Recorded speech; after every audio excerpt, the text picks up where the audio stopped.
Simon & Schuster Audio presents Beautiful Player by Christina Lauren. Read by Grace Grant and Sebastian York.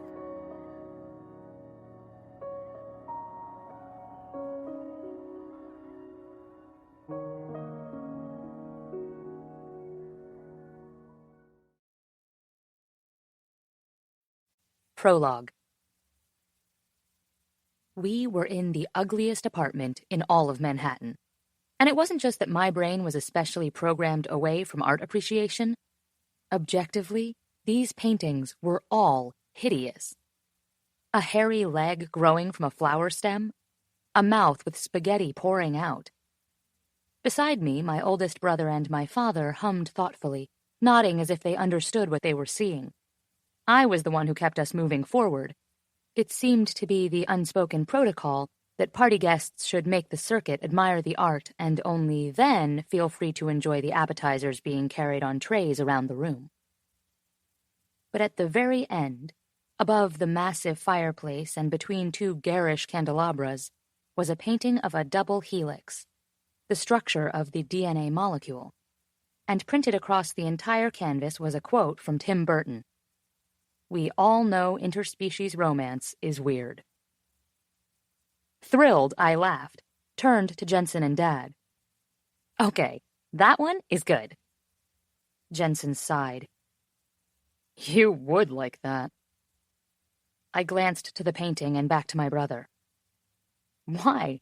Because it's the only thing in this entire place that makes any sense?"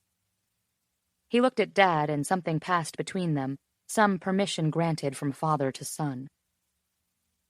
"We need to talk to you about your relationship to your job." It took a minute before his words, his tone, and his determined expression triggered my understanding. "Jensen," I said, "are we really going to have this conversation here?" "Yes, here." His green eyes narrowed. "It's the first time I've seen you out of the lab in the past 2 days when you weren't sleeping or scarfing down a meal." I'd often noted how it seemed the most prominent personality traits of my parents, vigilance, charm, caution, impulse, and drive, had been divided cleanly and without contamination among their 5 offspring. Vigilance and drive were headed into battle in the middle of a Manhattan soiree. "We're at a party, Jens. We're supposed to be talking about how wonderful the art is," I countered, waving vaguely to the walls of the opulently furnished living room. "And how scandalous the something is." I had no idea what the latest gossip was, and this little white flag of ignorance just proved my brother's point. I watched as Jensen tamped down the urge to roll his eyes. Dad handed me an appetizer that looked something like a snail on a cracker, and I discreetly slid it into a cocktail napkin as a caterer passed. My new dress itched, and I wished I'd taken the time to ask around the lab about these Spanx things I had on. From this first experience with them, I decided they were created by Satan, or a man who was too thin for skinny jeans. "You're not just smart," Jensen was telling me. "You're fun. You're social. You're a pretty girl." "Woman," I corrected in a mumble. He leaned closer, keeping our conversation hidden from passing partygoers. Heaven forbid one of New York's high society should hear him giving me a lecture on how to be more socially slutty. "So, I don't understand why we've been visiting you here for 3 days, and the only people we've hung out with are my friends." I smiled at my oldest brother, and let my gratitude for his overprotective hypervigilance wash over me before the slower, heated flush of irritation rose along my skin. It was like touching a hot iron, the sharp reflex followed by the prolonged, throbbing burn. "I'm almost done with school, Jens. There's plenty of time for life after this." "This is life," he said, eyes wide and urgent. "Right now. When I was your age, I was barely hanging on to my GPA, just hoping I would wake up on Monday and not be hungover." Dad stood silently beside him, ignoring that last remark, but nodding at the general gist that I was a loser with no friends. I gave him a look that was meant to communicate, "I get This coming from the workaholic scientist who spent more time in the lab than he did in his own house? But he remained impassive, wearing the same expression he had when a compound he expected to be soluble ended up a goopy suspension in a vial. Confused, maybe a little offended on principle.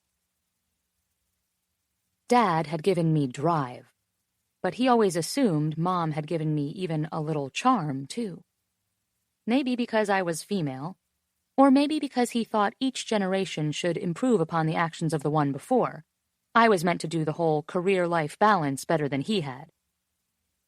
The day Dad turned 50, he'd pulled me into his office and said simply, "The people are as important as the science. Learn from my mistakes." And then he'd straightened some papers on his desk and stared at his hands until I got bored enough to get up and go back into the lab. Clearly, I hadn't succeeded. "I know I'm overbearing," Jensen whispered. "A bit," I agreed.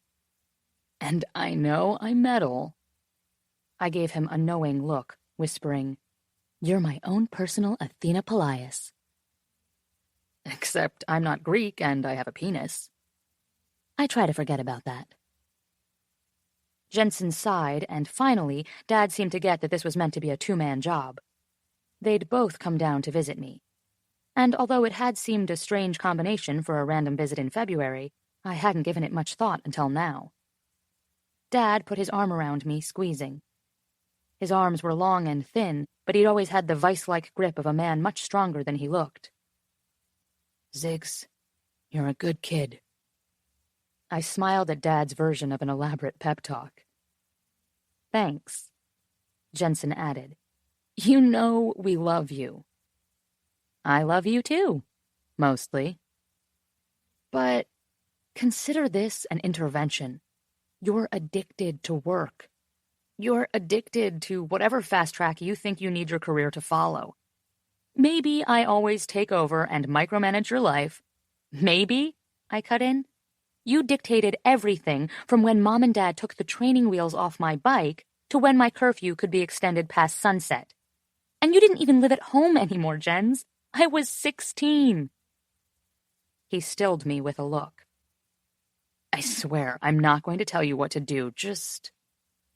He trailed off, looking around as if someone nearby might be holding up a sign prompting the end of his sentence. Asking Jensen to keep from micromanaging was like asking anyone else to stop breathing for 10 short minutes. "Just call someone." "Someone?" "Jensen, your point is that I have no friends. It's not exactly true, but who do you imagine I should call to initiate this whole get out and live thing? Another grad student who's just as buried in research as I am? We're in biomedical engineering. It's not exactly a thriving mass of socialites."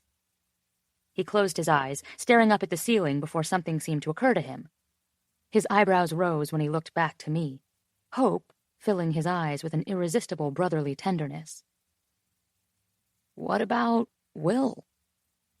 I snatched the untouched champagne flute from Dad's hand and downed it. I didn't need Jensen to repeat himself. Will Sumner was Jensen's college best friend, Dad's former intern, and the object of every one of my teenage fantasies. Whereas I had always been the friendly, nerdy kid sister, Will was the bad boy genius with the crooked smile, pierced ears, and blue eyes that seemed to hypnotize every girl he met. When I was 12, Will was 19, and he came home with Jensen for a few days around Christmas. He was dirty and, even then, delicious, jamming on his bass in the garage with Jensen and playfully flirting away the holidays with my older sister, Liv. When I was 16, he was a fresh college graduate and lived with us over the summer while he worked for my father. He exuded such raw sexual charisma that I gave my virginity to a fumbling, forgettable boy in my class, trying to relieve the ache I felt just being near Will. I was pretty sure my sister had at least kissed him, and Will was too old for me anyway. But behind closed doors, and in the secret space of my own heart, I could admit that Will Sumner was the first boy I'd ever wanted to kiss.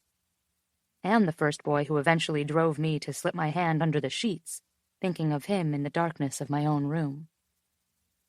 Of his devilish, playful smile and the hair that continually fell over his right eye.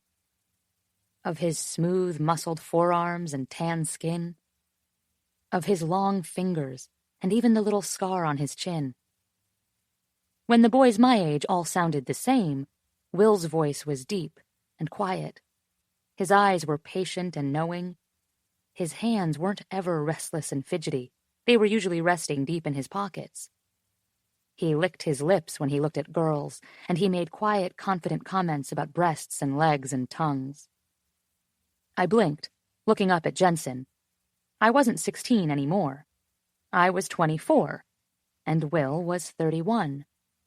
I'd seen him 4 years before at Jensen's ill-fated wedding, and his quiet, charismatic smile had only grown more intense, more maddening. I'd watched fascinated as Will slipped away into a coat room with 2 of my sister-in-law's bridesmaids.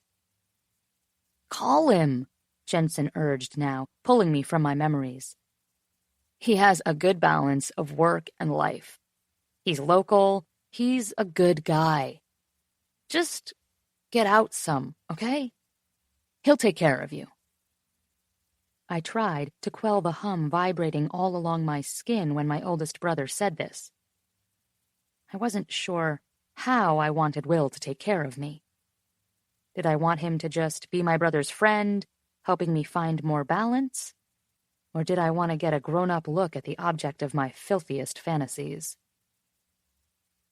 "Hanna," Dad pressed, "did you hear your brother?" A waiter passed with a tray of full champagne flutes, and I swapped out the empty one for a full, bubbly glass. "I heard him. I'll call Will."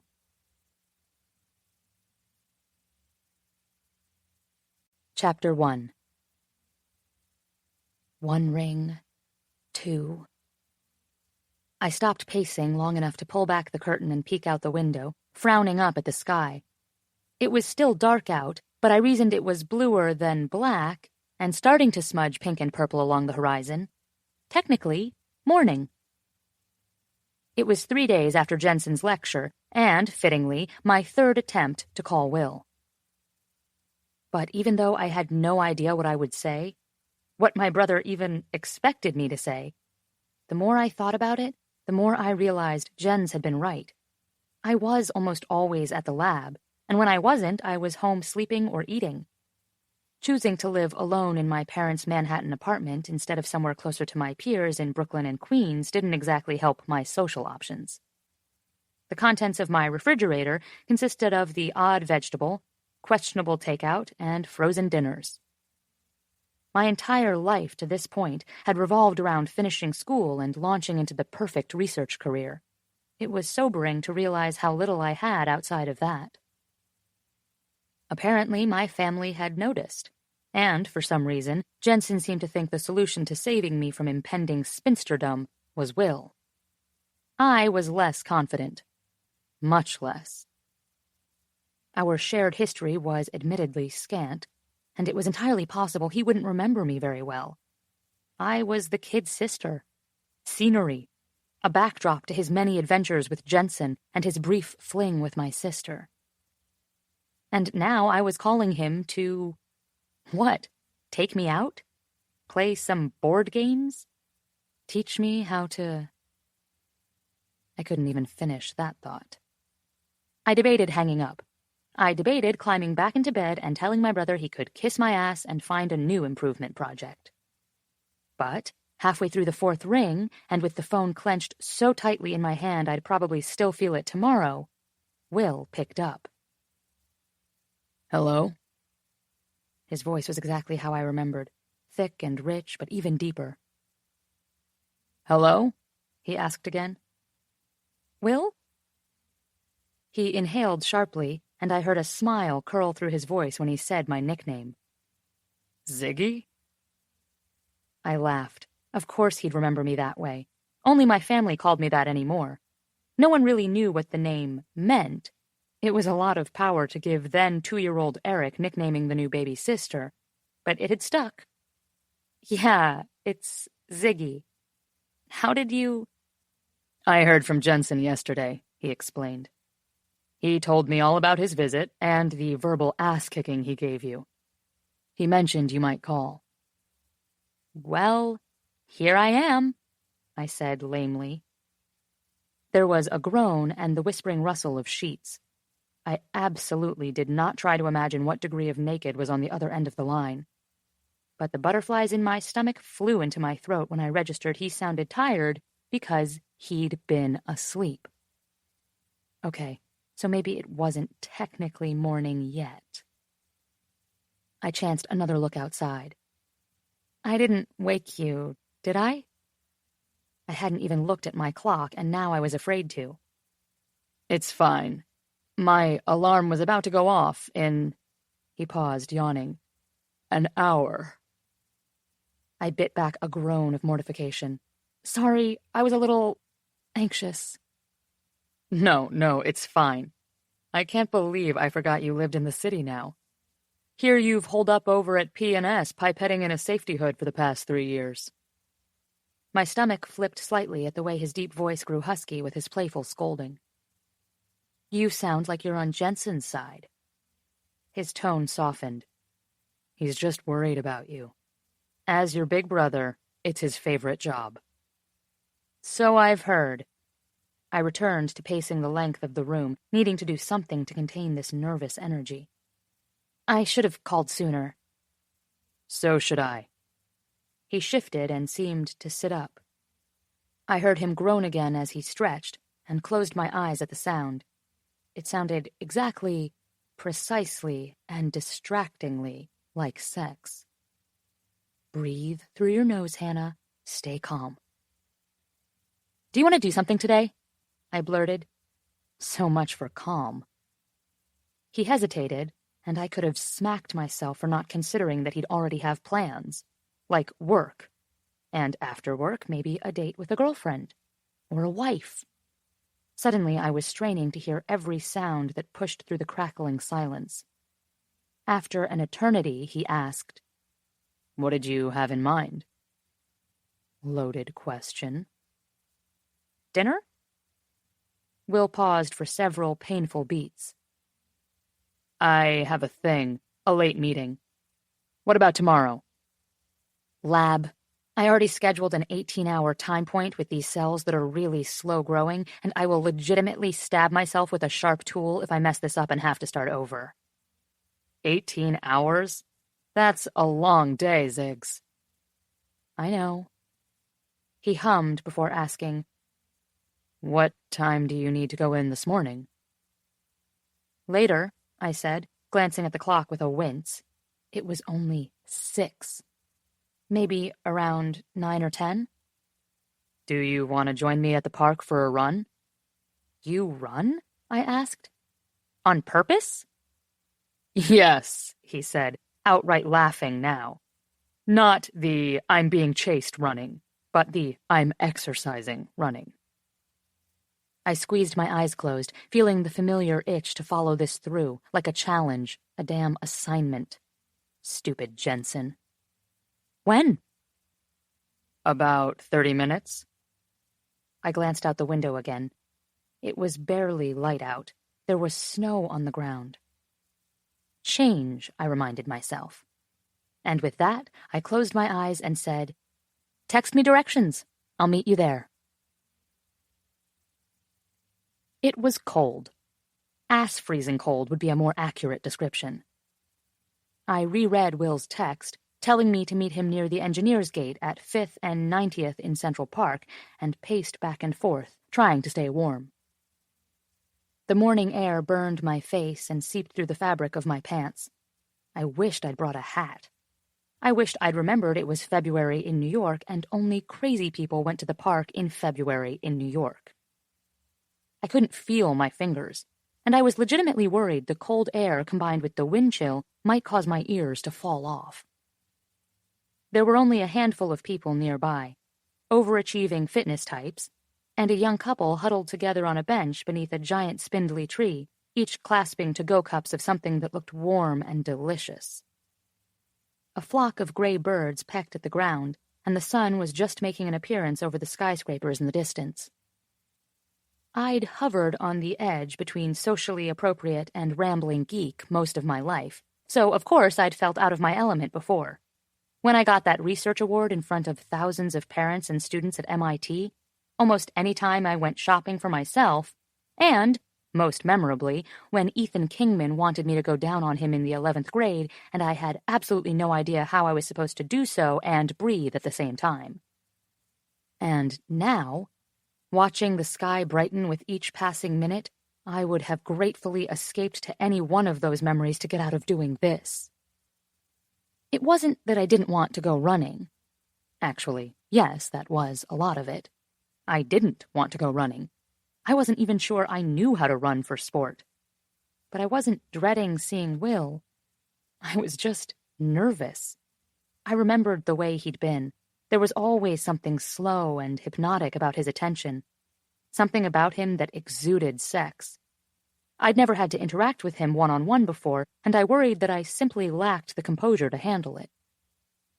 My brother had given me a task. Go live your life more fully. Knowing that if there was one way to ensure I'd tackle something, it was to make me think I was failing. And while I was pretty sure it hadn't been Jensen's intent that I spend time with Will to learn how to date, and to, let's face it, get laid, I needed to get inside Will's head, learn from the master, and be more like him in those ways. I just had to pretend I was a secret agent on an undercover assignment. Get in and out and escape unharmed. Unlike my sister. After 17-year-old Liv had made out with a pierced bass-playing 19-year-old Will over Christmas, I'd learned a lot about what it looks like when a teenage girl gets hung up on the bad boy. Will Sumner was the definition of that boy. They all wanted my sister, but Liv had never talked about anyone the way she talked about Will. Zig! My head snapped up and toward the sound of my name, and I did a double take as the man in question walked toward me. He was taller than I remembered, and had the type of body that was long and lean, a torso that went on forever, and limbs that should have made him clumsy but somehow didn't. There'd always been something about him, something magnetic and irresistible that was unrelated to classically symmetrical good looks. But my memory of Will from even 4 years ago paled in comparison to the man in front of me now. His smile was still the same, slightly crooked and always lingering, lending a constant sense of mischief to his face. As he approached, he glanced in the direction of a siren, and I caught the angle of his stubbly jaw, the length of smooth tan neck that disappeared beneath the collar of his microfleece. When he got to me, his smile widened. "Morning," he said. "Thought it was you. I remember you used to pace like that when you were nervous about school or something. Drove your mom nuts." And without thinking, I stepped forward, wrapped my arms around his neck, and hugged him tight. I couldn't remember ever being this close to Will before. He was warm and solid. I closed my eyes when I felt him press his face to the top of my head. His deep voice seemed to vibrate through me. "It's so good to see you." Secret Agent Hanna. Reluctantly, I took a step back, inhaling the way the fresh air mixed with the clean scent of his soap. "It's good to see you, too." Bright blue eyes looked down at me from beneath a black beanie, his dark hair tucked haphazardly beneath it. He stepped closer and placed something on my head. "Figured you'd need this." I reached up, feeling the thick wool cap. Wow, that was disarmingly charming. "Thanks. Maybe I'll get to keep my ears after all." He grinned, stepping back as he looked me up and down. "You look different, Ziggs." I laughed. No one but my family has called me that in forever. His smile fell, and he searched my face for a moment, as if, were he lucky enough, my given name would be tattooed there. He'd only ever called me Ziggy, just like my siblings. Jensen, of course, but also Liv and Niels and Eric. Until I left home, I'd always just been Ziggy. "Well, what do your friends call you?" "Hanna," I said quietly. He continued to stare. He stared at my neck, at my lips, and then took time to inspect my eyes. The energy between us was palpable. But no, I had to be completely misreading the situation. This was precisely the danger of Will Sumner. "So," I started, raising my eyebrows. "Running." Will blinked, seemed to realize where we were. "Right," he nodded, reaching up to pull his hat down farther over his ears. He looked so different than I remembered, clean-cut and successful. But if I looked close enough, I could still see the faint marks where his earrings used to be. "First," he said, and I quickly pulled my attention back to his face, "I want you to watch out for black ice. They do a good job of keeping the trails clear, but if you're not paying attention, you can really hurt yourself." "Okay." He pointed to the path winding around the frozen water. "This is the lower loop. It surrounds the reservoir and should be perfect because it only has a few inclines." "And you run this every day?" Will's eyes twinkled as he shook his head. "Not this one. This is only 1.5 miles. Since you're just starting out, we'll walk the first bit and the last, running the mile in the middle." "Why don't we just run your usual route?" I asked, not liking the idea of him slowing down or changing his routine for me. "Because it's 6 miles. "I can totally do that," I said. 6 miles didn't seem like that many. It was just under 32,000 feet. If I took big strides, that was only maybe 16,000 steps. I felt my mouth turn down at the corners as I fully considered this. He patted my shoulder with exaggerated patience. "Of course you can. But let's see how you do today, and we'll talk." And then he winked. So, apparently I wasn't much of a runner. "You do this every day?" I panted. I could feel a trickle of sweat run from my temple down my neck and didn't even have the strength to reach up and wipe it away. He nodded, looking like he was just out enjoying a brisk morning walk. I felt like I was going to die. "How much further?" He looked over at me, wearing a smug and delicious grin. "Half a mile." "Oh, God." I straightened and lifted my chin. I could do this. I was young and in reasonably good shape. I stood almost all day, ran from room to room in the lab, and always took the stairs when I went home. I could totally do this. "Good," I said. My lungs seemed to have filled with cement, and I could only take tiny gasping breaths. "Feels great." "Not cold anymore?" "Nope." I could practically hear the blood pumping through my veins, the force of my heartbeat inside my chest. Our feet pounded on the trail, and no, I definitely wasn't cold anymore. "Other than being busy all the time," he asked, breath not even the slightest bit labored, "do you like the work you're doing?" "Love it," I gasped. "I love working with Limaki." We spoke for a while about my project, the other people in my lab. He knew my graduate advisor from his reputation in the vaccine field, and I was impressed to see that Will kept up with the literature, even in a field he said didn't always perform the best in the venture capital world. But he was curious about more than my job. He wanted to know about my life, asked about it point blank. "My life is the lab," I said, glancing at him to gauge his level of judgment. He barely blinked. There were a few graduate students and an army of postdocs cranking out papers. "They're all great," I explained, swallowing before taking in a huge gulp of air. "But I get along best with two that are both married with kids, so we aren't exactly going to go hit the pool tables after work." "I don't think the pool tables are still open after you're done with work anyway," he teased. "Isn't that why I'm here? Big brothering? Getting you out of your routine kind of thing?" "Right," I said, laughing. And although I was pretty annoyed when Jensen flat out told me I needed to get a life, he's not exactly wrong. I paused, running a few more steps. I've just been so focused on work for so long and getting over the next hurdle and then the next one. I haven't really stopped to enjoy any of it. "Yeah, he agreed quietly. That's not good. I tried to ignore the pressure of his gaze and kept my eyes pinned on the trail in front of us. Do you ever feel like the people who mean the most aren't the people you see the most? When he didn't respond, I added, Lately I just feel like I'm not putting my heart where it matters. From my peripheral vision, I saw him glance away, nodding.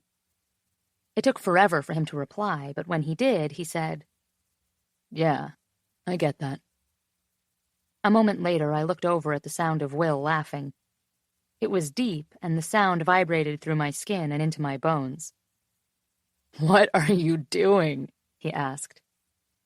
I followed his gaze to where my arms were crossed over my chest. I winced inwardly before admitting, My boobs hurt. How do guys do this? Well, for one, we don't have... He waved vaguely to my chest region. But what about the other stuff? Like, do you run in boxers? Holy hell, what is wrong with me? Problem number 1, no verbal filter. He looked over at me again, confused, and almost tripped on a fallen branch. What? Boxers, I repeated, making the word into 3 full syllables. Or do you have things that keep your man parts from... He interrupted me with a loud barking laugh that echoed off the trees in the frigid air. Yeah, no boxers, he said. There'd be too much stuff moving around down there. He winked and then looked forward at the trail, wearing a flirty half grin. You have extra parts? I teased. Will threw me an amused look. If you must know, I wear running shorts. Form-fitted to keep the boys safe. Guess girls are just lucky that way. No stuff down there to just... I waved my arms around wildly. Flop all over the place. We're compact down below. We reached a flat part of the trail and slowed to a walk. Will laughed quietly next to me. I've noticed. You are the expert. He threw me a skeptical look. What? For a split second, my brain attempted to hold back what I was about to say, but it was too late. I'd never been particularly good at censoring my thoughts, a fact my family was more than happy to point out whenever the chance arose. But here, it felt like my brain was stealing this rare opportunity to let it all out with the legendary Will, as if I may not get another chance. The pussy expert, I whispered, all but mouthing the P word. His eyes widened, his steps faltering a bit. I stopped, bending to catch my breath. You said so yourself. When would I ever have said I was the pussy expert? Don't you remember telling us that? You said Jensen was good with the saying, you were good with the doing. And then you wiggled your eyebrows. That is horrifying. How in the world do you remember all this? I straightened. I was 12. You were a 19-year-old hot friend of my brother who joked about sex in our house. You were practically a mythical creature. Why don't I remember any of this? I shrugged, looking past him at the now crowded trail. Probably for the same reason. I don't remember you being this funny either. Or this... He took a moment to covertly look me up and down. Grown up. I smiled. I wasn't. He reached behind him, pulling his sweatshirt up and over his head. For a brief moment, his shirt underneath was pulled up with it, and a long stretch of his torso was exposed.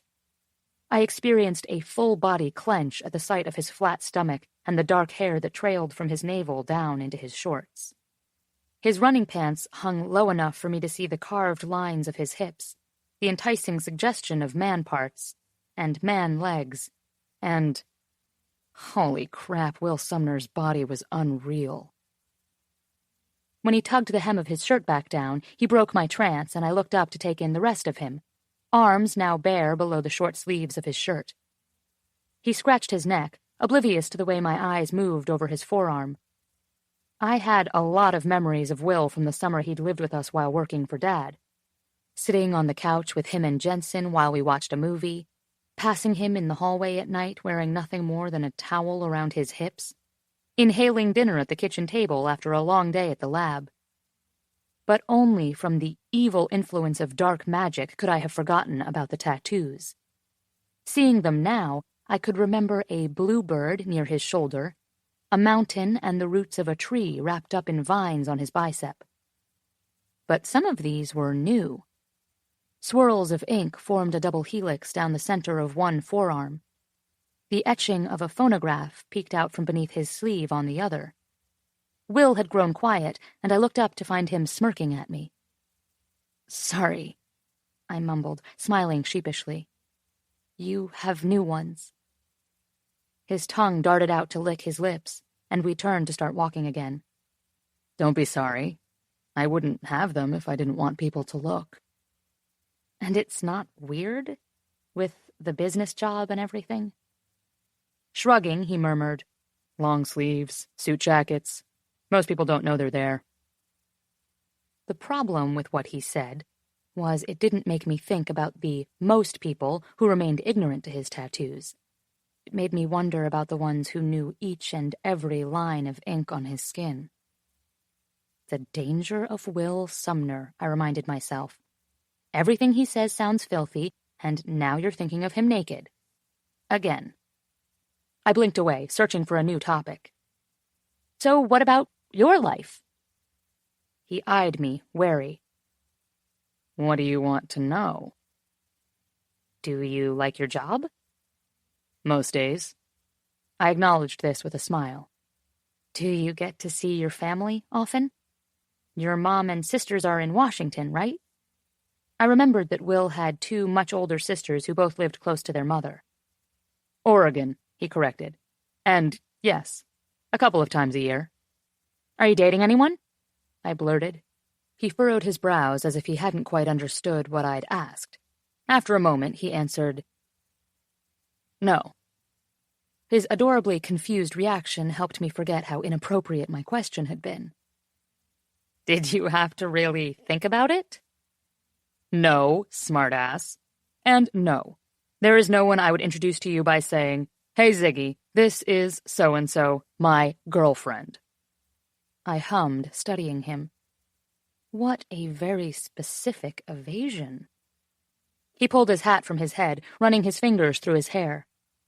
It was damp with sweat and stuck up in a million directions.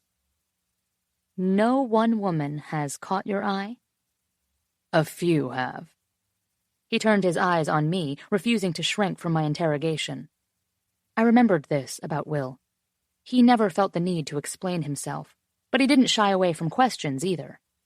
Clearly, he was the same Will he'd always been, often with women and never with just one.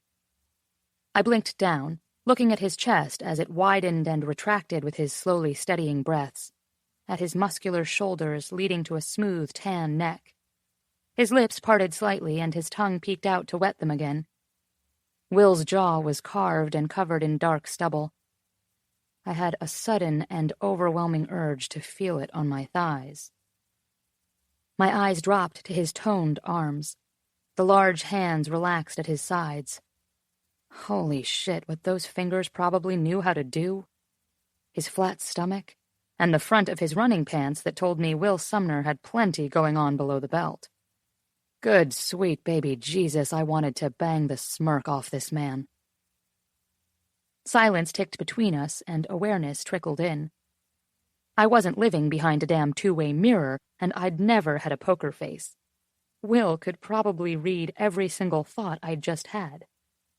His eyes darkened in understanding, and he took one step closer, looking me over from head to foot as if inspecting an animal caught in a trap. A gorgeous, deadly smile tugged at his mouth. "What's the verdict?" I swallowed thickly, closing my fists around sweaty hands, saying only, "Will?" He blinked, and then blinked again, stepping back and seeming to remember himself. I could practically see the realizations tick through his mind. This is Jensen's baby sister. She's 7 years younger than I am. I made out with Liv. This kid is a dork. Stop thinking with your dick. He winced slightly, saying, Right, sorry, under his breath. I relaxed, amused by the reaction. Unlike me, Will had an infamous poker face. But not here. And apparently not with me. That understanding sent a jolt of confidence through my chest. He might be nearly irresistible and the most naturally sensual man on the planet, but Hanna Bergstrom could handle Will Sumner. So, I said, not ready to settle down then? Definitely not. His smile pulled up one corner of his mouth, and he looked completely destructive. My heart and lady bits would not survive a night with this man. Good thing that's not even an option, vagina. Stand down. We'd circled back around to the beginning of the trail, and Will leaned against a tree. So, why are you diving into the world of the living now? He tilted his head as he turned the conversation back to me. I know Jensen and your dad want you to have a more active social life, but come on. You're a pretty girl, Ziggs. It can't be that you haven't had offers.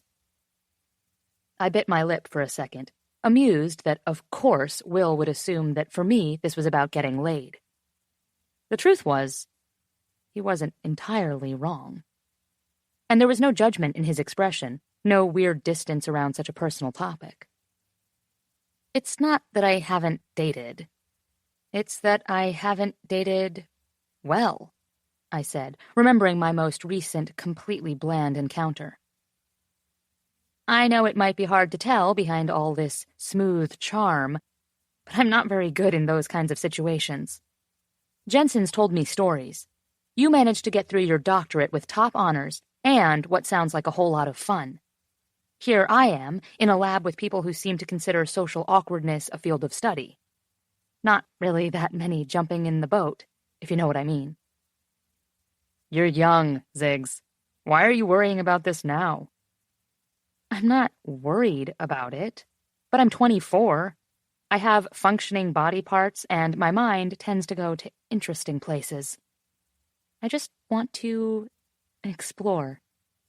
You weren't thinking about these things when you were my age? He shrugged. I wasn't stressing over it. Of course you weren't. You'd lift an eyebrow and panties would hit the floor. Will licked his lips, reaching to scratch the back of his neck. You're a trip. I'm a scientist, Will. If I'm going to do this, I need to learn how men think. Get inside their head. I took a deep breath, watched him carefully before saying, Teach me. You told my brother you'd help me, so do that.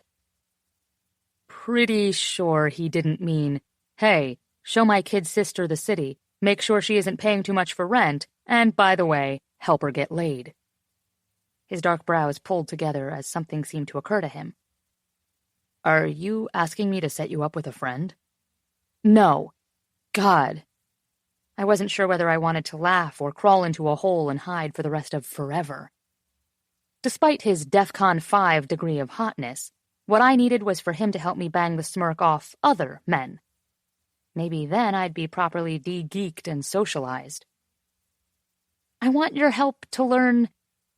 I shrugged and scratched my hair beneath my hat. How to date. Teach me the rules. He blinked away, looking torn. The rules? I don't... He shivered, letting his words fall away as he reached up to scratch his jaw. I'm not sure I am qualified to help you meet guys. You went to Yale. Yeah, and? That was years ago, Ziggs. I don't think they offered this in the course catalog. And you were in a band? I continued, ignoring that last part. Finally, amusement lit up his eyes. What's your point? My point is that I went to MIT and played D&D and Magic. Hello? I was a fucking D&D pro, Ziggs. My point, I said, ignoring him, is that Yale-attending, lacrosse-playing former bass players might have ideas about how to improve the dating pool options of bespectacled, nerd-tastic geeks. Are you fucking with me right now? Instead of answering, I crossed my arms over my chest and waited patiently. It was the same stance I'd adopted back when I was supposed to be rotating through several labs to help decide what type of research I wanted. But I didn't want to do lab rotations for my entire first year of graduate school. I wanted to get started on my research with Limaki, immediately. I'd stood outside his office after explaining why his work was perfectly positioned to move away from viral vaccine research into parasitology, and what I thought I could work on for my thesis. I'd been prepared to stand like that for hours, but after only 5 minutes he'd relented and, as the chair of the department, made an exception for me. Will looked off into the distance. I wasn't sure if he was considering what I was saying or deciding whether he should just start running and leave me wheezing in his snow dust. Finally, he sighed. Okay. Well, Rule 1 of having a broader social life is never call anyone except a cab before the sun is up. Yeah, sorry about that. He studied me, eventually motioning to my outfit. We'll run. We'll go out and do stuff. He winced, waving vaguely at my body. I don't really think you need to do anything, but... Fuck, I don't know. You're wearing your brother's baggy sweatshirt. Correct me if I'm wrong, but I have a feeling that's pretty standard attire, even when you're not jogging. He shrugged. Though it is kind of cute. I am not dressing like a hoochie. You don't have to dress like a hoochie. He straightened, messing up his hair before tucking it beneath his beanie again. God, you're a ball-buster. Do you know Chloe and Sarah? I shook my head. Are those some girls you're not dating? Oh, hell no, he said with a laugh. They're the women who have my best friends by the balls. I think they'd be good for you to meet. Swear to God, you'll all probably be best friends at the end of the night.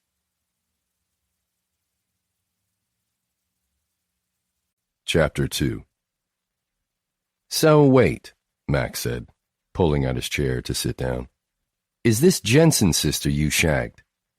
No, that's the other sister, Liv. I sat across from the Brit and ignored both the amused grin on his face as well as the uncomfortable twist in my stomach. And I didn't shag her.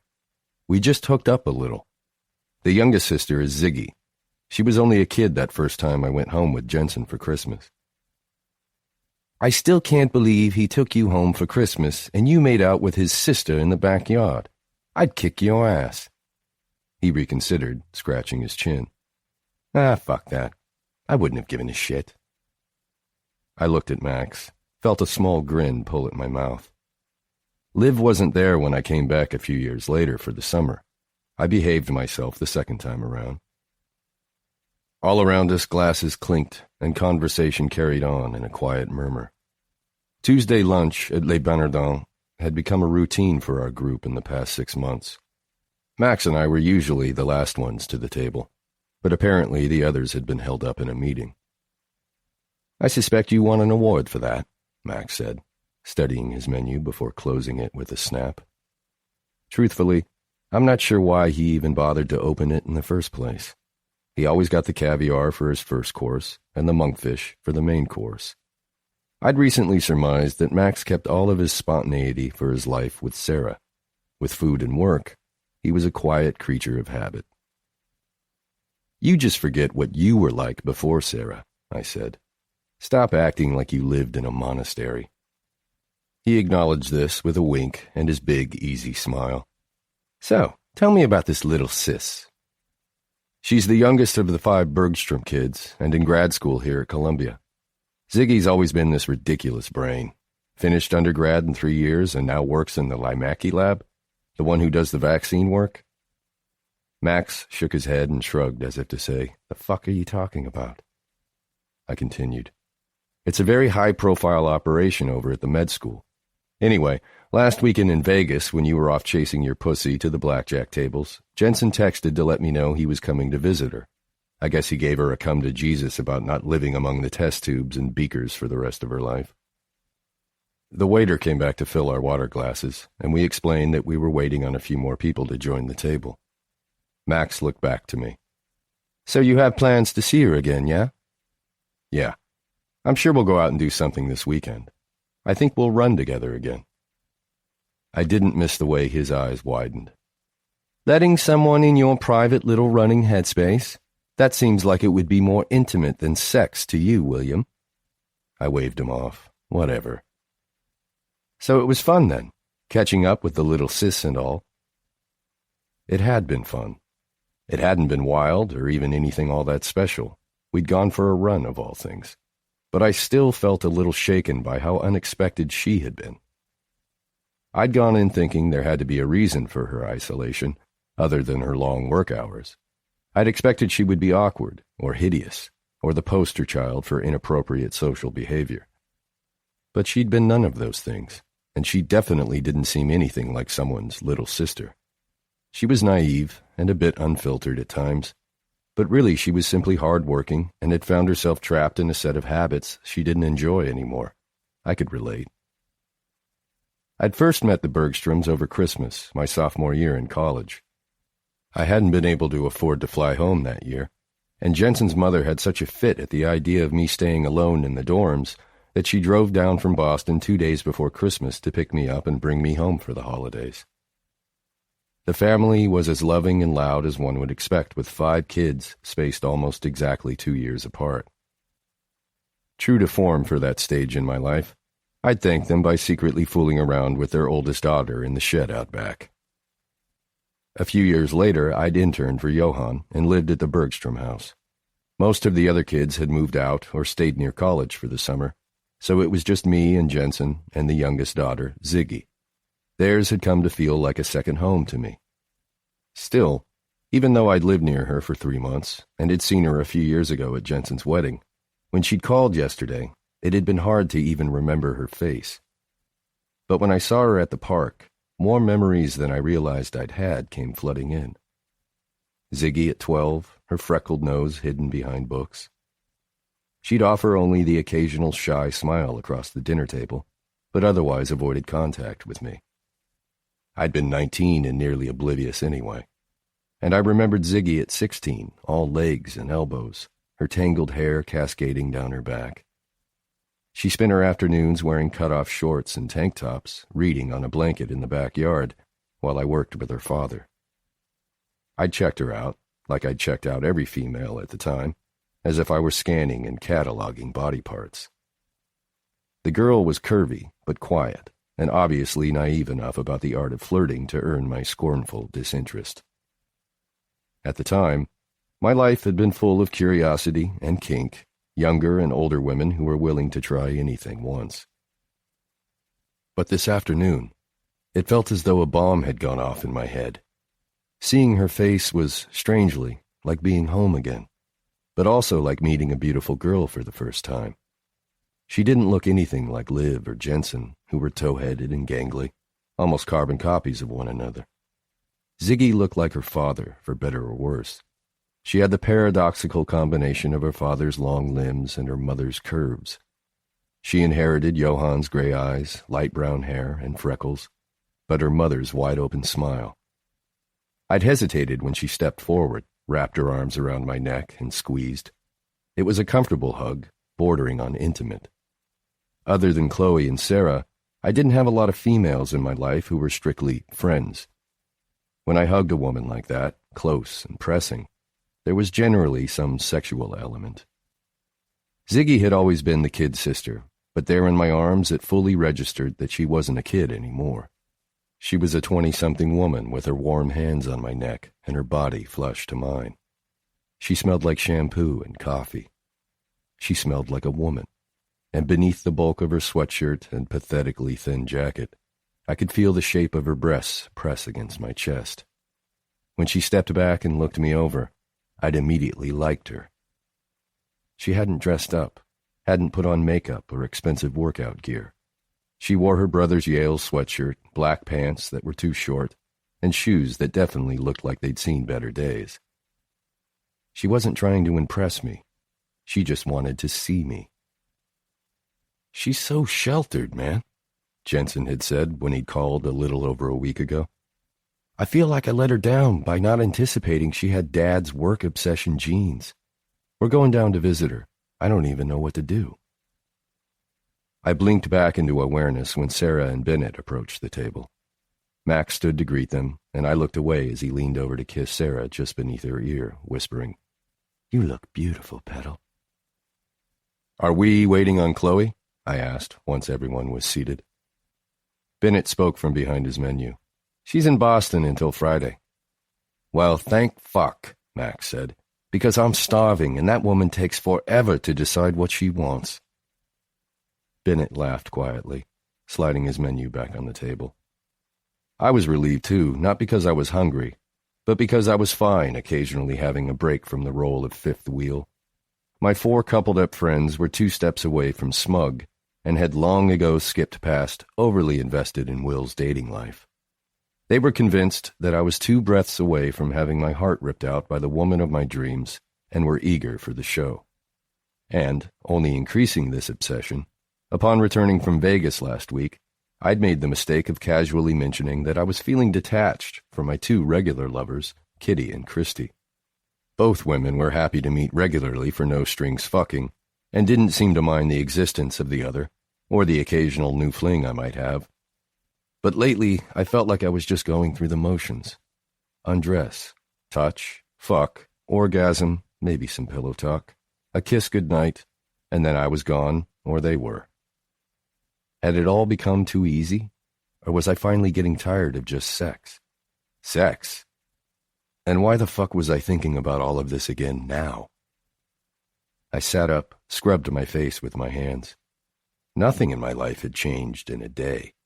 I'd had a nice morning with Ziggy, that's it. That was it. The fact that she was disarmingly genuine and funny and surprisingly pretty shouldn't have thrown me so dramatically.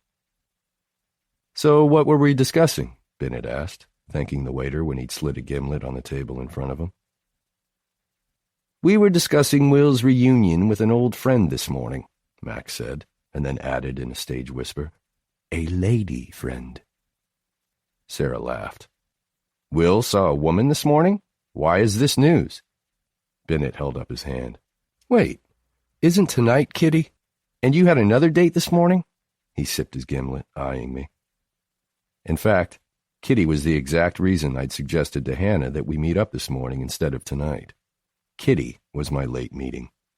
But the more I thought about it, the idea of spending my usual Tuesday with her seemed less and less appealing. I groaned, and both Max and Sarah burst out laughing. "Is it weird that we all know Will's weekly hookup calendar?" Sarah asked. Max looked over at me, eyes smiling. "You're thinking of canceling plans with Kitty, aren't you? Think you're going to pay for that one?" "Probably," I admitted. Kitty and I dated a few years back, and it ended amiably when it came out that she wanted more than I did. But when we met up again in a bar a few months ago, she said this time she just wanted to have fun. Of course, I'd been game. She was gorgeous and willing to do almost anything I wanted. She insisted our just-sex arrangement was fine. The thing was, I think we both knew she was lying. Every time I had to ask for a rain check, she would become insecure and needy the next time we were together. Christy was almost the complete opposite. She was more contained, had a fetish for being gagged that I didn't share, but wasn't against indulging, and rarely stayed beyond the moment of our shared release. "If you're interested in this new girl, you should probably end it with Kitty," Sarah said. "You guys," I protested, digging into my salad. "There isn't a thing with Ziggy. We went running." "So why are we still talking about it?" Bennett asked with a laugh. I nodded. Exactly. But I knew we were talking about it because I was tense. And when I was tense, I wore it like a neon sign. My brows pulled together. My eyes got darker. And my words came out clipped. I turned into an asshole. And Max loved it. "Oh, we're talking about it," the Brit said. "Because it's getting William riled up, and that's my favorite fucking thing. It's also very bloody interesting how pensive he's being today after a morning with this little sis. Will doesn't usually look like he's thinking so hard it hurts." "She's Jensen's youngest sister," I explained to Sarah and Bennett. "He snogged the older sister when they were teens," Max added helpfully, overplaying his accent for dramatic effect. "You were such a shit stirrer," I said, laughing. Liv was a short blip. I could barely remember much about what had happened other than some heated kissing, and then my easy evasion when I'd returned to New Haven. Compared to some of my relationships at the time, what happened with Liv barely registered on the sex meter. Our entrees came, and we ate in silence for a little bit. My mind started to wander. Partway through our run, I'd given up and just outright stared at Ziggy. I stared at her cheeks, at her lips, at the soft hair that had fallen free from her messy bun and lay straight against the soft skin of her neck. I'd always been open about my appreciation for women, but I wasn't attracted to every woman I saw. So what was it about this one? She was pretty, but definitely not the prettiest girl I'd ever seen. She was 7 years younger than I was, green as an apple, and barely came up from her work to breathe. What could she possibly offer me that I couldn't find somewhere else? She looked over and caught me. The energy between us was palpable and confusing as fuck. And when she smiled, it lit up her whole face. She looked as open as a screen door in the summer, and despite the temperature, something warmed in my veins. It was an old, yet familiar hunger, a desire I hadn't felt in forever, where my blood filled with adrenaline, and I wanted to be the only one to discover a particular girl's secrets. Ziggy's skin looked sweet. Her lips were full and soft. Her neck looked like it had never been marked with teeth or suction. The beast in me wanted to look more closely at her hands, at her mouth, at her breasts. I looked up when I felt Max watching me, chewing thoughtfully. He lifted his fork, pointed it at my chest. All it takes is one night with the right girl. I'm not talking about sex, either. One night could change you, young man. Oh, stop, I groaned. You're such a fucking asshole right now. Bennett straightened, joining in. It's about finding the woman who gets you thinking. She'll be the one who will change your mind about everything. I held up my hands. It's a nice thought, you guys, but Ziggy really isn't my type. What's your type? Walks? Has a pussy? Max asked. I laughed. I guess she just feels young? The guys hummed and nodded in understanding, but I could feel Sarah watching me. Out with it, I said to her. Well, I'm just thinking you haven't found anyone who makes you want to delve deeper. You're choosing a certain type of woman, a type you know will fit into your structure, your rules, your limits. Aren't you bored yet? You're saying this sister, Ziggy, Max offered. Right, she said. You're saying Ziggy isn't your type, but last week you said you were feeling detached from the women who happily screw you without strings attached. She forked a bite of her lunch and shrugged as she started to lift it to her mouth. Maybe you should reevaluate your type. Illogical. I can be losing interest in my lovers, and it doesn't have to mean that I need to overhaul the whole system. I continued to poke at my food. Though actually, I do have a favor to ask. Sarah swallowed, nodding. Of course. I was hoping maybe you and Chloe could take her out. She doesn't have any real girlfriends here, and you guys... Of course, she said again quickly. I can't wait to meet her. I glanced at Max from the corner of my eye, unsurprised to see him biting his lip and looking like the cat that had caught the canary. But Sarah must have picked up a thing or two from Chloe and had him by the balls beneath the table, because for once, he was uncharacteristically quiet. Do you ever feel like the people who mean the most aren't the people you see the most? Lately, I just feel like I'm not putting my heart where it matters. Her voice and wide, honest eyes when she'd said this had made me feel full and hollow all at once, like the ache was so heavy I couldn't tell if it was pain or pleasure. Ziggy wanted me to show her how to get out and date, how to meet people she wanted to get to know. And the reality was, I wasn't even doing that myself. I might not be the one sitting in my apartment alone, but that didn't mean I was happy. Excusing myself to the men's room, I pulled my phone from my pocket and typed a text to the mobile number she'd given me. Project Ziggy still on your mind? If so, I'm in. Running tomorrow, plans this weekend. Don't be late. I stared at the phone for a few seconds, but when she didn't reply right away, I returned to my lunch, my friends. But later, when I left the restaurant, I noticed there was a single message now, and I laughed, remembering that Ziggy mentioned an old flip phone she barely ever used. Awesome. I can't find the space key, but I will call you. Between Ziggy's, Chloe's, and Sarah's crazy schedules, the three of them couldn't get together until the weekend. But thank God they finally made it work, because watching Ziggy run every morning with her arms crossed across her chest was actually starting to make my boobs hurt. That Saturday afternoon, Max was sitting at a table at Blue Smoke when I arrived, panting from my 6-mile run and famished.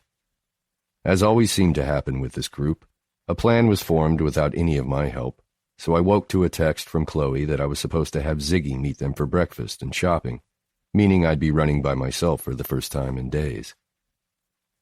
It was fine. Good, even. And even though my run felt silent and strangely dull, Ziggy needed to get out and get some things. She needed running shoes. She needed running clothes. She could even stand to get some regular clothes if she was serious about dating, because most guys were shallow dicks and relied on the shorthand of first impressions. Ziggy wasn't very strong in this department, but part of me didn't want to push too much on her. I liked looking at well-dressed women, but oddly enough, with Ziggy, what was most intriguing was that she wasn't really concerned with any of that. I figured we should probably stick with what was already working for her. Without even looking up, Max moved the stack of newspaper pages from my chair and waved to the waitress to come take my order. "Water," I said, using the paper napkin to wipe my brow. "And maybe just some peanuts for now. In a little bit I'll have some lunch." Max took in my clothes and went back to his paper, handing me the business section of the Times. "Weren't you out with the girls earlier?" he asked. I thanked the waitress when she put my drink down in front of me and took a big gulp.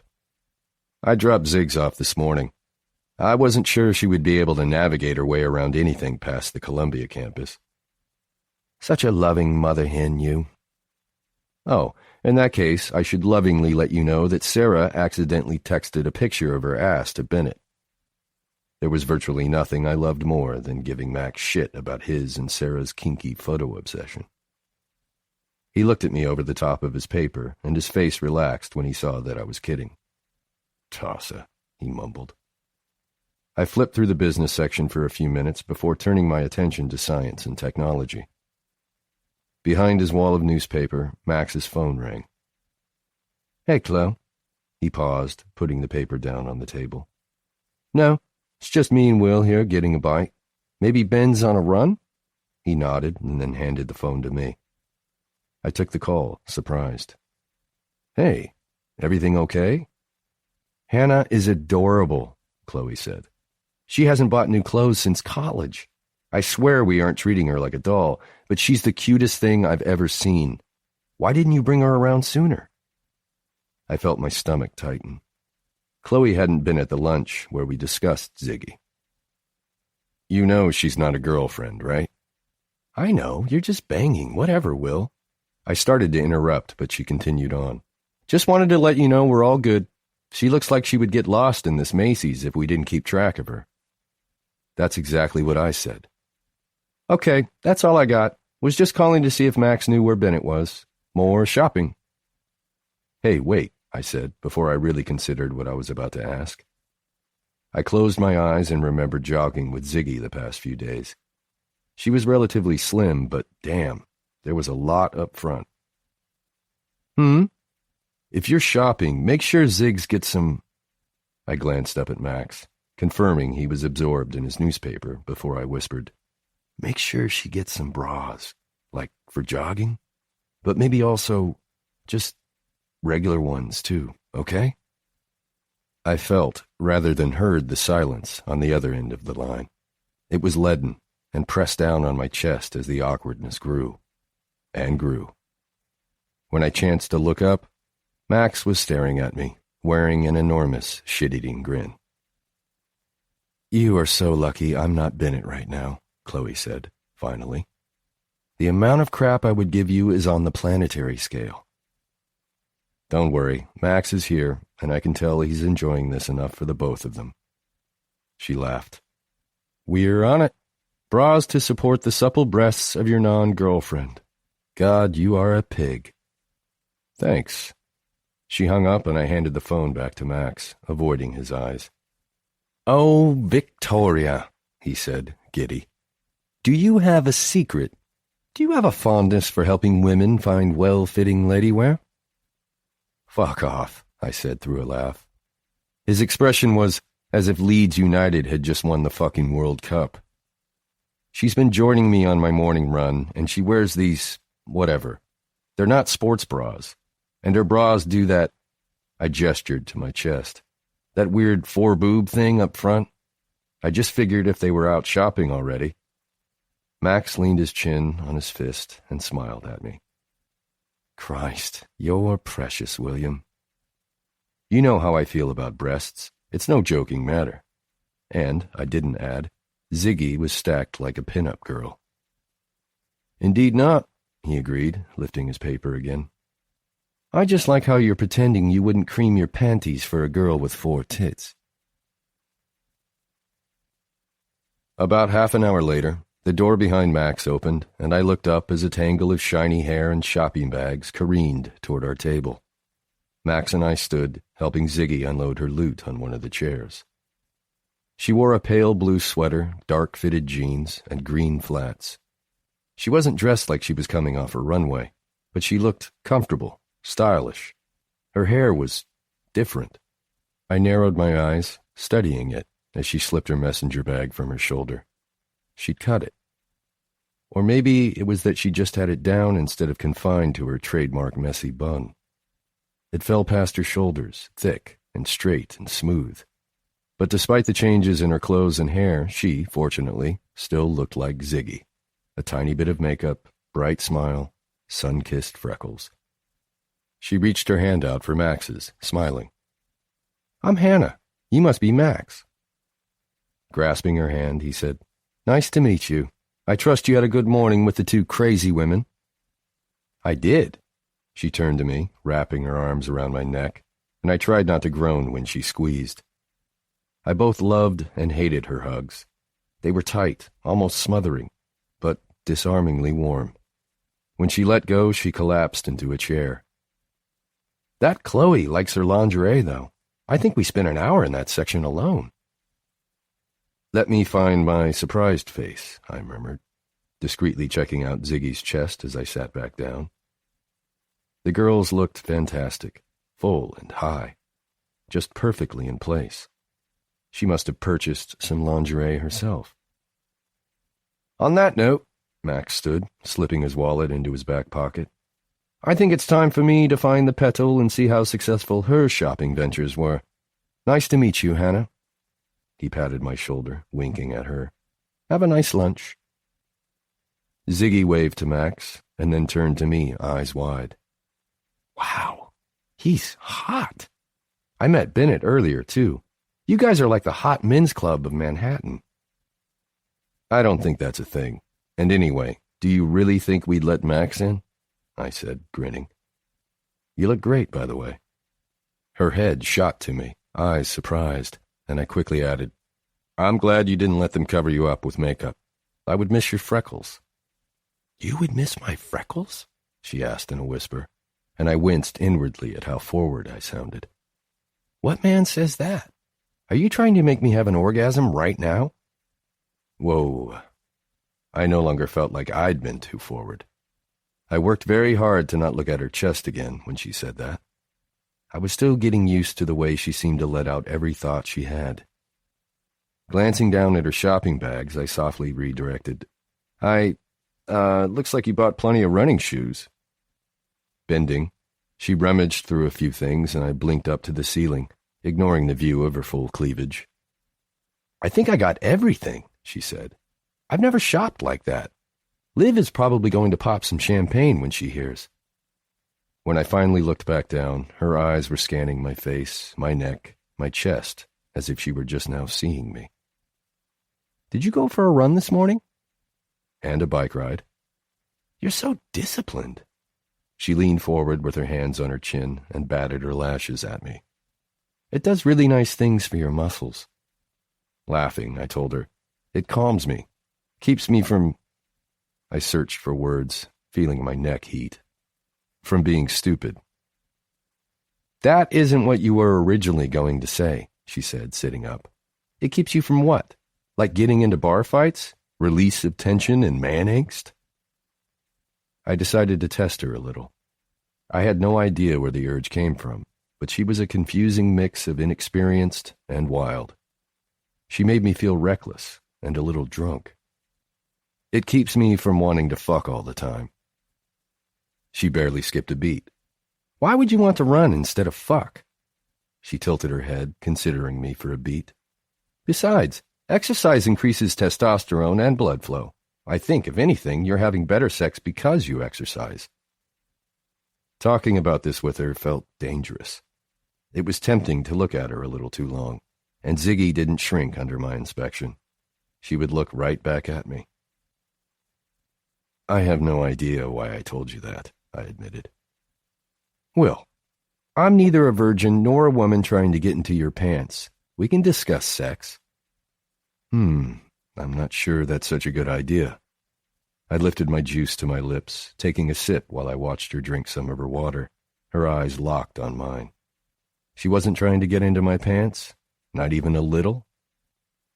The air between us seemed to hum quietly. I wanted to reach forward, run my finger over her lower lip.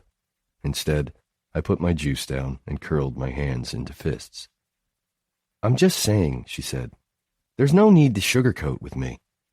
I like that you're not a guy who talks around things. Are you always this open with people? I asked. She shook her head.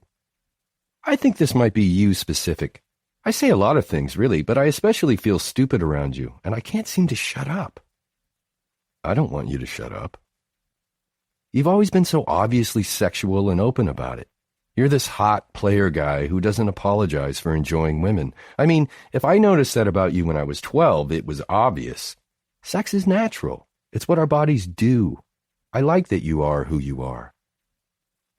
I didn't respond. Didn't know what to say. She liked the thing about me that every other woman wanted to tame, but I wasn't sure I liked that this was her primary impression of who I was. Chloe said you asked them to take me bra shopping. I looked up to catch her eyes as they flickered away from my mouth. Her smirk curled into a playful smile. How thoughtful, Will. So nice of you to think about my boobs. I bent to take a bite of my sandwich, murmuring, We don't need to discuss that conversation. Max already gave me an appropriate amount of shit. You're a mysterious man, Player Will. She lifted the menu, skimming the choices before putting it back down. But fine, I'll change the subject. What should we talk about? I swallowed, watching her. I couldn't imagine this wild young thing with the intense and poised combination of Chloe and Sarah. Whatever you ladies talked about today, I suggested. Well, Sarah and I had a fun conversation about what it feels like to be almost re-virginized after not having sex for so long. I almost choked, coughing loudly. Wow, I don't even know what that is. She watched me, amused. Seriously, though, I'm sure it's not like that for guys, but for girls, after a while, you're like, does the virginity grow back? Is it like moss over a cave? That is a disgusting image. Ignoring me, she sat up straighter, excited now. Actually, this is perfect. You're a scientist, so you'll totally appreciate this theory I recently developed. I pressed back farther into my chair. You just ended with a moss over a cave analogy. Honestly, I'm a little scared. Don't be. So, you know how a girl's virginity is considered kind of sacred? I laughed. Yes, I've heard of this concept. She scratched her head, her freckled nose wrinkling a little. My theory is this. Cavemen are making a comeback. Everyone wants to read about the guy who ties the girl up, or gets all violently jealous if, God forbid, she wears something sexy outside the bedroom. Women supposedly like that, right? Well, I think the new fad is going to be re-virginization. They'll want their man to feel like he's their first. And can you imagine how women will do this? I watched her eyes grow increasingly excited as she waited for me to attempt an answer. Something about her sincerity, her earnest consideration of this topic tightened an invisible band beneath my ribs. With lies? Women always assume we can read Braille with our cocks. What's that about? I honestly probably wouldn't know a girl was a virgin unless she... With surgery first, probably. Let's call it hymen restoration. Dropping my food, I groaned. Jesus Christ, Ziggs, I'm eating brisket. Can you just hold off on the hymen talk for And then, she drummed her hands on the table, building suspense. Everyone is waiting to see what stem cells can do for us. But spinal cord injury, Parkinson's, I don't think that's where they'll start. You know what I think the big splash will be? Edge of my seat, I deadpanned. I bet that it will be a restoration of the maidenhead. I coughed again, loudly. Dear God, maidenhead? You said no hymen, so... But am I right? Before I could answer and tell her the theory was actually pretty good, she barreled on. Stupid amounts of money are spent on this kind of thing. Viagra for boners, 400 different shapes of fake boobs. Which filler seems the most natural? It's a man's world, Will. Women won't stop to think that you're putting actively growing cells in their vagina. Next year, one of your non-girlfriends will get her hymen regenerated, and she'll give her new virginity to you, Will. She leaned down, put her lips around her straw, and sucked, her gray eyes locked on mine. And with that lingering, playful look, I felt my cock harden slightly. Releasing the straw, she whispered, To you. And will you appreciate what a gift that is? What a sacrifice? Her eyes danced, and then she tilted her head back and burst out laughing. Holy fuck, I like this girl. I liked her a lot. Leaning forward on my elbows, I cleared my throat. Ziggy, listen up, because this is important. I'm about to impart some wisdom. She sat up, her eyes narrowing conspiratorially. Rule 1 we've already covered. Don't ever call someone before the sun is up. Her lips twitched into a guilty little smile. Right, got that one. And Rule 2, I said, shaking my head slowly. Don't ever discuss hymen regeneration over lunch. Or, ever. She dissolved into giggles and then moved out of the way when the waitress brought her food. Don't be so quick to mock it. That's $1 billion idea, money man. If that comes across your desk soon, you'll thank me for the heads up. She dug into her salad, taking an enormous bite, and I tried not to study her. She wasn't like any of the girls I knew. She was pretty. Actually, she was beautiful. But she wasn't poised or contained. She was silly and confident, and so much her own person it almost made the rest of the world seem monochromatic. I had no idea if she even took herself seriously, but she certainly didn't expect me to. What's your favorite book? I asked, the question bubbling up out of nowhere. She sucked her bottom lip into her mouth, and I blinked down to my sandwich, picking at the tiny pieces of crispy meat at the edges. This is going to sound cliché. I sincerely doubt that, but hit me. She leaned forward and whispered, A Brief History of Time. Hawking? Of course, she said, almost offended. That's not cliché. Cliché would be if you said Wuthering Heights or Little Women. Because I'm a woman? If I asked you and you said Hawking, would you be cliché? I considered this. I imagined saying that book was my favorite and getting a few dude of courses from my grad school friends. Probably. So that's bull, for it to be cliché for you and not me just because I have a vagina. But anyway, she said, shrugging and popping a small bite of lettuce into her mouth. I read it when I was 12 and... 12? Yeah, and it just blew me away. Not so much what he said, because I don't think I understood everything then, but more that he thought that way. That there were people out there who spent their lives trying to figure these things out. It opened up a whole world for me. Suddenly she closed her eyes, taking a deep breath, and smiled a little guiltily when she opened them again. I'm talking your ear off. Yes, but lately you're always talking my ear off. With a little wink, she leaned forward to whisper, But maybe you kind of love it? Unbidden, my mind flooded with the fantasy of her neck arched, her mouth open in a hoarse plea, while I licked a line from the hollow of her throat to her jaw. I imagined her nails digging into my shoulders, the sharp sting of pain, and blinked, standing and pushing my chair back so quickly that it hit the chair behind me. I apologized to the man seated there, apologized to Ziggy, and practically sprinted to the restroom, Locking the door behind me, I wheeled around on my reflection. What the actual fuck was that, Sumner? I bent to splash a handful of cold water over my face. Bracing my hands on the sink, I met my own eyes in the mirror again. It was just an image. It wasn't anything. She's a sweet kid. She's pretty. But, 1, she's Jensen's sister. 2, she's Liv's sister, and you practically dry-humped Liv in a shed when she was 17. I think you cashed in on your single Bergstrom sister hookup card already. And 3, I bent my head, took a deep breath. 3, you wear track pants around her way too often to be having sexual fantasies without her getting wise. Put a lid on it. Go home, call Kitty or Christy, get some head, call it a day.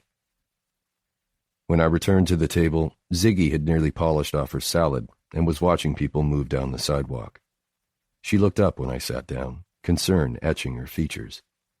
Stomach troubles? What? No, I had to call someone. Fuck, that sounded douchey. I winced and then sighed. I actually should probably go, Ziggs. I've been here for a couple of hours and was planning to get a few things done this afternoon.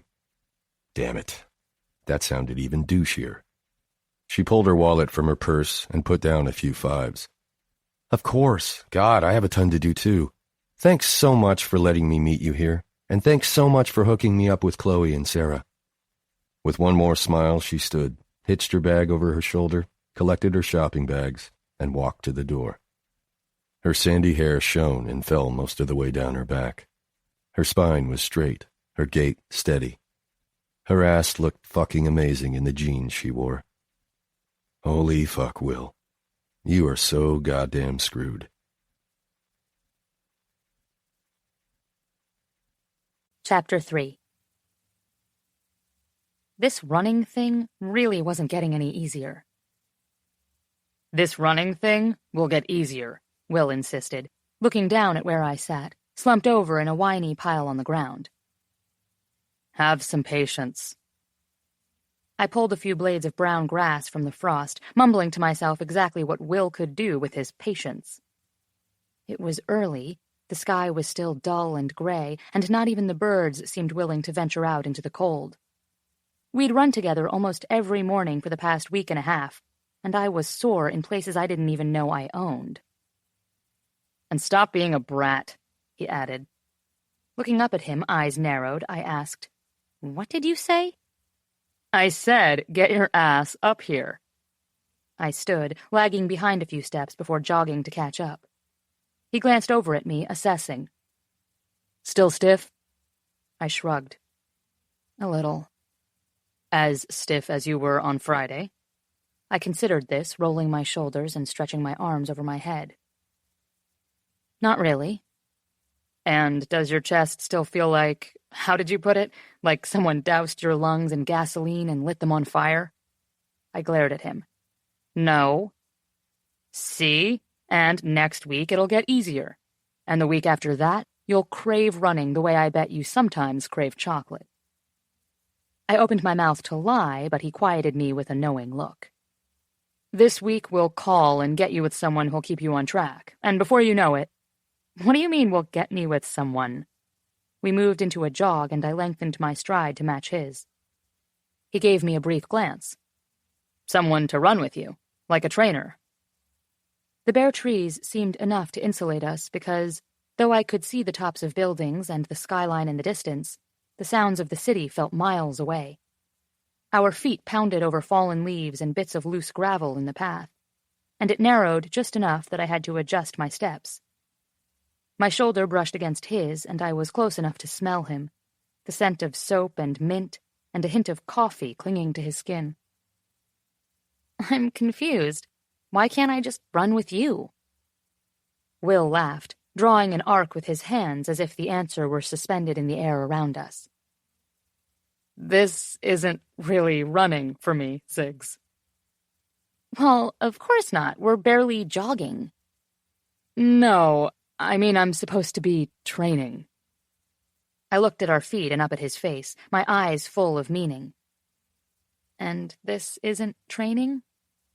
He laughed again. I'm doing the Ashland Sprint this spring. It'll take more than a 1.5 mile run a few days a week to get me ready. What's the Ashland Sprint? I asked. A triathlon just outside Boston. Oh. The rhythm of our steps echoed in my head, and I felt my limbs warm, could almost feel the blood pumping through my body. It wasn't entirely unpleasant. So I'll just do that with you. He looked down at me, eyes narrowed and a smile pulling at the corners of his mouth. Do you even know what a triathlon is? Of course I do. It's the swim, run, shoot a bear thing. Good guess, he deadpanned. Okay, so enlighten me, player. Exactly how long is this triathlon of manliness? Depends. There's sprint distance, intermediate, long course, and ultra distance. And no bears, dumbass. Swim, run, bike. I shrugged, ignoring the steady burn in my calves as we reached an incline. So which one are you doing? Intermediate. Okay, I said. That doesn't sound too bad. That means you swim about 1 mile, bike for 25, and then run the last 6. The petals of my blooming confidence wilted a little. Oh. And that's why I can't stay over here on the bunny trail with you. Hey, I said, shoving him hard enough that he stumbled slightly. He laughed, steadying himself before grinning over at me. Has it always been this easy to get you worked up? I raised my brows, and his eyes widened. Never mind, he groaned. The sun finally broke through the gloom by the time we slowed to a walk. Will's cheeks were pink from the cold, the ends of his hair curling up from beneath his beanie. A hint of a beard covered his jaw, and I found myself studying him, trying to reconcile the person in front of me with the guy I thought I remembered so well. He was such a man now. I bet he could shave twice a day and still have a 5 o'clock shadow. I looked up in time to catch him staring at my chest. I ducked to catch his gaze, but he ignored my attempt to redirect his attention. I hate to ask the obvious, but what are you looking at? He tilted his head, studying me from a different angle. Your boobs look different. Don't they look awesome? I took one in each hand. As you know, Chloe and Sarah helped me pick out new bras. Boobs have always been sort of a problem for me. Will's eyes widened. Boobs are never a problem for anyone. Ever. Says the man without a pair. Boobs are functional. That's it. He looked at me with genuine fire in his eyes. Fucking right they are. They get the job done. I laughed, groaning.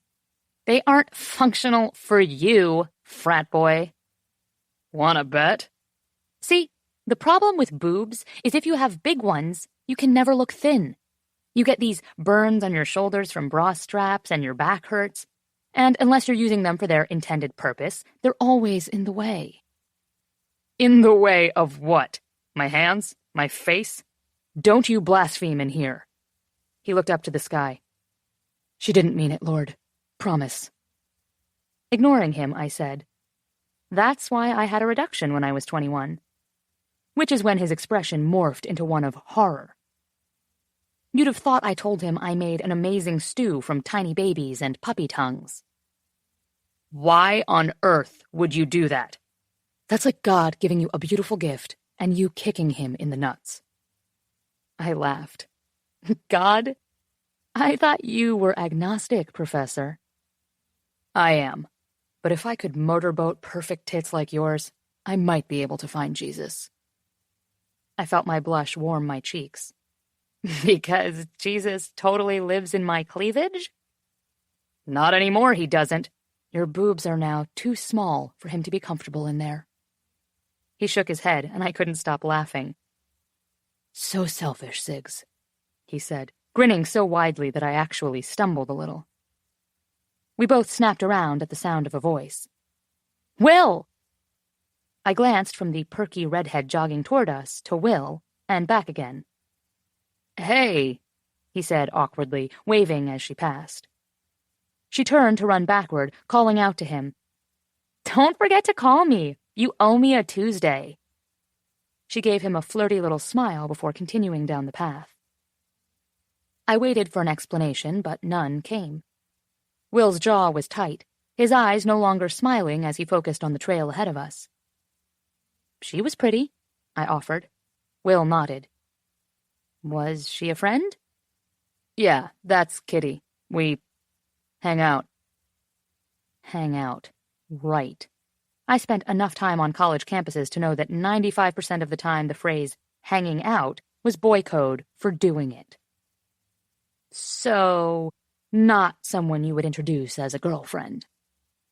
His eyes shot to mine. "No," he said, looking almost as if I'd offended him. "Definitely not a girlfriend." We walked in silence for a few moments, and I looked back over my shoulder, understanding dawning. She was a non-girlfriend. Her boobs were... wow. She clearly knows Jesus. Will completely cracked up and wrapped his arm around my shoulders. Let's just say finding religion cost her a lot of money.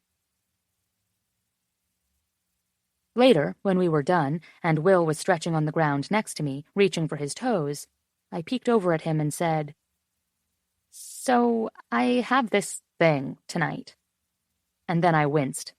Beneath his track pants I could see the pop of muscles in his thigh, and so almost missed it when he repeated, "A thing?" "Yeah. It's sort of a work thing. Well, not really. Like a social mixer, an interdepartmental thing. I never go to these. But in the spirit of not dying alone surrounded by feral cats, I figured I'd give it a go. It's Thursday night, so I'm sure it's not going to be that wild." He laughed, shaking his head as he switched his position. "It's at Ding Dong Lounge?" I paused, chewing my lip. "Seriously, is that a made-up name?" "No, it's a place over on Columbus." Reaching up, he scratched his stubbly jaw, thinking. "Not far from my office, actually. Max and I go there sometimes." "Well, a bunch of my coworkers are going, and this time when they asked if I was going, I said I was, and now I realize that I totally have to at least pop in and see what it's about, and who knows, maybe it could be fun." He peeked up at me through his thick lashes. "Did you even breathe during that entire sentence?" "Will!" I stared him down. "Will you come tonight?" He snickered, shaking his head as he looked down, stretching. It took me a beat to understand why he was laughing. "Ugh, pervert," I groaned, shoving his shoulder. "You know what I mean. Will you come with me?" He looked up at the sound of me smacking my forehead. "Oh my God, that's worse. Just text me if you're interested in coming." I winced, turning to walk down the trail toward my apartment building and basically wanting the trail to crack open and transport me to Narnia. "Forget it." "I like it when you ask me to come," he called after me. "I can't wait to come tonight, Ziggy. Should I come around 8? Or do you want me to come around 10? Maybe I'll come both times." I flipped him the bird and kept moving away down the trail. Thank God he couldn't see my smile. Chapter 4. My legs burned from sitting at my computer all day, and beyond that I had a wild itch to get to the Ding Dong Lounge. Never thought I'd say that. Pull up beside Ziggs at the bar and just relax. It had been a long time since I'd had so much fun with a woman without getting naked. Unfortunately for me, the more time I spent with Ziggy, the more I wanted it to morph into something that involved being naked, which felt like a cop-out. Like my brain and body wanted to fall back on the familiar comfort of sex over emotional depth. Ziggy pushed me, even if she didn't know it. She made me think about everything from why I did my job to why I kept sleeping with women I didn't love. It had been forever since I'd felt like I wanted to take over someone's sexual history, completely override it with my hands and dick and mouth. But with Ziggy, I couldn't tell if that was because sex would somehow be easier than the way she had my brain all twisted, or if it was because I wanted her to twist me in other ways entirely. So I stayed away until around 10, wanting to push her to socialize and spend time with friends from her lab. When I arrived, I spotted her at the bar without too much trouble and slid up next to her, bumping her shoulder with mine. "Hey, lady, come here often?" She beamed at me, eyes lit with happiness. "Hey, player Will." After a pause pregnant with some strange mutual inspection, she said, "Thanks for showing up." Biting back a laugh, I asked, "Did you have dinner?" She nodded. "We went to a seafood place down the street. I had mussels for the first time in years." When I made a face, she shoved me playfully. "You don't like mussels?" "I hate shellfish." She leaned closer, whispering, "Well, they were delicious." I'm sure they were, all floppy and chewy and tasting like dirty ocean water. "I'm happy to see you," she said, abruptly changing the subject. But she didn't shrink away from the proclamation when I looked over at her. "Outside of running, you know." "Well, I'm happy to be seen." She looked at my eyes, my cheeks, my lips for a long moment before meeting my eyes again. "Your smoldering might eventually kill me, Will. And the best thing is, I think you have no clue that you look at women this way." I blinked. "My what?" "What can I get for you?" the bartender asked, startling us both when he slapped 2 cardboard coasters down in front of us and leaned closer.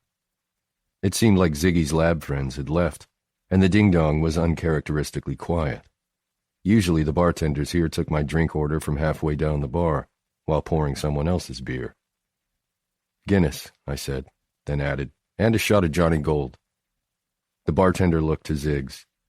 "Something else for you?" "Another iced tea, please." His eyebrow rose and he smiled at her. "That all you want, sweetheart?" Ziggy laughed, shrugging. "Anything stronger and I'll be asleep in 15 minutes. I'm pretty sure there are plenty of strong things back here that could keep you up for hours." What he said made me draw back, look over at Ziggy to assess her reaction. If she looked horrified, I might have to kick this guy's ass. She laughed, oblivious and embarrassed for having been called out on being square in a bar, and spun her coaster in front of her. "You mean a coffee with Baileys or something?" "No," he said, resting on his elbows right in front of her. "I had something else in mind." "Just the iced tea," I cut in, feeling like my blood pressure had gone up about 7,000 millimeters. With a smirk, he stood and left to get our drinks. I could feel Ziggy watching me, and I grabbed a cocktail napkin in order to have something to studiously shred. "What's with the stern tone, William?" I blew out a breath. "Did he not see me sitting here with you? He was all over you. What a dick." "Taking my drink order?" she asked, giving me a baffled stare. "What a jerk." "Innuendo," I explained. "Surely you speak it." "Surely you're kidding." "Something strong behind the bar that could keep you up for hours?" Her mouth formed a tiny O as she seemed to figure it out, and then she grinned. "Isn't that the point of our little project? To get some more innuendo in my life?" The bartender returned and set our drinks in front of us, winking at Ziggy before walking away. "I suppose," I grumbled, sipping my beer. Beside me, I saw her sit up a little straighter and turn on her stool to face me. "Not to change the subject, but I watched some porn last night." I coughed, putting my beer down on the rounded edge of the bar, then barely catching it before it spilled all over me. Even so, some of it slopped over the lip of the glass and onto my lap. Christ, Ziggs, you have zero filter. I grabbed a small pile of cocktail napkins and wiped my pants. "Don't you watch porn?" I stared at my shot of whiskey and downed it before admitting, "Sure." "So why is it weird that I did?" "It's not weird that you watched it. It's weird that it's the start of a conversation. I'm still getting used to this. Before Project Hot Chick, I just knew you as the dorky little sister. Now you're this porn-watching woman who had a breast reduction and develops theories about hymen restoration. It's an adjustment." "That, and I find you almost irresistible," I thought. She waved me off. "Anyway, I have a question." I looked at her out of the corner of my eye. "Okay." "Do women really make those noises in bed?" I stilled, grinning over at her. "What noises, Ziggy?" She didn't seem to realize I was completely fucking with her, and she closed her eyes and whispered, like, "Oh, Will, I need your cock." And harder, harder, "Oh God, fuck me, Big Daddy," and so on. Her voice had gone soft and breathy, and I was horrified to feel my dick lengthen. Again. Some do. She burst into laughter. "It's ridiculous!" I fought a smile, loving her natural confidence even on a topic I suspected she had little experience with. "Maybe they do need my cock. Wouldn't you like to want someone so much you need their cock?" She took a long pull on her iced tea, considering this. "Actually, yeah. I don't think I've ever wanted someone so much I would beg for it. A cookie? Yes. A cock? No." "That would have to be one hell of a cookie." "Oh, it was." Laughing, I asked, "What movie was it?" She looked up at the ceiling, not blushing, not even a little embarrassed. "Frisky Freshman? Something like that. A lot of college girls having sex with a lot of college guys. It was kind of fascinating, actually." I fell quiet, losing my thoughts down a weird trail from college co-eds to Ziggy at work in the lab, to Jensen's hope that she would make new friends, to the bartender hitting on her right in front of me, to my still lengthened cock. "What are you thinking about?" she asked. "Nothing, really." She put her tea down and turned on her stool to stare at me. "How is that possible? How can men say they're not thinking about anything?" "I'm not thinking about anything of substance. How's that?" I clarified. "We're talking about porn and you're not even thinking about sex?" "Strangely, no," I said. "I'm thinking about how naive and sweet you are. I'm wondering what I've agreed to do here when I said I would help you figure out the whole dating world. I'm worried I'm going to make you into the most vulnerable bombshell in the history of the planet." "You were thinking of all of that just now." I nodded. "Wow, that's something of substance." Her voice had gone quiet and soft, kind of like her pretend porn voice, but with real words and real emotion. But when I looked over at her, she was staring out the window. "I'm not naive and sweet, though, Will. I know what you mean, but I've always been kind of obsessed with sex. Mostly the mechanics of it. Why different things work for different people. Why some people like sex one way and others like it another. Is it anatomy? Is it psychology? Are our bodies really organized that differently? Things like that." I had literally no idea how to respond to this, so I just drank. I'd never thought about these things, had instead preferred to just try anything and everything that a given woman wanted, but I found that I really liked that Ziggy pondered all of this. "But lately, I'm kind of figuring out what I like," she admitted. "That's fun, but it's hard not having a way to figure it out firsthand. Hence, porn." She took a long drink and then grinned over at me. 2 weeks ago, if Ziggy had said something like this to me, I would have been secondhand embarrassed for her to be so open in her inexperience. Now I found that I wanted to protect it just a little. "I can't believe I'm encouraging this conversation, but I worry porn might give you a false sense of what sex should be like." "How so?" "Because the sex you see in porn isn't very realistic." Laughing, she asked, "You mean most men don't have a Pringle can in their pants?" This time I didn't joke. "That's one difference, yes. I have had sex before, Will. Just not much variation. Porn is a good way to see what rings the old bell, if you know what I'm saying." "You surprise me, Ziggy Bergstrom." She didn't respond for several long beats. "That isn't my name, you know." "I know, but it is what I call you." "Will you always call me Ziggy?" "Probably. Does it bother you?" She shrugged, swiveling on her stool to face me again. "A little, maybe? I mean, it doesn't really fit me anymore. Only my family calls me that, not like friends." "I don't think you're a kid, if that's what you're worried about." "No, that isn't what I'm worried about. Everyone grows up being a kid and learns how to be a grown-up. I feel like I've always known how to be a grown-up, and I'm just learning how to be a kid." Maybe Ziggy was my grown-up name.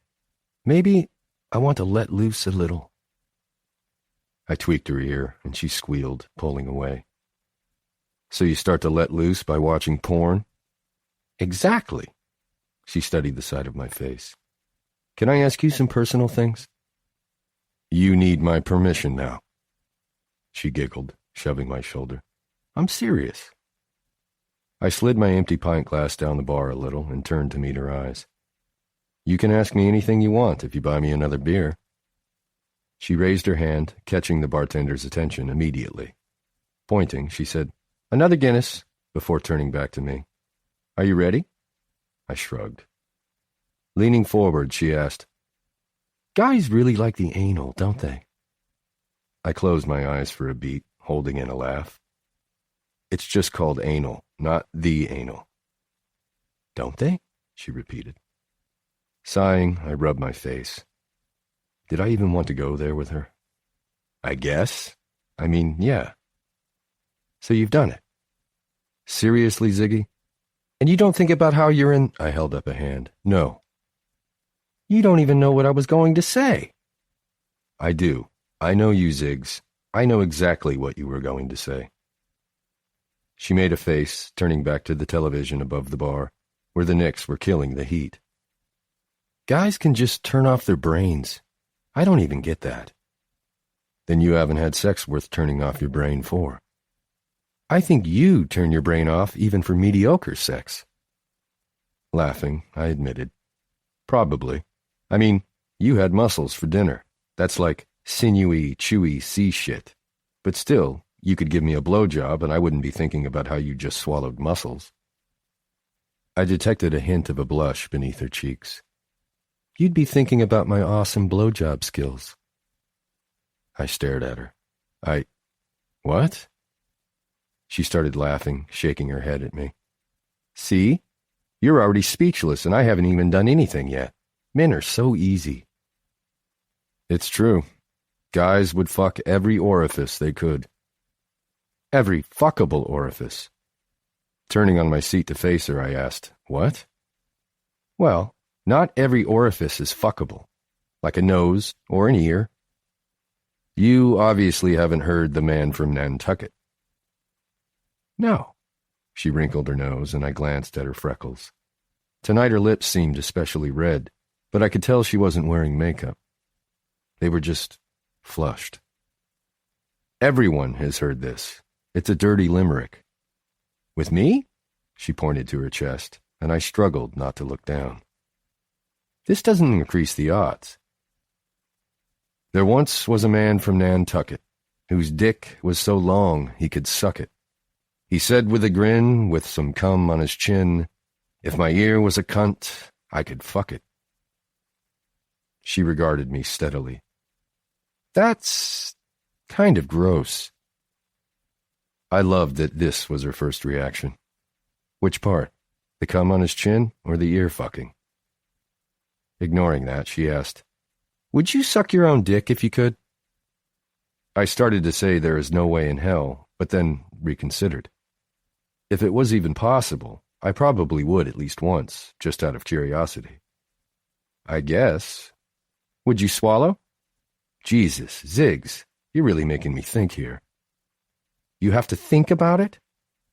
I mean, I would sound like an asshole if I said there is no way I would swallow.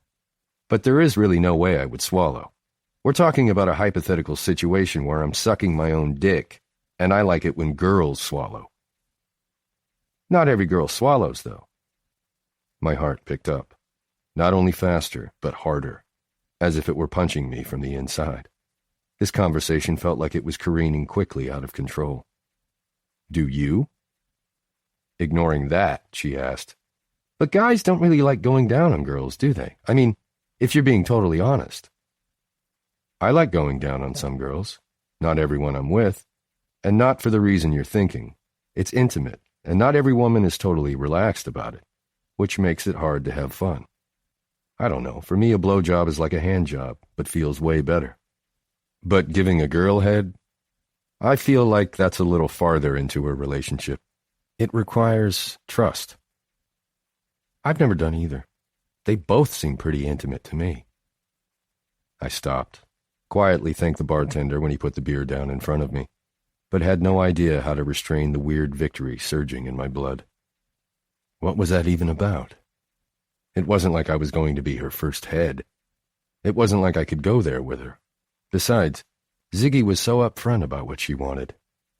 With a tightening of my gut, I realized that if she wanted me that way, she probably would have already said it. She would have walked up to me, put her hand on my chest, and said, "Would you fuck me?" "See?" she asked, leaning closer to grab my attention.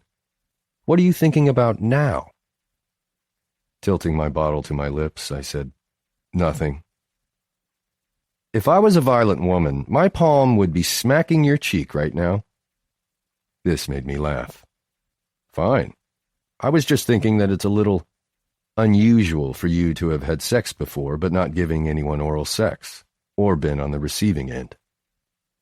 "I mean," she started, leaning back a little on her bar stool, "I guess I kind of gave this one guy a blowjob, but I literally had no idea what I was doing, so I ended up just going back up to the face zone. Guys are pretty easy. You stroke up and down and we shoot." "No, I mean, I get that.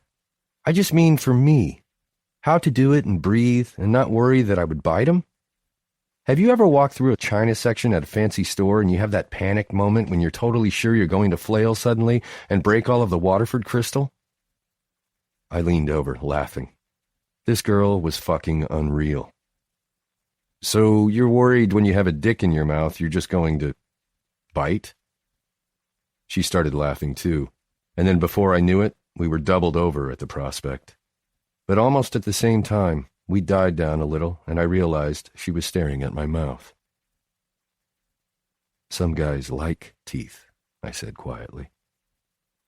"Some guys? Like you?" Swallowing, I admitted, "Yeah, I like girls to be a little rough." "Like scratching and biting and stuff?" "Yeah." A charged thrill ran through me just hearing her say those words. I swallowed heavily, wondering how long it would be before I'd be able to get the image of her doing those things out of my head. "How many guys have you been with?" I asked. She took a sip of her iced tea before answering. 5. "You've never given head, but you've had sex with 5 guys?" My stomach dropped into an abyss, and although I knew my irritation was wildly hypocritical, I couldn't rein it in. "Holy shit, Ziggs, when?" She rolled her eyes, actually laughing at me. "I lost my virginity when I was 16. The summer you worked with my dad, actually." Covering my mouth with her hand when I started to protest, she added, "Don't even start on me, Will. I know you probably lost yours when you were 13. I closed my mouth, sat up. She'd guessed right. With a knowing smile, she continued, "And please, I'm sure you've had sex with hundreds of women. 5 is not that many. I slept with a few guys over the next couple of years and then decided I was doing it wrong. It wasn't very interesting. I had one boyfriend in college for a little while, but I feel like I'm broken. Sex is kind of fun until the actual sex part. Then I'm like, wonder if I have enough cells plated to run the dose-response curve with the tool compound tomorrow."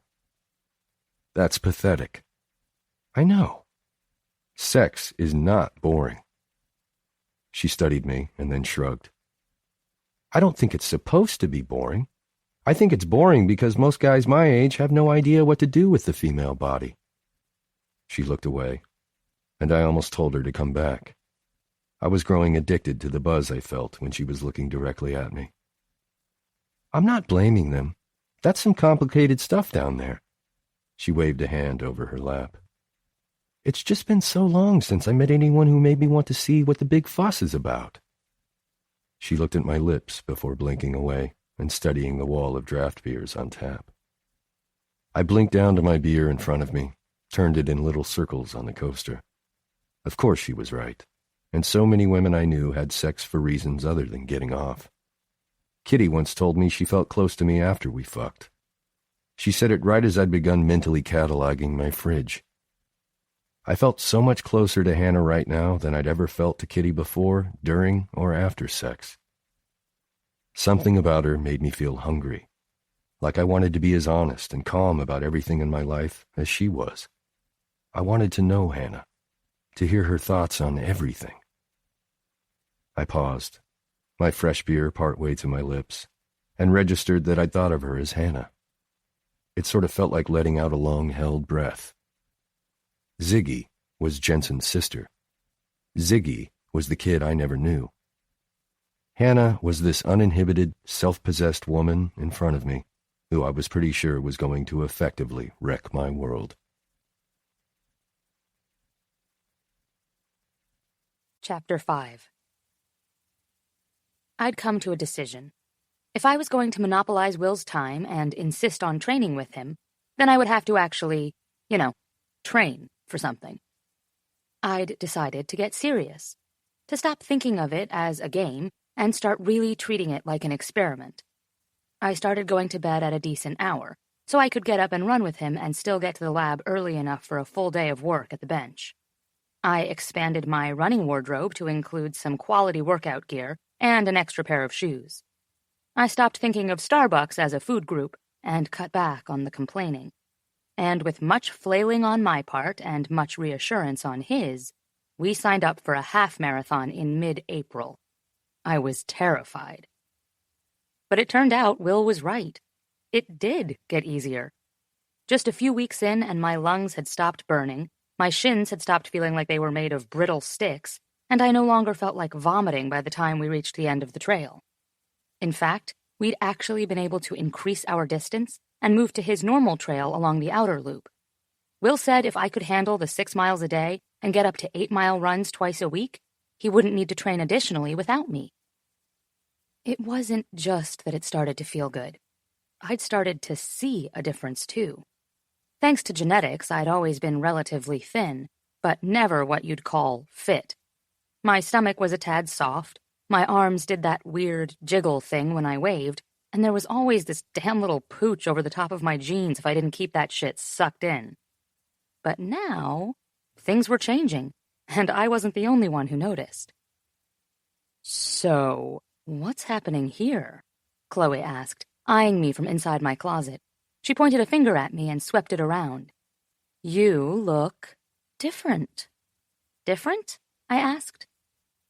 The point of Project Ziggy actually wasn't to spend as much time as possible with Will, even though he was quickly becoming my favorite person, but to help me find balance, to have a life outside the lab. In the past couple of weeks, Chloe and Sarah had become an important part of the effort, dragging me out for dinner or coming over to just hang for a few hours at my apartment. This particular Thursday evening, they'd brought takeout, and we'd somehow migrated into my room, where Chloe had taken it upon herself to go through my closet, deciding what could stay and what absolutely had to go. "Different, good," she clarified, and then turned to Sarah, who was stretched across my bed, thumbing through some sort of financial file for work. "Don't you think so?" Sarah looked up, eyes narrowing as she considered me. "Definitely good. Happy, maybe?" Chloe was already nodding. "Was just going to say that. There's definitely some kind of glowy thing happening in your cheeks, and your ass looks amazing in those pants." I looked at my reflection, checked out the front, and turned to see the back. My ass did look pretty happy. My front wasn't too bad either. "My pants are a little loose," I noted, checking the size. "And look, no muffin top." "Well, that's always a plus," Sarah said with a laugh, shaking her head, then going back to her documents. Chloe started putting things on hangers, shoving others into plastic bags. "You're toning up. What have you been doing?" "Just running. And lots of stretching. Will is big on the stretching. He added sit-ups to our routine last week, and let me be clear on how much I hate those." I continued to study my reflection, adding, "I can't remember the last time I had a cookie, and that feels like a crime." "Still training with Will, huh?" Chloe asked, and I couldn't miss the look that passed between her and Sarah. The look that said I'd just dropped a giant nugget of awesome in their lap, and they were going to talk it to death and then dissect it until I begged for mercy. "Yeah, every morning." "Will trains with you every morning?" Chloe asked. Another look exchanged. I nodded, moved to pick up a few errant things lying around. We meet at the park. Did you know he does triathlons? He's in great shape. I snapped my mouth shut, realizing it probably wasn't safe to be as obliviously unfiltered with Chloe as it was with Will. I knew her well enough at this point to know she didn't let very many things slide. And, indeed, she lifted a brow and reached up, pushing a thick wave of dark hair behind her shoulder. So, about William. I hummed, folding a pair of socks together. Do you see him outside of this daily running date? I could feel their attention like heated laser beams on the side of my face, so I nodded, not looking over at either of them. He's very handsome, Chloe added. Danger, danger, my brain warned. He is. Have you seen each other naked? My eyes shot to Chloe's. What? Chloe, Sarah groaned. No, I insisted. We're just friends. Chloe snorted, moving to the closet with a handful of clothes draped over her arms. Right. We run in the mornings, meet up for coffee sometimes, maybe breakfast, I said, shrugging and ignoring the way my honesty meter seemed to flare into the red zone. Lately, we'd been having breakfast together almost every morning, and talked at least one other time during the day. I'd even started to call him for advice on my experiments when Limaki was traveling or just busy, or just because I valued his scientific opinion. Just friends. I glanced at Sarah. Her eyes were trained on her papers, but she was smiling, shaking her head. Bullshit, Chloe all but sang. Will Sumner doesn't have any women in his life that are just friends, outside of family and the two of us. This is true, Sarah reluctantly agreed. I didn't say anything, just turned and began searching through my drawers for a sweater. I could feel Chloe watching me, though, could feel the pressure of her gaze against the back of my head. I'd never had a lot of female friends, and I definitely never had one like Chloe Mills. But even I was smart enough to be a little afraid of her. I got the distinct impression that even Bennett was a little afraid of her. I found the cardigan I'd been hunting for and slipped it over my favorite Firefly t-shirt, doing my best to keep my expression neutral and my head free of anything Will-related that ventured outside of the friend zone. Something told me these two would see through that in a second. How long have you guys known each other? Sarah asked.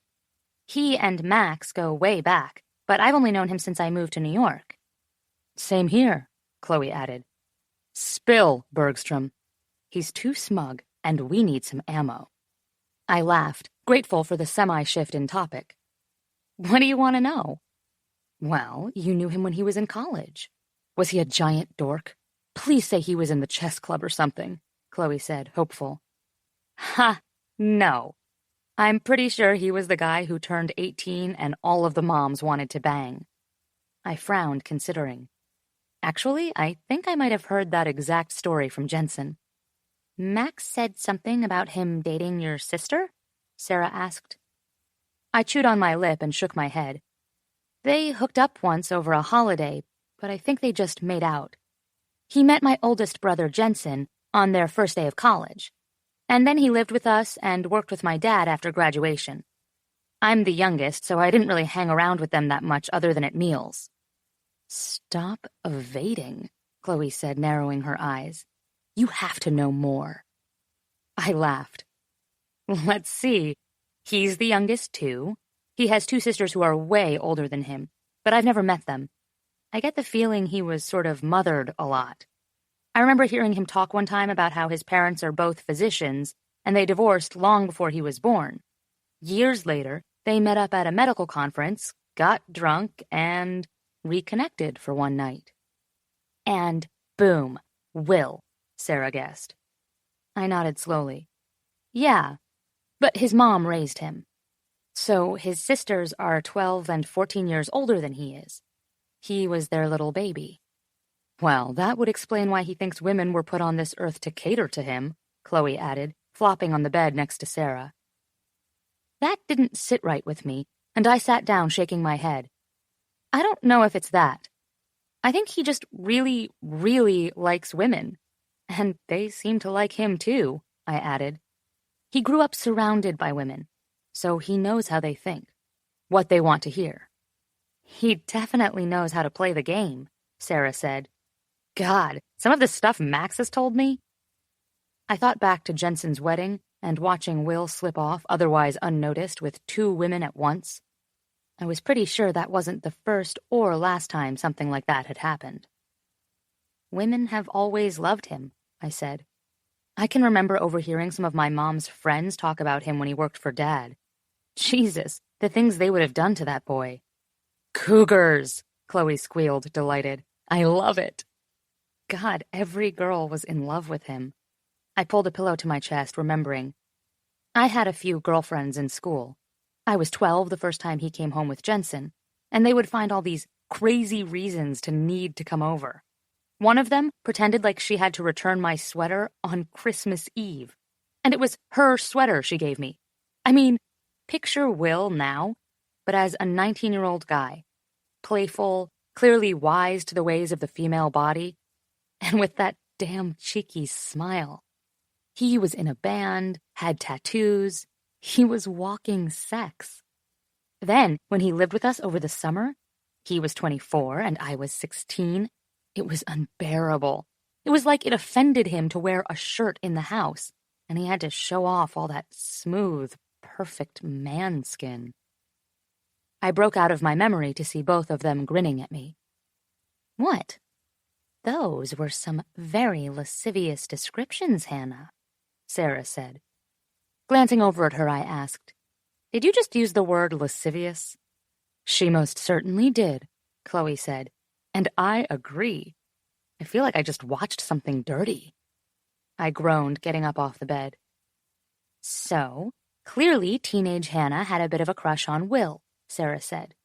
But, more importantly, what does 24-year-old Hanna think of him now? I had to think on this for a beat, because to be honest, I thought about Will a lot, and in every possible way. I thought about his body and his dirty mouth, and of course all the things he could do with them, but I also thought about his brain and his heart. I think he is surprisingly sweet, and he's absurdly smart. He's a total player, but underneath that, a genuinely good guy. And you haven't thought about banging him at all? I stared at Chloe. What? She stared right back at me. What? You're both young and hot. There's a history there. I bet it'd be incredible. Hundreds of images flashed through my mind in only a few seconds, and even though I thought about banging him more than I should probably even admit to myself, I forced the words out. I am absolutely not having sex with Will. Sarah shrugged. Not yet, maybe. I turned to her. Aren't you supposed to be the demure one? A laugh burst out of Chloe's mouth, and she shook her head, giving Sarah a playfully scolding look. Demure. It's always the ones who seem sweet and innocent. Trust me. Well, regardless, I said. Will thinks of me as a little sister. Chloe sat up, pinning me with a serious expression. I can tell you that when a man meets a woman, he puts her in one of 2 categories. Unequivocal friend, or possible banging candidate. Doesn't he have scheduled booty calls? I asked, wrinkling my nose. I liked the idea of dating, but I got the impression that Will was more structured in his relationships than just a conversation about keeping things casual. To have regular nights scheduled the way he seemed to, I wasn't sure I could get behind that kind of boundary regarding something as fluid and shapeless as sex. Sarah nodded. Lately, Kitty is Tuesday nights, Christy is Saturday evening. She hummed thoughtfully and added, I don't think he's seeing Laura anymore, but I'm sure others make cameos here and there. Chloe shot her a look, and Sarah stared back. I blinked away, letting them have their little showdown in private. I'm not suggesting she fall in love with him, Chloe said. Just bang the hell out of him. I'm only making sure everyone knows the score, Sarah answered, a challenge in her eyes. Well, I started. It doesn't matter anyway. Given that he's my brother's best friend, I think we can pretty safely assume I am in unequivocal friend territory. Has he talked about your boobs? Chloe asked. I felt the heated blush crawl up my neck. Will talked about, stared at, and seemed to idolize my chest. Yes? Chloe smiled, smug. I rest my case. The next morning, I'm sure Will was convinced I was on some sort of mood-altering medication, or needed to be. I was distracted during our run and kept going over my conversation with Sarah and Chloe in my mind. Not only was I thinking about how often Will looked at my boobs, gestured to my boobs, and spoke to my boobs, I was unfortunately thinking about Will with the other women I knew were in his life, what he did with them, how they felt when they were with him, and if they had as much fun with him as I did. Plus the fact that he was probably naked with women. A lot. This, of course, led to me thinking about Will naked, which did nothing to help my focus or my ability to go in a straight line down the path in front of me. I forced my thoughts away from the man running in easy silence beside me and to the work I had waiting at the lab, the report I needed to finish, the exams I needed to help Limaki grade. But later, when Will leaned over me, stretching my right leg after I'd basically crumpled on the trail from a leg cramp, he stared at me so intently, his eyes moving slowly over my face. Every thought I'd tried to banish came rushing back. My stomach twisted and a delicious heat spread from my chest and down to the neglected ache between my legs. I felt like I was melting into the cold ground. "You okay?" he asked quietly. I was only able to nod. His brows drew together. "You're so quiet this morning." "Just thinking," I murmured. His sexy little smile appeared, and I felt my heart trip and then begin to hammer in my chest. "Well, I hope you're not thinking about porn or blowjobs or how you want to experiment with sex, because if you think you're keeping that shit to yourself, you're in trouble. We have a rhythm now, Ziggs." I took a particularly long shower after that run. I'd never been a texter. In fact, before Will, my only texts had consisted of one-word responses to my family or coworkers. "Are you still coming?" "Yes." "Can you pick up a bottle of wine?" "Sure." "Are you bringing a date?" "Ignore." Until a week ago, when I'd finally unwrapped the iPhone Niels had given me for Christmas, I still used a flip phone Jensen teased was the first cell phone ever made. Who had time to type 100 messages when I could call and get it over with in less than a minute? It definitely didn't seem very efficient. But with Will, it was fun. And I had to admit, the new phone made it easier. He would text me random thoughts throughout the day, send me pictures of his face when I made a particularly bad joke, or a photo of his lunch when the chicken breast he'd been served was shaped like a penis. So, after my relaxing shower, when my phone buzzed in the other room, I wasn't surprised to see it was Will. What I was surprised by, however, was the question. "What are you wearing?" I felt my brows pull together in confusion. It was random, but by far not the weirdest thing he'd ever asked me. We were meeting for breakfast in a half hour, and maybe he was worried I would show up looking, as he liked to say, like a graduate student hobo. I looked down at the towel around my otherwise naked chest and typed, "Black jeans, yellow top, blue sweater." "No, Ziggy. I mean," insert innuendo, "what are you wearing?" Now I really was confused. "I don't get it," I typed. "I'm sexting you." I paused, looked down at the phone for a few more seconds before responding with, "What?" He typed so much faster than I did, and his response appeared almost immediately. "It's not nearly as hot when I have to explain it. New rule. You need to be at least borderline competent in the art of sexting." Understanding went off like a light bulb in my head. Oh! And, sexting. Clever, Will. "While I appreciate your enthusiasm and the fact that you think I'm witty enough to have come up with that," he replied, "I didn't invent the term. It's been around in popular culture for quite some time, you know. Now answer the question." I paced the room thinking, okay, an assignment. I could do this. I tried to think of all the sexy innuendo I'd ever heard in movies, and, of course, in the moment could not think of a single thing. I thought back on every pickup line I'd heard my brother Eric use, and then shuddered, reconsidering. I drew a total blank. "Well, actually, I'm not dressed yet," I typed. I was standing here, trying to decide if it's against the rules to go without underpants, because I think my skirt shows all the lines, but I hate wearing thongs. I stared at the phone as the little dots indicated he was replying. "Shit, that was pretty good, kid. But don't say underpants. Or blouse. Never sexy." "Don't make fun of me. I don't know what to say. I feel like an idiot standing here naked, texting you." I waited. A few moments passed before my phone lit up again. "Okay, so you've obviously gotten the hang of it. Now say something dirty." "Dirty?" "I'm waiting." Oh, God. Did I have time to Google something? No. I searched my mind and typed the first semi-dirty thing I could think of. "Sometimes when we're running and you're controlling your breathing and lost in the rhythm of it, I wonder what noises you make during sex." So maybe that was a bit more than semi-dirty, and for what felt like an eternity, he didn't reply. Oh, God. I put my phone down, convinced that Will was going to walk away and not reply ever again. He probably wanted something playful and not so honest. I walked into the bathroom, pulled a brush through my wet hair, and then piled it into a knot on top of my head. In the other room, I heard my phone buzz on the desk. "Whoa," was the first message. The second message. "Way to just dive on in there. Okay, I'm gonna need a minute. Or 5.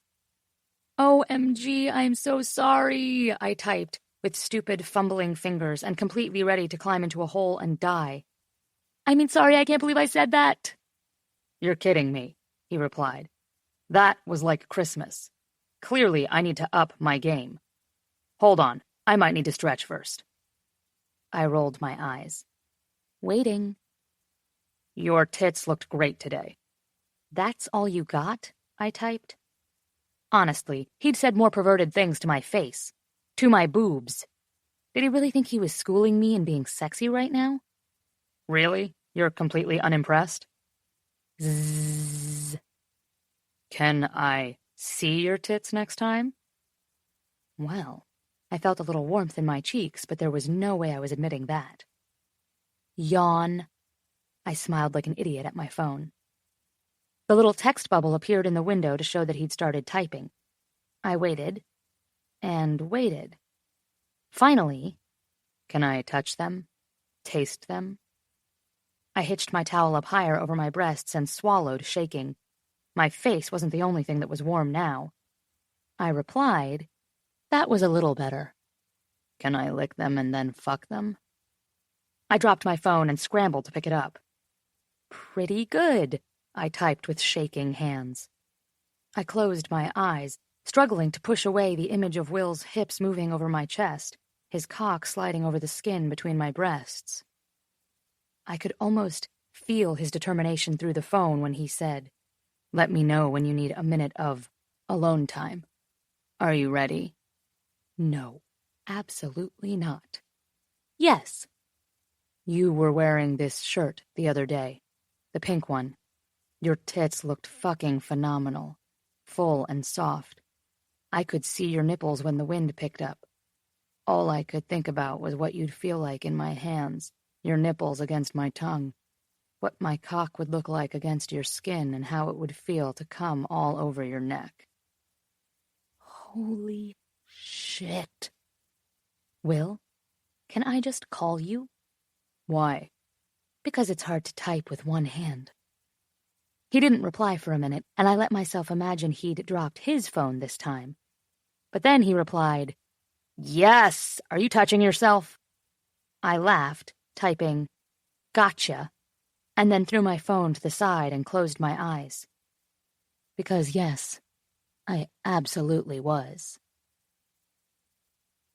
Since at the end of our run I'd agreed to meet Will for breakfast at Sarah Beth's, after I finished thinking about his texts, I hurried to dress and ran out the door.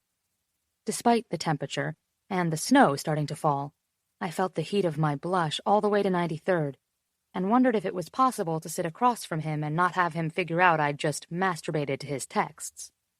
Things felt like they were veering off course, and I tried to remember when it had happened.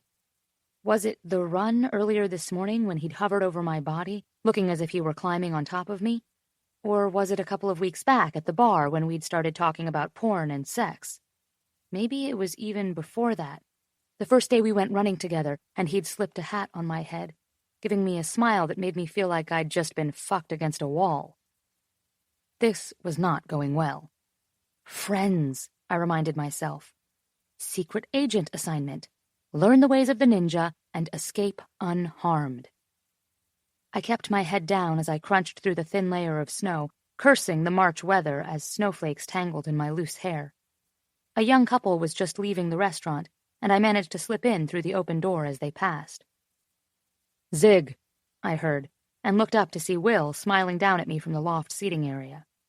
I waved before I walked to the stairs, taking off my hat and scarf as I went. "Fancy seeing you again," he said, standing as I neared the table. I found myself becoming irrationally annoyed by his good manners, even more so by his still damp hair and the way his sweater clung to his unending torso. He had a white shirt underneath, and with the sleeves pushed up his forearms, the lines of his tattoos peeked out from beneath the folded cuffs. Gorgeous asshole. "Morning," I said back. "A little grumpy. Maybe a little tense." Scowling, I said, "No." He laughed as we each took a seat. "I ordered your food." "What?" "Your breakfast? The lemon pancakes with berries, right? And that flower juice thing?" "Yeah," I answered, eyeing him from across the table. I picked up my napkin and unfolded it, laying it across my lap. He bent to meet my eyes, looking a little anxious. "Did you want something else? I can get the waitress." "No." I took a deep breath, opened my mouth, and closed it again. It was such a small thing. The food I always ordered, the type of juice I liked, the fact that he'd known exactly how to stretch me this morning. But it felt big, important somehow. It made me feel a little bad that he'd been so sweet, and I couldn't seem to keep my head out of his pants. "I just can't believe you remembered that." He shrugged. "No big deal. It's breakfast, Zigzag. I'm not donating a kidney here." I forced away the unreasonably bitchy attitude that flared up at that. "Well, it was just really nice. You surprise me sometimes." He looked somewhat taken aback. "How so?" I sighed, deflating somewhat into my chair. "I just assumed you'd treat me more like a kid." As soon as I said this, it was clear he didn't like it. He sat back in his chair and let out a slow breath, so I continued on, rambling. "I know you're giving up your peace and quiet to let me run with you. I know you've canceled plans with your non-girlfriends and had to rearrange things to make time for me, and I want you to know that I appreciate it. You're a really great friend, Will." His brows drew together, and he stared down at his ice water instead of looking at me. "Thanks. Just, helping out Jensen's baby sister." "Right," I said, feeling my irritation flare up again. I wanted to take his water and dunk it over my own head. What was with the hot temper? "Right," he repeated, blinking up to me and wearing a playful little smile that immediately diffused my crazy and made my girl parts perk right back up. "At least, that's the story we'll tell everyone." Chapter 6. Something had changed. Some switch had flipped in the past few days, and there was a leaden weight between us now. It had started a few mornings ago, on our run when she was quiet and distracted, and had fallen to her side when her leg cramped up. Afterwards, at breakfast, she'd clearly been irritated, but that was easy to read. She was fighting something. She was annoyed in the same way I was, as if we should be able to wrestle against this magnet that seemed intent on pulling us to a different place. A non-friend zone place. My phone buzzed on the coffee table, and I jerked upright when Hannah's picture lit up the screen. I tried to ignore the warm hum of levity I felt, simply because she was calling. "Hey, Ziggs. Come to a party with me tonight," she said simply, completely bypassing any traditional greeting. The classic sign of a nervous Hanna. She paused, and then added more quietly, shit, it's Saturday. Unless you have an otherwise platonic, regularly scheduled sex partner over. I ignored the elaborate, implied second question and considered only the first, imagining a party in a conference room at the Columbia Biology Department with 2-liter bottles of soda, chips, and grocery store salsa. What kind of party? She paused on the other end of the line. A housewarming party. I smiled at the phone, growing suspicious. What kind of house? On the other end of the line, she let out a groan of surrender. Okay, fine. It's a grad student party. A guy in my department and his friends just moved into a new apartment. I'm sure it's a shithole. I want to go, but I want you to come with me. Laughing, I asked, so it's going to be a grad school rager? Will they have kegs and Fritos? Dr. Sumner, she sighed, don't be a snob. I'm not being a snob, I said. I'm being a man in his early 30s who finished grad school years ago and considers it a wild night when he goads Max into spending over $1,000 on a bottle of scotch. Just come with me. I promise you'll have an awesome time. I sighed, staring at a half-empty bottle of beer on my coffee table. Will I be the oldest person there? Probably, she admitted. But I know for a fact you'll also be the hottest. I laughed at this, and then considered my night without this option. I'd canceled on Christy, and I still wasn't really sure why. That was a lie. I knew exactly why. I felt weird, like maybe I was being unfair to Hanna by being with other women when she seemed to be giving so much of herself to me. When I told Christy I needed a rain check, I knew she heard something else in my voice. She didn't question why or try to reschedule, the way Kitty would have. I suspected I wouldn't be sleeping with that particular blonde again. Will? Sighing, I stood and walked over to where I'd left my shoes near the front door. Okay, fine, I'll come. But wear a shirt that shows off your tits so I have something to entertain me if I get bored. She let out a small, breathy laugh, managing to sound both girlish and seductive. You have yourself a deal. It was exactly what I'd expected. A serial renter to poverty-level graduate students, and an entirely familiar scene. I was hit with a small wave of nostalgia as we stepped inside the cramped apartment. The 2 couches were droopy futons with stained drab covers. The television was propped on a board balanced between 2 milk crates. The coffee table looked like it had seen better days, before having some very bad days, and then had been given to these guys to trash further. In the kitchen, a horde of bearded, hipster grad students huddled around a keg of Yingling, and there were assorted half-bottles of cheap booze and mixers on the counter. But from the look on Hannah's face, you'd think we just stepped into heaven. Beside me, she bounced a little and then reached for my hand, squeezing it. I'm so glad you came with me. Seriously, have you actually ever been to a party before? I asked. Once, she admitted, pulling me deeper into the mayhem. In college, I drank 4 shots of Bacardi and barfed on some guy's shoes. I still have no idea how I got home. The image made my stomach twist. I'd seen that girl, wide-eyed, trying out wild, at virtually every party I'd been to in college and grad school. I hated to think of that girl ever being Hanna. In my eyes, she was always smarter than that, more self-aware. She was still talking, and I leaned in to catch the rest of what she said.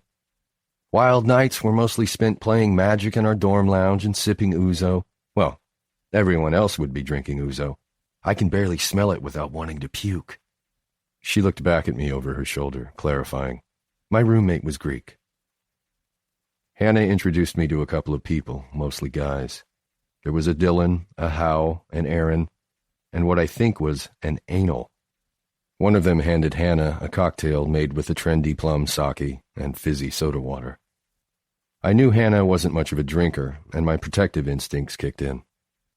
Would you rather have something non-alcoholic? I asked her, loud enough for the others to hear me. What dicks, just assuming she wanted booze. They all waited for her to answer, but she sipped the drink and made a quiet cooing noise. This is so good. Holy crap. Apparently she liked it. "Just make sure I only have the one," she whispered to me, sliding closer into my side. "Otherwise I can't be held responsible for my actions." Well, fuck. With that one line, she managed to derail my plans to be the good big brother figure for the evening. Hanna drank her cocktail faster than I expected, and her cheeks grew rosy. Her smile lingered. She met my eyes, and I could see her happiness there, lighting her up. Christ, she's pretty, I thought, wishing she and I were alone at my place watching a movie, and making a mental note to make that happen soon. I looked around the room and realized how many more people had joined the party. The kitchen was growing crowded. Another graduate student joined our little circle partway into a conversation about the craziest professors in the department and introduced herself to me, stepping between me and Dylan on my right. To my left, I could feel Hanna watching my reaction. I felt hyper-conscious around her, seeing myself through her eyes. She was right when she said I noticed women. But while this other woman was pretty, she did nothing for me, especially not with Hanna so nearby. Did Hanna really think I made a habit of having sex with someone every single time I went anywhere? I met her eyes and gave her a scolding look. Hanna giggled, mouthing, "I know you." "You really don't," I murmured. And fuck it, I let it all out. There's still so much you could learn. She stared up at me for several long, loaded beats. I could see her pulse in her neck, see the way her chest rose and fell with her quickened breathing. She looked down, put her hand on my bicep, and ran her fingertips over the tattoo of the phonograph I had done when my grandfather died. In unison, we stepped away from the group, sharing a secret little smile. Fuck, this girl makes me feel unhinged. "Tell me about this one," she whispered. "I got that a year ago when my pop died. He taught me how to play the bass. He listened to music every second he was awake, every day." "Tell me about one I've never seen before," she said, attention moving to my lips. I closed my eyes for a beat, thinking. I have the word no written just over my smallest rib on my left side. Laughing, she stepped closer, close enough for me to smell the sweet plum drink on her breath. "Why?" "I got it when I was drunk in grad school. I was on an anti-religion kick and didn't like the idea that God made Eve out of Adam's rib." Hanna threw her head back, laughing my favorite laugh, the one that came from her belly and took over her entire body. "You're so fucking pretty," I murmured, without thinking, running my thumb over her cheek. She jerked her head back upright and, with a lingering glance to my mouth, pulled me out of the kitchen, a small, devilish smile on her face. "Where are we going?" I asked, letting her lead me down a narrow hall lined with closed doors. "Shh! I'll lose my nerve if I say it before we're there. Just come with me." Little did she know I'd follow her down this hallway even if it caught fire. I'd come to this dirty bohemian party with her after all. At a random closed door, Hanna stopped, knocked, and waited. She pressed her ear to the wood, smiled up at me, and when we heard nothing, turned the knob, letting out a cute, nervous squeak. The room was dark, blessedly empty, and still relatively sterile from the recent move. A bed was freshly made in the middle of the room, and a dresser was pressed tight in a corner, but the far wall was still lined with boxes. "Whose room is this?" I asked. "I'm not sure." Reaching around, she flipped the lock at my back, and then stared up at me, smiling. "Hi." "Hi, Hanna." Her mouth dropped open, and her beautiful eyes went wide. "You didn't call me Ziggy." Smiling, I whispered, "I know." "Say it again." Her voice came out husky, as if she was asking me to touch her again, to kiss her again. And maybe when I'd called her Hanna, it felt like a kiss. It certainly had to me. And part of me, a very large part of me, decided I didn't care anymore. I didn't care that I'd kissed her sister 12 years ago, and her brother was one of my closest friends. I didn't care that Hanna was 7 years younger than I was, and, in many ways, very innocent. I didn't care that I'd probably fuck it up, or that my past would bother her. We were alone, in a dark room, and every inch of my skin felt like it was buzzing with my need for her to touch me. "Hanna," I said quietly. The 2 syllables filled my head, hijacked my pulse. She smiled a secretive little smile and then looked at my mouth. Her tongue slipped out, wetting her bottom lip. "What's going on, Miss Steek?" I whispered. "What are we doing in this very dark bedroom, exchanging flirty eyes?" She held up her hands, her words coming out in a breathless tumble. "This room is Vegas, okay? What happens here stays here, or rather, what's said here stays here." I nodded, mesmerized by the soft curve of her bottom lip. "Okay. If it's weird, or if I cross a friendship boundary that by some force of magic I haven't yet crossed, just tell me, and we'll leave, and it will be the same level of ridiculous it was before we walked in." I whispered, "Okay," again, and watched as she took a deep, shaky breath. She was tipsy and nervous. Anticipation pricked along the back of my neck and down my spine. "I'm so wound up around you," she said quietly. "Just me?" I asked, smiling. She shrugged. "I want you to teach me things, not just about how to be around guys, but how to be with a guy. I think about it all the time, and I know you're comfortable doing this stuff without being in a relationship, and..." She trailed off, looking up at me in the dark room. "We're friends, right?" I knew with absolute certainty where this was going, and murmured, "Whatever it is, I'll do it." "You don't know what I'm asking." Laughing, I whispered, "So, ask." She stepped a little closer, put her hand on my chest, and I closed my eyes as her warm palm slid down to my stomach. I wondered for a beat if she could feel my heart hammering all the way down my torso. I felt my pulse everywhere, slamming through my chest and all along my skin. "I watched another movie," she said. "A porny one." "I see. Those movies are actually pretty bad." She said this quietly, as if she was worried she might be offending my male, porn-loving sensibilities. With a quiet laugh, I agreed. "They are. The women are so over the top. Actually," she said, considering, "so are the guys for most of it." "Most of it?" I asked. "Not at the end," she said, her voice dropping to barely a decibel. "When the guy came, he pulled out of her and did it on her." Her fingers moved beneath my shirt, tickling over the line of hair that went from my navel and beneath the waist of my pants. She sucked in a breath, running her hand up higher and over my pectorals, exploring. Fuck. I was so worked up I could barely keep my hands from reaching for her hips. But I wanted her to lead this conversation. She'd pulled me in here, started this. I wanted her to get it all out before she turned it over to me, and then I wouldn't hold back. "That's pretty common in porn," I said. "The guys don't come inside the women." She looked up at me. I liked that part. I felt myself grow rigid in my pants and swallowed thickly. "Yeah?" "I liked it because it felt real. I feel like I'm just figuring these things out. I haven't really tried before, or maybe I haven't wanted to explore it with the guys I've been with. But ever since I started hanging out with you, I can't stop thinking about these things. I want to figure out what I like." "That's good." I winced in the dark room, wishing I hadn't answered so quickly, sounded so desperate.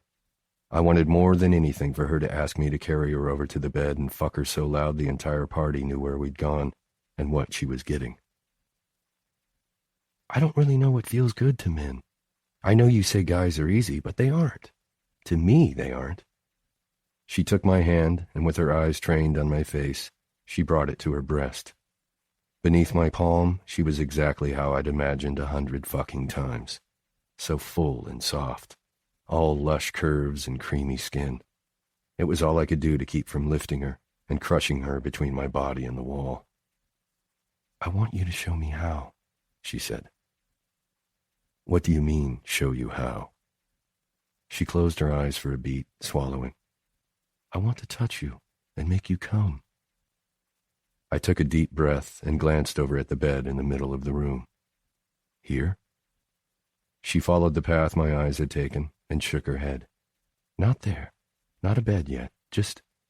She hesitated and then very quietly asked, "Are you saying yes?" Of course I'm saying yes. I'm not sure I could say no to you even if I should.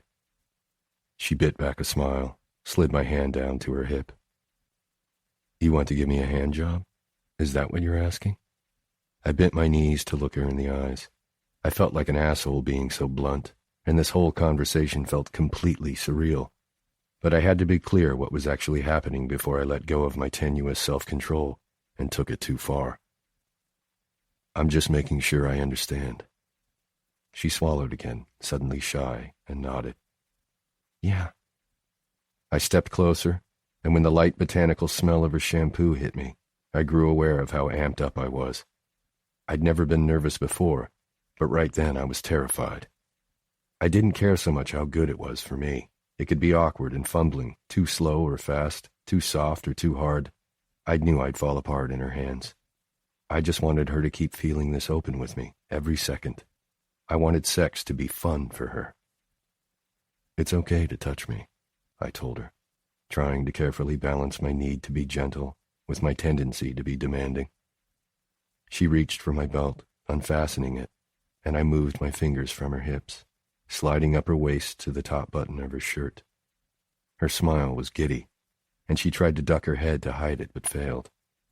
I had no idea what I looked like, but I imagined my eyes were wide, mouth parted, hands shaking on her tiny buttons. Slipping her shirt from her shoulders, I noticed the way she hesitated on my fly, fingers unsure, before she moved away to let her shirt fall to the floor. She stood in front of me in a simple white cotton bra. I reached behind her, meeting her eyes for permission before I unclasped it and slid it from her arms. I'd been unprepared for the sight of her naked chest and stood staring, dumbly. Just so you know, she whispered, you don't have to do anything to me. Just so you know, I said, just as quietly. Keeping my hands to myself would be impossible right now. I want to pay attention. You might distract me. I groaned. She was killing me. Such a good student, I said, leaning to kiss the juncture of her shoulder and neck. But there's no way I can stand here and not look at these. You may have noticed I'm a bit obsessed with your chest. Her skin was soft and smelled amazing. I opened my mouth, bit her gently, testing. She gasped and pressed into me. The best fucking reaction. My mind flooded with images of her nails digging into my back, my mouth open and pressing hard and hungrily into her breast as I rocked over her. Touch me, Hanna. I lifted the weight of her breast in my hand, pushed it higher, squeezing. Holy fuck, she's edible. She'd moved her hands back to my fly, but they remained there, unmoving. Show me how to do this. It was probably the hottest thing I'd ever heard a woman say. Maybe it was the tone of her voice, a little hoarse, a lot hungry. Maybe it was knowing how accomplished she was, and this one task felt so far out of her comfort zone, but she asked me to help. Or maybe it was simply that I was wild for her, and showing Hanna how to pleasure me made me feel like I was telling the universe, this one belongs to me. I moved her hands to the waist of my jeans, and together we worked them and my boxers down my hips, freeing my cock between us.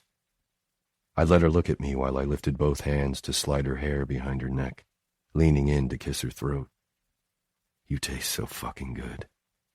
I was so hard I felt my pulse hammering along my length. I needed relief from this tension. Shit, Hanna. Wrap your hand around me.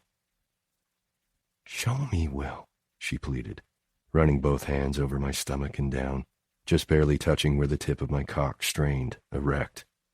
We looked down the length of our bodies and swayed slightly in unison. I took her warm hand, wrapped it around the middle of my shaft, and slid it down and then back up, groaning a long, drawn-out, fuck. She moaned quietly, a tight, excited sound, and I almost broke.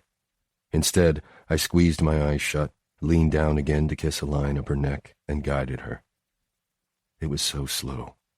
I hadn't had a hand job in forever, and would take head over sex or a hand 100% of the time, but this, right here, was perfect.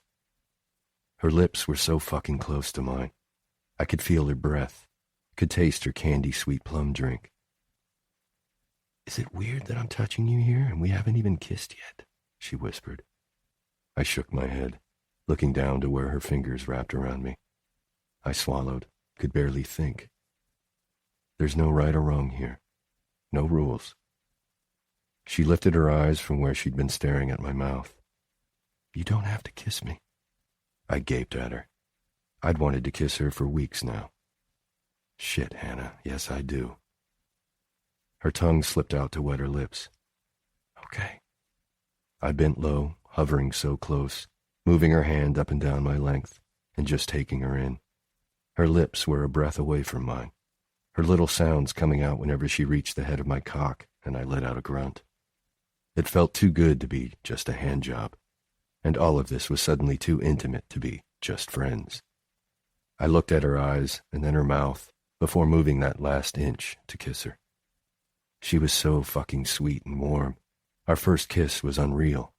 Just a slide of my lips over hers, asking, let me do this. Let me do this and be gentle and careful with every part of you. I kissed her a few times, full lips, careful kisses, so she knew I'd take this as fucking slowly as she needed me to. When I opened my mouth just enough to suck on her bottom lip, a thrill ran through me at the sound of her tight moan. Christ. I wanted to lift her up, fuck her mouth with my tongue, and take her against the wall, with the party raging outside and my eyes on her face, watching her process every single sensation. When she pulled back, she studied my mouth, my eyes, my forehead. She studied me. I couldn't tell if it was a general fascination with what she was learning, or specific to this moment, to me. But nothing would have pulled me out of my trance, not fireworks outside, or a fire in the hall.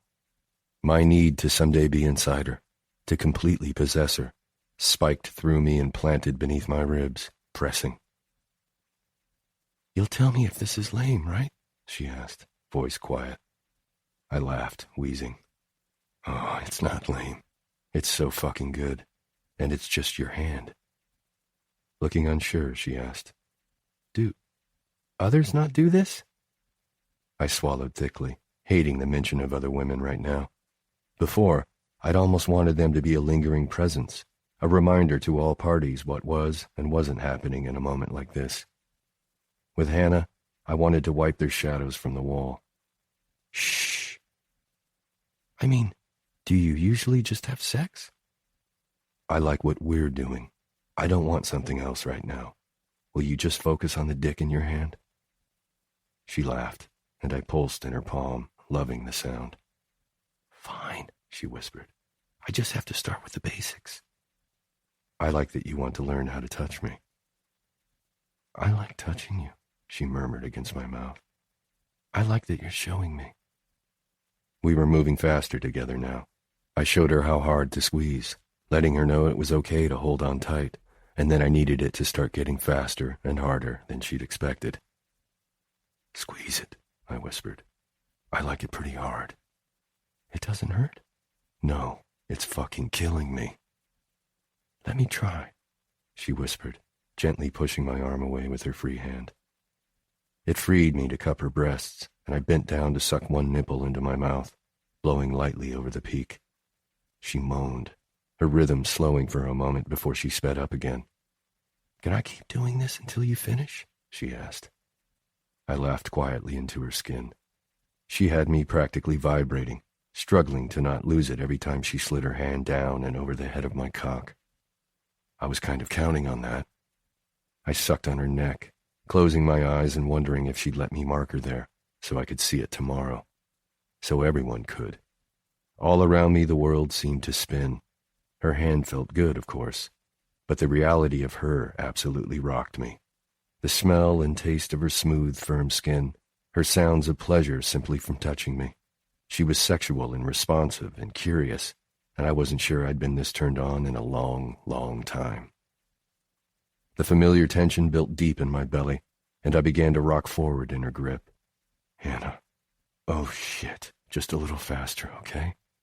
The words felt so much more intimate this way, spoken into her skin, my breath ragged. She faltered for only a second before responding, pulling harder and faster, and I was close, embarrassingly soon, and I didn't give a single fuck. Her long, slim fingers wrapped tight around me, and she let me suck on her bottom lip, her jaw, her neck. I knew she would taste good everywhere. I wanted to show her how it felt to be fucked. With that thought of falling over her and into her, making her come with my body, I leaned into her, begged her to bite me, bite my neck, my shoulder, anything. I didn't care how it sounded. Somehow I knew that she wouldn't balk or recoil from the reality of this admission. Without hesitation, she leaned in, opened her mouth on my neck, and pressed her teeth sharply into me. My thoughts blurred. Everything flashed hot and wild. For a moment, it felt like every synapse in my body had rewired, unplugged, gone off. Her hand slipped over me fast, my orgasm barreling down my spine, and I came with a quiet groan, the heat crawling up my spine and pouring from me into her hand and over her bare stomach. Just when I needed her to, she stopped moving but didn't let go. I could feel her eyes and where she held me in her hand, and I jerked when she moved down my length again, experimentally. "No more," I gasped, my voice tight. "Sorry." She slid the thumb of her free hand over where I'd come on her palm, rubbed it over her hip, eyes wide and fascinated. She was breathing so hard her chest jerked with the movement. "Holy shit," I exhaled. "Was it?" The room seemed full with her unfinished question and the sound of my heavy breathing. I felt a little dizzy and wanted to pull her down onto the floor with me and pass out. "That was fucking unreal, Hanna." She looked up at me, almost triumphant with discovery. "I was right. You made the best noise when you came." The world dropped into an abyss when she said that, because here I was, growing soft in her hand, and all I wanted was to find out whether doing that to me had made her wet. I bent forward and asked, "Is it my turn now?" into the soft skin of her neck. With a trembling breath, she whispered, "Yes, please." "Do you want my hands?" I asked, "or do you want something else?" She let out a nervous laugh. "I'm not really ready for more, but I don't think hands work on me." I leaned back enough to give her my most skeptical look, unbuttoning the top of her jeans and just daring her to stop me. She didn't. "I just mean I don't know if I can get off with fingers, like just inside," she clarified. "Well, of course you can't get off just with fingers inside. Your clit isn't inside." I slid my hand beneath her cotton underwear and froze at the sensation of soft, bare skin. Hanna? I did not peg you as a waxer." She wiggled a little, embarrassed. "Chloe was talking about it. I was curious." I slipped a finger between her lips. Holy fuck, she was drenched. "Jesus Christ," I groaned. "I like it," she admitted, her mouth pressed against my neck. "I like how it feels." "You fucking kidding? You're so fucking soft. I want to lick up and down every part of this." "Will?" "I'd have my mouth on you in 2 seconds if we weren't in some random guy's bedroom." She shivered under my touch, letting out a quiet moan. "I can't tell you how many times I've imagined that." Holy hell. I felt myself lengthen between us again, already. "I think you'd melt like sugar on my tongue. What do you think?" She laughed a little, holding on to my shoulders. "I think I'm melting now." "I think you are. I think you're going to melt all over my fucking hand and I'll lick it off after. Are you loud, little plum? When you come, are you wild?" A tiny choking sound escaped before she whispered, "By myself, I'm not loud." Fuck. That's what I wanted to hear. I could build fantasies for a decade just thinking about Hanna, legs spread on her couch, or while she was lying in the middle of her bed, touching herself. "By yourself, what do you do? Just the clit?" "Yeah." "With a toy, or?"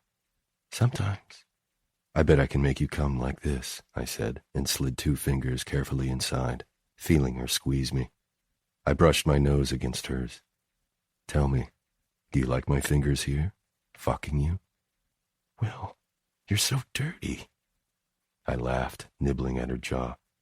"I think you like dirty." "I think I'd like your dirty mouth between my legs," she said softly. I groaned. moved my hand faster and harder into her. "Do you think about it?" she asked, "kissing me there?" "I have," I admitted. "I think about it and wonder if I'd ever come up for air." So wet. She was wiggling all over my hand, making these little desperate sounds I wanted to eat.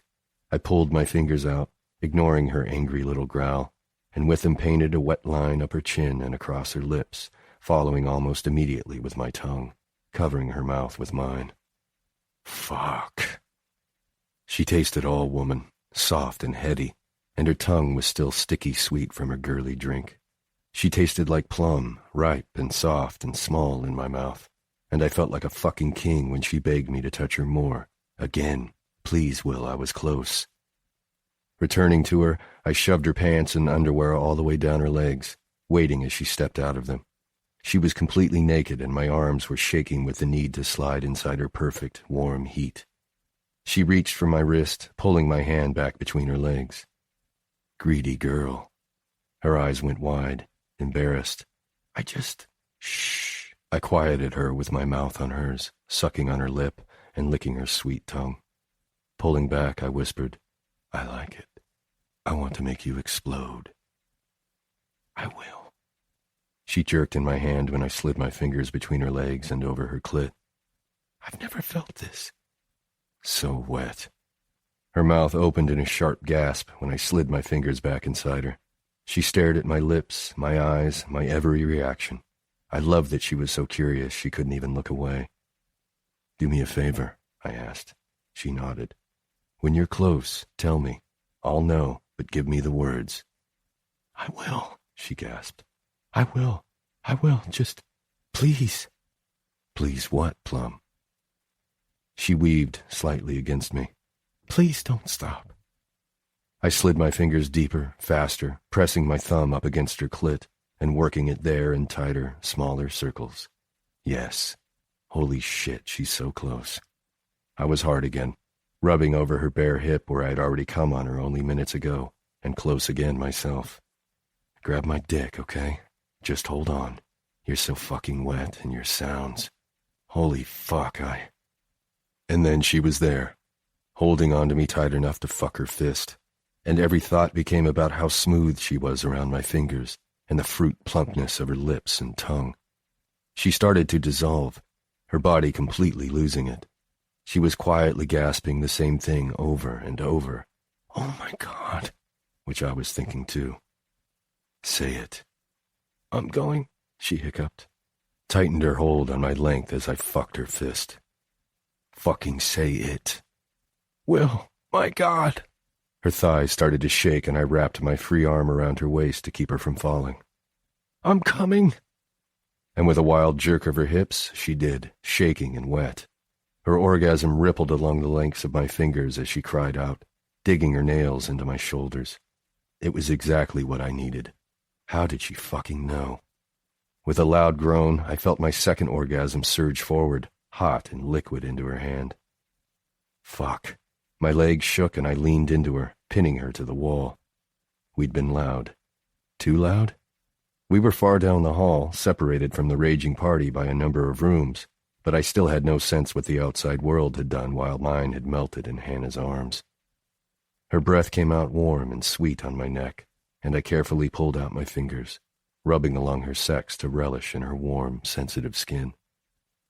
"Good?" I murmured into her ear. "Yeah," she whispered, wrapping her arms around my shoulders and pressing her face into the crook of my neck. "God, so good." I left my hand where it was, my mind reeling as I gently ran my fingers up her clit, down back to her entrance, and along the soft crease of her pussy. It was quite possibly the best first time I'd ever had with a girl, and it had only been our hands.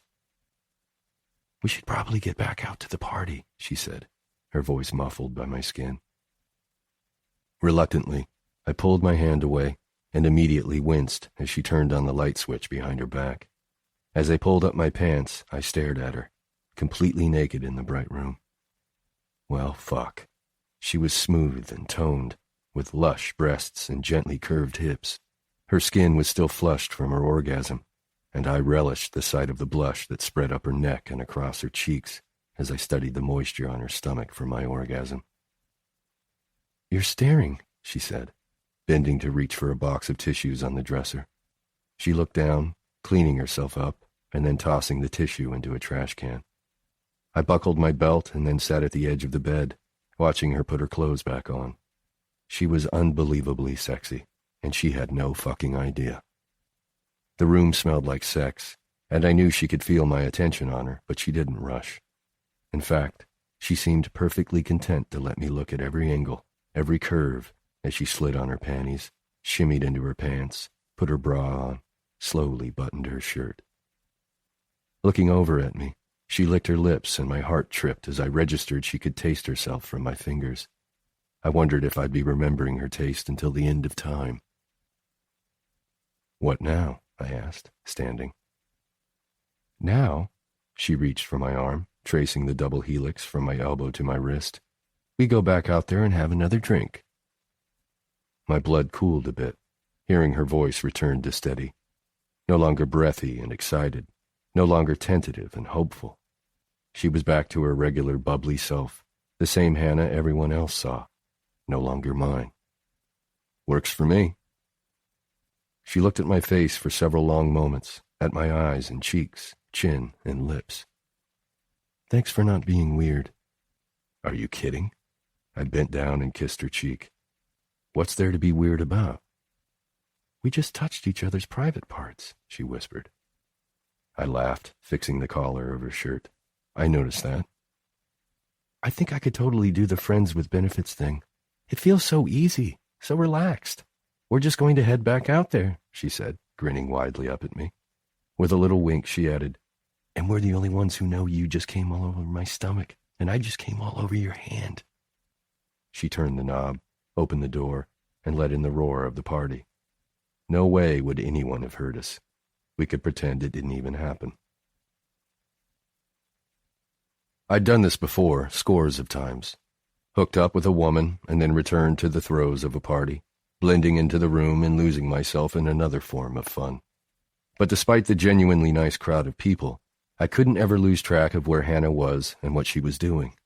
In the living room, talking to the tall Asian guy I remembered as Dylan, heading down the hall, waving to me before ducking into the restroom, filling her plastic cup with water in the kitchen, looking over to me across the room. Dylan found Hanna again, smiling as he bent and said something to her. He had a wide smile, clothes that suggested he got out enough to be on the cutting edge of grad student chic, and seemed genuinely fond of her. I watched her smile grow and then turn a little unsure. She hugged him and watched him head into the kitchen. I had no idea what was happening. I loved seeing her have a good time, but the itch for something else started to spread across my skin, and after 2 hours of partying post-handjob, I realized I wanted to take her home, where we could feel each other for real for the remainder of the night. I slid my phone from my pocket, typing a text to her. "Let's get out of here. Come to my place tonight and stay with me." I moved my thumb to the send button before I noticed that she was also typing in our iMessage window. I paused, waiting. "Dylan just asked me out," she said. I stared at my phone before looking up to meet her anxious eyes across the room.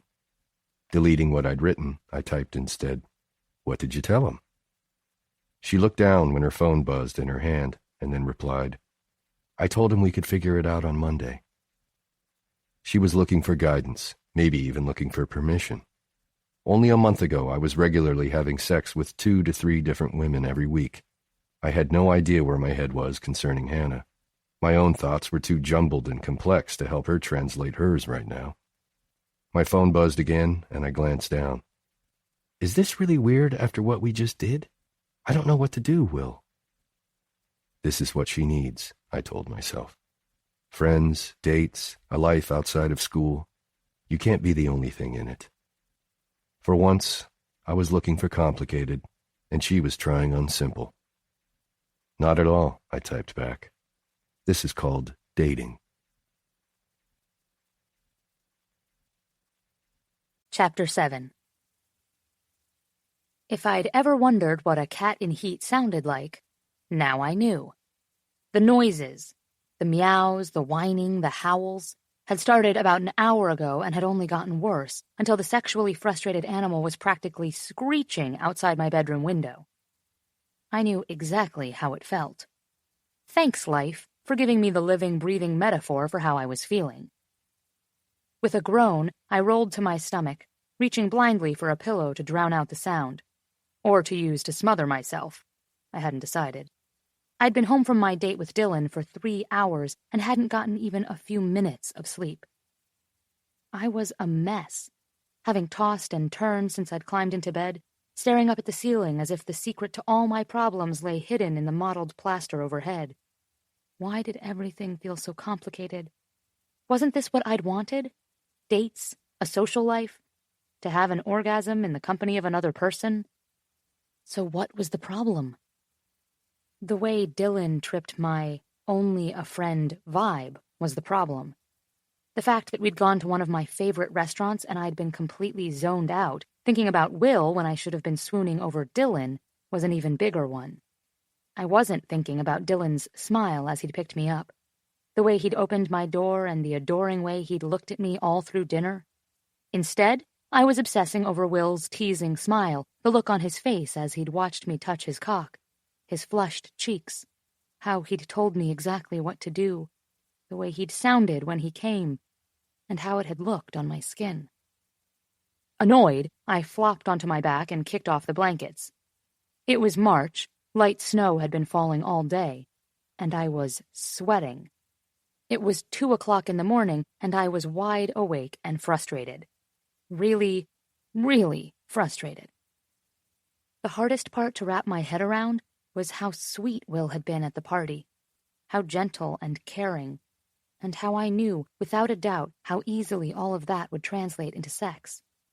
He'd been encouraging, saying everything I'd needed to hear, but never pushing, never asking for more than I'd been willing to give. And holy shit, he was hot. Those hands, that mouth, the way he sucked on my skin, kissing me as if he had years of pent-up need and it was finally unleashed. I wanted him to fuck me, probably more than I ever wanted anything, and it was the most logical next step in the world. We were both there. It was dark, he was worked up, and God knows I'd been ready to explode. There'd been a bed, but it hadn't felt right. I hadn't felt ready. And he hadn't pushed. In fact, when I expected it to be weird, it wasn't. When he'd been the only person I wanted to talk to about Dylan, he'd encouraged me. On the taxi ride home, he'd told me I needed to go out, have fun. He told me he wasn't going anywhere, and what we'd done was perfect. He told me to explore and be happy. God, it just made me want him even more. Deciding this was a losing battle and I would never get to sleep now, I sat up and went into the kitchen. I stared into the fridge, closing my eyes as the cool air floated along my heated skin. I was slick between my legs, and even though it had been 6 days since Will had touched me there, I ached. I'd seen him every day for our run, and we'd had breakfast afterward on 3 of those days. It had been easy. With Will, it was always easy. But each time he was near, I wanted to ask if he could touch me again, if I could touch him. I could still feel the echo of every stroke of his fingers, but I didn't trust my memory. It couldn't possibly have been so good as all that. I walked into the living room and looked out the window. The sky was dark but silver gray, the rooftops glittering with frost. I counted the streetlights and calculated how many of them there were between his apartment building and mine. I wondered if there was even a chance he was awake too, feeling even a fraction of the want I felt now. My fingers found the pulse in my neck, and I closed my eyes, feeling the steady thrum beneath my skin. I told myself to go back to bed. Maybe this was a good opportunity to sample the brandy Dad always kept in the living room. I told myself that calling Will was a bad idea, and that there was absolutely no way that anything good could come from this. I was smart and logical and thought everything through. I was so tired of thinking. Ignoring the warning inside my head, I grabbed my things, stepped outside, and started walking. The lingering snow had been stomped down during the day and formed a thick crust along the sidewalk. My boots crunched with every step, and the closer I got to Will's apartment, the more the chaos in my thoughts settled into a steady hum in the background. When I looked up, I was standing in front of his building. My hands shook as I pulled out my phone and found his picture, typing the only thing that came to mind. "Are you awake?" I almost dropped the phone in surprise when an answer came only a few seconds later. "Unfortunately." "Let me in?" I asked. And honestly, did I want him to say yes or send me home? At this point, I didn't even know. "Where are you?" I hesitated. "In front of your building." "What?" "Down in a sec." I'd barely had time to consider what I was doing, turning to look back in the direction I'd come, when the front door flew open and Will stepped outside. "Holy shit, it's freezing," he yelled, and then looked behind me to the empty curb. "For fuck's sake, Hanna, did you at least take a cab here?" Wincing, I admitted, "I walked." "At 3 a.m.? Are you out of your goddamn mind?" I know, I just..." He shook his head and pulled me inside. "Get in here. You're crazy, you know that? I want to strangle you right now. You don't just walk around Manhattan alone at 3 in the morning, Hanna." My stomach twisted with warmth when he said my name, and I knew I'd stand out in the cold all night if it meant he'd say it again. But he shot me a warning look, and I nodded as he led me to the elevator. The doors closed, and he watched me from the opposite wall. "So, did you just get home from your date?" he asked, looking far too sleep-rumpled and sexy for my current state of mind. "The last you texted, you were getting in the cab to meet Dylan at the restaurant." I shook my head and blinked down to the carpet, trying to understand what exactly I'd been thinking when deciding to come here. I hadn't been thinking, that was the problem. "I got home around 9. "9?" he asked, looking completely unimpressed. "Yes," I challenged. "And?" His tone was even, his face impassive, but the speed of his questions told me he was worked up about something. I shifted from foot to foot, not sure exactly what to say. The date hadn't been a complete disaster.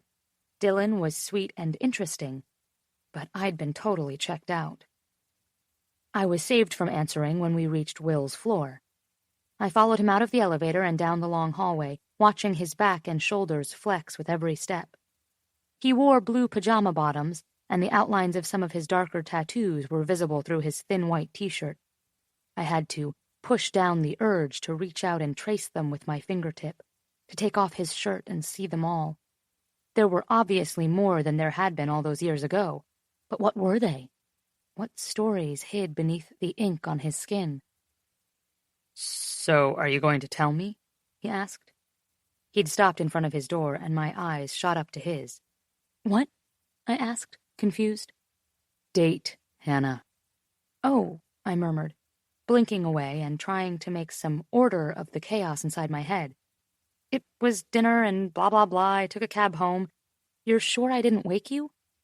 He sighed long and deep, gesturing for me to lead us inside. "Unfortunately, no." He tossed me a blanket from the back of the couch. "I haven't been able to fall asleep yet." I wanted to pay attention, but I was suddenly surrounded by so many pieces of Will's life. His apartment was one of the newer buildings in the area, and it was modern, but modest. He flipped a switch to a small fireplace against one wall, and the flames bit to life with a soft whoosh, washing the honey-colored walls in flickering light. "Warm up while I get you something to drink," he said, motioning to the rug in front of the hearth. "And tell me more about this date that ended at 9.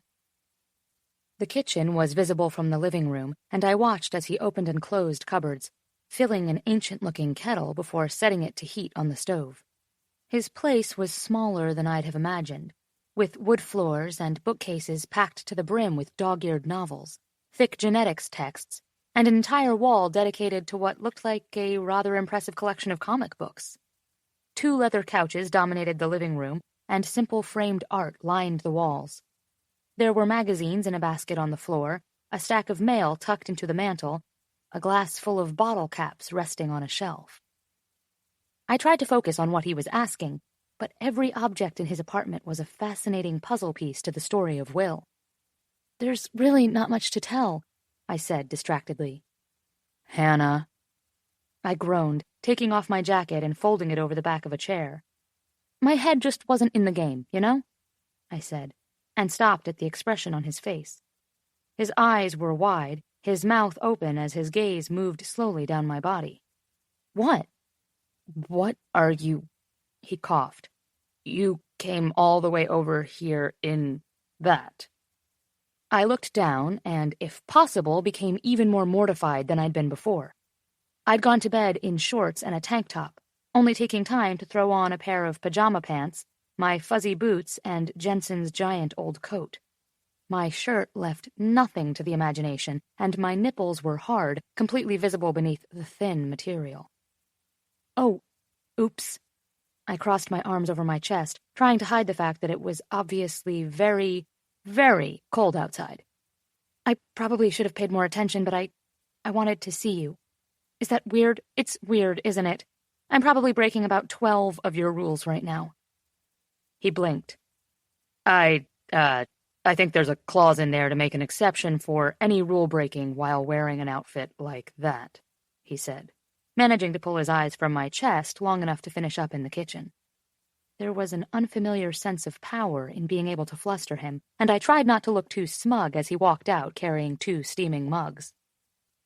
"So, why was this date so uneventful?" he asked. I sat on the floor in front of the fire, legs stretched out in front of me. Just had other things on my mind. Like, I said, dragging the word out long enough to decide if I really wanted to go there. I did. Like the party? A moment of long, heavy silence stretched between us. "I see." "Yeah." "Well, in case you hadn't noticed," he said, glancing over at me, "I wasn't exactly sound asleep here." I nodded and turned back to the fire, not sure how to proceed. I've always been able to control where my mind went, you know? If it's time for school, I think about school. If it's work, I think about work. But lately, I said, shaking my head, my concentration is crap. He laughed softly next to me. "I know exactly how you feel." "I can't focus." "Yeah." He scratched the back of his neck, looking up at me through dark lashes. "I'm not sleeping very well." "Same." "I'm so fucking wound up I can hardly sit still," I admitted. I heard the sound of his exhale, a long, measured breath, and only then did I realize how close we'd gotten. I looked up to see him watching me. His eyes searched every inch of my face. "I don't know if I've ever been this distracted by someone," he said. I was so close. Close enough to see each of his eyelashes in the firelight. Close enough to make out the tiny scattering of freckles along the bridge of his nose. Without thinking, I leaned in, brushing my lips over his. His eyes widened, and I felt him stiffen, frozen for only a moment before his shoulders relaxed. "I shouldn't want this," he said. "I have no idea what we're doing." We weren't kissing, not really. Just teasing, breathing the same air. I could smell his soap, a hint of toothpaste, could see my own reflection in his pupil. He tilted his head and closed his eyes, moving in just enough to kiss me once, lips parted. "Tell me to stop, Hanna." I couldn't. Instead, I reached up, cupping the back of his neck to bring him closer. And then it was he who pushed forward, harder, longer, and I had to grip his shirt to keep myself steady. He opened his mouth, sucking on my lower lip, my tongue. Heat pulsed low in my belly, and I felt like I was dissolving, melting until I was nothing more than a racing heart and limbs that twisted with his, pulling us both to our sides and down to the floor. I started, breath tight. "Tell me what I should do." I felt the shape of him hard against my hip, and I wondered how long he'd been that way, if he'd been thinking about this as much as I had. I wanted to reach down and touch, watch him fall apart like he had at the party, the way he did in my mind every time I closed my eyes. His lips moved over my jaw, down my throat. "Just relax. I'll make it good. Tell me what you want to do." My hand moved under his shirt, and I felt the solid strength of muscle in his back, his arms as he rolled us over to hover above me. I said his name, hating how weak and unfamiliar my voice sounded. But there was something new there, something raw and desperate, and I wanted more. "I used to imagine what it'd be like to have you on top of me," I admitted, not sure where the words were coming from. He rested his body more fully on mine, his hips settling between my open legs. "When you were lounging in the living room with my brother, when you'd take your shirt off outside to wash the car." He moaned, moving a hand to my hair, his thumb drawing a path along my face and pressing into the skin along my jaw. "Don't tell me that." But it was all I could think about. How I remembered him from those years, and the reality of him now. I couldn't possibly count the number of times I wondered what he would look like without his clothes, the sounds he'd make when he was chasing his release. And here he was, heavy on me, hard between my legs, beneath his clothes. I wanted to catalog every tattoo, every line of muscle, every inch of his carved jaw.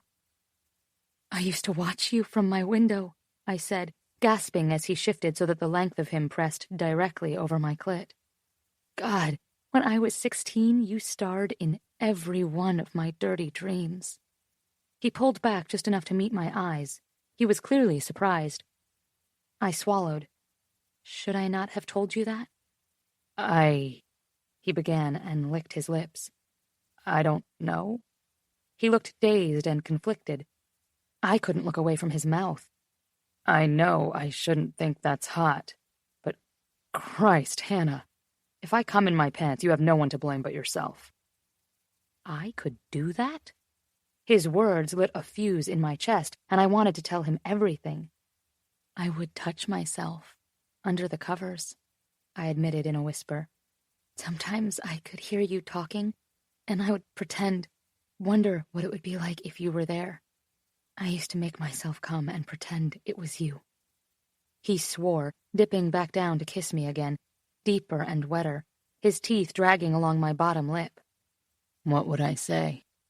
"How good I felt, and how much you wanted me," I said into his kiss. "I wasn't very creative at the time, and I'm pretty sure your mouth is way filthier in reality." He laughed, the sound so low and rough it was a physical pressure on my neck where he breathed. "So, let's pretend you're 16, and I just snuck into your room," he said, moving his mouth just over mine, his voice coming out the slightest bit unsure. "We don't have to take our clothes off, if you aren't ready." And I wasn't sure what to say because, yes, I wanted to be completely bare under him, to imagine what it would feel like to have him naked and over and inside me. But actual sex with Will tonight felt too fast, too soon, too dangerous. "Show me?" I asked. "I don't know how to with clothes on." I paused, adding in a whisper. "Or even off, I guess. I mean, obviously." He laughed, kissing over to my ear and growling quietly as he nipped at my earlobe. The way his hands moved over me, the way his lips slid across my skin, touching like this seemed as second nature to Will as breathing. He exhaled into my neck, groaning quietly. "Move under me. Find what feels good for you, okay?" I nodded, shifting beneath him and feeling the hard press of his cock between my legs. "Can you feel that?" he asked, pressing meaningfully against my clit. "Is that where it feels good?" "Yeah." I moved my hands to his hair and pulled hard, hearing him hiss in a breath as he rocked against me, faster and faster. "Fuck, Hanna." He pushed my tank top up over my ribs, bunching it above my chest. And then he bent, gripped my breast, plumping it, and sucked a nipple deep into his mouth. The air left my lungs, my hips pressed up from the floor, searching. I scratched at his skin and was rewarded each time with a mumbled curse or groan. "That's it," he said. "Don't stop." His mouth followed his hands everywhere, and I closed my eyes, feeling the heat of his tongue as it moved over me. He kissed my lips, my throat.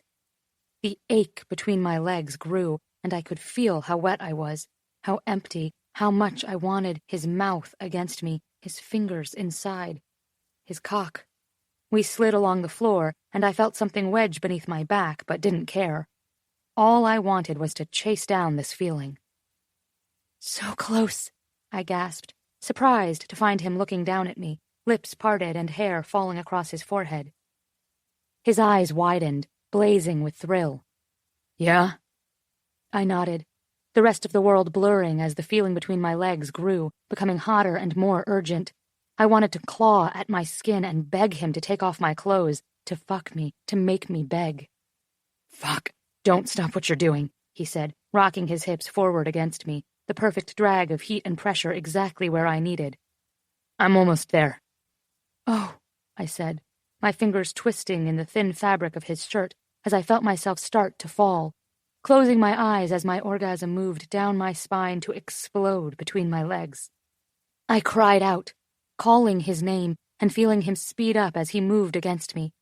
His fingers pressed tightly into my hips as he pushed once, twice, grunting into my neck as he came. Feeling seeped back into my body one limb at a time. I felt heavy and limp, suddenly so exhausted I could hardly keep my eyes open. Will collapsed against me, his breath hot on my neck, his skin damp with sweat and warmed by the fire. He pushed up onto his elbows and looked down at me, his expression drowsy and sweet, and a little timid. "Hi," he said, a crooked smile sliding into place. "Sorry for sneaking into your bedroom, teenage Hanna." I blew the bangs from my forehead and smiled back. "You're welcome there, any time." He started and laughed. "I don't mean to rush off, but I sort of need to clean up." The absurdity of the entire situation seemed to bubble up out of nowhere, and I started to laugh. We were on his floor. I think I had a shoe or something lodged under my back, and he'd just come in his pants.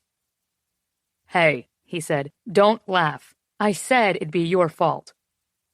I was suddenly so thirsty and licked my lips. "Go," I said, patting his back. He kissed me softly, twice on the lips before pushing himself to stand and walking into the bathroom. I stayed there for a moment, sweat drying on my skin and heart rate slowly returning to normal. I felt both better and worse. Better because I was actually tired, but worse because the new echo of Will's cock moving between my legs was infinitely more distracting than the memory of his fingers. I called the taxi, then walked into the kitchen to splash some cool water on my face and get a drink. He came back into the room wearing different pajamas and smelling of soap and toothpaste. "I called a cab," I assured him, giving him the "don't worry" look. His face fell, or it seemed to, but it happened so fast that I wasn't sure I believed my eyes. "Good," he murmured, walking over to me and handing me my sweatshirt. "I actually think I'll be able to sleep now." "Just needed the orgasm," I said, grinning. "Actually," he said, voice deep, "I'd tried that a few times already tonight. It hadn't worked so far." Holy shitballs. Any drowsiness I'd felt immediately evaporated. I was going to imagine what it would be like to watch Will get himself off for the rest of the night. I wasn't sure if I'd ever be able to sleep again. He walked me downstairs, kissed my forehead at the door, and stood watching as I walked to the curb, climbed into the cab, and drove off. My phone lit up with a text from him. "Tell me when you get home." I lived only 7 blocks from him. I was home in minutes. I climbed into bed, curling into my pillow before answering, "Home safe." Chapter 8. The promise of crowds was always a reality, living near the Columbia campus. But mysteriously, the Dunkin' Donuts nearest my building always seemed busiest on Thursdays. Even during a slow stretch, though, I probably wouldn't have recognized Dylan in line just ahead of me. So when he turned, eyes widening in recognition, and let out a friendly, "Hey, Will, right?" I startled. I blinked, feeling caught off guard. I'd just been daydreaming about taking things with Hanna in a different direction than I had 2 nights ago, when she'd come to my apartment in the middle of the night and ended up beneath me, both of us coming with our clothes on. The memory of that night was a current favorite, one I'd pulled out in almost every quiet moment since, to play with, take down a different path, warm my blood. It had been years since I'd dry-humped a girl, but fuck, I'd forgotten how dirty and forbidden it felt. But the sight of this kid in front of me, the guy Hanna was dating, felt like an ice bucket dumped over my head. Dylan looked like every other Columbia student in the place, dressed down to the point he was towing the line between pajama-clad and hobo. "Yeah," I said, extending my hand to shake his. "Hi, Dylan. Good to see you again." We stepped forward as the line moved ahead, and the awkwardness hit me slowly. I hadn't realized at the party how young he looked. He had that silently vibrating feet-bouncy thing going on, where he seemed constantly excited about something. He nodded a lot, looked at me as if I was someone to be treated as a superior. Looking between us, I registered how much more formal I looked in my suit. Since when was I a guy in a suit? Since when did I have little patience for stupid 20-something grad students? Probably the same day Hanna jacked me off in the back room of a grad student party, and it was the best sex I'd ever had, I reminded myself. "Did you have fun at Denny's?" I stared at him for a long moment, trying to remember when I had last been to Denny's. The party, not the restaurant," he prompted, laughing. "The apartment belonged to a guy named Denny." "Oh, right, the party." My mind immediately went to the image of Hanna's face as I slid my fingers beneath her underwear and across her bare skin. I could remember with perfect clarity her expression just before she came, like I'd done something fucking magical. She looked like she was discovering sensation for the first time. "Yeah, the party was great." He fidgeted with his phone, looking up at me, and seemed to be working up to something. "You know," he said, leaning in a little, "this is the first time I've run into someone who's sort of dating the same girl I'm sort of dating. Is this really weird?" I bit back a laugh. Well, he certainly had blunt force honesty in common with Hanna. "What makes you think I'm dating her?" Dylan immediately looked mortified. "I just assumed, because of how it seemed at the party." Giving him a sly smile, I chided him. "And yet you asked her out anyway?" He laughed as if he too couldn't believe his own audacity. "I was so drunk. I guess I just went for it." I wanted to punch him. And I registered that I was the world's biggest hypocrite. I had absolutely no right to feel so indignant about any of this. "It's fine," I said, calming down. I'd never been on this side of a conversation before, and for a beat wondered if any of my lovers had ever run into each other in places like this. How awkward.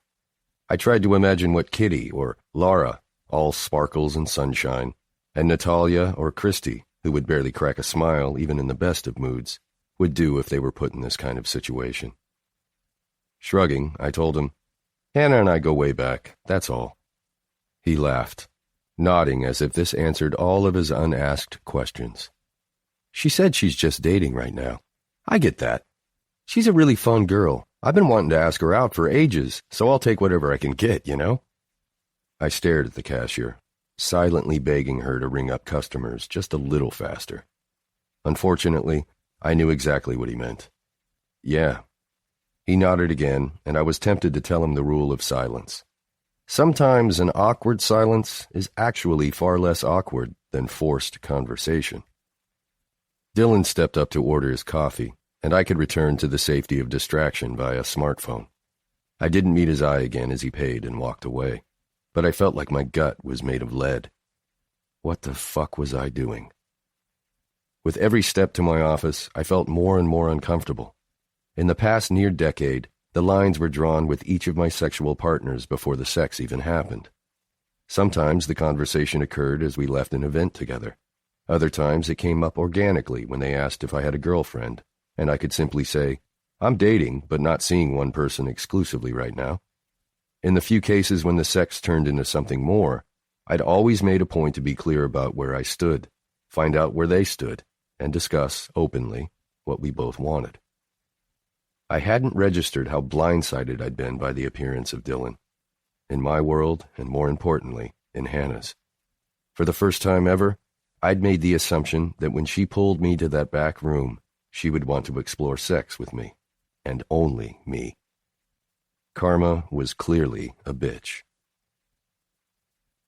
That morning, I dove into work, burning through 3 prospectuses and a stack of bullshit paperwork I'd been putting off for the past week. I followed up on calls, arranged for a business trip to the Bay Area to check out a few new biotechs. I barely stopped to breathe. But when the afternoon rolled around, and I hadn't eaten anything for hours, and my caffeine rush had long since tapered, Hanna pushed her way back into my thoughts. My office door opened, and Max walked over, tossing an enormous sandwich on my desk before sinking into the chair across from me. "What's going on, William? You look like you just found out DNA is a right-handed helix." "It is a right-handed helix," I corrected him. "It just turns to the left." "Like your dick." "Exactly." I pulled my sandwich toward me, unwrapping it. I hadn't realized until it was in front of me, smelling delicious, just how hungry I was. Just thinking too much. "Why do you look mental, then? Thinking too much is your fucking superpower, mate." "Not about this, it isn't." I rubbed my face, opting for honesty over jokes. "I'm kind of confused over something." He took a bite, studied me. After several long moments, he asked, "This is about tits, isn't it?" I looked up at him, expression flat. "You can't call her that, Max." "Course I can't. Not to her face, anyway. I mean, I call my Sarah Tongue, after all. But she doesn't know it." Despite my angst-ridden mood, I laughed at this. "You do not." "No, I don't." His smile gave way to a frown of mock contrition. "That would be tacky, wouldn't it?" "Very tacky." "I can't help but notice that Hanna does have a fantastic pair, though." Laughing again, I murmured, "Maximus, you have no idea." He sat up straighter in his chair. "No, I don't," he said. "But it sounds like you do. Have you seen them? I wasn't aware things had progressed beyond your dating mentoring bullshit." When I looked up at him, I knew he could see it all in my face. I was in deep with Hanna. "I have. Things, progressed the other night. And then again a couple of nights ago." I picked at my sandwich. "We haven't had sex, but alas, tonight she's going on another date with this one guy. Doing the dating thing she was so keen on, eh?" I nodded. "Seems like it." "Does she know you're walking around under a lovesick rain cloud?" I took a bite of my sandwich and threw him a look. "No," I mumbled. "Dick." "She seems pretty great," he hedged carefully. I wiped my mouth on my napkin and leaned back in my chair. Great didn't seem to cover it with Hanna. I hadn't known a girl like her, maybe ever. "Max, she's the entire package. Funny, sweet, honest, beautiful. I just feel so out of depth on this." As soon as the words were out of my mouth, I could sense how foreign they sounded coming from me. A strange, ringing silence filled the room, and I knew the wave of mockery was coming straight at me. It was evident in the little twitch of Max's lips. Fuck. He stared at me a beat longer before holding up a finger for me to wait, and pulling his phone out of his jacket pocket. "What are you doing?" I asked, wary. He shushed me, hitting speaker so we could both hear the call ringing. Bennett's voice answered on the other end. "Max." "Ben," Max said, leaning back in his chair with a giant grin. "It's finally happened." I groaned, resting my head on my hand. "You got your period?" Bennett asked. "Congratulations." "No, you twat," Max said, laughing. "I'm talking about Will. He's gone arse over tits for a girl." A loud slap sounded in the background, and I imagined Bennett's desk had just received a very enthusiastic high five. "Fantastic! Does he look miserable?" Max pretended to study me for a beat. "As miserable as they come. And she's going on a date with another bloke tonight." "Ooh, that's rough." "What's our boy up to?" Bennett asked. "Looking like a sad sack of shite, is my guess," Max answered for me, and then raised his eyebrows as if I was allowed to answer now. "Just hanging at home," I said. "Watching the Knicks. I'm sure Hanna will tell me all about her date tomorrow when we go running. Bennett hummed on the other end of the line. I should probably inform the girls. I groaned. Don't inform the girls. They'll want to come over and mother hen you, Bennett said. Max and I have a dinner meeting anyway. We can't leave you alone in this pathetic state. I'm not pathetic. I'm fine. Jesus, I muttered. Why did I say anything? Ignoring me, Bennett said, Max, I'll take care of this. Thanks for letting me know. And the line went dead. Chloe pushed past me into my apartment. Her arms were full of bags of takeout. Having some people over at my place tonight? I asked. She threw me a look over her shoulder and disappeared into my kitchen. Behind her, Sarah lingered in the hall, holding a six-pack and some sparkling water. I was hungry, she admitted. I made Chloe order one of everything. I pushed the door open wider to let her in and followed her into the kitchen, where Chloe was busy unpacking enough food for 17 people. I already ate, I admitted, wincing. I didn't realize you were bringing dinner. How can you think we weren't bringing dinner? Bennett said you were a hot mess. Hot mess means pad thai, chocolate cupcakes, and beer. Besides, I've seen you eat, she said, pointing to the cabinet where I kept my plates. You can eat more. Shrugging, I grabbed 3 plates, some silverware, and a beer. I eased back to the living room and set up our plates on the coffee table. The girls joined me, Chloe sitting on the floor, Sarah curling up next to me on the couch, and we all dug in. We sat and ate in front of the television, watching basketball in comfortable, intermittent conversation. After all of it, I was glad they were here. They didn't bother me with 1,000 questions about feelings. They just came, ate with me, kept me company. Kept me from getting too lost in my own head. I was fairly certain it wasn't the first time someone I was dating was out on a date with someone else, but it was the first time it even occurred to me to care. I was happy Hanna was out, having fun. That was the weirdest part of all of it. I wanted her to have what she wanted. I just wanted her to want only me. I wanted her to come over tonight, admit that she would prefer to just fuck me and quit this dating nonsense, and that would be that. It was ridiculous, and I was the world's biggest asshole for thinking it, especially since in the past I'd made 100 girls feel just like I did now, but it's what I wanted. And fuck, I was restless. As soon as I finished eating, I began obsessively checking my phone, checking the clock. Why hadn't she texted? Didn't she even have one question she needed answered? Didn't she even want to say hi? God, I hated myself. Have you heard from her? Chloe asked, correctly reading my fidgeting. I shook my head. It's fine. I'm sure she's fine. So what did Kitty and Christy say? Sarah asked, putting her glass of water down on the table. To what? I asked.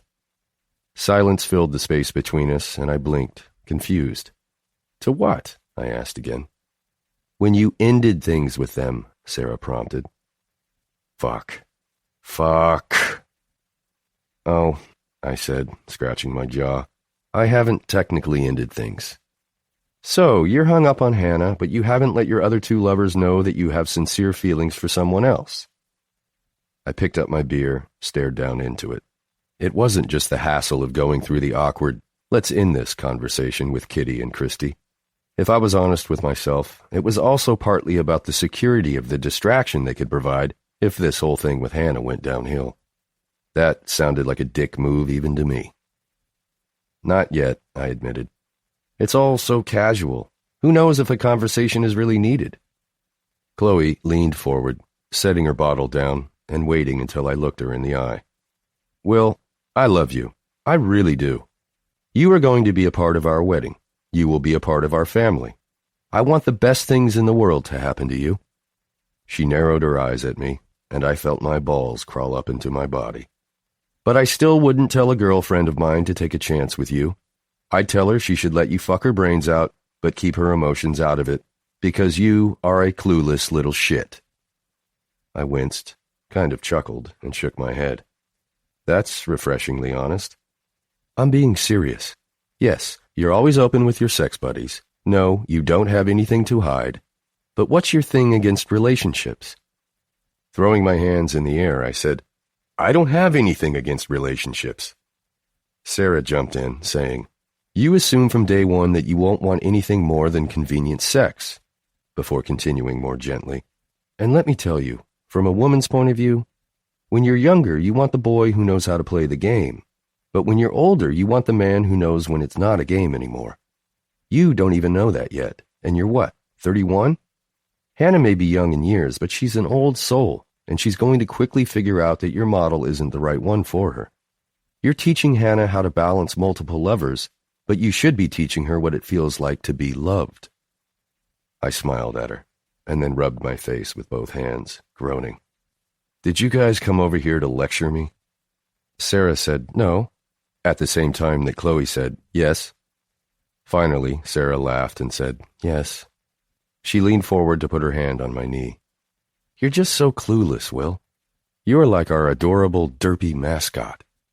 "That is awful," I said, laughing. "Don't ever repeat that." We all turned back to the basketball game. It wasn't awkward. I didn't feel defensive. I knew they were right. I just wasn't sure what I could actually do about any of it, seeing as how Hanna was out with fucking Dylan. It was fantastic for me to be able to admit that I wanted more with her, and that I didn't want her out with another guy. But it 100% did not matter as long as Hanna and I were on different pages about it. And the truth was, I wanted her to fuck only me, but I didn't really want things between us to change. Did I? I picked up my phone, checking to see if I'd somehow missed a text from her in the past 2 minutes. "Jesus, Will, just fucking text her," Chloe said, throwing a napkin at me. I stood abruptly, less to comply with Chloe's bossy shit, and more to just move. What was Hanna doing right now? Where were they? It was almost 9. Shouldn't they be done with dinner by now? Actually, given his track record, she was probably at home. Unless they were at his place? I felt my eyes go wide. Was it possible she was in his bed, having sex with him? I closed them just as fast, jaw bulging as I remembered how she felt beneath me, her curves, the feeling of her knees pressed to my sides, and to think she might be with that weaselly kid, naked? Fuck that. Turning, I walked down the hall toward my bedroom, stopping when my phone buzzed in my palm. I don't think even my knee-jerk reflex was as fast as my reaction to the lit screen, but it was only Max. "Your girl is here at the restaurant with me and Ben. Nicely done on the project, Hanna, Will. She looks bloody hot." I groaned, leaning against the wall in my hallway as I typed. "Is she kissing the kid?" "No," Max replied. "She keeps checking her phone, though. Stop texting her, you little shit. She's exploring life right now, remember?" Ignoring his obvious attempt to rile me, I stared at the text, reading it again and again.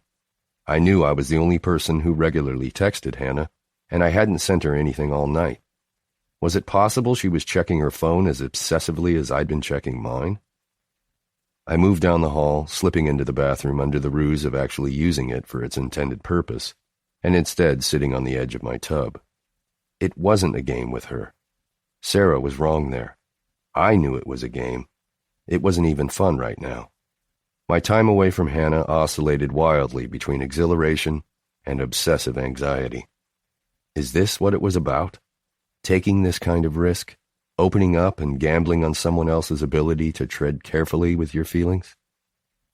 My thumbs hovered over the letters for several pounding heartbeats, and then I typed a single line, reading it over and over, checking it for diction, tone, and the overall, no big deal, I'm not obsessing about your night or anything vibe of it.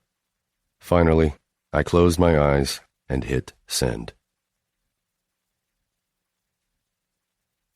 Chapter 9. I was not going to text Will. And then maybe live abroad someday. I was not going to text Will. Maybe Germany, or maybe Turkey. I blinked back to the conversation and nodded to Dylan, who sat opposite me and who had basically trekked the entire globe during our conversation. "That sounds really exciting," I said, smile stretched wide across my face. He looked down at the linen tablecloth, cheeks slightly pink. Okay, so he was pretty cute. Like a puppy. I used to think I'd want to live in Brazil, he continued. But I love visiting there so much. I don't want it to ever feel familiar, you know? I nodded again, doing my best to pay attention and rein in my thoughts, to focus on my date and not the fact that my phone had been silent all night. The restaurant Dylan had chosen was nice, not overly romantic, but cozy. Soft lighting, wide windows, nothing heavy or too serious, nothing that screamed date. I'd had the halibut, Dylan had ordered a steak. His plate was practically empty. I'd hardly touched mine. What had he been saying? A summer in Brazil? How many languages did you say you spoke again? I asked, hoping I was close enough to the mark. I must have been because he smiled, obviously pleased I'd remembered this detail, or at least that such a detail existed. 3. I sat back a little, genuinely impressed. Wow, that's really amazing, Dylan.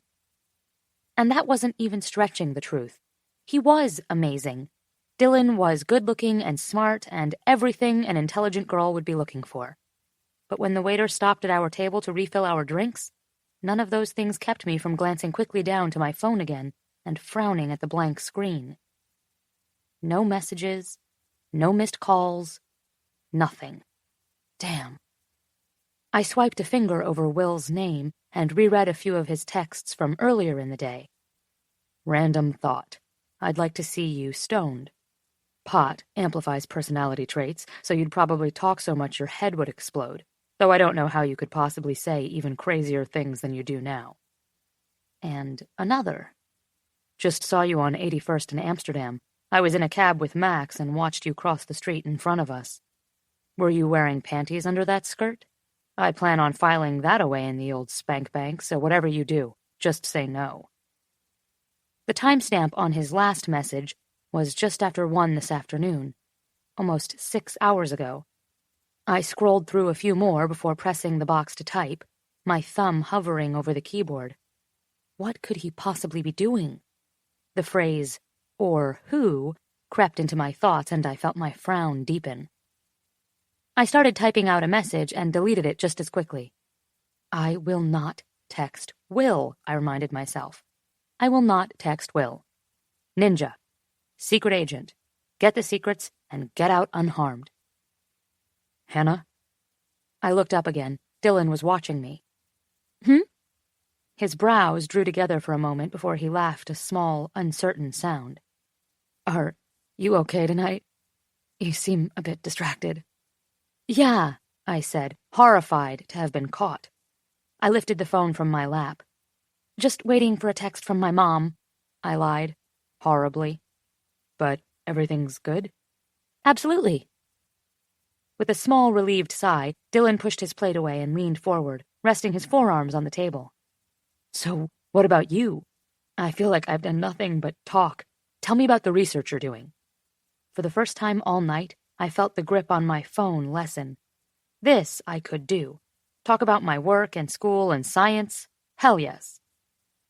We'd just finished dessert and my explanation of how I was collaborating with another lab in our department to engineer vaccines for Trypanosoma cruzi when I felt a tap on my shoulder and turned to see Max standing behind me. Hey, I said, surprised to see him here.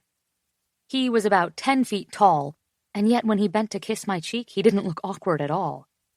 Hanna, you look absolutely smashing tonight. Damn, that accent was going to kill me dead. I smiled. Well, you can pass your compliments to Sarah. She's actually the one who picked out this dress. I wouldn't have thought it possible for him to get even more attractive, but the proud grin that stretched across his face did just that. I'll do that. And who is this? He said, turning to Dylan. Oh, I said, turning back to my date. Sorry, Max, this is Dylan Nakamura. Dylan, this is Max Stella, my friend Will's business partner. The two men shook hands and chatted for a moment, and I had to talk myself out of asking about Will. I was on a date, after all. I shouldn't be thinking of him in the first place. Well, I'll just leave you two to it then, Max said. Tell Sarah I said hi. Absolutely. Enjoy the rest of your evening. I watched Max walk back to his table where a group of men were waiting for him. I wondered if he was out for a business dinner, and if so, why hadn't Will gone with him? I realized I didn't know much about his job, but didn't they do this kind of stuff together? A few minutes later, just as the bill came, my phone vibrated in my lap. "How's your night, Plum?" I closed my eyes, feeling that word vibrate through me like an electrical current. I thought back on the last time he'd called me that and felt my insides liquefy. "Fine. Max is here. Did you send him to check on me?" Ha! As if he'd ever do that for me. And he just messaged. "Said you look pretty hot tonight."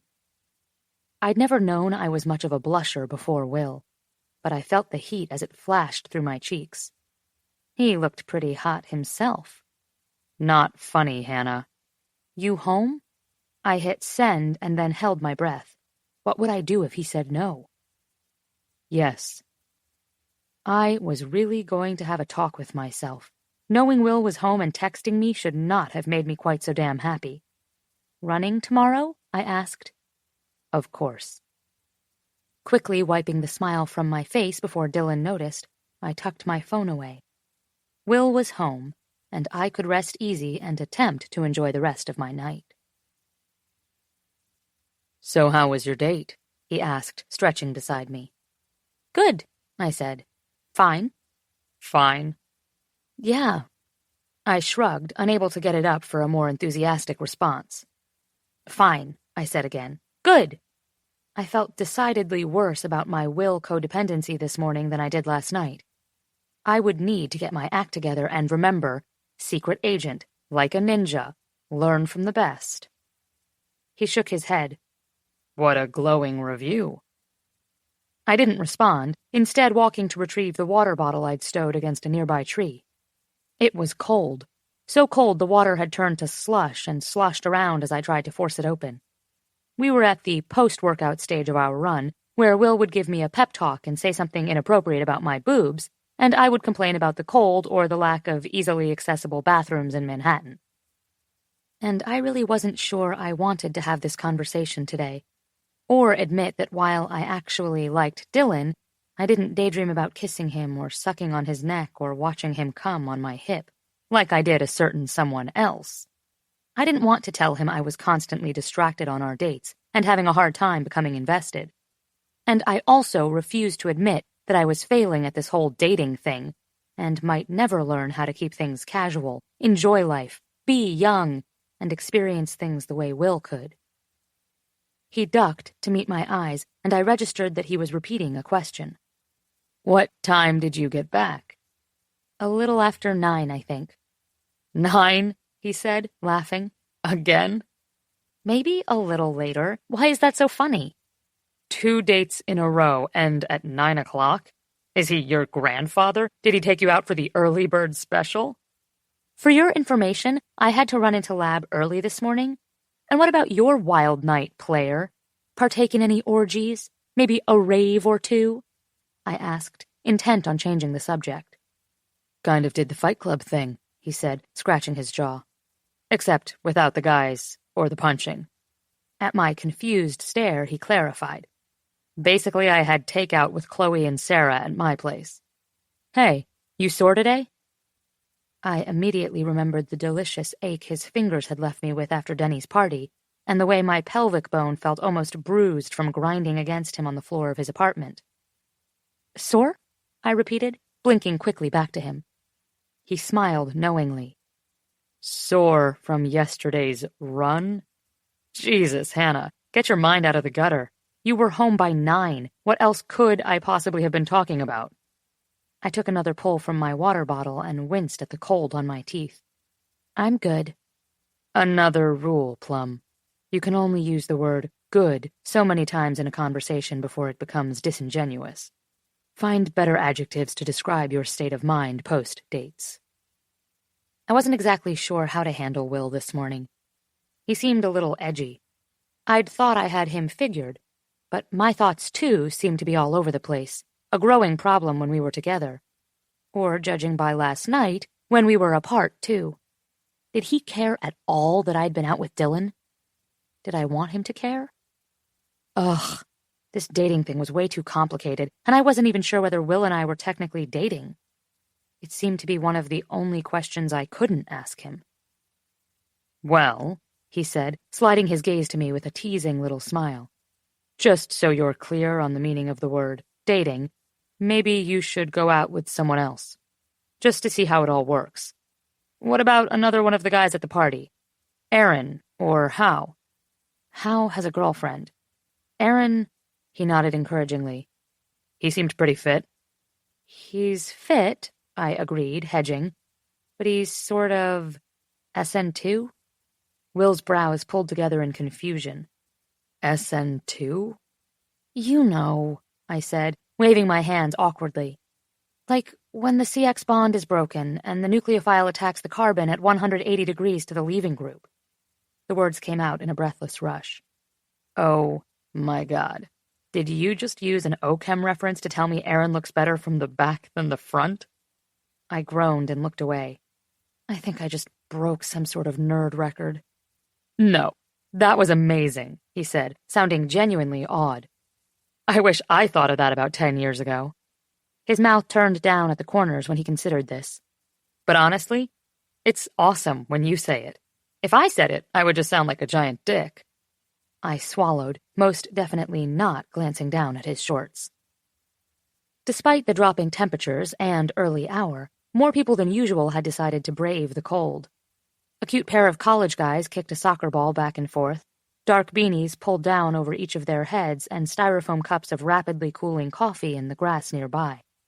A woman with a giant stroller power-walked by us, and a handful of others ran along the various trails. I looked over just in time to see Will bend in front of me, reaching to tie his shoe. I've got to hand it to you.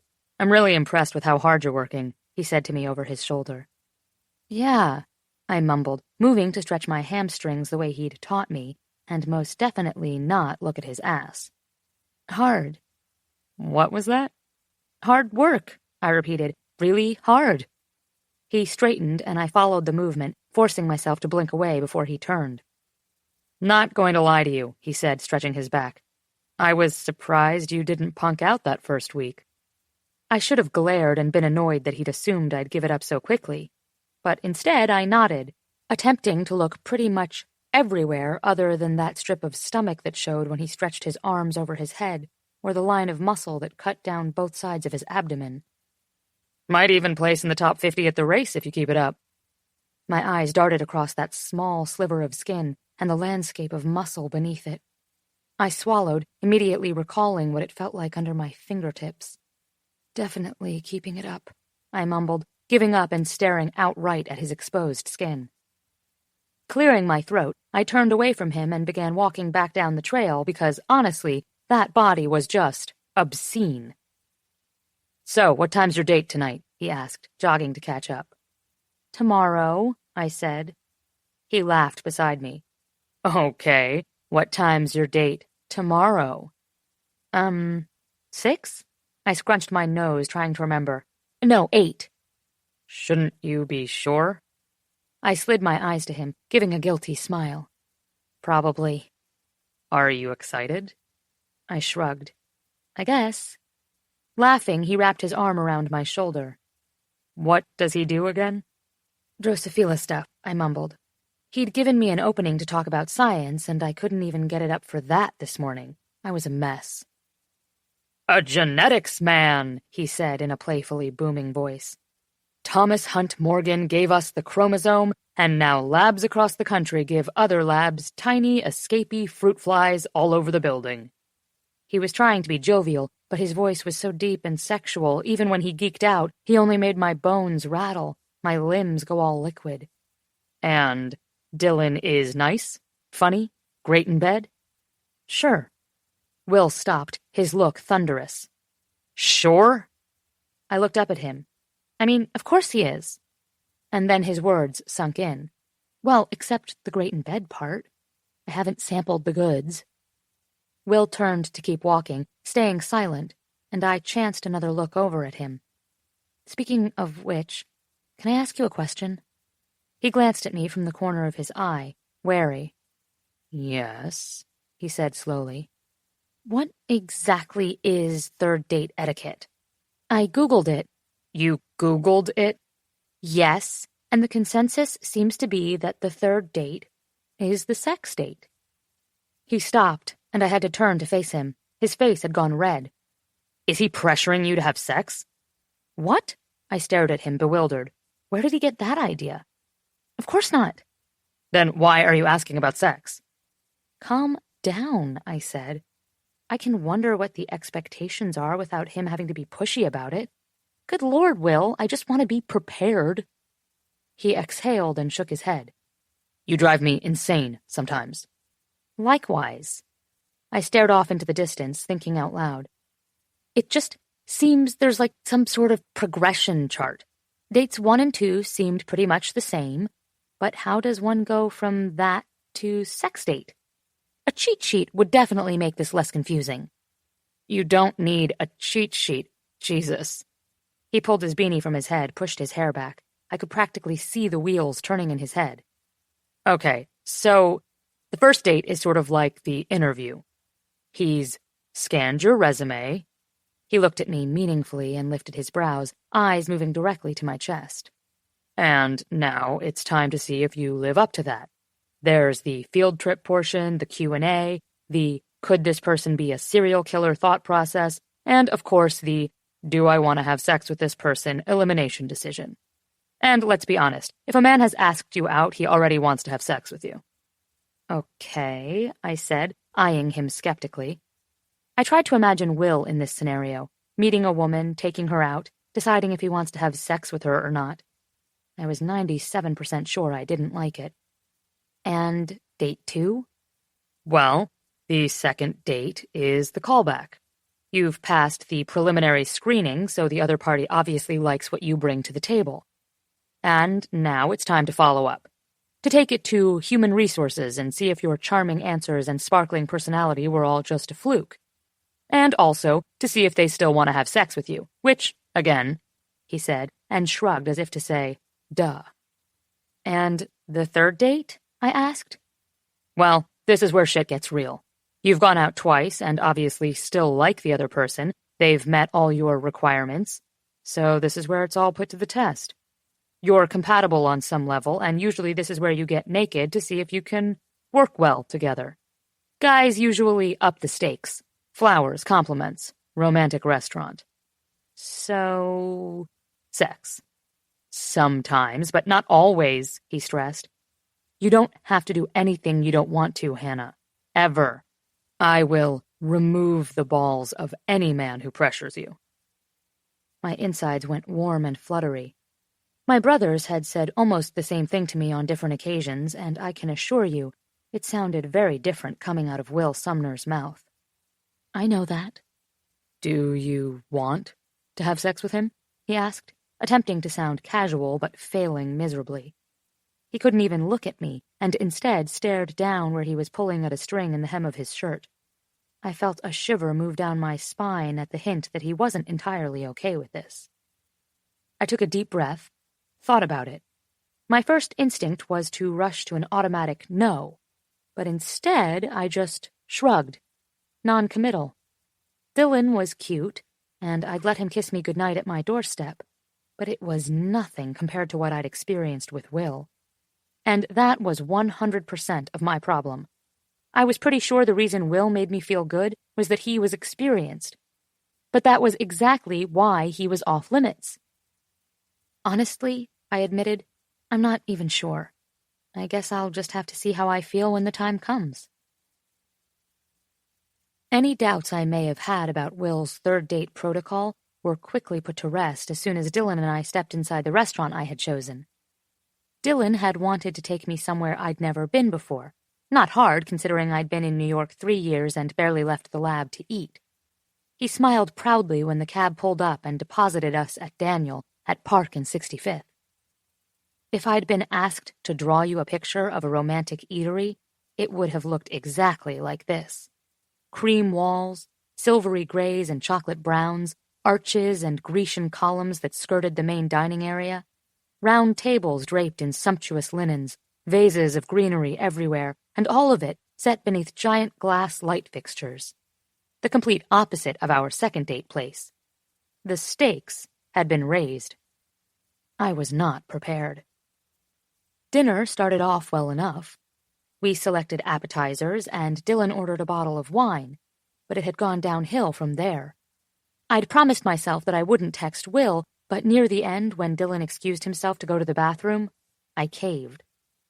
I think I'm failing third date 101. He answered almost immediately. What? Impossible. Have you seen your teacher? He ordered some expensive wine, and then seemed insulted when I didn't want any. You never care that I don't drink, I typed. The icon appeared to show that he'd entered text. Quite a bit of it if the amount of time it took was any indication. So I waited and looked around to make sure Dylan wasn't headed back my way. That's because I'm a genius and can do basic math. I pour you half a glass, you pretend to drink it all night, and so the rest of the bottle's for me.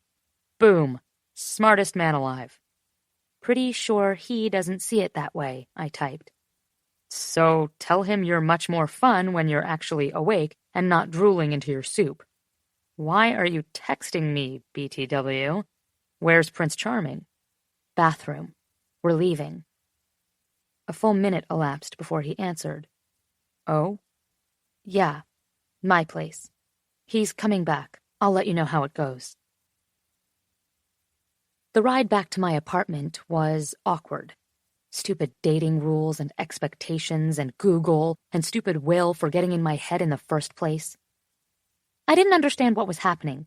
I didn't really want Will. Will had a program of lovers and a shady past. Will didn't want attachments or relationships, and I at least wanted to be open to it. Will wasn't an option or part of the plan. I liked sex. I wanted to do it with another person again soon. Wasn't this how it happened? Boy meets girl likes boy, girl decides to let boy in her pants. I was definitely ready to let someone into my pants. So where was the rush? The feeling of heat climbing up my legs and settling in my stomach? The ache I'd felt at the very idea of pulling Will into that bedroom? The feeling that had sent me out into the snow at 3 a.m., and the thought that I might explode the moment his hands found my skin. I most certainly didn't feel that now. The snow had just started to fall outside by the time we reached my building. Upstairs in my apartment, I switched on the lamp, and Dylan hovered near the front door awkwardly for a moment before I invited him in. I was moving on autopilot. My stomach was in knots, and the white noise in my head was so loud I wanted to turn on the most obnoxious music I could find just to block it out. Should I? Shouldn't I? Do I even want to? I offered him a nightcap. I actually said nightcap, to which he said yes. I moved to the kitchen, pulled down some glasses and poured a tiny bit for me, a large drink for him, hoping maybe it would make him sleepy. I turned to hand him his glass and was surprised to find him right there, completely in my space. A strange sense of wrongness seeped into my chest. Dylan wordlessly took the glass from my hand and set it back on the counter. Soft fingertips brushed along my cheeks, over my nose. He took my face in his hands. His first kiss was tentative, slow and exploring, a small peck before he came back in for another. I closed my eyes tight at the first touch of his tongue, felt the racing of my heart, and wished it had something to do with longing and lust, and not this clawing sense of panic that had started to build in my throat. His lips were too soft and tentative, pillow lips. His breath tasted like potatoes. I was aware of the ticking clock above the stove, the sound of someone yelling in an apartment nearby. Did I notice anything when I kissed Will? I noticed the way he smelled, the way his skin felt beneath my fingertips, and the way it felt like I might explode if I didn't touch me there and deeper. But never anything as commonplace as the garbage trucks rumbling outside. "What's wrong?" Dylan said, taking a step back. I touched my lips. They felt fine, not swollen or abused, not thoroughly ruined. "I don't think this is going to work," I said. He was quiet for a moment, eyes searching mine, obviously confused. "But I thought—" "I know," I said. "I'm sorry." He nodded, taking another step back before running his hands through his hair. "I guess if this is about Will, well, tell him congratulations." I closed the door behind Dylan and turned, pressing my back to the cool wood. My phone felt heavy and leaden in my pocket, and I pulled it out, found the name of he who effectively hijacked my brain, and started to type. I started and erased a dozen different messages before finally stopping on one. I typed it and waited just a moment before I pressed send. "Where are you?" Chapter 10. Honestly, I had no idea what I was doing. I was walking like I had somewhere to be. But in reality, I didn't have to be anywhere, and I really didn't need to be headed directly to Hanna's apartment building. "Yeah, my place. He's coming back. I'll let you know how it goes." My hands formed fists at the memory of the text. The words were burned onto my brain, and the image of her in there with Dylan. It made my chest literally ache, and I kind of wanted to break everything I saw. It was cold, so cold I could see my breath, and my fingertips were growing numb, even shoved deep into my pockets. As soon as I got her text, I'd run out of the house, no gloves, a too light jacket, and running shoes, no socks. For the span of 7 city blocks, I was furious with her for doing this to me. I'd been fine until she came fumbling into my life with her chatterbox mouth and mischievous eyes. I'd been fine before she pushed her way into my easy routine, and I half wanted Dylan to get the fuck out of her apartment so I could go upstairs and tell her what a pain in the ass she was, how pissed I was at her for pulling the very stable, predictable ground out from under me. But as I approached and saw lights on in her window, saw the shadows of bodies upright and moving around, I felt only relief that she wasn't already prone on her bed beneath him. Pulling my hat farther down over my head, I growled through my teeth, looking along the street for a coffee shop or something else to do. But there were only more apartment buildings, retail shops that had long since closed, and in the distance, a little bar. The last thing I needed right now was alcohol, and if I was 2 blocks away from her apartment, then I might as well be home. How long would I wait here? Until she texted me again? Until morning, when they emerged together, rumpled and smiling over their shared memories of the night before, of Hanna's perfection and Dylan's lame inexperience? I groaned, looking up just in time to see a man leaving the apartment building, head bent into the wind, collar up. My heart tripped. It was definitely Dylan, and although my veins filled with the warm hum of relief, the fact that I could so easily recognize him from a distance made me feel like the creepiest asshole of all time. I waited to see if he was going to return, but he kept moving down the block, never slowing his pace.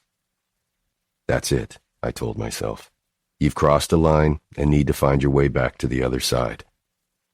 But what if she needed me? I should probably stay to make sure she was okay before walking home.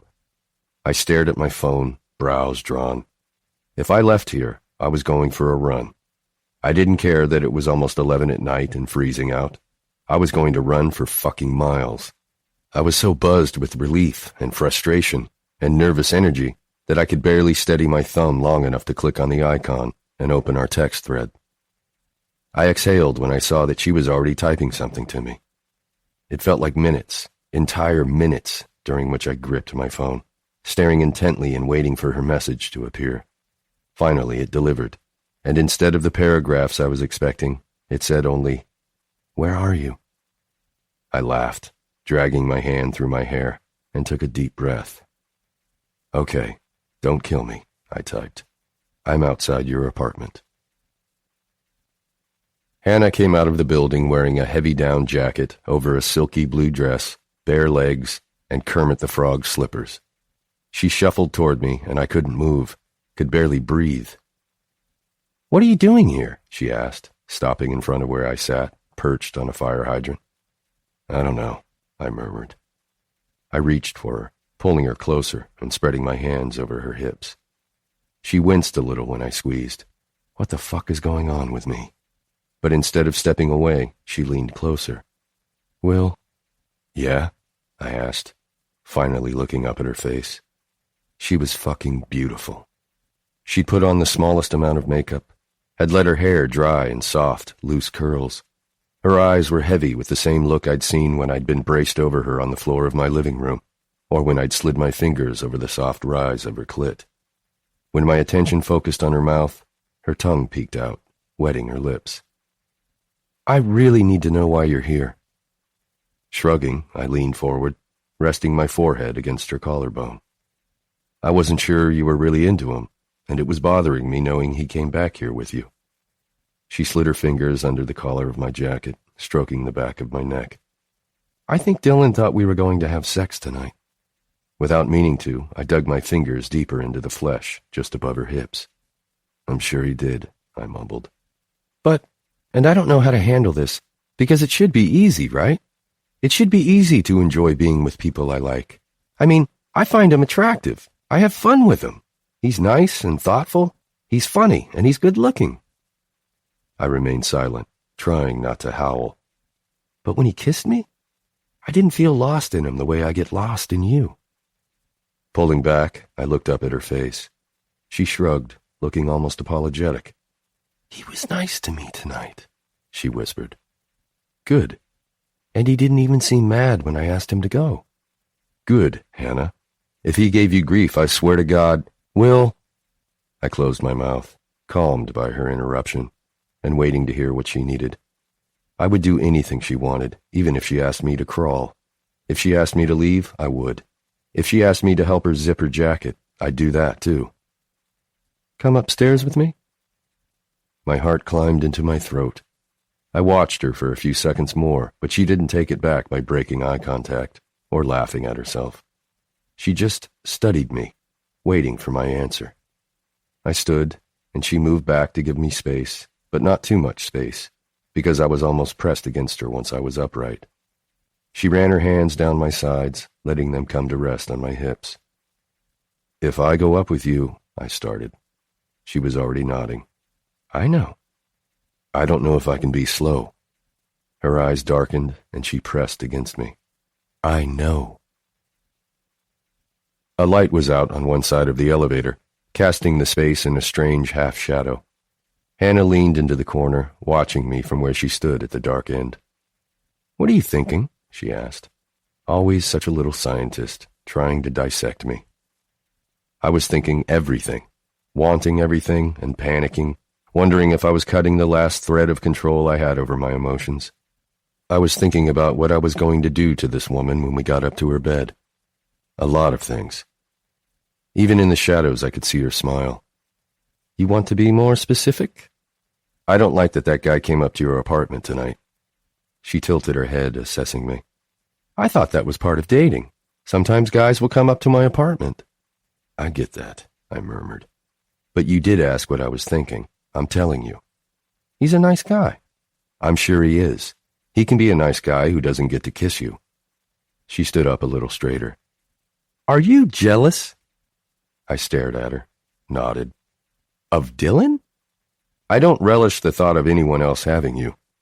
But all this time you're still seeing Kitty and Christy. I didn't bother to correct her yet. What were you thinking when you were with him tonight? Her smile faded a little. I was mostly thinking about you, wondering if you were with someone. I wasn't with anyone tonight. This seemed to throw her, and she fell silent for what felt like forever.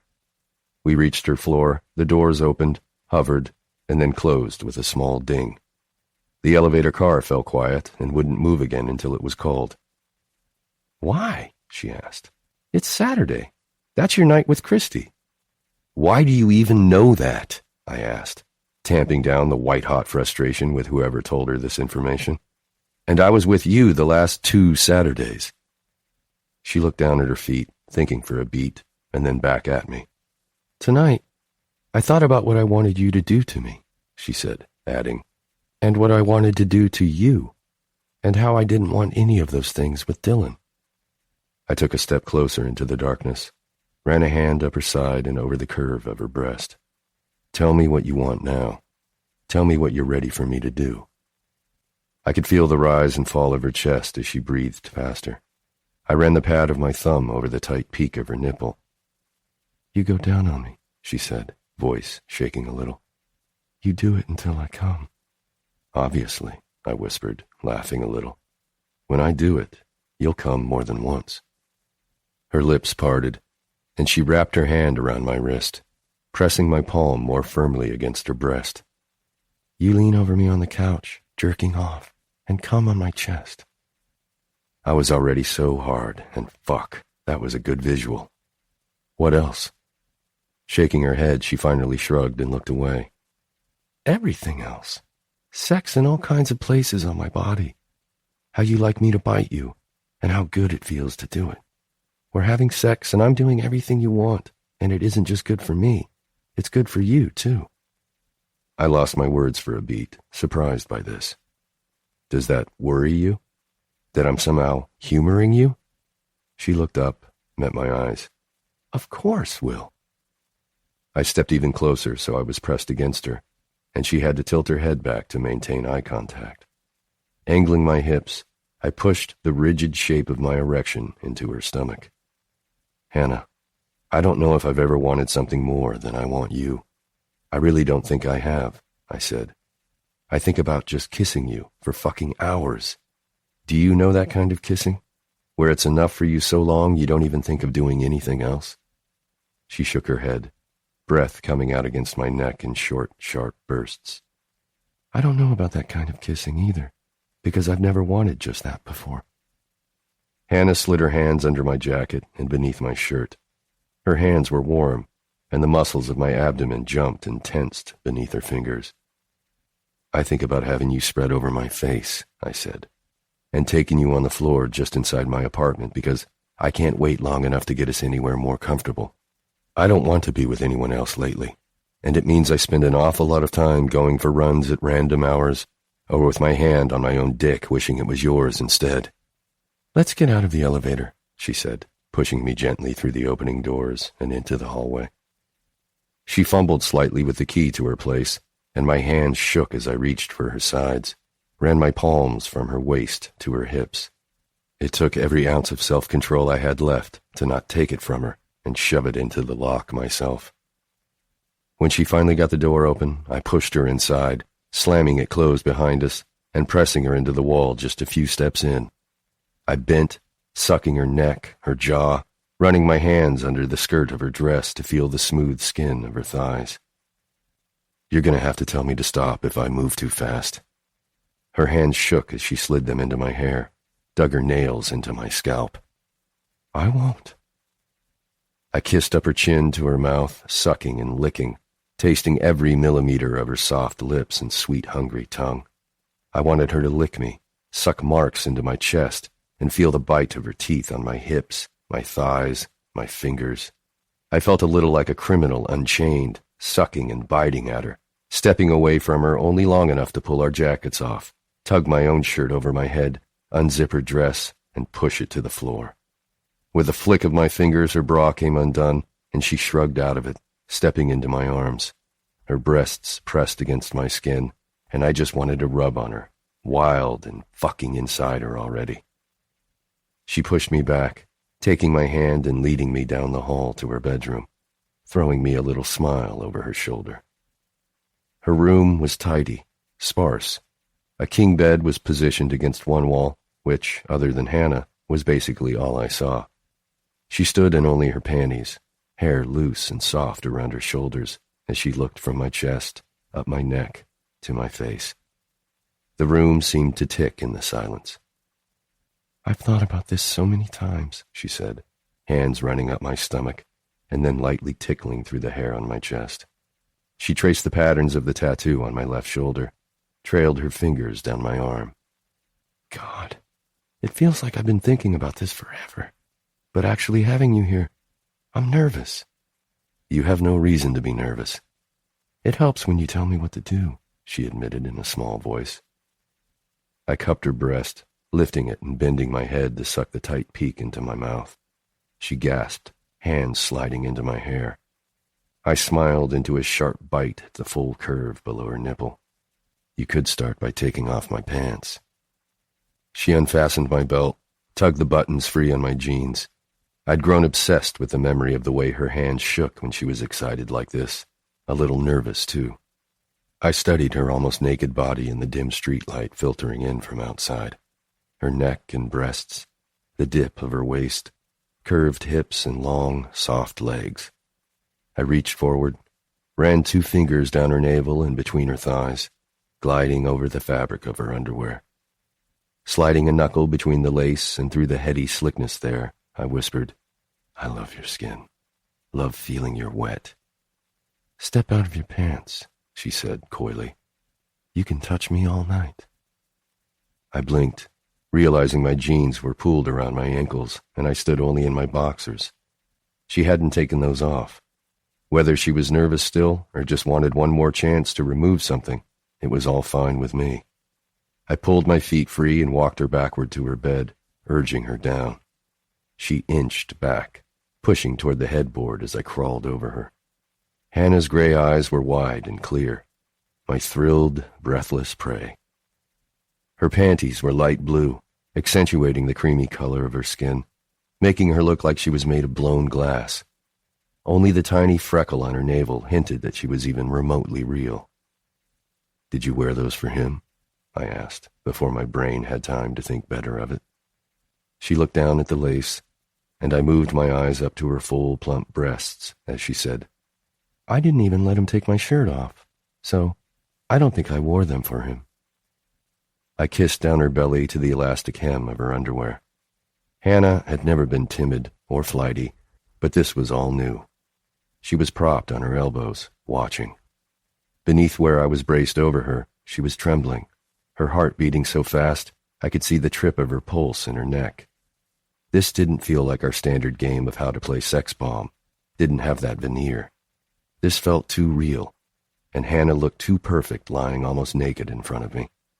I'd kick my own ass for an eternity if I ever fucked this up. "Well, then I'll pretend that you wore them for me." "Maybe I did."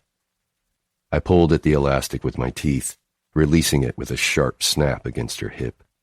"And I'll pretend that whether you're naked or clothed, you're always thinking about me." She looked up at me, gray eyes wide and searching. "Lately, I think I am. Does that worry you?" Looking up the length of her body, I asked, "Why would it worry me?" "I know what this is about, Will. I don't expect you to be anything you're not." I had no idea what she meant. In truth, I had no idea what this could or couldn't be, and for once, I didn't want to define it before it even started. Inching up so my face hovered just over hers, I bent to kiss her, whispering, "I don't know where to start."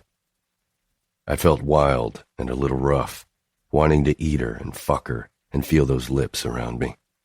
I had a flash of fear that this was all a fleeting moment, a single night, and I had to find a way to condense everything into a few hours. "I'm not going to let you sleep." Her eyes widened, and she gave me a tiny smile. "I don't want to sleep." Tilting her head, she said, "And start with the first thing I told you in the elevator." I kissed my way down her neck, chest, ribs, stomach. Every inch of her was tight and smooth and twitching under my lips, wanting. She never closed her eyes, never once. I'd been with women who watched, but it had never felt like this, so fucking intimate and connected. As I got closer to the space between her legs, I could see her muscles tense, heard her breath hitch. I turned my head, sucked on her inner thigh. "I'm going to lose my fucking mind with my mouth on you." "Well, tell me what to do," she said, her voice tight. "I've never—" "I know. You're perfect," I told her. "You like watching?" She nodded. "Why, Plum? Why do you watch everything I do?" She hesitated, holding back some truth in a little swallow. "You know how to—" She let the words trail away, ending the thought with a one-shouldered shrug. "You mean you like to watch me because I know how to make you come?" She nodded again, eyes widening as I pulled at her panties, sliding them down over her hips. "You can make yourself come with your hand. Do you watch your hand when you touch yourself?" "No." I pulled her underwear the rest of the way down her legs, tossing them behind me and onto the floor before returning to the stretch of mattress between her spread legs. You have a vibrator? She nodded, eyes dazed. That can make you come. Does looking at your vibrator make you this wet? I dipped a finger inside, raising myself up and over her again, slipping the same fingertip into her mouth. She moaned, sucking hard and pulling me closer to kiss her instead. Her lips tasted like sex and heat and fuck. I wanted to taste her directly. Is it because you like watching me do this to you? Will, don't go shy on me now. I kissed her, sucking on her bottom lip. Are you being a little engineer, watching the mechanics of how a man would lick your pussy? Or is it the image of my mouth doing it? She ran her hands down my chest and wrapped them around my cock through my boxers, giving me a slow, hard squeeze. I like watching you. Groaning, I managed to say, I like when you watch me. I can't think straight when you have those crazy gray eyes on me. Please. Now let go so you can watch my mouth.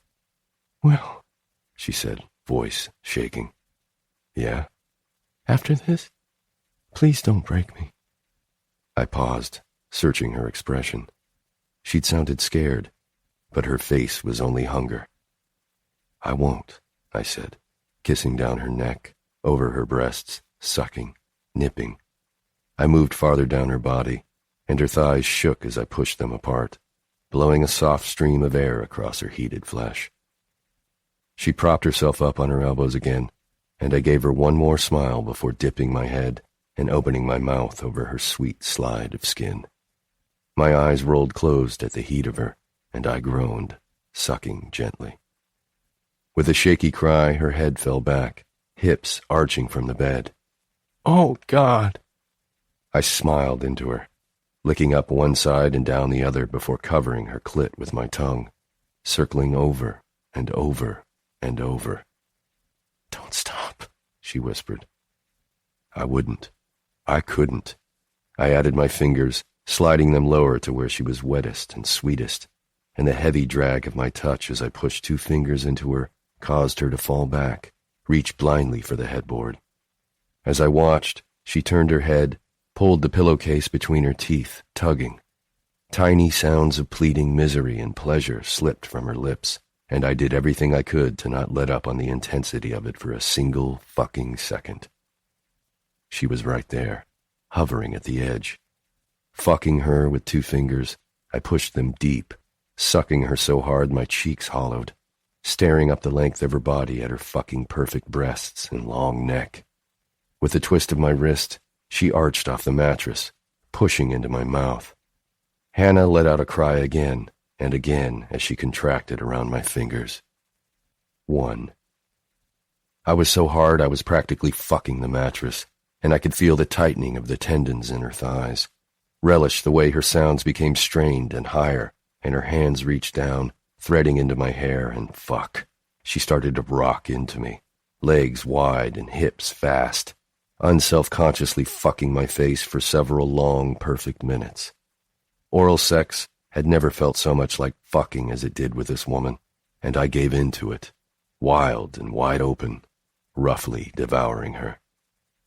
With a cry, she came again, sweet and hot, her hands pulling so hard on my scalp I thought I might come right along with her. I couldn't close my eyes, couldn't for 1 second look away from the sight above me on the bed. I sucked and sucked on the silk of her skin, completely fucking lost in the feel of her.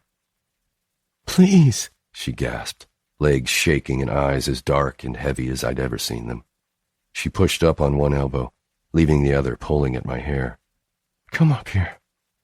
I pushed my boxers down, dragging the weight of my cock against her leg as I slid up her body, tasting, licking the dip of her belly button, the rise of her breasts, the tight pull of her nipples. I wanted to fuck every part of her, the valley between her breasts and the sweet fullness of her mouth, her round backside and her soft, capable hands. But right now I only wanted to slide into the warmth of her sex. Her legs spread wider as she reached for her bedside table, for a box of condoms. I stared at the flush blooming across her chest, absently pulling along the length of my cock until I registered she was extending the box to me. "Let's just start with one," I chuckled. Pushing the box into my hand, she nodded, eyes wide and pleading. "So get one out," I growled. "I don't know how to put it on," she whined sweetly, fingers fumbling to open the packaging. She opened it messily, cardboard ripping wide open, and a snake of condoms spilled out onto her stomach. I tore a single packet from the train and handed it to her, pushing the others onto the bed beside her. "It's not complicated. Take it out, roll it down my dick." Her hands shook, and I hoped it was anticipation rather than nerves, but I was quickly relieved when she reached for me, hungrily, and covered the head of my cock with latex. But I knew immediately it was on the wrong way. It wouldn't unroll. She realized it after several painful seconds, tossing it away with a little growl and a "damn it" before grabbing another packet. I was hard and swollen and so fucking ready I could feel my teeth grinding as she pulled the second condom out, studying it closely, and this time put it on the right way. Her hands were warm and her face was so close to my cock I could feel her excited breath on my thighs. I needed to fuck her. She unrolled it awkwardly, fingers too tentative and light, and the whole process seemed to take an eternity. She slid it over me in tiny increments, as if I were made of glass and not about to fuck her so hard the bed would drop into the apartment below us. When she reached the base of my cock, she exhaled in relief, lying back and pushing her hips to me. But with an evil smile, I pulled the condom off and tossed it away. Gritting my teeth through my agony, I told her, "Again, don't be so tentative. Put the condom on my dick so I can fuck you." She stared up at me, silver eyes full of confusion, and finally, they cleared as if she'd been able to hear my thoughts. "I don't want you to have a single second of uncertainty. I am as hard as I have ever been in my life. I just sucked your pussy until you were screaming, and I'm not fucking delicate." With her eyes on mine, she lifted the package to her teeth, tore it open, and pulled out the roll of latex. Feeling the shape, she turned it in her hand, rolled it down my length smoothly, quickly, giving me a rough squeeze at the base. She slid her hand down lower, pulled gently on my balls, and then slid her hand to my inner thigh. "Good?" she whispered, stroking the sensitive skin there. No smile, no frown, simply needing to know. I nodded, reaching to run my thumb over her cheek. "You're perfect." With a relieved smile, she leaned back and I followed, sliding through the heat of her sex, teasing her, teasing myself, and fuck, I was dizzy with how much I wanted her. My hips were tense, ready to arch and thrust, spine already itching with the need to explode inside this woman. I was unprepared for the feeling of my bare chest fully over hers, her thighs slipping around my hips. It was too much. Hanna was too much. "Put me inside you," she gasped, slipping her hand between us. I hadn't given her much space. I was lying heavily on her, warm skin to warm skin, but she found me, guided me up until I could feel the dip of her entrance, and then she led me higher, slipping and teasing my cock over the slick rise of her clit, the soft warm folds of her sex. I might be rough. She exhaled a burst of air, breathlessly telling me, "Good, good." Pushing onto my hands, I watched as she rubbed me over her skin. Her eyes fell closed, and a small moan slipped from her. It's been a while," she whispered. I pulled my eyes up to her face, watching her lick her lips. Her lashes flutter open so she could look down at the space between us, watch herself play with me. "How long?" I asked. She blinked back up at me again, her hands stilling between us. "About 3 years." Her forehead wrinkled slightly as she said, "I've had sex with 5 guys, but probably only had sex about 8 times. I really don't know what I'm doing, Will." I swallowed, bending to kiss her jaw. "Maybe I won't be so rough then," I whispered, but she laughed, shaking her head. "I don't want you to be gentle either." I looked at her breasts, her belly, where she held me between her legs. I wanted to feel her bare skin on my cock, I'd never in my life had sex without a condom, and wanted to feel her so much it hardened me further. "I'll make it good," I spoke into the skin of her neck. "Just let me feel you." Hanna jerked beneath me, pressing me into her opening, her eyes fluttering closed as I shifted forward. A hot flush crawled up her neck, and her lips parted in a sweet sigh. It was overwhelming for me to watch her process what we were about to do, and I could see the moment when it happened, when it really hit her that we were about to have sex.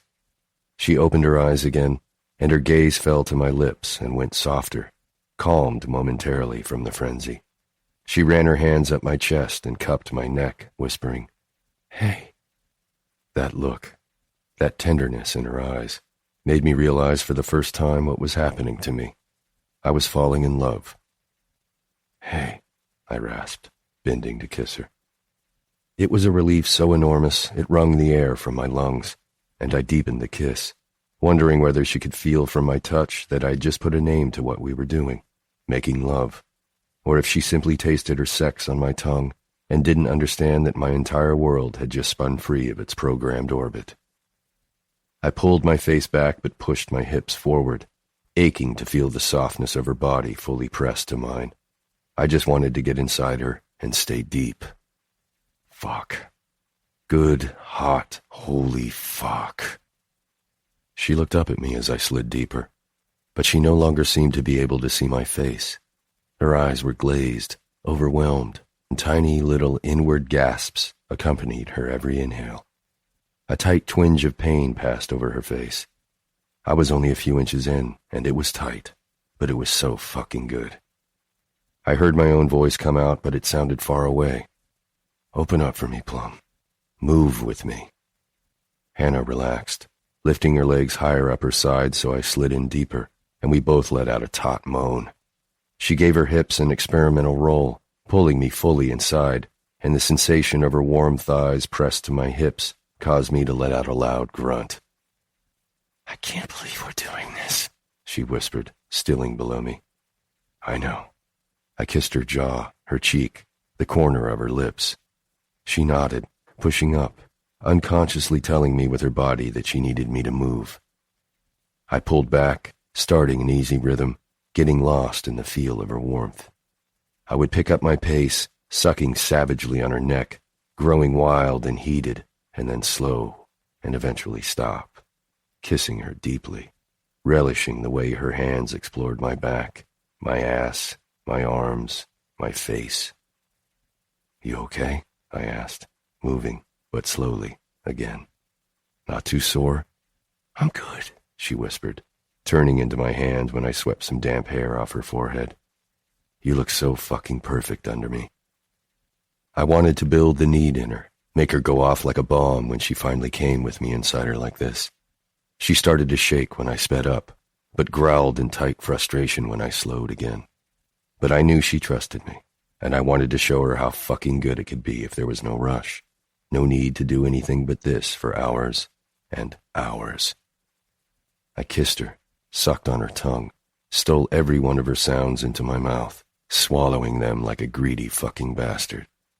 I loved her hoarse noises, how often she said please, how much she let me drive what we were doing. The reality of her, sweaty and pliable beneath me, ate away at my calm, and I shifted from lazy pushing into quicker, hungrier thrusts. She answered with mirrored movements of her hips, arching into me, and I knew this time she was close, and I couldn't stop or slow. "Feel good?" I ground out, pressing my face to her neck. She nodded, unable to answer, hands gripping my ass and fingernails digging sharply in my flesh. I pulled her leg up, pushing her knee to her shoulder and let go, fucking her as fast and hard and close to her body as I could. It was wild, unreal, explosive, the way her orgasm built beneath her skin first as a flush, and then a tightening of her muscles until she was shaking and sweaty and begging unintelligible words beneath me, preparing to come. "That's it," I whispered, struggling to hold back my own release, even as it itched low in my belly. "Fuck, Plum, you're right there." I watched her eyes squeeze closed, her mouth open, and her body bow off the bed as she screamed in climax. I moved through it, giving her every single second of pleasure I could possibly wring from her body. Her arms fell away, leaden, and I propped myself up on my hands, looking down at where I moved in her, feeling her eyes on my face. "Will," she exhaled, and I heard the languid glee in her voice. "My God. Fuck, it's so good. You're so wet." She reached up, slid her finger into my mouth so I could taste her sweetness. I moved one hand between us, rubbing her clit, knowing she was going to be sore soon, but needing to feel her come around me one more time. After only a few minutes, she arched, hips rocking faster with me. "Will, Shh," I whispered, watching my hand move over her, my cock slide in and out. "Give me one more." I closed my eyes, my mind diving down into pure sensation. Her quivering thighs all around me, the rhythmic tightening of her pussy as she came again with a hoarse, surprised cry. I cut the last chain of my self-control, hitting deeper and harder, prolonging her release with my thumb pressed to her clit. Hannah's head was thrown back into the pillow, hands on my ass, pulling me forward while she rocked up into me. Her eyes were squeezed shut, lips parted, and all around her head, her hair was a wild mess on her pillow. I'd never seen anything more beautiful in my life. She dragged her nails up my back, watching my face, fascinated. The sensation was too much. Her rough touch, soft body beneath, and her wide-eyed, fascinated study. "Tell me it feels good," she whispered, lips swollen and wet, cheeks flushed, hair matted with sweat. "So good," I hissed in a rush. I can't fucking think straight." Her nails pushed down, in a rough pinch, and in a flash I knew with the pain of her nails and sweet pleasure of her body wet and squeezing me, I wasn't going to last. Pleasure flooded my veins, hot and frantic. "Harder," I begged. She curled into me, biting down on my shoulder to my chest. "Come," she gasped, dragging her nails possessively down my back. "I want to feel you come."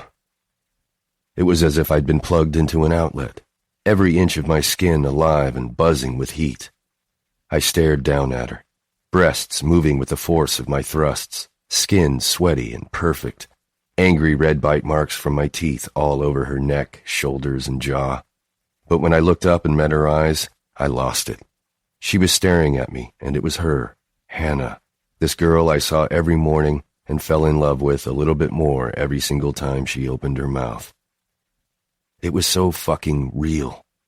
With a loud shout, I collapsed on her, bucking wildly and flooded with a pleasure so intense I barely registered the warmth of her arms around my shoulders, the press of her kiss to my neck when I stilled on top of her, or the way she whispered, "Stay on top of me like this forever." "Don't ever stop being so fucking open," I murmured, pulling my gaze to her face. "Don't stop asking for what you want." "I won't," she whispered. "I got you tonight, didn't I?" And just that simply, I was claimed. Chapter 11. I woke to the shifting of the mattress, the sound of springs as Will climbed out of bed. Dim blue light seeped through the window, and I blinked into the darkness, trying to make out the shape of objects nearby. The doorway, my dresser, his silhouette disappearing through the bathroom door. Without switching on a light, I heard the water start, the shower door opening and closing again. I considered joining him, but seemed unable to move. My muscles felt like rubber, my body heavy and sinking into the mattress. There was a deep, unfamiliar ache between my legs, and I stretched, squeezing my thighs together to feel it again, to remember. Now my room smelled of sex and Will, and I could feel myself grow dizzy from it, from his proximity, and the thought of so much of his naked skin just on the other side of the wall. Arms, legs, a stomach like granite. What exactly was the protocol here? Was I lucky enough that he'd come back and we'd do it all over again? Is that how this worked? My thoughts drifted to Kitty and Christy, and I wondered whether last night was just like all the other nights he'd spent with numerous other women, if he held them the same way. made the same sounds, offered the same promises of how good he'd make them feel. Will didn't spend every night with me, but we did spend a lot of them together. When did he see them? A part of me wanted to ask, so I could know the specifics of how he slotted all of us into his life. But a bigger part of me didn't. Not really. I ran my hand through my tangled hair and thought of last night, of Dylan and our disastrous date, of Will, and how it felt to realize he'd been just outside my apartment, worrying, waiting, wanting, of the things we'd done and how he'd made me feel. I'd never known sex could be like that, both hard and soft, and alternating between the two for what felt like forever. It was wild. His hands and teeth left me deliciously bruised, and there were moments I thought I might break into a million pieces if I couldn't get him even deeper into me. The familiar squeak of the faucet sounded above the pounding spray, and I turned my head toward the door. The water slowed before the shower fell silent, and I listened as he stepped out, pulled a towel from the rack on the wall, and dried himself off. I couldn't pull my eyes away as he walked out, his naked body moving through a slice of moonlight. Sitting up, I crawled to the edge of the bed. He stopped just in front of me, his cock lengthening as I stared. Will reached up, running his fingers carefully through my tangled hair before drawing a line down the side of my face, and finally tracing my lips with his fingertip. He didn't duck down to look me in the eye. It was as if he knew I was studying him, as if he wanted me just to look. I swear I could hear my heart hammering in my ears. I wanted to touch him. I wanted, more than that, to taste him. "You look like you want to put your mouth on me," he said, his voice thick and hoarse. Swallowing heavily, I nodded. "I want to see how you taste." He slid his hand down his length, and he took another step closer, sweeping the head of his cock across my lips, painting me with the bead of moisture there. When my tongue darted out to taste it, and him, he let out a low groan, letting his hand slide up and down the base as I slipped my mouth around the tip, licking a little. "Yeah," he whispered. "That's so good." I don't know what I was expecting, but it wasn't this, to be so turned on by the actual act, or how empowering it was to be the person who made this gorgeous man unravel. His hands moved to my hair, and I closed my eyes. His breaths were ragged as I moved my mouth farther and farther onto him. Finally, I heard him swallow and then gasp with a shaky inhale. Stop, he said, and took a step back. He sounded like he'd been running a marathon. "You have no idea how much I'd love to let you play with me like this. Your tongue and, fuck, those lips, Hanna." His thumb brushed over my chin.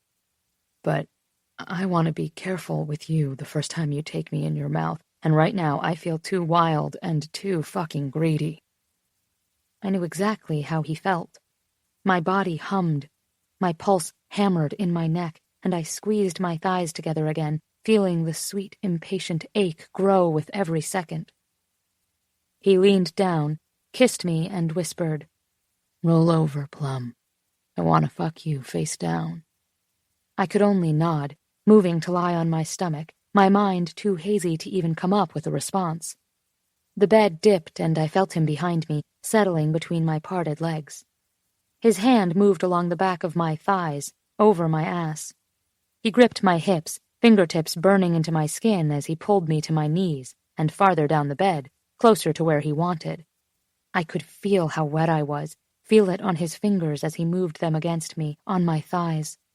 My heart hammered in my chest, and I tried to shut out everything but the heat of his skin, the brush of his lips and hair along my back. I'd always understood why women wanted Will in the first place. He wasn't beautiful in the same way Bennett was, and he wasn't tender like Max.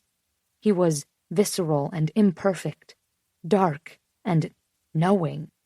He gave the sense that he looked at a woman and in an instant read every need she had.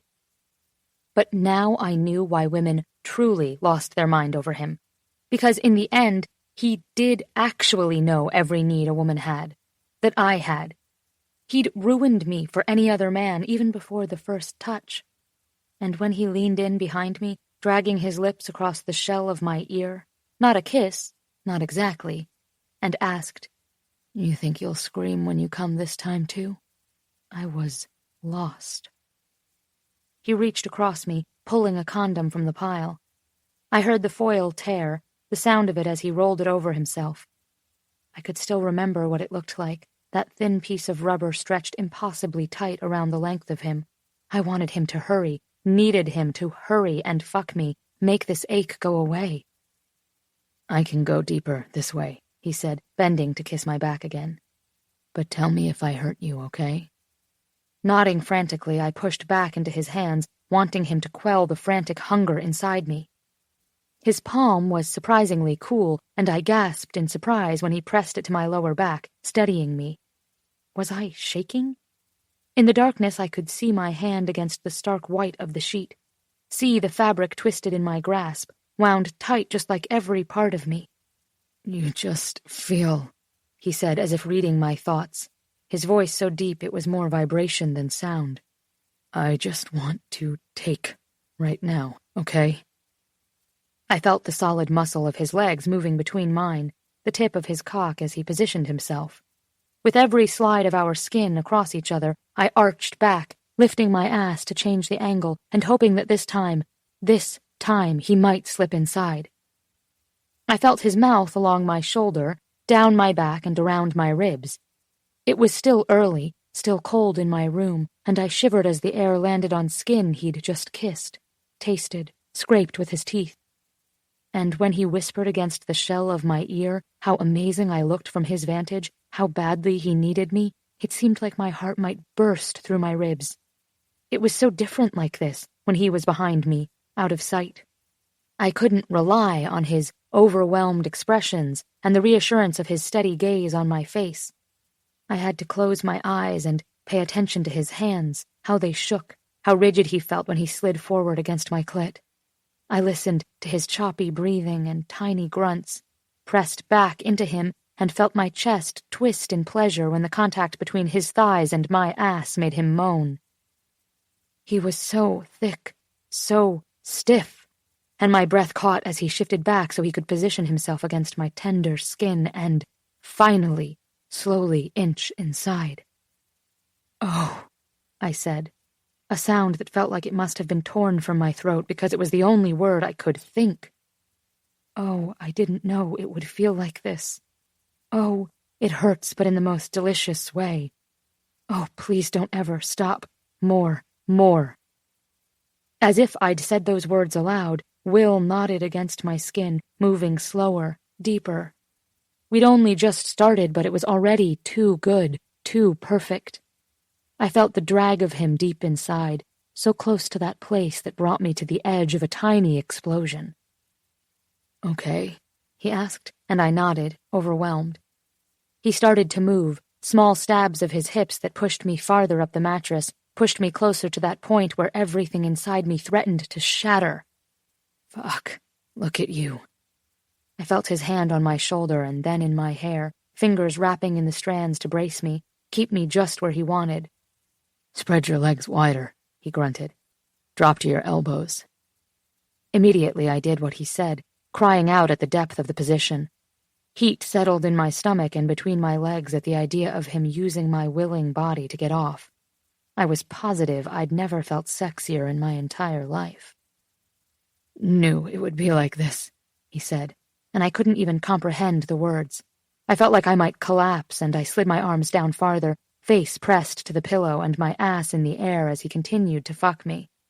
The fabric was cool against my cheek, and I closed my eyes, tongue darting out to wet my lips as I listened to the sounds of our bodies moving together, his uneven breaths. He was so good, and I straightened my arms over my head, the tips of my fingers brushing along the headboard, and my body stretched so fully beneath him that I felt like I'd been hammered too thin, like I might snap in half when I finally came.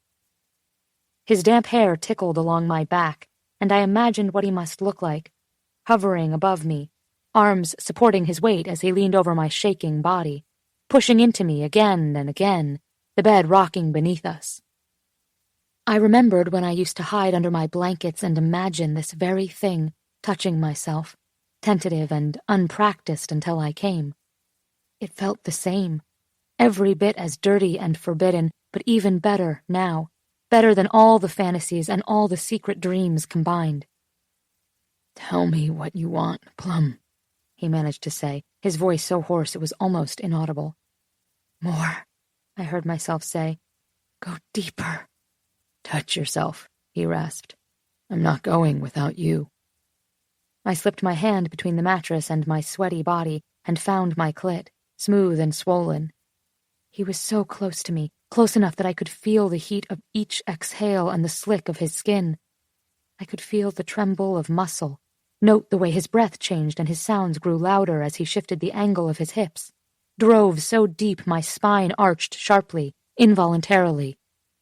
"Fucking come for me, Hanna," he said, hips speeding up. It took only a moment, a few more circles of my fingers before I was coming, choking on sounds that got stuck in my throat and swallowed by a wave that hit me so hard I swore my bones were vibrating.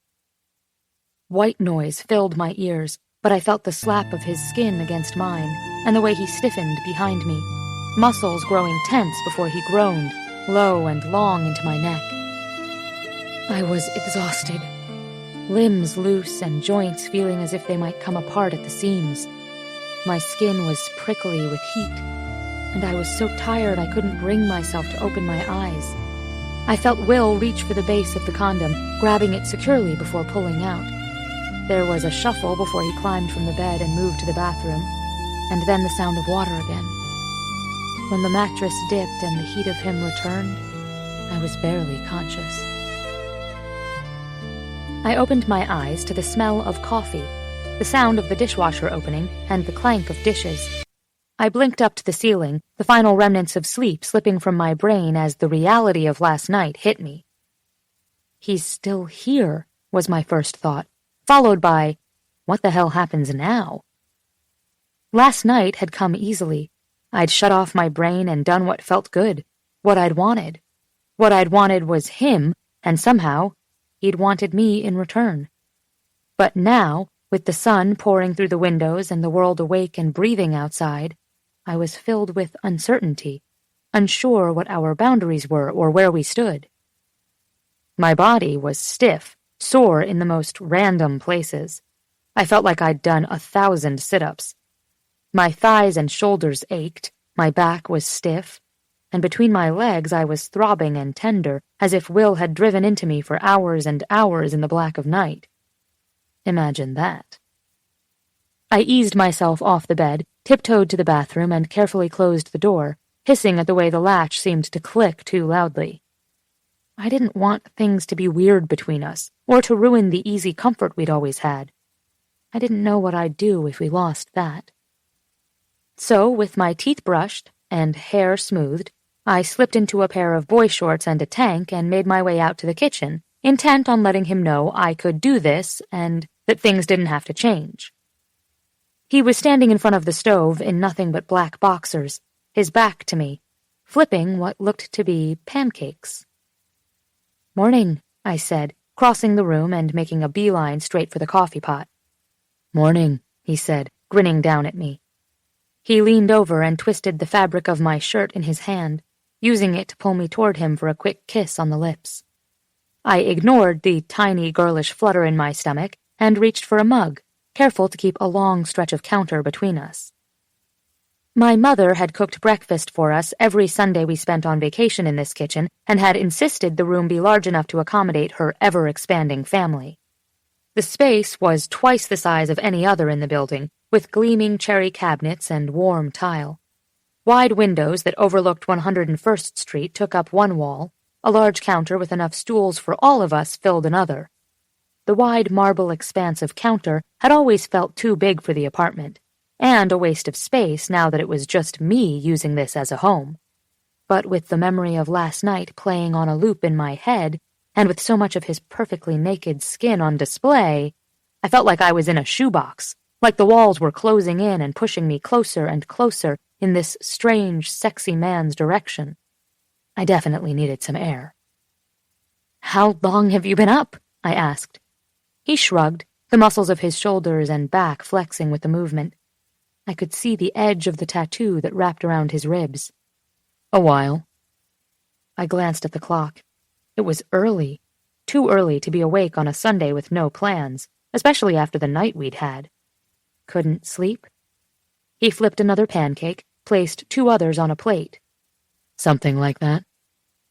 I poured my coffee, eyes trained on the dark liquid as it filled the mug, the steam as it twisted through a beam of sunlight. The counter was set, placemats and a plate for each of us, glasses of orange juice off to the side. I had a flash of Will with one of his not-girlfriends and couldn't help but wonder if this was part of the well-honed routine, making his ladies breakfast before leaving them in their empty apartments with wobbly legs and dopey smiles. With a small shake of my head, I replaced the carafe and straightened my shoulders. "I'm glad you're still here," I said. He smiled and scraped the last bit of batter from the bowl. "Good." We stood in comfortable silence while I added sugar and cream, then moved with my coffee to a stool on the other side of the counter. "I mean, I would have felt ridiculous if you'd left. This is easier." He flipped the last pancake and spoke to me over his shoulder. "Easier?" "Less awkward," I said with a shrug. I knew I needed to keep this casual, keep it from becoming a thing between us. I didn't want him to think I couldn't handle it. "I'm not sure I'm getting you, Hanna." "It's just easier to do this part now, the awkward, I've seen you naked part, rather than later when we're trying to remember how we interact with our clothes on." I watched him pause, staring down into the empty pan, obviously confused. He hadn't nodded or laughed, hadn't thanked me for saying it before he'd had to, and now I was the one clearly confused. "You don't think all that highly of me, do you?" he said, finally turning to face me. "Please, you know I think you practically walk on water. I don't want you freaking out or thinking I expect you to change anything." "I'm not freaking out." "I'm just saying that I know last night meant different things for each of us." His brows pulled together. "And what was it to you?" "Amazing? A reminder that even though I failed miserably with Dylan, I can have fun with a man. I can let go and enjoy it. I know it probably didn't change who you are, but it feels a little like it changed me. So, thank you." Will's eyes narrowed. "And who exactly am I, do you think?" I walked over to him and stretched to kiss his chin. His cell phone buzzed where it sat on the counter, the name Kitty lighting up the screen. So that answered that question. I took a deep breath, gave myself a moment for all the pieces to line up in my head. And then I laughed, nodding to where it continued to vibrate across the counter. "A man who's good in bed for a reason." He frowned, reaching for the phone and shutting it off. "Hanna," he said, pulling me back toward him. He placed a lingering kiss on my temple. "Last night." I sighed at how easily we slotted together, at how perfectly my name was shaped by his mouth. "You don't have to explain, Will. I'm sorry I made it weird just now." "No, I pressed 2 fingers to his lips, wincing. "God, you must hate the post-sex processing, and I don't need it, I swear. I can handle all of this." His eyes searched my face, and I wondered what he was looking for. Did he not believe me? I reached for his jaw and kissed him softly, feeling the tension slip from his body. His hands came to rest on my hips.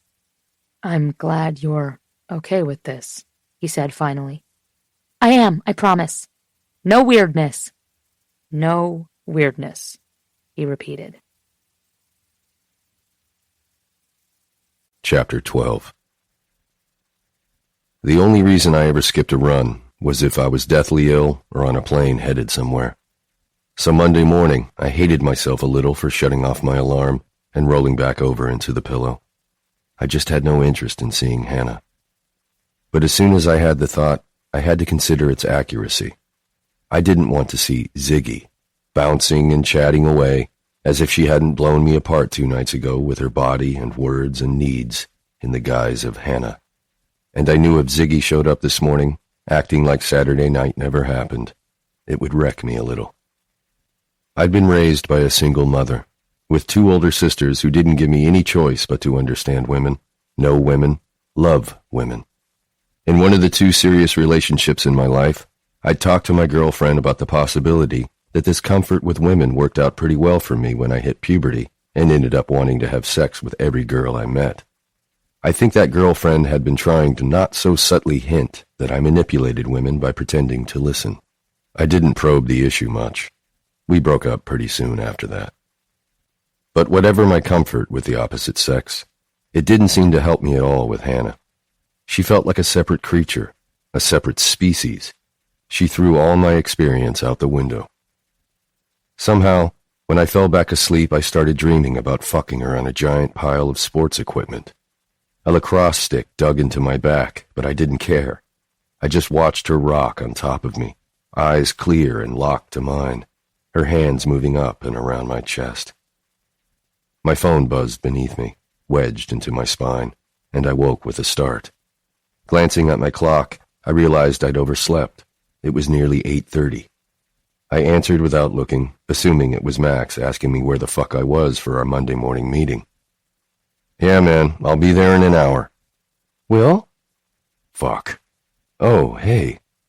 My heart squeezed so tightly beneath my ribs that I groaned and ran a hand over my mouth to stifle it. "You're still asleep?" Hanna asked.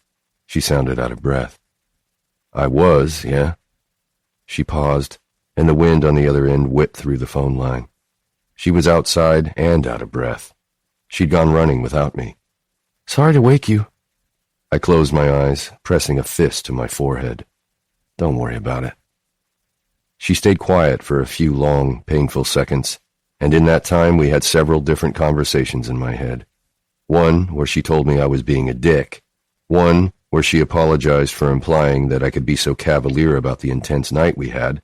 One where she prattled on about nothing in particular, Ziggy style. And one where she asked if she could come over. "I went running," she said.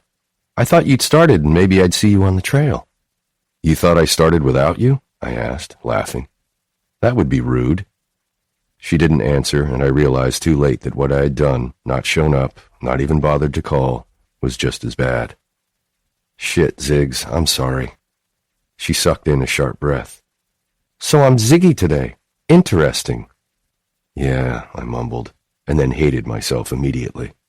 "No. Fuck. I don't know who you are this morning." I kicked away my sheets, willing my groggy brain to wake the fuck up already. "It messes with my head to call you Hanna." "It makes me think you're mine," I didn't add. Laughing sharply, she started walking again, the wind whipping even louder through the receiver. "Get over your man angst, Will. We had sex. You're supposed to do this kind of thing better than anyone. I'm not asking for a key to your apartment." She paused, and my heart dropped into my stomach as I understood how my distance was coming across to her. She assumed I was brushing her off. I opened my mouth to backpedal, but her words came out faster. "I'm not even asking for a repeat, you egomaniacal jerk." And with that, she hung up. I requested we move our regular group lunch from Tuesday to Monday on the basis that I'd lost my balls and my mind, and no one argued.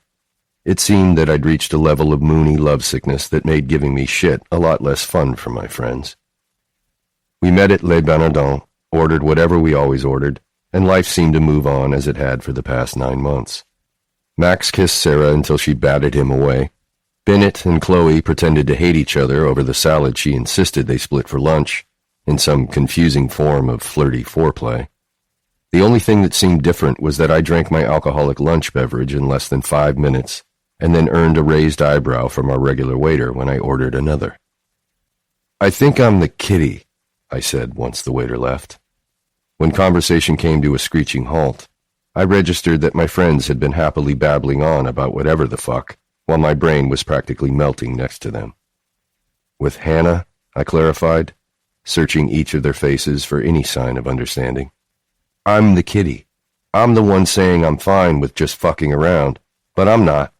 I'm the one saying I'll be happy to fuck only on the 3rd Tuesday of the odd-numbered months, just so I can be with her. She's the one who's like, 'Oh, I don't need to hook up again.'" I was met with Chloe's flat palm held up in my face. "Hold up, William." You're fucking her? I sat up straight, eyes wide and defensive. She's 24, not 13, Chloe. What the hell? I don't care that you're fucking her. I care that you fucked her and she didn't call one of us immediately. When did this happen? Saturday, 2 days ago. Settle down, I mumbled. She sat back, expression softening somewhat. Relaxing, I reached for my new drink almost as soon as the waiter put it in front of me. But Max was faster, pulling it out of my reach before I could get it.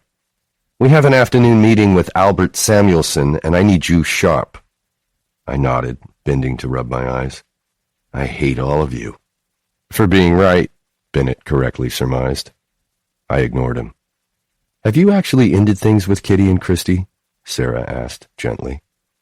Fuck, this again. I shook my head. Why should I? There's nothing going on with Hanna. Except you have feelings for her, Sarah pressed, eyebrows drawn together. I hated her disapproval. Of any of my friends, Sarah only gave me shit when it was fully deserved. I just figure why create more drama right now, I reasoned, lamely. Has Hanna actually said that she doesn't want anything more with you? Chloe asked. It's pretty obvious from the way she acted Sunday morning. Already nodding, Max added, I hate to state the obvious, mate, but why haven't you had the Will Sumner sit down with her? Aren't you sort of proving the long-suffering point you always throw at us regarding your hookups? That it's better to discuss things up front than leave questions? Because, I explained, it's easy to have that convo when you know what you want and don't want. Well, what do you know? Max asked, shifting to the side so the waiter could place his food down in front of him. I know I don't want Hanna fucking anyone else, I growled. Well, Bennett began, wincing slightly. What if I told you I saw Kitty clearly hooking up with someone else the other night? Relief inundated me. Did you? He shook his head. No, but your reaction sure is telling. Fix things with Hanna. Figure your shit out with Kitty. Picking up his fork, he said, And now shut up so we can eat. I was up at 5:15 the next morning, waiting outside Hanna's apartment building. I knew that now she had a taste for running, she wouldn't miss a day. I had to fix things with her. I just wasn't sure how to do it yet. She drew up short when she saw me, eyes widening before she put on a calm, unaffected mask. Oh, hi, Will. Good morning. She started to walk past me, eyes straight ahead. Her shoulder brushed mine as she passed, and I could tell from the way she winced that it had been unintentional. Wait, I said, and she stopped, but didn't turn around. Hanna, she sighed. And today it's Hanna again. I walked to where she stood, turning to face her and putting my hands on her shoulders. I didn't miss the way she shivered slightly. Was it anger or the same thrill at contact I felt? It's always been Hanna. Her eyes darkened. It wasn't yesterday. Yesterday I fucked up, okay? I'm sorry I didn't show for our run, and I'm sorry I came off like a dick. She watched me, eyes weary. An epic dick. I know I'm supposed to be the one who knows what I'm doing here, but I'll admit that Saturday night was different for me. Her eyes softened, shoulders relaxing. I continued, my voice quieter. It was intense, okay? And I realized that this sounds insane, but I was a little taken aback when you were so casual about it the next day. I let go of her shoulders, stepping back to give her space. She looked at me as if I'd sprouted the head of a lizard from my forehead. How was I supposed to be? Weird? Angry? In love? Shaking her head, she said, I'm not sure what exactly I did wrong. I thought I handled it pretty well. I thought I acted just like you would have told me to if it was anyone else I'd had sex with. She blushed hotly, and I had to push my hands into the pockets of my hoodie to keep them to myself. I took a deep breath. This was the moment I could tell her, I have feelings for you I haven't had before. I've been struggling with them since the first second I saw you, weeks ago. I don't know what these feelings mean, but I want to find out. But I wasn't ready for that. I looked up at the sky. I was clueless and had no idea what I was doing. For all I knew, this was nothing more than what I'd feel if I were having sex with anyone whose family I'd known forever. A protectiveness, a yearning to take caution with both of our feelings. I needed more time to sort things out. I've known your family for so long, I said, turning back to her. It isn't the same as hooking up with some random person, no matter how much we want it to be casual. You're more to me than just someone I want to be sexual with, and I ran my hand over my face. I'm just trying to be careful, okay? I wanted to punch myself. I was pussing out. Everything I'd said was true, but it was a flimsy half-truth. It wasn't only just about knowing her for so many years. It was wanting to know her like this for so many more. She closed her eyes for a beat, and when she opened them, she was looking to the side, to some unknown point in the distance. Okay, she murmured. Okay? Finally, she looked up at me and smiled. Yeah. Tilting her head in indication that we should get moving, she turned and soon our feet were slapping the pavement in an easy, steady rhythm, but I had no idea what conclusion we'd just reached. It was gorgeous out, for the first time in months, and even though it was probably still under 40 degrees, it felt like spring. The sky was clear, no clouds or gray shadows, just light and sun and crisp air. Only 3 blocks from her house, I grew too warm, and I slowed slightly, pulling my long-sleeve thermal up and over my head, and then tucked it into the back of my track pants. I heard the sound of a toe butting into pavement, and before I knew what was happening, Hanna was sprawled out on the sidewalk, the wind knocked from her in a forceful gust. Holy crap, are you okay? I asked, kneeling next to her and helping her sit up. It was several long seconds before she could inhale, and when she did, it was loud and desperate. I hated that sensation more than almost anything, getting all of the air knocked out of my lungs. She tripped on a large crack in the sidewalk and landed hard, her arms pressed to her ribs. Her pants were torn at one knee, and she was holding on to her ankle. Ow! She groaned, rocking. Shit, I murmured, reaching behind her knees and around her waist, picking her up. Let's get you home and ice that. I'm fine, she managed, struggling to keep me from lifting her. Hanna. Swatting at my hands, she begged, Don't carry me, Will. You'll break your arms. I laughed. Hardly. You're not heavy, and it's 3 blocks. She gave in, wrapping her arms around my neck. What happened? Hanna was quiet, and when I ducked my head to catch her eye, she laughed. You took off your shirt. Confused, I murmured. I had another shirt on, you goof. No, I mean the tattoos. She shrugged. It's been cold. I've only seen them a couple of other times, but I saw a lot of them on Saturday, and it made me think. I looked over just now. And fell? I asked, laughing despite my better judgment. Groaning, she whispered, Yes, shut up. Well, you can stare at them while I carry you, I told her. And feel free to nibble on my earlobes while we walk, I whispered, smiling. You know I like your teeth. She laughed, but not for long, and as soon as I'd caught up with her and realized what I'd said, the tension grew into a heavy thing between us. I moved down the sidewalk to her building, and with every step in silence, the monster tension only grew. It was the unspoken, oh, right, the way I'd so casually referenced how she knew what I liked in bed, the reality of where we were heading, her apartment, where we'd had sex all night long Saturday. I dug around inside my head for what to say, but the only words that bubbled right near the surface were words about us, or that night, or her, or my own fucked up brain. I put her down when we reached the elevator, and I had to hit the up button. It arrived with a quiet ding, and I helped Hanna limp inside. The doors closed. I hit the button for the 23rd floor, and the lift jerked with the initial ascent.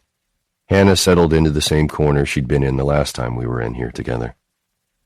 You okay? I asked quietly. She nodded, and everything we'd said right here 2 nights ago filled the elevator car like smoke rising from the floor. You go down on me. You do it until I come. Can you move your ankle? I asked in a rush, my chest tightening with how much I wanted to step closer, kiss her. She nodded again, eyes locked to mine. It's sore, but I think it's okay. Still, I whispered. We should ice it. Okay. The gears of the elevator creaked. Something just above us in the elevator shaft slid into place with a loud thunk. You lean over me on the couch, jerking off, and come on my chest. I licked my lips. finally letting my eyes move to her mouth, my mind wander to the memory of how it felt to kiss her. The echo of her words was loud enough in my head that it was as good as if she'd said them aloud. Sex in all kind of places on my body. How you like me to bite you, and how good it feels to do it. I stepped closer, wondering if she remembered saying, "We're having sex and I'm doing everything you want, and it isn't just good for me, it's good for you too." And if she did, I wondered if she could see in my eyes that it had been good, so good for me. It was making me want to kneel at her feet right now. We arrived at her floor and I relented as she insisted on limping down the hall, needing to break the tension somehow. Inside her apartment, I grabbed a bag of frozen peas from the freezer and guided her to the bathroom, making her sit down on the toilet seat while I dug around under her sink for Bactine or some type of antiseptic. I settled for water and hydrogen peroxide. Her pants were only ripped on one knee, but the other was scuffed enough to tell me that both knees were probably pretty scraped. I rolled up each pant leg, ignoring the way she swatted my hands away at the sight of the mild stubble on her legs. "I didn't know you would be touching my legs today," she said, laughing a little. "Oh, stop." Dabbing at the cuts with a wet cotton ball, I was relieved to see they weren't too bad. They were bleeding, but there wasn't anything that wouldn't heal in a few days, and without stitches. Finally, she looked down, straightening one leg as I cleaned up the other. "I look like I was walking around on my knees. I'm a mess." I grabbed a couple of clean cotton balls and dabbed her cuts with hydrogen peroxide, trying, but failing, to tamp down a smile. She leaned down to get a better look at my face. "You are such a pervert, smiling at my scraped knees." "You're such a pervert, knowing why I'm smiling." "You like the idea of getting my knees all scraped up?" she asked with a growing smile of her own. "I'm sorry," I said, shaking my head with absolute insincerity. "I really do." Her smile dissolved slowly, and she ran a finger over my chin, studying the little scar there. "How did you get this?" "Happened in college. A woman was giving me head and freaked out and bit down on my dick. I slammed my face into the headboard." Her eyes widened in horror. Her worst oral sex nightmare realized. "Really?" I burst out laughing, unable to keep up the story any longer. "No, not really. I was hit in the face with a lacrosse stick in the 10th grade." She closed her eyes, pretending she wasn't amused, but I could see her swallow a laugh. Finally, she looked back down at me. "Will?" "Hmm?" I put down the last cotton ball and screwed the cap back on the hydrogen peroxide bottle as I blew gently across the cuts. Once I had it all clean, I didn't even think she would need a Band-Aid. "I heard what you said about wanting to be careful because of our history, and I'm sorry that I came off as too casual." I smiled at her, absently running my hand slowly down her calf, before realizing how familiar that was. She sucked on her bottom lip for a beat before whispering, "I've thought about Saturday night almost constantly since." Outside a horn blared, cars sped down 101st, and people rushed off to work. But in Hannah's apartment, it fell completely silent. She and I just stared at each other. Her eyes grew anxious and wide, and I realized she was getting embarrassed the longer I took to reply. I couldn't push any air past the tangle in my throat. Finally, I managed, "Me too." "I never thought it could be like that." I hesitated, worrying she wouldn't believe me when I said, "Me either." Her hand lifted at her side, pausing before reaching out. Sliding her fingers into my hair, she followed forward with her body, eyes wide open as she slid her mouth over mine. I groaned, and my heart slammed against my sternum, skin growing hot as my cock lengthened. Every part of me felt tight and stiff. "Okay?" she asked, pulling back, eyes anxious. I wanted her so fiercely I was worried I wouldn't be able to be gentle. "Fuck yes, it's okay. I was worried I would never have you again." She stood on wobbly legs, reaching for the hem of her shirt and pulling it up and over her head. Her skin shone with a thin sheen of sweat, and her hair was a mess, but I wanted nothing else than to bury myself in her and feel her give in to me for hours. "You're going to be late for work," I whispered, watching as she pulled off her sports bra. "So are you." "Don't care." She shimmied out of her pants. With a little ass wiggle, she turned and hopped on one foot to her bedroom. I stripped as I walked, pulling off my shirt, kicking off my pants, and leaving it all in piles in the hallway. I found Hanna on her bed, lying on top of the covers. "Do you need more first aid?" I asked, smiling as I climbed over her, kissing my way up her belly to her breasts. "Does anything else hurt?" "One guess," she said on an exhale. Without needing to ask, I stretched, reaching for the drawer where she'd kept her condoms. Wordlessly, I tore one from the pack and handed it to her. Her hand was already extended, expectantly. "Fuck. We should fool around a little first," I said into her neck, even as I felt her begin to roll the condom down my length. "We've been fooling around in my head since Sunday morning," she whispered. "I don't think I need more warm-up." She was right. When she positioned me, and then reached for my hips, pulling me deep in one slow move, she was wet and ready, quickly pulling on my ass to get me moving fast and hard. "I like when you're hungry like this," I murmured into her skin. "I feel like I can't get my fill of you. Just like this, against me, under me." "Well," she pushed into me, sliding her hands over my shoulders. I could hear the rustle of the sheets as we moved, the slick sounds of our lovemaking, and nothing else. The rest of the world seemed to have fallen away, been put on mute. She was quiet too, staring, fascinated, down at where I moved in and out of her. I slid a hand between us, played with her body, loving the way her back arched off the bed. Her hands reached above her head, seeking anchor on the headboard. Fuck. With my free hand, I reached up, pinning her wrists and letting myself dissolve into her, mindless and warm, the rhythm of our bodies working together, rolling and wet with sweat. I sucked a bit at her chest, pressing down on her wrists and feeling the familiar build of my orgasm grip me somewhere between my hips, low in my spine. I jerked over her, going faster and hard, relishing the sounds of my hips slapping her thighs. "Oh, fuck, Plum." Her eyes opened, burning with understanding and the wild thrill of seeing my pleasure unfolding. "Almost," she whispered. "I'm right there." I circled her clit faster, 3 fingers flat and rubbing, her little hoarse cries growing louder and tighter, the telltale flush spreading up her neck. She struggled, pulling her wrists apart from my grip in abandon, and then she went off with a sharp cry, hips bucking wild and body coiling and sucking all around me. I held on by a fucking thread, moving hard and fast until she went limp and soft, and then let go, rasping, "Coming!" I pulled out, jerking the condom off and tossing it away before gripping my cock, squeezing as I stroked up my length. Hannah's eyes flamed with anticipation, and she propped herself on her elbows, staring intently down at where my hand flew over my length between us. Her attention, how much she clearly enjoyed watching. It overwhelmed me. Heat burned up my legs and down my spine, and my back arched in a sharp jerk. My orgasm pulsed through me unbelievably strong, tearing a loud groan from my throat as I came. Stuck in my head were images of Hanna, thighs spread under me, skin slick, her eyes open and telling me without words how good it felt, how good I made her feel. Pulsing, pulsing, pulsing heat, and my entire body let go. My hand slowed, and I opened my eyes, dizzy and breathless. Her eyes burned, dark gray and fascinated, as she ran her fingers over her stomach and stared at my orgasm on her skin. "Well," my name came out of her mouth in a purr.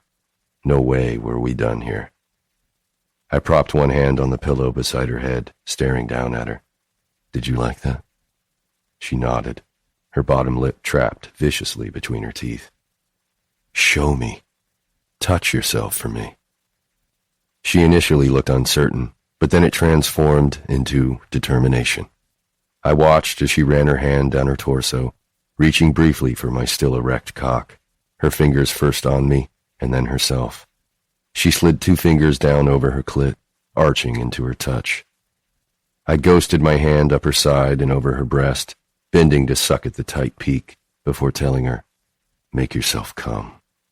"Help me," she said, eyes heavy. "I'm not there when you do this alone. Show me what you do. Maybe I like to watch too. I want you to watch while you help. She was still so warm from the friction of our sex, flesh soft and so fucking wet. With my fingers inside and hers out, we found a rhythm. She stroked up as I pushed in. And fuck if it wasn't the most amazing thing to see her so unchained and intense, alternating between staring down at where I'd come on her and where I was growing hard again between us. It didn't take long to get her there, and soon she was pushing into my hand, her legs pulled up tight to her sides and lips parted as she grew tense, and then fucking exploded with a scream. She was beautiful when she went off, skin flushing and nipples tight. I couldn't help but taste her skin, nibbling the underside of her breast and slowing my hand in her as she came down. She took stock of our appearance, covered in sweat and, on her stomach, my orgasm. I think we need a shower. I laughed. I think you may be right. But we didn't. We started to get up, but then I would kiss her shoulder, or she would bite mine, and each time we would just slide back onto the mattress, until eventually it was nearly 11 in the morning, and we'd both long since given up on the idea of going into work. After kissing escalated again, and I took her while she was bent over the edge of the bed, collapsing over her. She rolled onto her back and stared up at me, playing with my sweaty hair. Are you hungry? A little. She started to get up, but I pushed her back down, kissing her stomach. Not hungry enough to get up yet. I spotted a pen on her bedside table and reached for it without thinking, murmuring, "Stay still," as I pulled the cap off with my teeth and pressed the tip to her skin. She'd left the window near her bed open a crack, and we listened to the sounds of the city outside as I drew on the smooth skin just beside her hip. She didn't ask what I was doing, didn't even really seem to care. Her hands slid through my hair, down over my shoulders, along my jaw. She carefully traced my lips, my eyebrows, down the bridge of my nose. It was the way she might touch me if she were blind, trying to learn how I fit together. When I finished, I pulled back, admiring my handiwork. I'd written a fragment of my favorite quote in tiny script, from her hip bone to just above her bare pubic bone. All that is rare for the rare. I loved the dark ink on her. Loved seeing it in my handwriting even more. I want to tattoo this on your skin. Nietzsche, she whispered.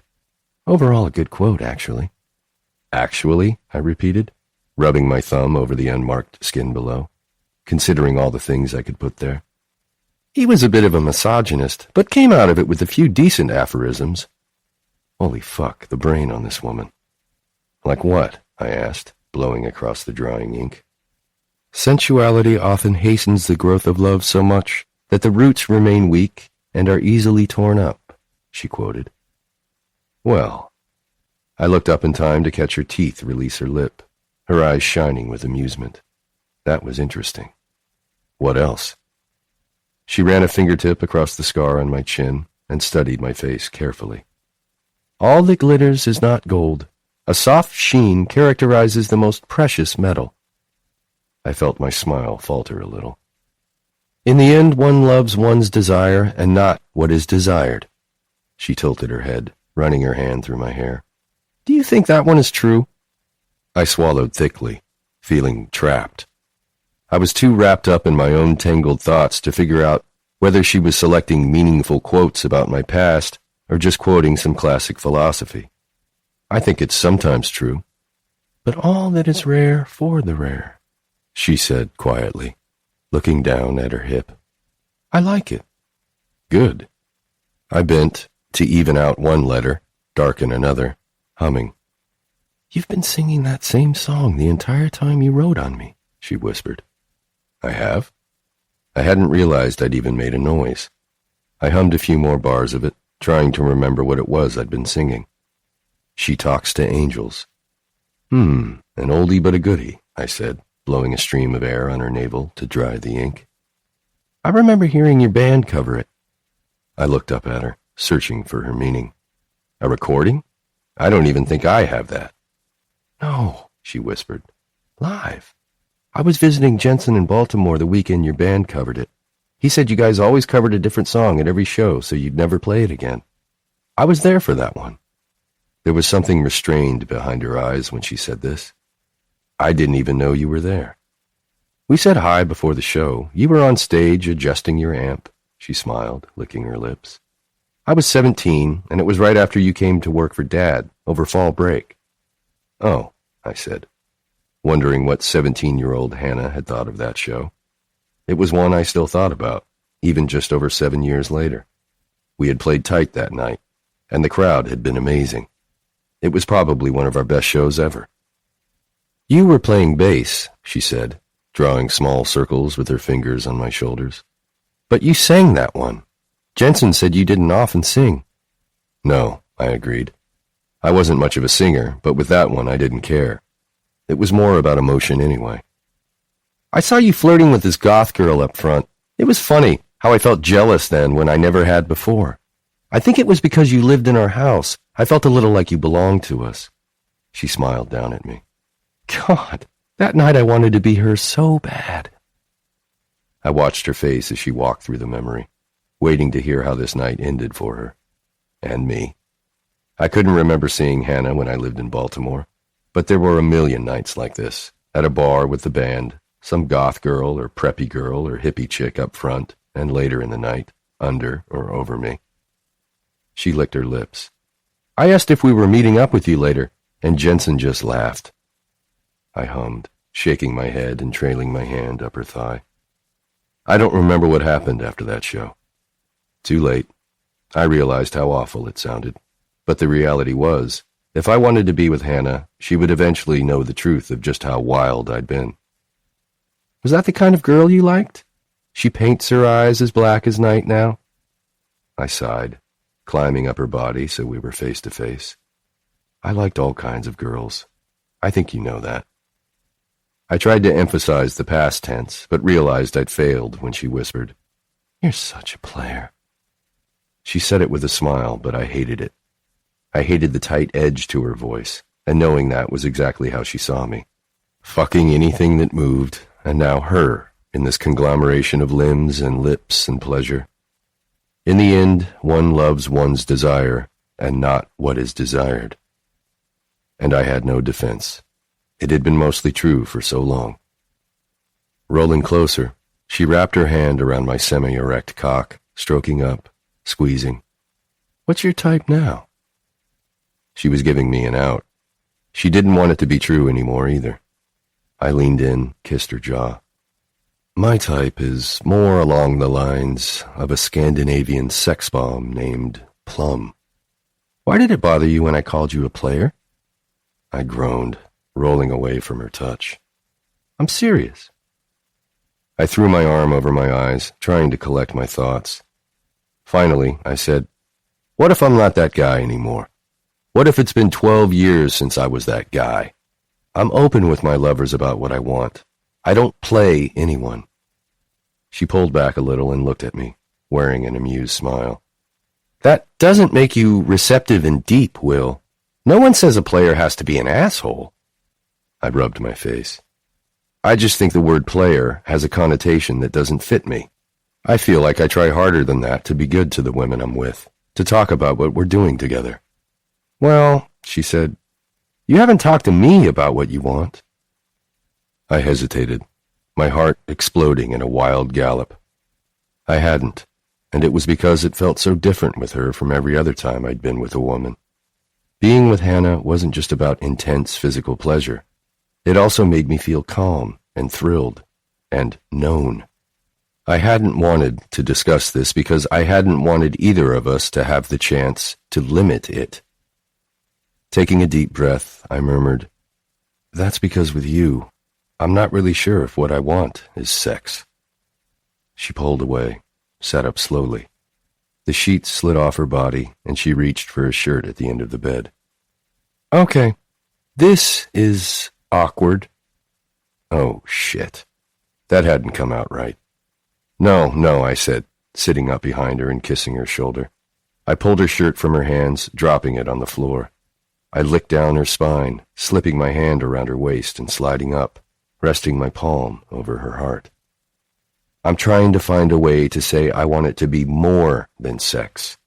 I have feelings for you that go way past sexual. She stilled, growing completely frozen. You don't. I don't?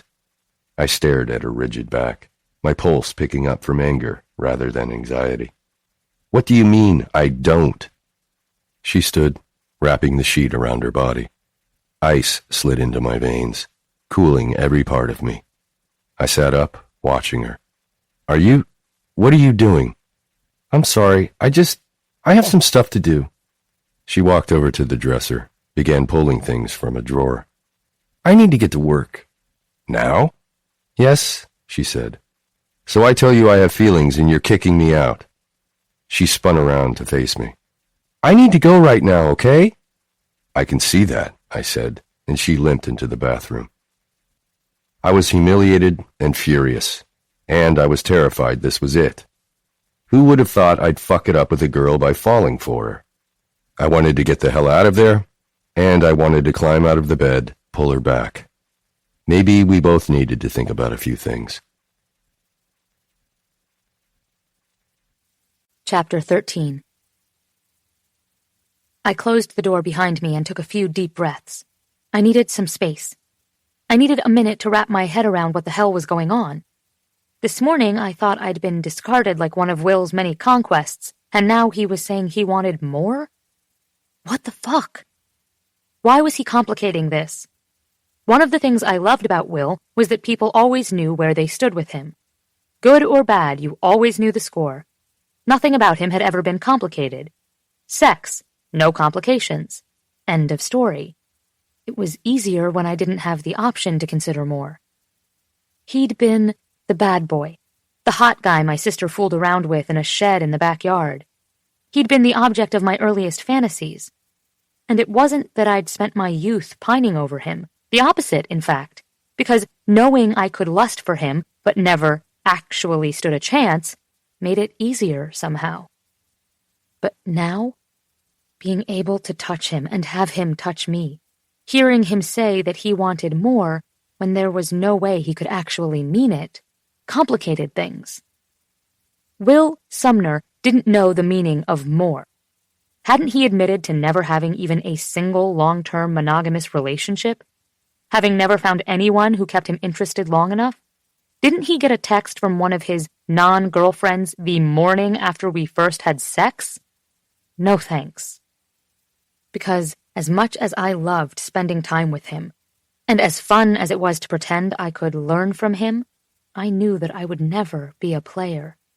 If I let him into more than my pants, if I let him into my heart and fell for him, I would submerge.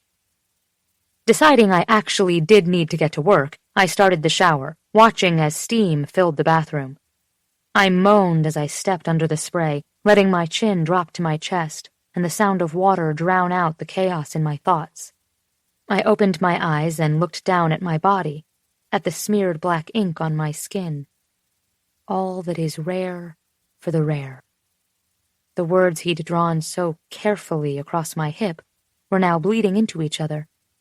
There were marks where the ink had rubbed off onto his hands, and touches that alternated between pressing bruises and feather-light caresses had left a necklace of smudged fingerprints between my breasts, over my ribs, lower. For a moment, I let myself admire the gentle curve of his handwriting, remembering the determined expression on his face while he'd worked. His brows had knitted together, his hair fell forward to cover one eye. I was surprised when he didn't reach up to push it back, a habit I'd come to find increasingly endearing.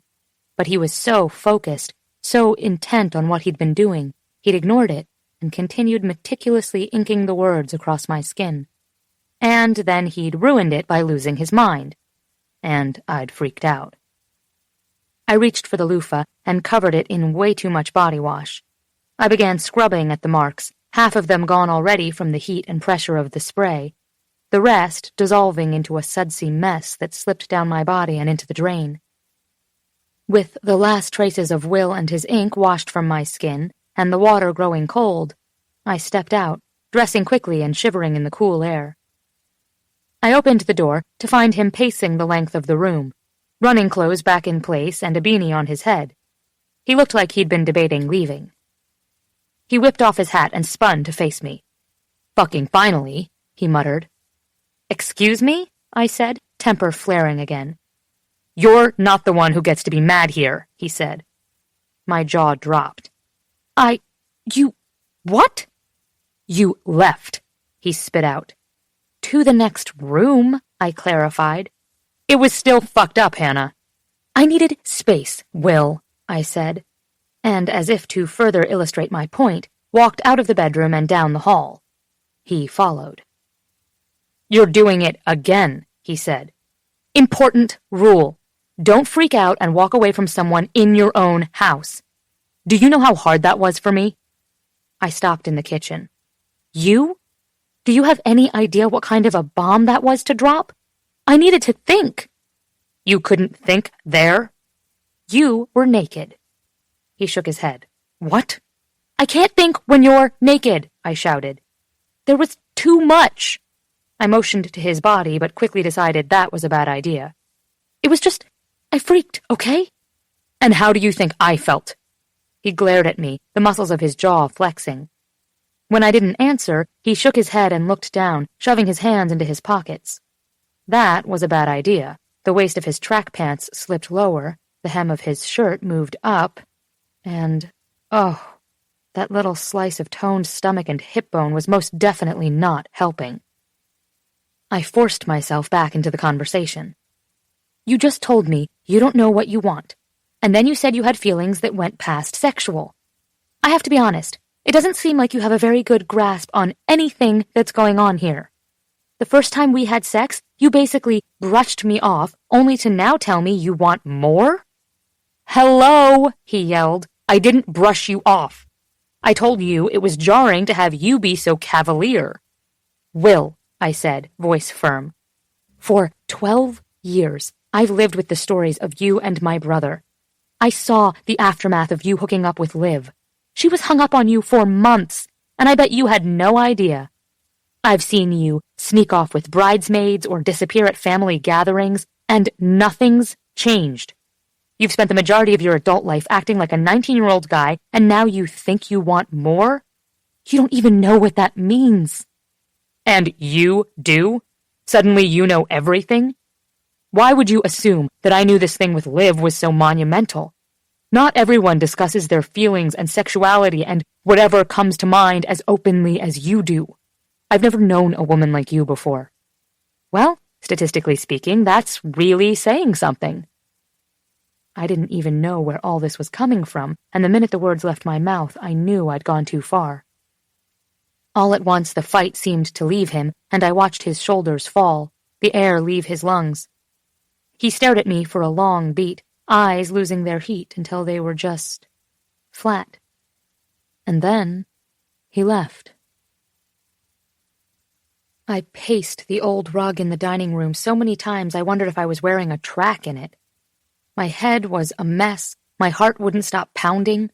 I had no idea what had just happened, but all along my skin and into my muscles I felt tight and tense, afraid that I had just chased off my best friend, and the best sex of my entire life.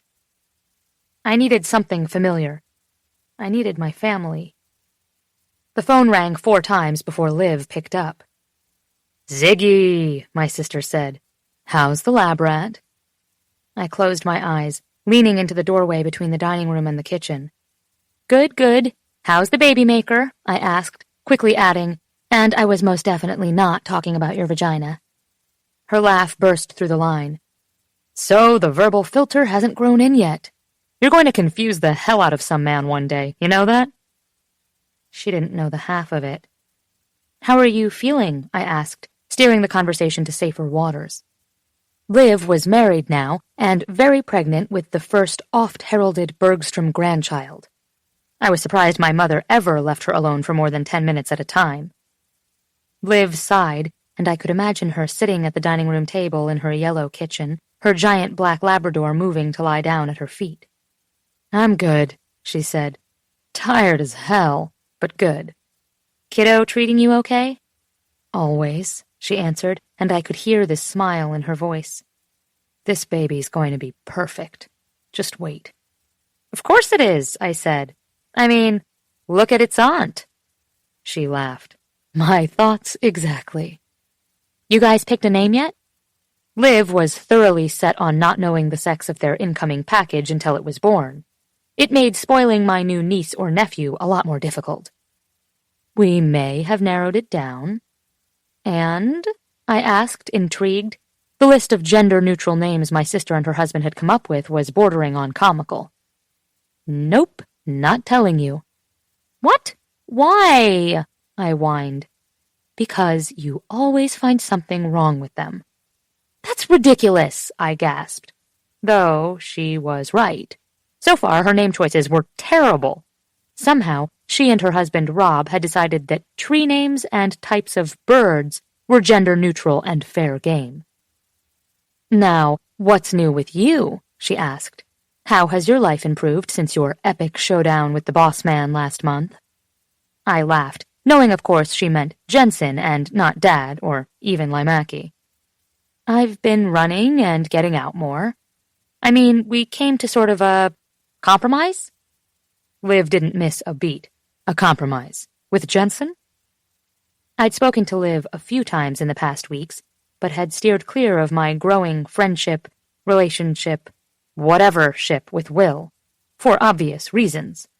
But now I needed my sister's thoughts on all of it, and my stomach clenched into a giant ball of dread. "Well, you know Jens suggested I go out more." I paused, running my finger around a swirling pattern carved into the antique hutch in the dining room. I closed my eyes, wincing as I said, "He suggested I call Will." "Will?" she asked, and a beat of silence passed in which I wondered if she was remembering the same tall, gorgeous, college-aged lad that I was. "Wait, Will Sumner?" "That's the one," I said. Even talking about him made my stomach twist. "Wow, was not expecting that." "Neither was I mumbled. "So did you?" "Did I what?" I asked, instantly regretting the way it came out. "Call him," she said, laughing. "Yeah, which is sort of why I'm calling you today." "That sounds deliciously ominous," she said. I had no idea how to do this, so I started with the simplest, most innocuous detail there was. "Well, he lives here in New York." I thought I remembered that. "And I haven't seen him in ages, sort of dying to know what he's been doing. How's he look?" "Oh, he looks good," I said, trying to sound as neutral as possible. "We've been hanging out." There was a pause on the line, a moment where I could almost see the way Liv's forehead would furrow, her eyes narrowing as she tried to find the hidden meaning in what I'd said. "Hanging out?" she repeated. I groaned, rubbing my face. "Oh my God, Ziggy! Are you banging Will?" I groaned and laughter filled the line. Pulling back, I looked at the phone in my hand. "This isn't funny, Liv." I heard her exhale. "Yes, it totally is." "He was your boyfriend." "Oh, no, he wasn't. Not even a little. I think we made out for like 10 minutes. "But girl code." "Yes, but there's some sort of time limit, or base limit. Like, I think we barely shanked it down the first base line. Though at the time I was completely prepared to let him enter the batter's box, if you know what I'm saying." "I thought you were devastated after that holiday." She started cracking up. "Take it down a notch there. First of all, we were never together. It was a horny fumble behind Mom's gardening tools. Jesus, I barely remember." "But you were so upset. You didn't even come home the summer he worked with Dad." "I didn't come home because I'd fucked around all year and needed to catch up on credits over the summer," she said. "And I didn't tell you because Mom and Dad would have found out and killed me." I pressed my hand to my face. "I am so confused." "Don't be," she said, her tone changing to concerned. "Just tell me, what's actually going on with you guys?" "We've been hanging out a lot. I really like him, Liv. I mean, he's probably my best friend here. We hooked up, and then he was weird the next day.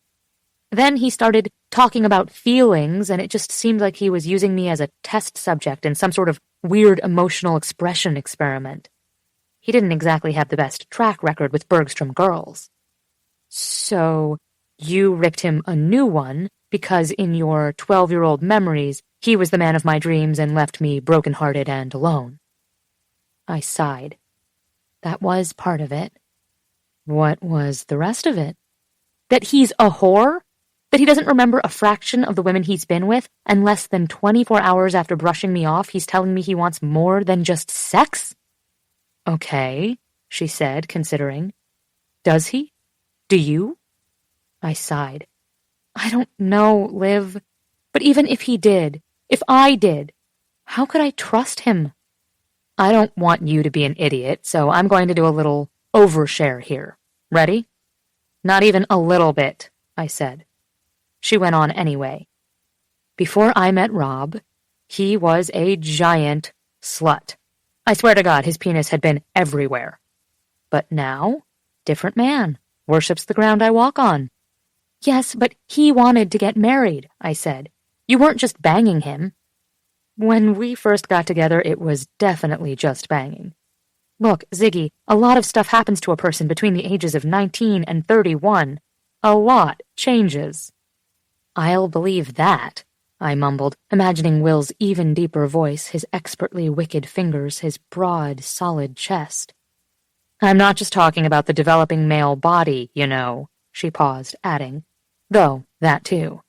And now that I think of it, you should totally send me a picture of Will Sumner at 31. Liv!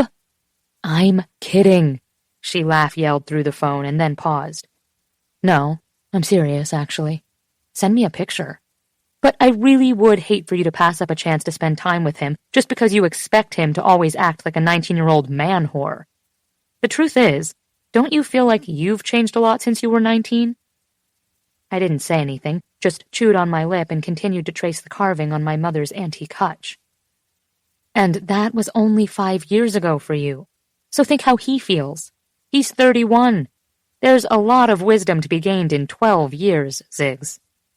Blurg, I said. I hate when you're right. She laughed. I assume your logical brain has been using all this as some sort of force field against the Sumner charm? Not very well, apparently. I closed my eyes and leaned back against the wall. Oh, God, this is amazing. I'm so fucking happy you called today. I'm giant and pregnant and nothing about me is interesting right now. This is awesome. Isn't this weird to you at all? She hummed, considering. I guess it could be, but honestly, Will and he was the first boy I fell in lust with, but that's pretty much it. I got over that 2 seconds after Brandon Henley got his tongue pierced. I pressed my hand over my eyes. Oh, gross. Yeah, I didn't tell you about that one because I didn't want to ruin you. And I didn't want you to ruin it for me by researching how the piercing affected the contractility of the muscle or whatever. Well, this has been a scarring conversation, I said. Can I go now? Oh, stop. I really made a mess of things, I groaned, rubbing my face. Liv, I was a total dick to him. Looks like you have some ass to kiss. Is he into that sort of thing now? Oh my God, I said, hanging up. Okay, look, Zig. Don't see the world from the eyes of a 12-year-old. Hear him out. Try and remember that Will has a penis, and this makes him an idiot. But a sweet idiot. Even you can't deny that. Stop making sense. Impossible. Now go put on your big girl panties and fix things. I spent the entire walk to Will's apartment trying to dissect every memory I had of that Christmas, trying to reconcile them with what Liv had told me. I'd been 12 and fascinated by him, fascinated by the idea of him and my sister together. But now that I'd heard Liv's version of events of that week and what had come after, I wondered how much of it had been real and how much my overdramatic brain had manufactured. And she had a point. Those memories had made it so much easier to shove Will into a man-whore-shaped box, and almost impossible to imagine him out of it. Did he want more? Was he capable of it? Did I? I groaned. I had a lot of apologizing to do. He didn't answer the door when I knocked. He didn't answer any of the messages I sent standing there. So I did the only thing I could think and resorted to texting him bad, dirty jokes. "What's the difference between a penis and a paycheck?" I typed. When there was no reply, I continued. "A woman will always blow your paycheck." Nothing. What did one boob say to the other? And when no answer came, "You're my best friend." Jesus, these were bad. I decided to try one more. What comes after 69? I'd used his favorite number and hoped this might be enough to lure him out. I almost dropped my phone when the word, "what?" popped up on my screen. Mouthwash. Oh, for fuck's sake, Hannah. That was terrible. Get up here before you embarrass us both. I practically sprinted to the elevator. His door was unlocked, and when I walked in, I saw he'd been in the middle of cooking dinner, pots boiling on the stove, the counter colored in produce. He was wearing an old Primus t-shirt and faded ripped jeans, looking good enough to eat. He didn't glance up when I entered, but kept his head down, his eyes on the knife and the cutting board in front of him. Unsure feet took me across the room, and I stood at his back, pressed my chin into his shoulder. "I don't know why you put up with me," I said. Breathing in deeply, I wanted to memorize the smell of him. Because what if I'd really done it? What if he'd had enough of silly Ziggy and her idiotic questions and fumbling sexual encounters and jumping to conclusions? I would have kicked me to the curb ages ago. But he surprised me by putting down his knife and turning to face me. He looked miserable, and guilt twisted my stomach. "You might have had the details wrong about Liv," he said, "but that doesn't mean there weren't others. Some I don't even remember." His voice was earnest, apologetic, even. "I've done some things I'm not proud of. It's all sort of catching up with me." "I think that's why the idea of you wanting more terrified me," I said. "That there have been so many women in your past, and I can tell you have no idea how many hearts you've broken. Maybe no idea how to not break them. I like to think I'm too smart to join those ranks." "I know," he said, "and I'm sure that's part of your charm. You're not here to change me. You're just here to be my friend. You make me think more about the decisions I've made than I ever have before, and that's a good thing." He hesitated. "And I'll admit I get a little wrapped up in our post-coital moment. I just got carried away." "It's okay." I stretched to kiss his jaw. "Just friends is good for me," he said. "Friends who have sex is even better." He pulled me back to meet my eyes. "But I think that's a good place to stay for now. Okay?" I tried to read his expression, understand why he seemed to be so carefully considering every word he spoke. "I'm sorry about what I said," I told him. "I panicked and said something hurtful. I feel like an idiot." He reached out, hooked a finger into my belt loop, and pulled me to him. I went willingly, feeling the press of his chest against mine. "We're both idiots," he said, and his eyes dropped to my mouth. "And just so you know, I'm about to kiss you." I nodded, pushing up onto my toes to bring my mouth to his. It wasn't really a kiss, but I wasn't sure what else to call it. His lips brushed against mine, each time with just a bit more pressure than the time before. His tongue licked out softly, barely touching before he pulled me closer, deeper. I felt him tuck his fingers beneath the fabric of my shirt and stay there, resting on my waist. My mind was suddenly spinning with ideas of what I wanted to do to him, how much closer I needed to be. I wanted to taste him, all of him. I wanted to memorize every line and muscle. "I want to go down on you," I said, and he pulled back, just enough to gauge my expression. For real this time, like making you orgasm and everything. "Yeah?" I nodded, brushing my fingertips over the line of his jaw. "Show me how to be awesome at it?" Laughing, he said, "Christ, Hannah," quietly into another kiss. I could feel him already hard against my hip, and I slid my hand down his body to palm him. "Okay?" I asked. Eyes wide and trusting, he took my hand, leading me to the couch.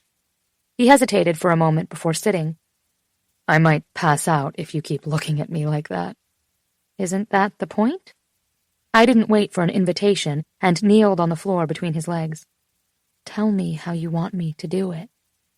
His eyes grew heavy, staring down at me.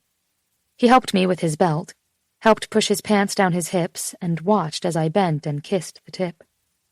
He paused for a moment when I sat back up and gauged my expression. And then he gripped his cock at the base. "Lick from base to tip. Start slow. Tease me a little." I bent, drawing my tongue up the underside of his length, along the thick vein and slowly over the tightness of the crown.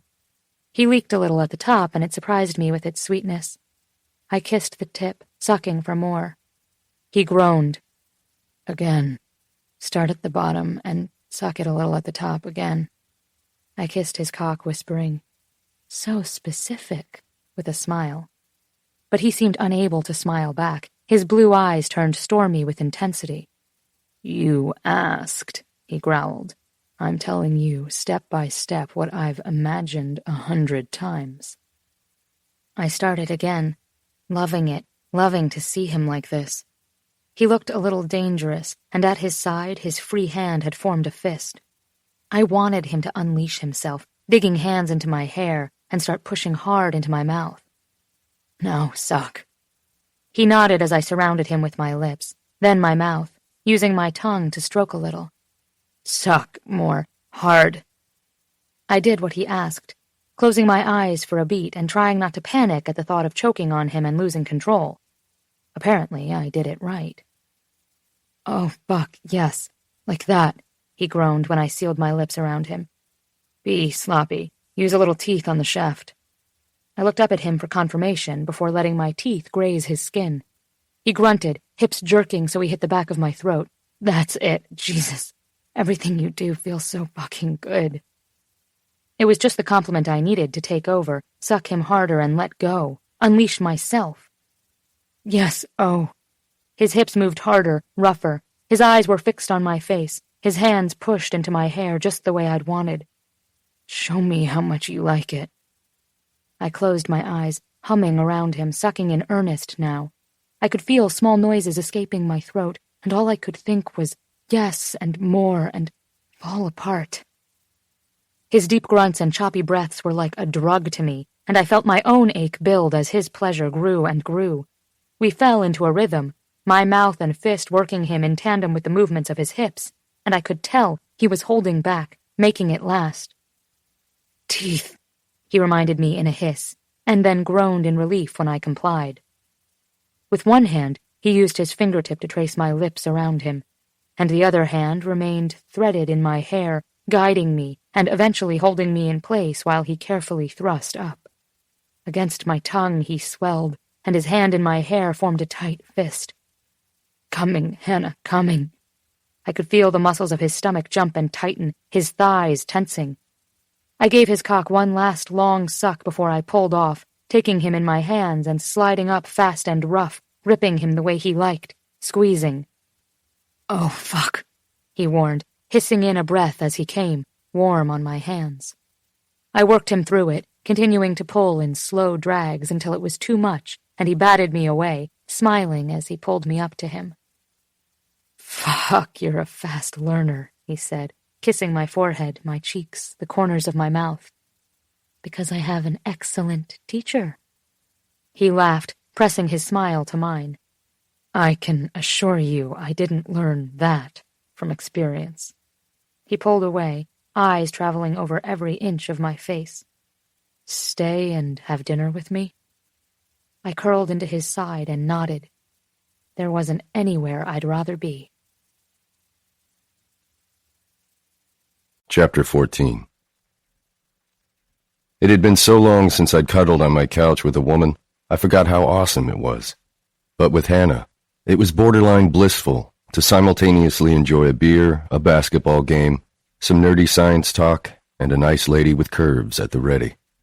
I finished my drink with a long swallow, and then looked over at Hanna, her eyes glazed as if she was on the cusp of a nap. I was disappointed that I'd backpedaled after seeing her reaction this morning. But, as I was quickly learning, I'd do anything for her. If she wanted to keep things casual, then that's what we'd do. If she wanted us to be friends with benefits, I could pretend. I could be patient. I could give her time. I only wanted to be with her. And as pathetic as it sounded, I'd take what I could get. For now, I was okay being the kitty. "You good?" I murmured, kissing the top of her head. She nodded, humming, and wrapping her hand more firmly around the beer bottle in her lap. Hers was still mostly full, and at this point, probably pretty warm, but I liked that she had one anyway. "Don't like the beer?" I asked. "This one tastes like pine cones." Laughing, I pulled my arm out from behind her neck and leaned forward to put my empty down. "That's the hops." "Is that what they make marijuana cloves from?" I bent over farther, laughing harder. "That's hemp, Hanna. Holy shit, you're amazing." When I looked over at her, she was smiling, and I realized, of course, she'd been fucking with me. She patted my head patronizingly, and I shrugged away from her hand, saying, "I like how I forgot for a minute there that you've probably memorized the name of every plant, ever." Hanna stretched, her arms shaking slightly over her head as she hummed in pleasure. Naturally, I took the opportunity to check out her chest. She also happened to be wearing a totally badass Doctor Who shirt I hadn't even noticed earlier. "Are you looking at the goods?" she said, opening one eye and catching me, slowly lowering her arms. I shook my head. "Yes." "Are you always such a boob man?" she asked. In what was clearly becoming a pattern, I ignored the implied question about other women, deciding I wasn't going to address anything about that entire taboo conversation again, for now. Beside me, she grew still, and I knew she felt the same unspoken question settle back between us. Is this conversation over? We were saved by the bell, or in this case, the buzzing of my phone on the coffee table. A text from Max lit up my screen. "Headed to Maddie's for some pints. Coming." I showed the phone to Hanna, in part wanting her to see that it wasn't a woman texting me on a Tuesday night, and in part to see if she'd been up for the coming along. I raised my eyebrows in silent question. "Who's Maddie?" "Maddie is a friend of Max's, who owns and runs Maddie's, a bar in Harlem. It's usually pretty empty, and it has great beer. Max likes it for the horrible British pub food." "Who's going?" Shrugging, I said, "Max, probably Sarah." I stopped, considering. It was Tuesday, so Sarah and Chloe would probably be testing to see if I was with Kitty. It was all probably a quasi-casual ruse to check up on me. I'm betting Chloe and Bennett are coming too. Hanna tilted her head, studying me. "Do you guys go out to bars on weekdays a lot? Seems strange for all of these serious business career people." I sighed, standing and pulling her up with me. "I think they're trying to track my sex life, to be honest. If she knew Saturdays had been my nights with Christy, then she may also know Tuesdays were usually reserved for Kitty. May as well be upfront with her about how meddling my friends could be." Her expression remained unreadable, and I couldn't tell if she was irritated, jealous, nervous, or maybe even just listening neutrally. I wanted so much to know what was going on in her head, but I couldn't possibly start the talk again and have her freak out. I was a man perfectly capable of accepting sex from a woman even under the murkiest of emotional circumstances, especially when that woman was Hanna. I bent to pick up both bottles of beer. "Will it be weird if I'm there? Do they know about us?" "Yes, they know. No, it won't be weird." She looked skeptical, and I put my hands on her shoulder. "Here's a rule. Things are only weird if you let them be." As the bar was roughly 15 blocks from my apartment building, we decided to walk. Late March in New York was either gray and cold or blue and cold, and luckily the snow had finally disappeared, and we were having a pretty decent spring. Only a block from my apartment, Hanna reached for my hand. I threaded my fingers with hers and pressed our palms together. I'd somehow always expected love to be primarily a mental state, so I still felt unaccustomed to the physical manifestation of my feelings for her. The way my stomach would grow tight. My skin would start to feel hungry for her touch. The way my chest would press in, my heart pounding blood hard and fast through my arteries.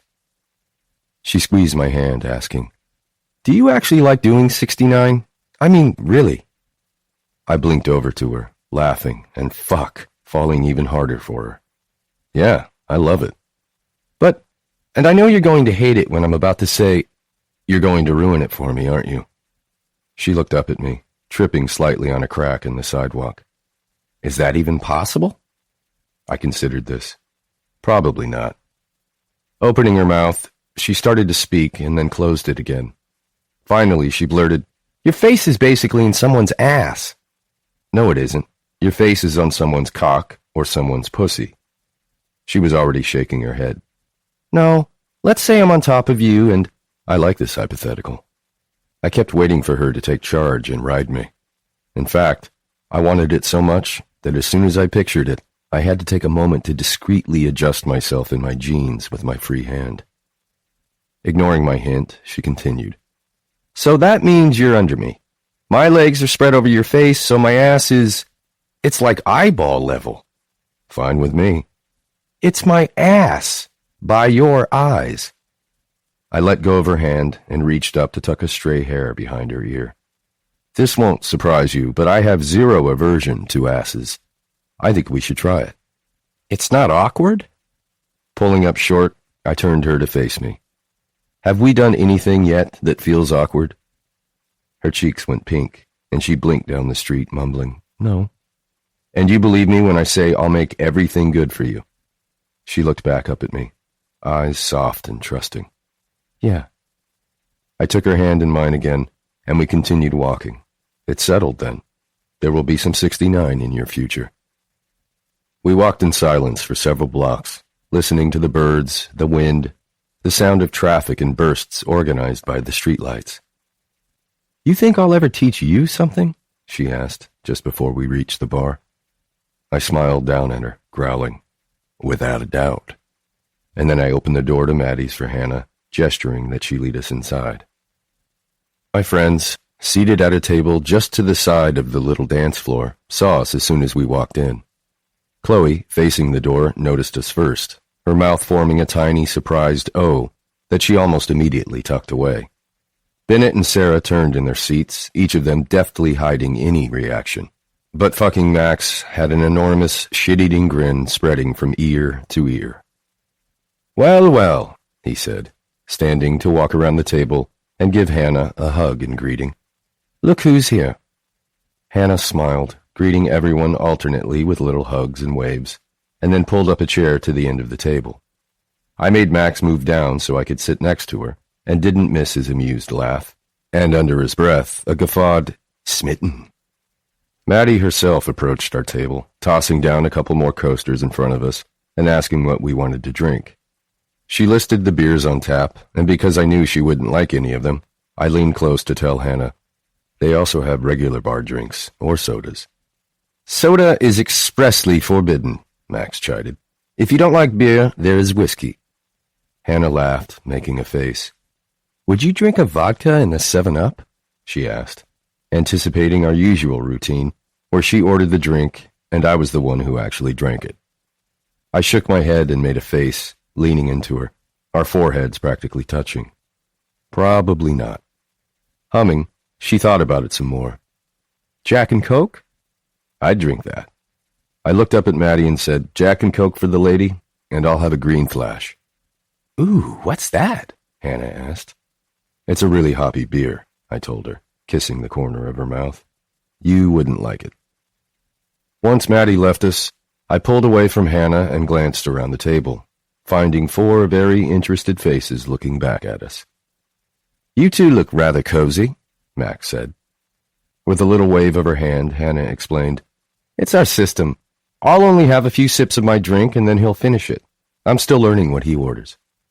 Sarah squeaked out a tiny, thrilled noise, and Chloe smiled at us as if we had turned into a photograph of 2 cuddling baby sloths. I shot them a warning look. When Hanna asked where the restrooms were, then headed in that direction, I leaned in toward the group, meeting each of their eyes. "This is not going to be the Will and Hanna show, you guys. We're in a weird place. Just act normal." "Fine," Sarah said, but then narrowed her eyes. "But for the record, You two look really cute together, and since we all know you guys have been hooking up, she's really brave for coming out with the entire group tonight." "I know," I mumbled, lifting my beer when Maddie had delivered it and taking a sip. The sharp bite of the hops mellowed almost immediately into a warm, malty finish. I closed my eyes, moaning a little while the others began chatting. "Will?" Sarah said, quieter now, so only I could hear her. She turned, looking behind her before turning back to me. "Please only do this with Hanna if you know it's what you want." "I really appreciate the meddling, Sarah, but stop meddling." Her face straightened, and I registered my mistake. Hanna was a bit older than Sarah had been when she started dating the douchebag congressman in Chicago, but I was exactly the same age he had been, 31. Sarah probably felt it was her duty to look out for other women who could fall into the same situation she was in for so long. "Shit, Sarah," I said. "I get the meddling. Just, it's different. You know that, right?" "It's always different at first," she said. "It's called infatuation, and it will make you promise anything." It wasn't as if I hadn't been infatuated with a woman before. I had.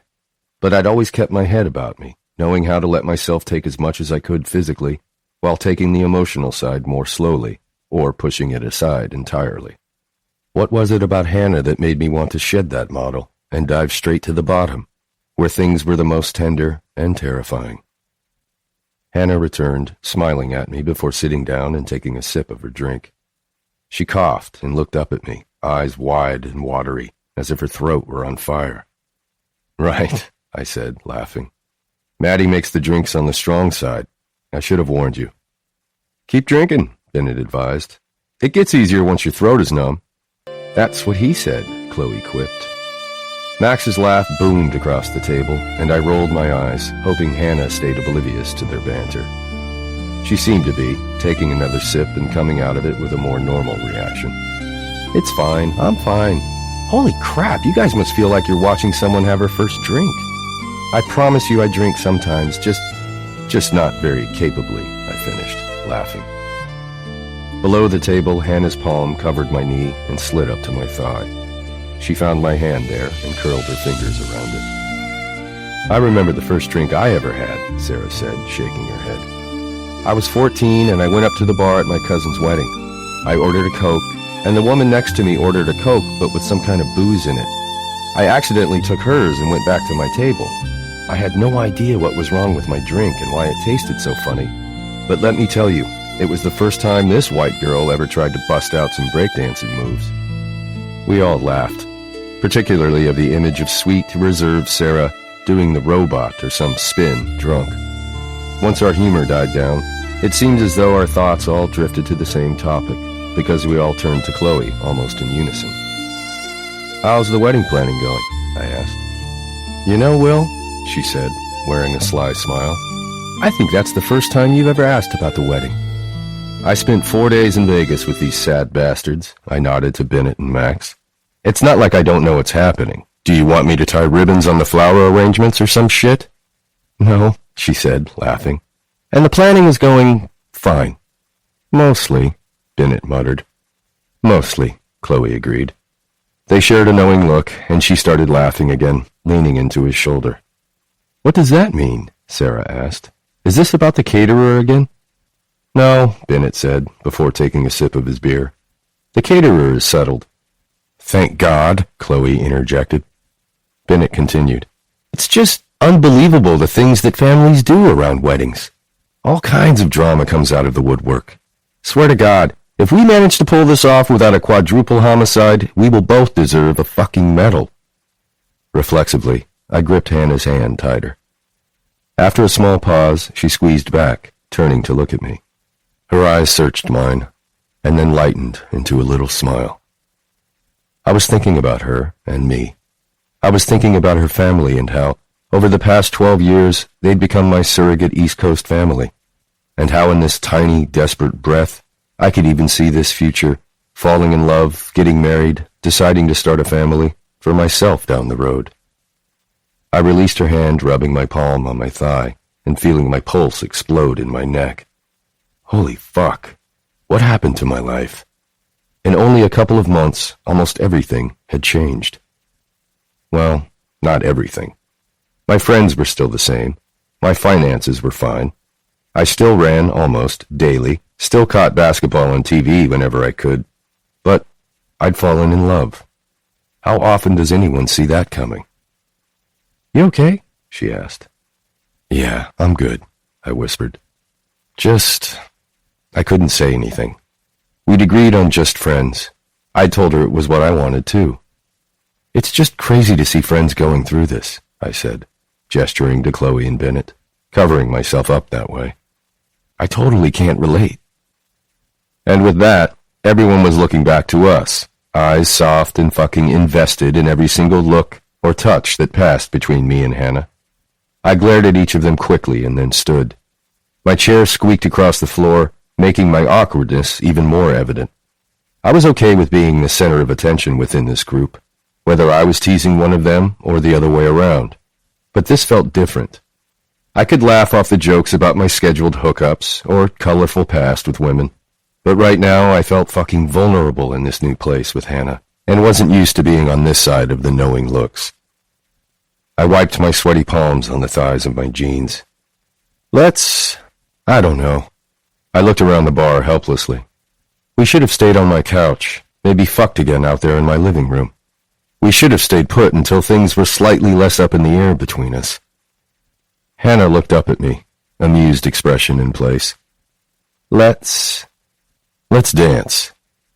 I jerked her out of her chair and out to the empty dance floor, realizing when we got there that it would be even worse than what I was escaping. I'd taken us from the packed safety of the table and onto what was essentially a stage. She stepped close to me, pulling my arms around her waist and running her hands up my chest and into my hair. "Breathe, Will." I closed my eyes, taking a deep breath. I'd never felt more awkward in my life. Come to think of it, I'd never really felt awkward at all before. "You're a mess," she said, laughing into my ear when I pulled her close. "I've never seen you so discombobulated. I have to admit, it's really kind of cute. It's been a really fucking weird day." Maddie was playing some mellow indie shit, and this particular song was only instrumental. It was sweet, almost a little melancholy, but just the right speed for the kind of dancing I wanted to do with Hanna. Slow, pressing. The kind of dancing where I could pretend to dance, but really just stand and hug her for a few minutes away from the table. On a slow spin, I turned and could see that my friends weren't even looking at us anymore. They had returned to their conversation. Chloe was speaking animatedly about something, arms flapping above her head, and I was almost positive she was reenacting some wedding-related fiasco. Now that the weird will inspection moment had cleared, I was torn between staying put here with Hanna and heading back to the table so I could be kept up to date on the increasing number of shenanigans Bennett and Chloe were dealing with. I could only imagine they were pretty epic. "I like being with you," Hanna said, breaking into my thoughts. Maybe it was the lights in the bar, or maybe it was her mood, but her eyes had more blue in them today than they normally did.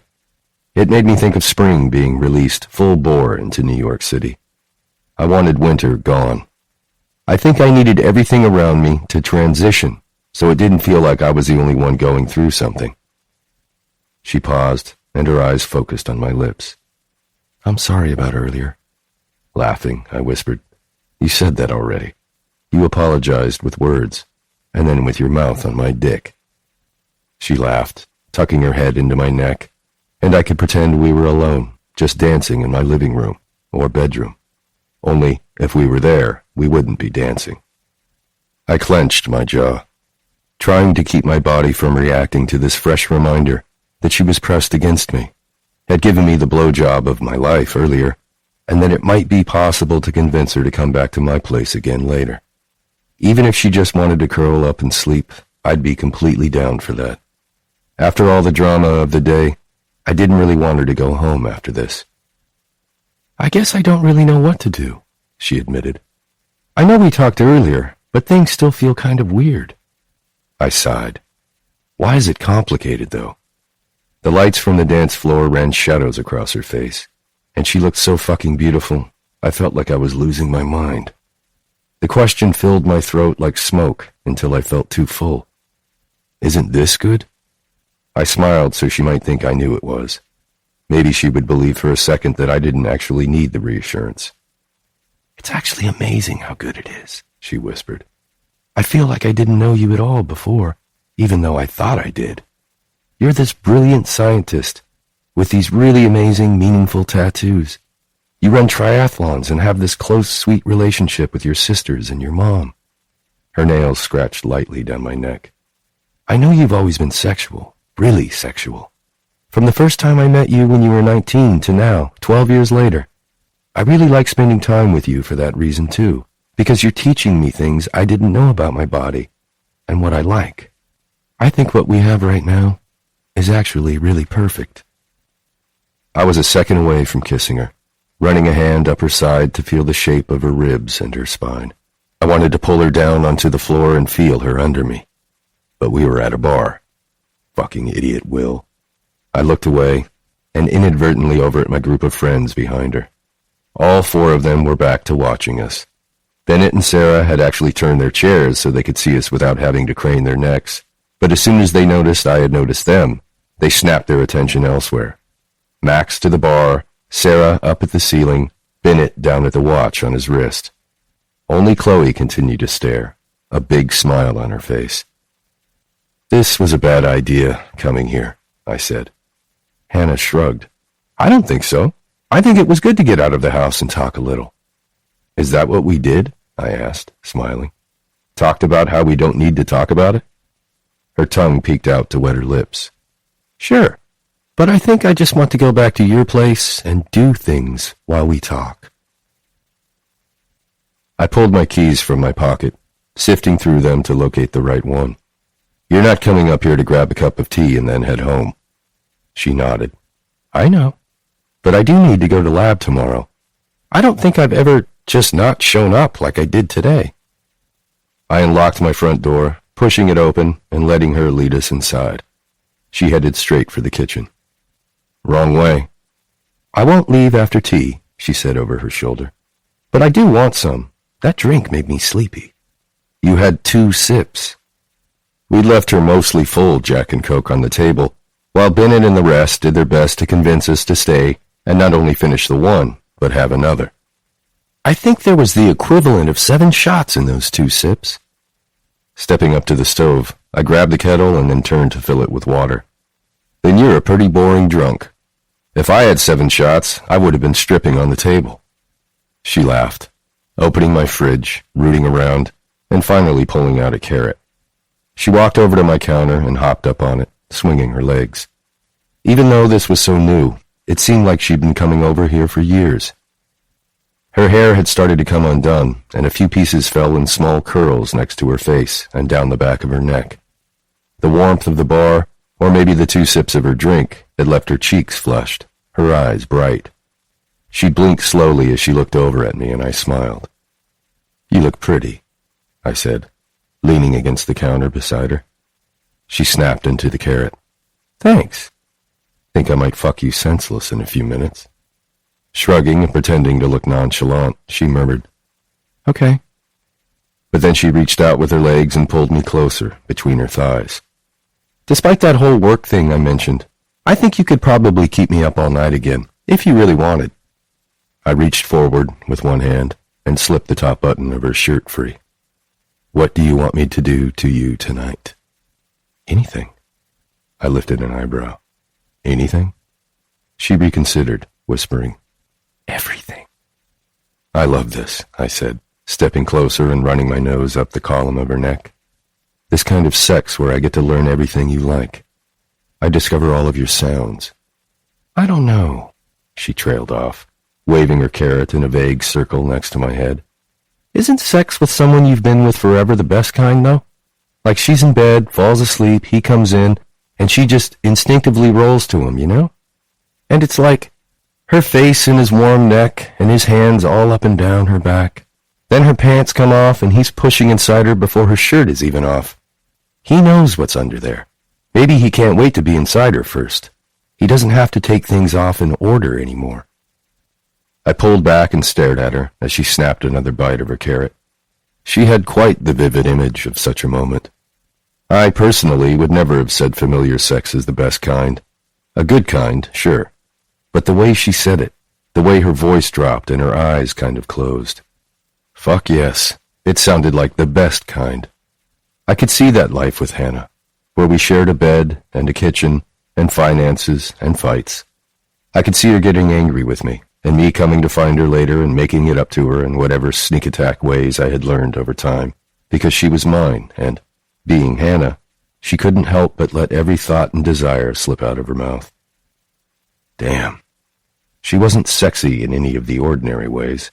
She was sexy because she didn't care if I was watching her chow down on a carrot, or that her hair was in this half-assed ponytail she hadn't bothered to fix since we were lounging on the couch earlier. She was so comfortable in her skin, so comfortable being watched. I'd never known a woman like her. She would never assume I was staring and judging. She assumed I was staring because I was listening, and I was. I would listen to her ramble about familiar sex and anal sex and porn films forever. You're looking at me like I'm food. She held out her carrot, grinning wickedly. Want some? I shook my head. I want you. She moved her hands up, unbuttoning her shirt now, and slid it off her shoulders. Tell me what you like, I said, stepping even closer and kissing the hollow of her throat. I like when you come on me. I let out a quiet laugh into her neck. I know that. What else? When you watch where you're moving in me. Shaking my head, I said, tell me what you like that I do to you. Hanna shrugged a little, running her fingertips down my chest before reaching for the hem of my shirt and pulling it up and over my head. I like when you throw me around a little.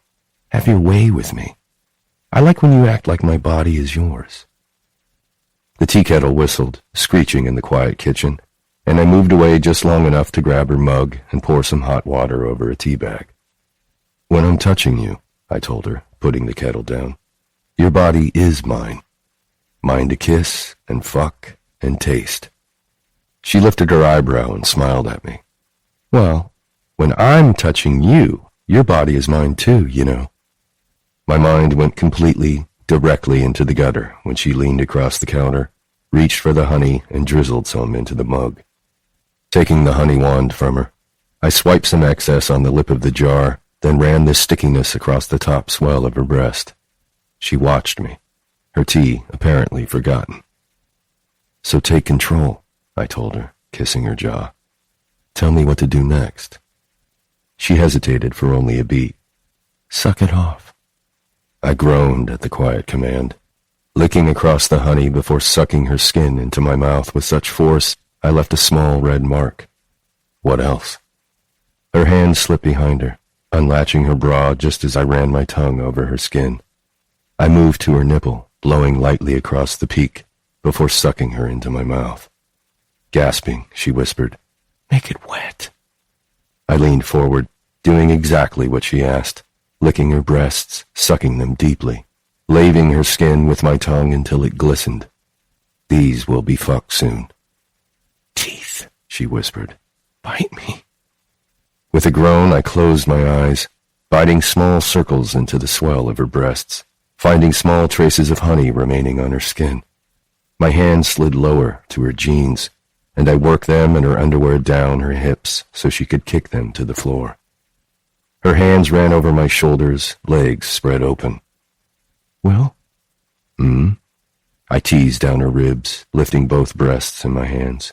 I knew her tone, knew what she was about to beg me to do. "Please." "Please what?" I asked, pressing my teeth carefully into her nipple. "Please hand you your tea?" "Touch me." "I am touching you." She let out an angry little growl. "Touch me between my legs." I dipped my finger into the small bowl of honey and pressed it against her clit, rubbing it across her skin as I pressed my teeth into the delicate flesh of her breast. She moaned, head falling back, and pulled her feet up onto the counter, legs spread wide. Crouching, I ran my tongue over her, not teasing, not even able to. The honey was warm from her skin and tasted fucking amazing. "Holy fuck," I whispered, sucking gently on her small fold of nerves. Her hand ran into my hair, pulling, but not for pleasure. She raised me up to her face, leaning forward to kiss me. She'd put honey on her tongue, too, and I knew in a hot, pulsing heartbeat that I would now associate this flavor with Hanna forever. Her quiet little moans filled the space between our lips and our tongues, echoing mildly, growing tighter when I reached between us, slid my fingers over her skin, playing where she was slippery and hot. The counter was a little higher than my hips, but I could make it work if she wanted to fuck in the kitchen. "Let me get a condom." "Okay," she said, pulling her fingers from my hair. I turned, padding in bare feet down the hall, unbuttoning my jeans. I pulled a packet out of the box in my drawer and moved to return to the kitchen, but Hanna was standing just inside my bedroom. She was completely naked, and without saying anything, walked over to my bed and climbed to the middle. Resting back on her heels, she sat with one hand on her knee, waiting for me. "I want to be in here." "Okay," I said, pushing my jeans down my hips. "On your bed." I got it, I thought. It's pretty obvious you want to have sex on my bed, what with the nakedness and condom in my hand. But then I realized she was actually asking me something.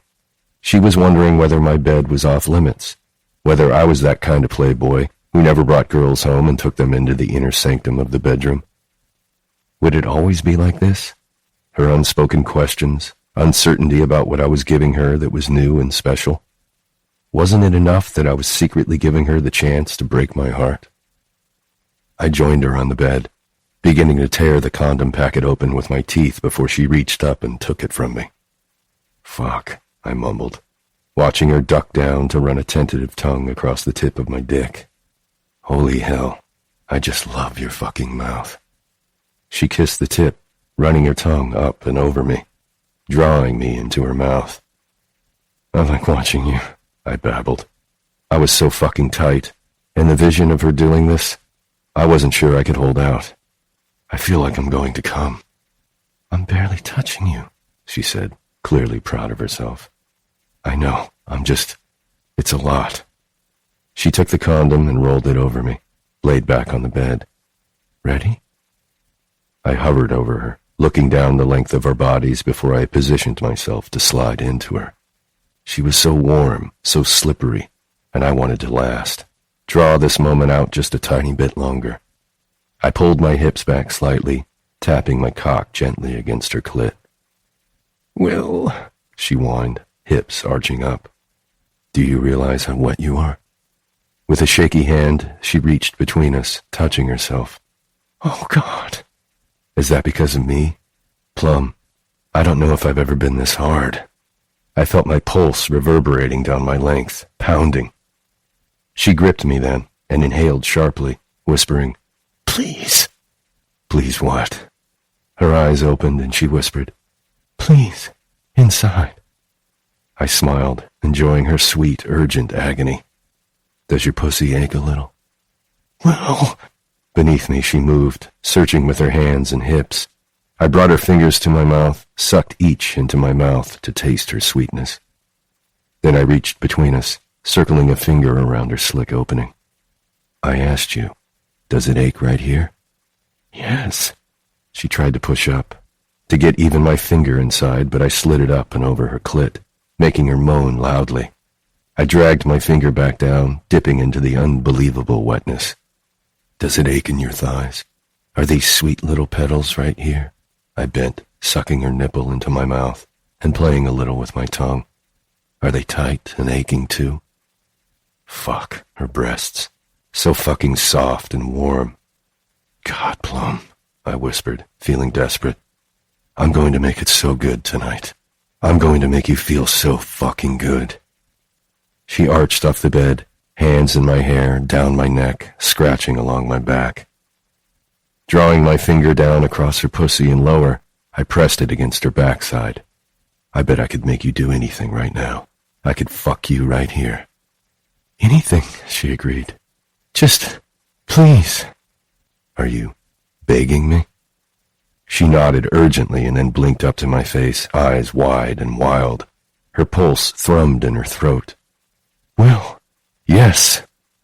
"So those girls in the porn movies you so love," I whispered, smiling as I rocked my hips. We both groaned when the crown of my cock slid over the taut rise of her clit. The ones who beg, say they need it. I tilted my head, jaw tight as I resisted the urge to sink into her, pound her into the bed. Would you say right now you need it?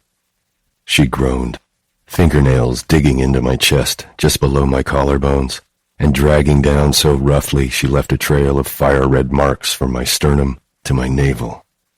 I'll do whatever you want tonight. Just make me come first. Unable to tease any longer, I rasped, Put me inside.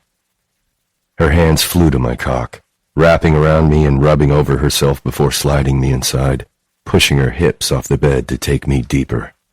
My skin flushed warm, and with a grunt, I met her movements, sinking in deep and pushing her legs to her sides so I could press all the way in, so I could rub her right where she needed it. I closed my fists around the sheets on either side of her shoulders, struggling to control myself. She was so wet. She was so fucking warm. I squeezed my eyes closed, blood thundering in my veins as I pulled back and pushed in again, and again, hard and deep. Her noises, sweet moans and growls that it was good, so good, made me want to dive deeper, press harder, make her come over and over until she could never imagine feeling anyone else inside her like this. She knew now I would go all night, and it wasn't just that first night we shared. I would always keep her up for hours. With Hanna, I would rarely let it be over so quickly. She was perfect and gorgeous and wild, hands on my face, thumb in my mouth, begging me with little noises in her wide, pleading eyes. But when those eyes rolled closed, I stopped, groaning loudly and rasped, Watch me. I'm not going to be gentle tonight. She looked up at my face, not down at my cock, so I let her see every single sensation as it passed over me. The way it wasn't enough even with my punishing thrusts and savage hands rasping over every inch of her skin. The way I relished how she began to jut up into me, and it started to be just right, just fucking right, and I laughed through a growl, watching her chest flush and her first orgasm sneak up on her, tearing from her screaming and frenzied, the way I wanted to slow down, enjoy the long drag of my cock in her, the warm, perfect hum in my blood, run my finger between her breasts and feel her sweat, slow down enough to make her beg again. She pulled at my shoulders, begging for faster. So demanding, I whispered, pulling out and flipping her over to lick down her back, bite her ass, her thighs. I left a pattern of red marks across her skin.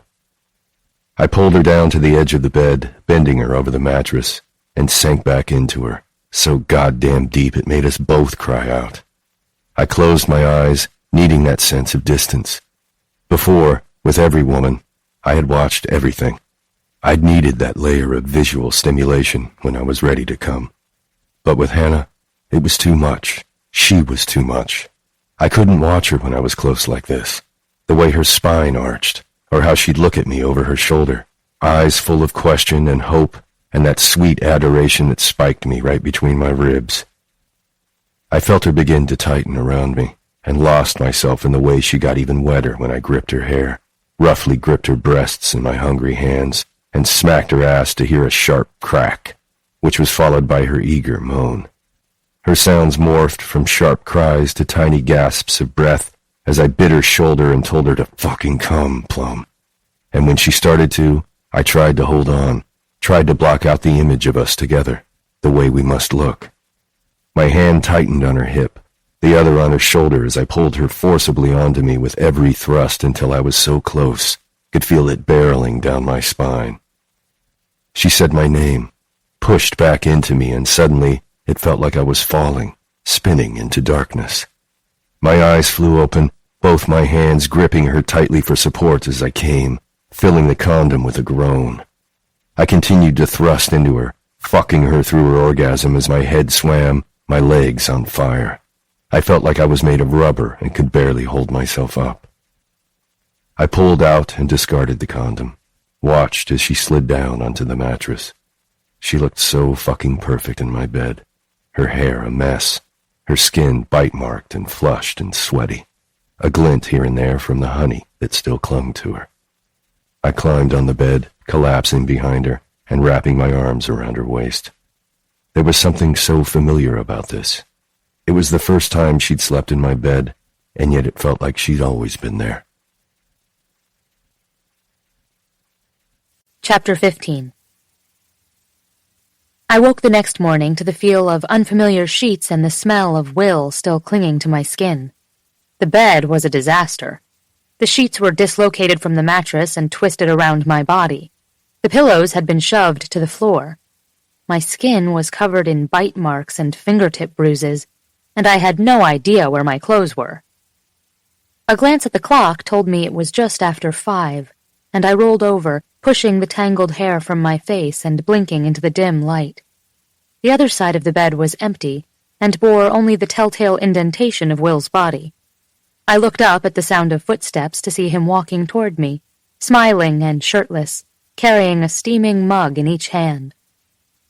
"Morning, sleepyhead," he said, setting the drinks on the bedside table. The mattress dipped as he sat next to me. "You feel okay? Not too sore?" His expression was tender, a smile curving the corners of his mouth, and I wondered if I'd ever get used to the reality of him looking at me so intimately. "I wasn't particularly easy on you last night." I took the mental inventory. In addition to the marks he'd left all over my body, my legs were weak, my abdomen felt like I'd done 100 sit-ups, and between my legs I could still feel the echo of his hips pounding into me. Sore in all the right places. He scratched his jaw, letting his eyes move over my face before dropping to my chest, predictably. "That is now my favorite thing you've ever said. Maybe you could text that to me later tonight. If you're feeling generous, you could include a picture of your tits." I laughed, and he reached for a mug, handing it to me. "Someone forgot their tea last night." Someone was distracted. I shook my head, motioning for him to put it back down. I wanted both hands free. Will was predatory and seductive every minute of the day, but in the morning he should be illegal. He grinned in understanding, slowly brushing his hands through the ends of my hair, smoothing it down my spine. I shivered at the emotion in his eyes, how his fingers set off sparks that settled warm and heavy between my thighs. I wished I knew what exactly it was I saw there. Friendship? Fondness? Something more? I bit back the question that continued to rise up in the back of my throat, not sure either of us was ready to have an honest conversation so soon after the last disastrous one.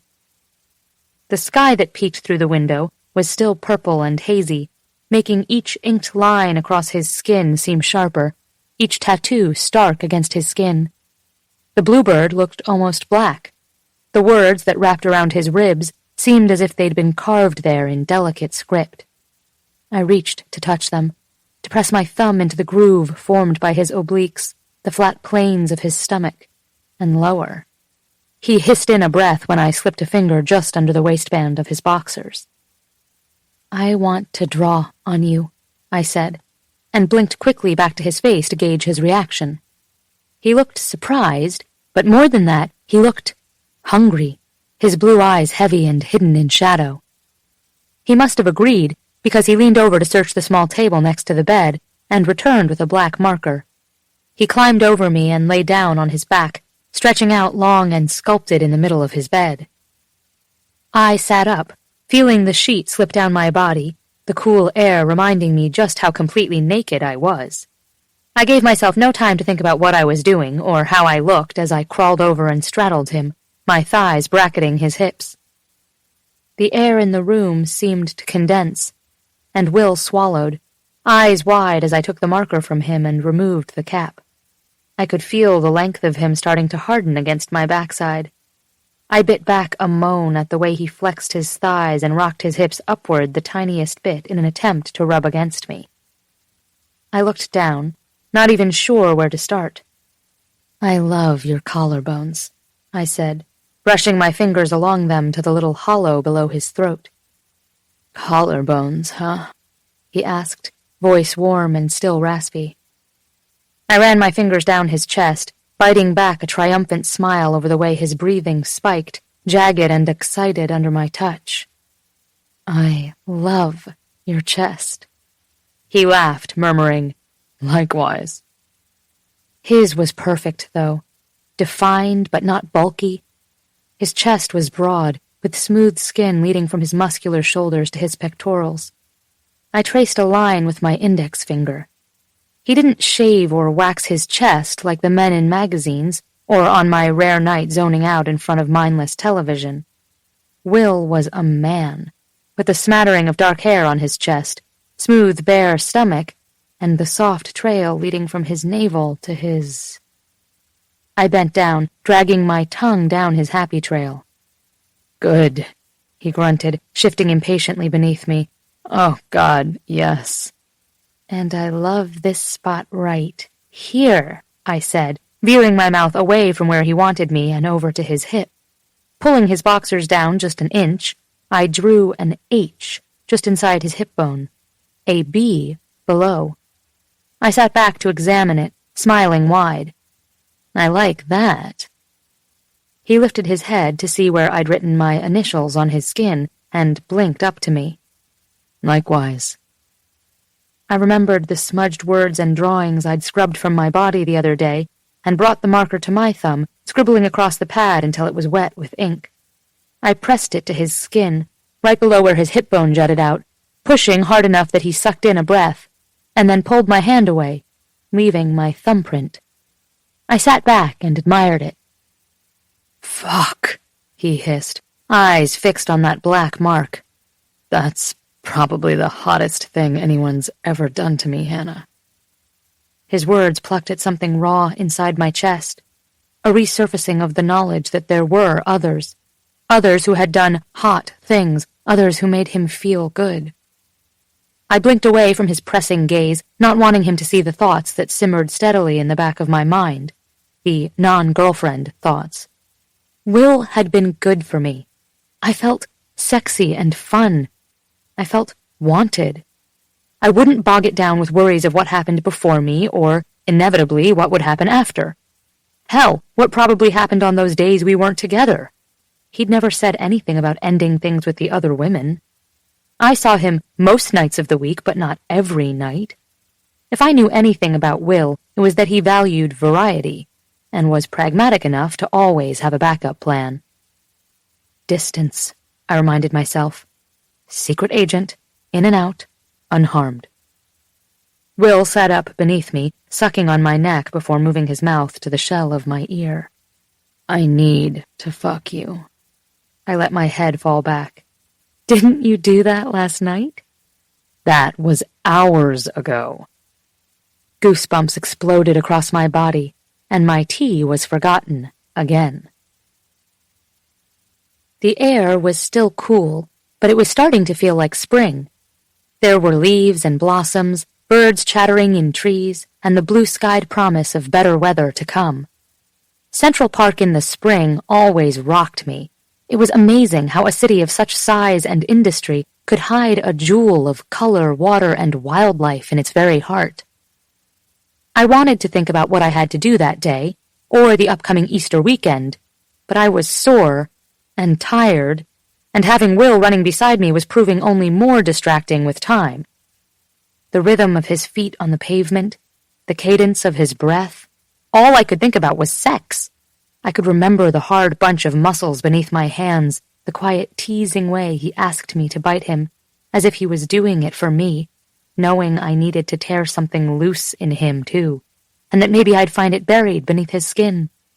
I could remember how he breathed near my ear in the middle of the night, in a rhythm, holding himself back for what felt like hours as he made me come, and then again and again.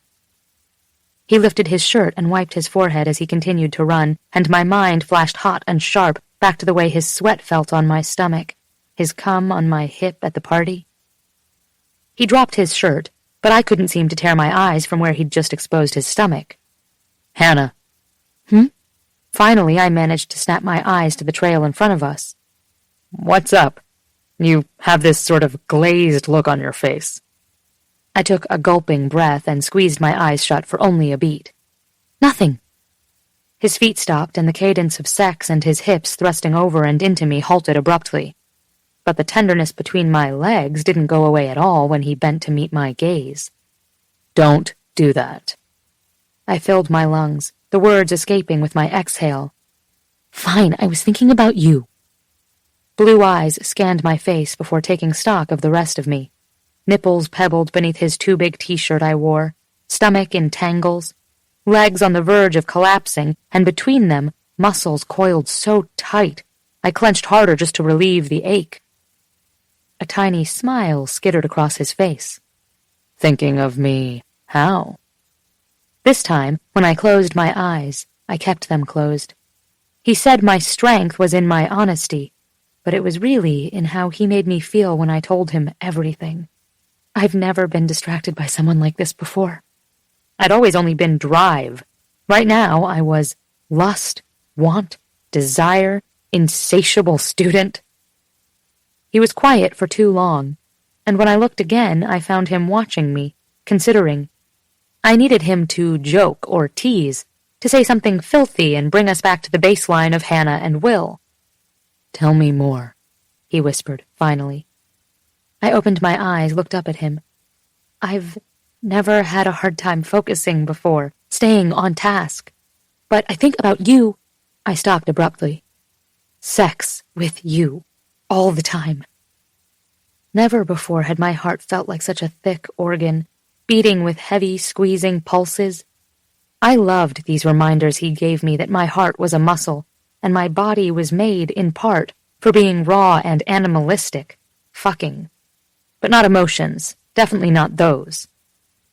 "And?" he pressed. "Fine. And it's scary." His lip twitched in a suppressed grin. "Why?" "Because you're my friend. You've become my best friend." His expression softened. "Is that bad?" "I don't have a lot of friends, and I don't want to screw things up with you. It's important." He smiled, brushing a strand of hair away from where it clung to my sweaty cheek. "It is." "I'm scared that this whole friends who bang thing will, as Max says, go tits up." He laughed, but didn't say anything in response to this. "Aren't you?" I asked, eyes searching his. "Not for the same reasons you are, I don't think." What did that even mean? I loved Will's ability to remain contained, but right now I wanted to throttle him. "But is it weird that even though you're my best friend, I can't stop thinking about you naked? Me naked? Us naked together, and the way you make me feel when we're naked? The way I hope I make you feel when we're naked. I think about that a lot." He took a step closer, resting one hand on my hip and the other on my jaw. "It's not weird. And, Hanna?" When he swept his thumb down over the pulse in my neck, I knew he was trying to tell me that he knew how much this scared me. I swallowed, whispering, "Yeah?" "You know it's important for me to be upfront about things." I nodded. "But do you want to talk about this now?"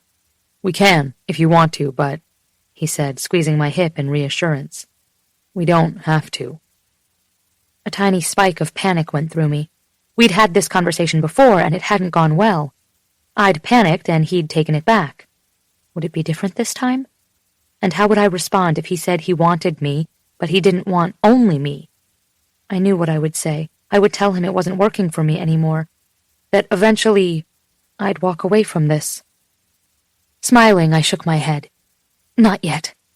He tilted his head, his lips moving to the shell of my ear. "Fine. But in that case, I should tell you.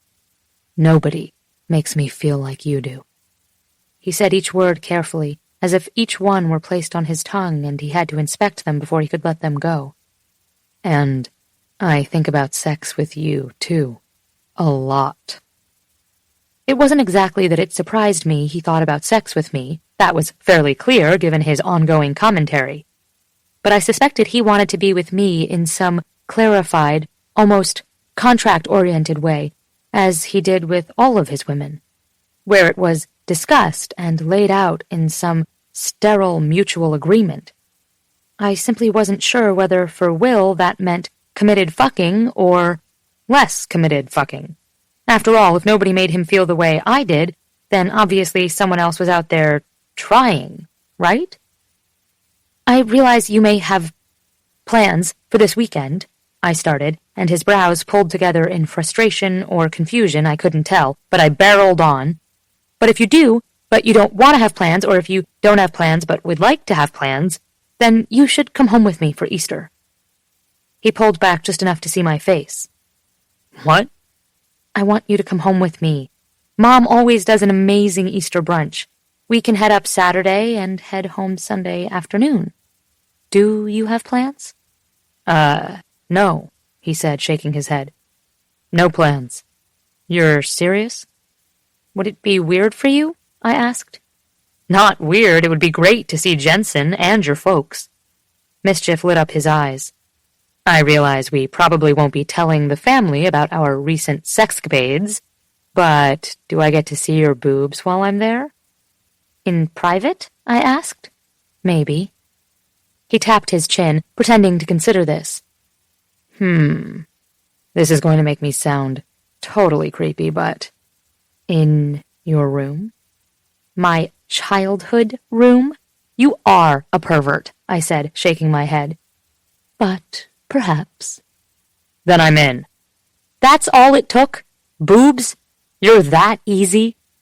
He leaned in, pressed a kiss to my mouth, and said, If you have to ask, then you still don't know me very well.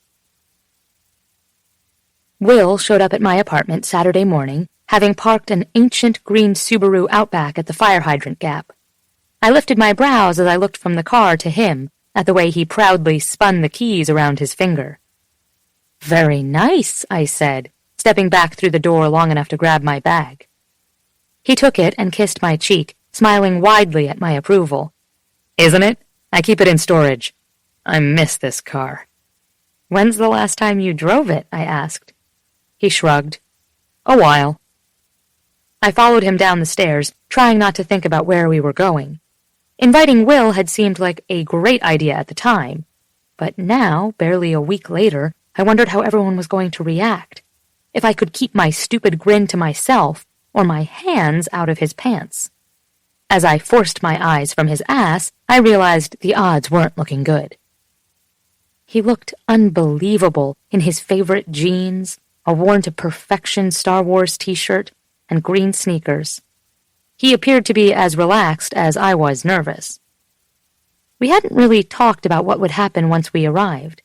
My family knew we'd been hanging out. It had been their idea, after all. But this, what was happening between us now, had most certainly not been part of the plan. I trusted Liv to keep our secret, because if Jensen knew the things Will had done to his little sister's body, there was a good chance there would be fisticuffs, or, at the very least, some horrifically awkward conversations. It was easy to keep that particular reality in check when we were here, in the city. But heading home meant being faced with the reality that Will was Jensen's best friend. I couldn't act the way I did here, as if he belonged to me. Will placed my bag in the trunk and moved to open my door, making sure to press me against the side of the car and leaning in for a long, slow kiss. Ready? Yeah, I said, recovering from my small epiphany. I liked feeling like Will belonged to me. He stared down at me and smiled, until we both seemed to realize we had but a few hours in the car to enjoy being so unself-conscious about this comfortable intimacy. He kissed me one more time, humming against my lips and sweeping his tongue gently across mine before stepping back so I could get in the car. Walking around to the other side, he jumped in the driver's seat and immediately said, You know, we could take a few minutes. Hop in the back. I could put the seat down to make it work for you. I know you like your legs spread wide. I rolled my eyes, grinning. With a little shrug, Will turned the key in the ignition. The car started with a roar, and Will put it in gear, winking at me before pressing the gas. We lurched forward, jerking to a stop only a few feet from the curb. He frowned, but restarted the engine and managed to pull out smoothly into traffic the second go-round.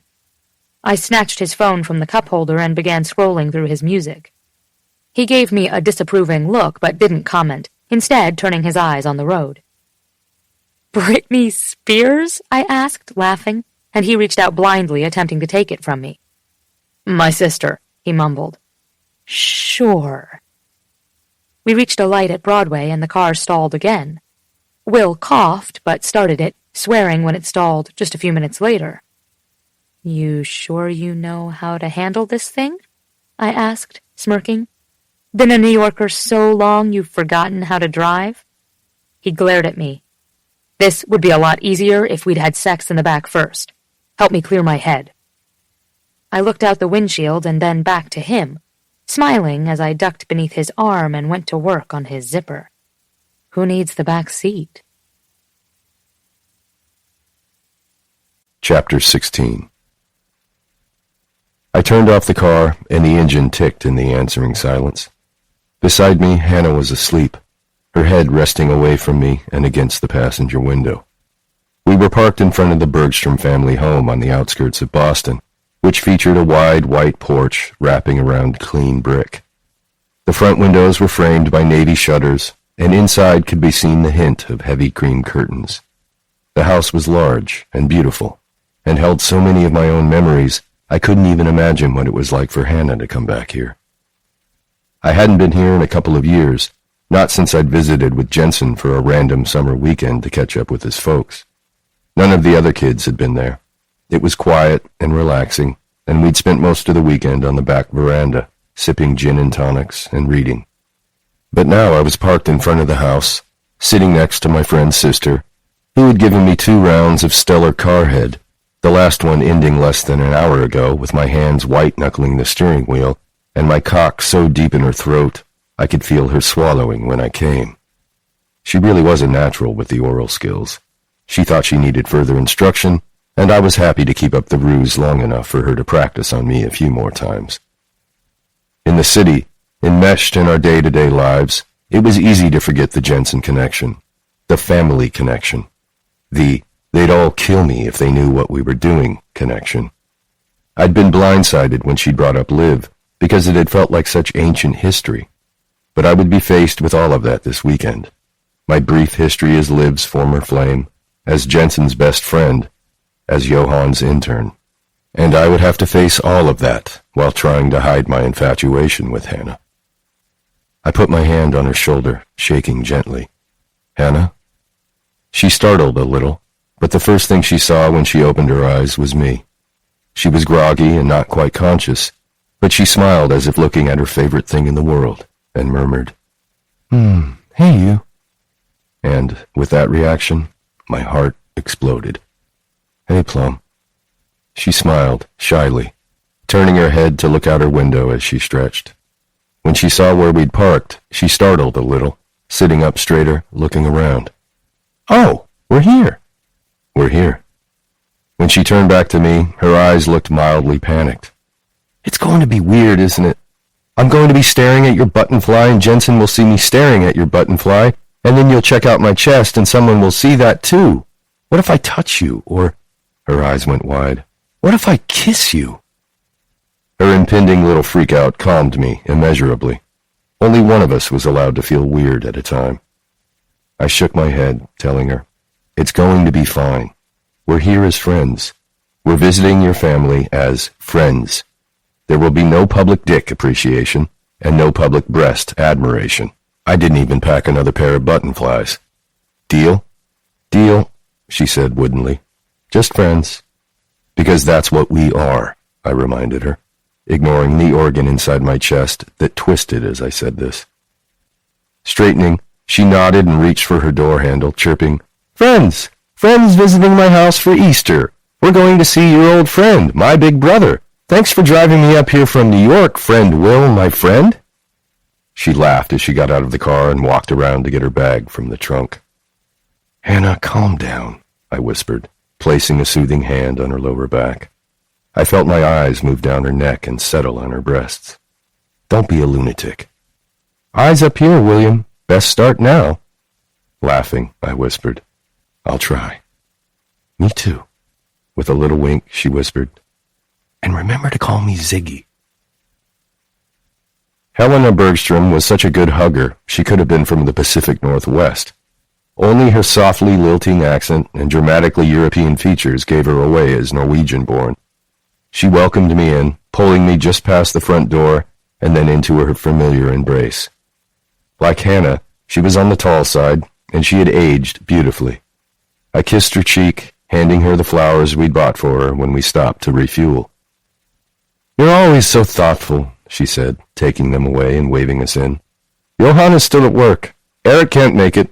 Liv and Rob are here, but Jensen and Niels are still out on the road." She looked past me, eyebrows drawn together. "It is going to rain, so I hope they all get here for dinner."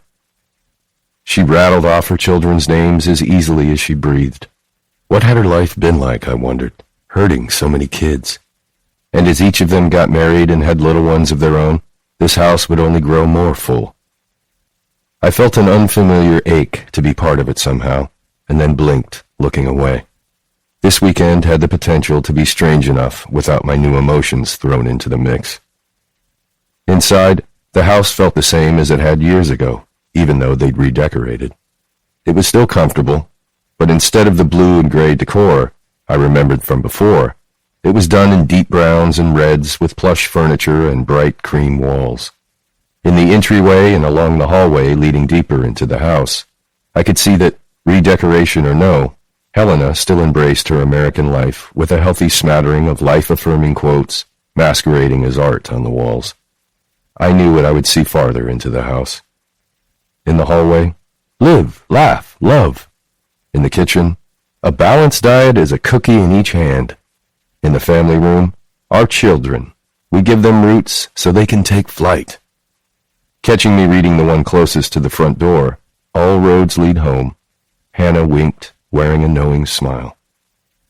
As feet tapped down the wooden stairs just to the side of the entryway, I looked up and met Liv's bright green eyes. My stomach dropped a little. There was no reason for me to let things be weird with Liv. I'd seen her a handful of times since we'd hooked up. Most recently at Jensen's wedding a few years ago, where we'd had a nice conversation about her job at a small commercial firm in Hanover. Her fiancé, now husband, had seemed nice. I'd walked away from the evening not thinking twice about where things stood with Liv, of all people. But that was because I hadn't considered that our brief fling had meant anything to her. I hadn't known she'd been heartsick when I returned to Yale after the Christmas holiday so many years ago. It was as if a huge chunk of my history with the Bergstrom family had been rewritten, with me as the flaky Lothario, and now that I was here, I realized I hadn't done anything to mentally prepare for it. As I stood stiff as a statue, she walked up and hugged me. "Hey, Will." I felt the press of her very pregnant belly against my stomach, and she laughed, whispering, "Hug me, silly." I relaxed, wrapping my arms around her. "Hey, yourself. I think it's safe to say congratulations are in order." She stepped back, rubbing her stomach and smiling. "Thanks." Amusement twinkled in her eyes, and I remembered that Hanna had called her after our fight, and that Liv probably knew exactly what was going on with me and her little sister.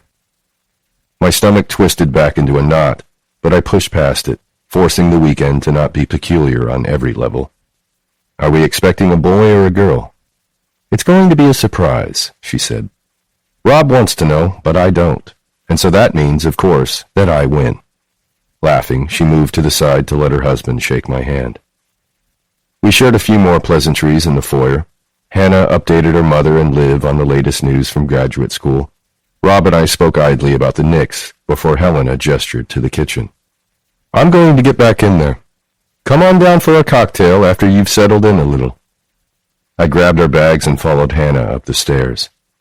"Put Will in the yellow room," Helena called. "Was that my room before?" I asked, checking out Hannah's perfect ass. She had always been slender, but the running was doing really great things for her curves.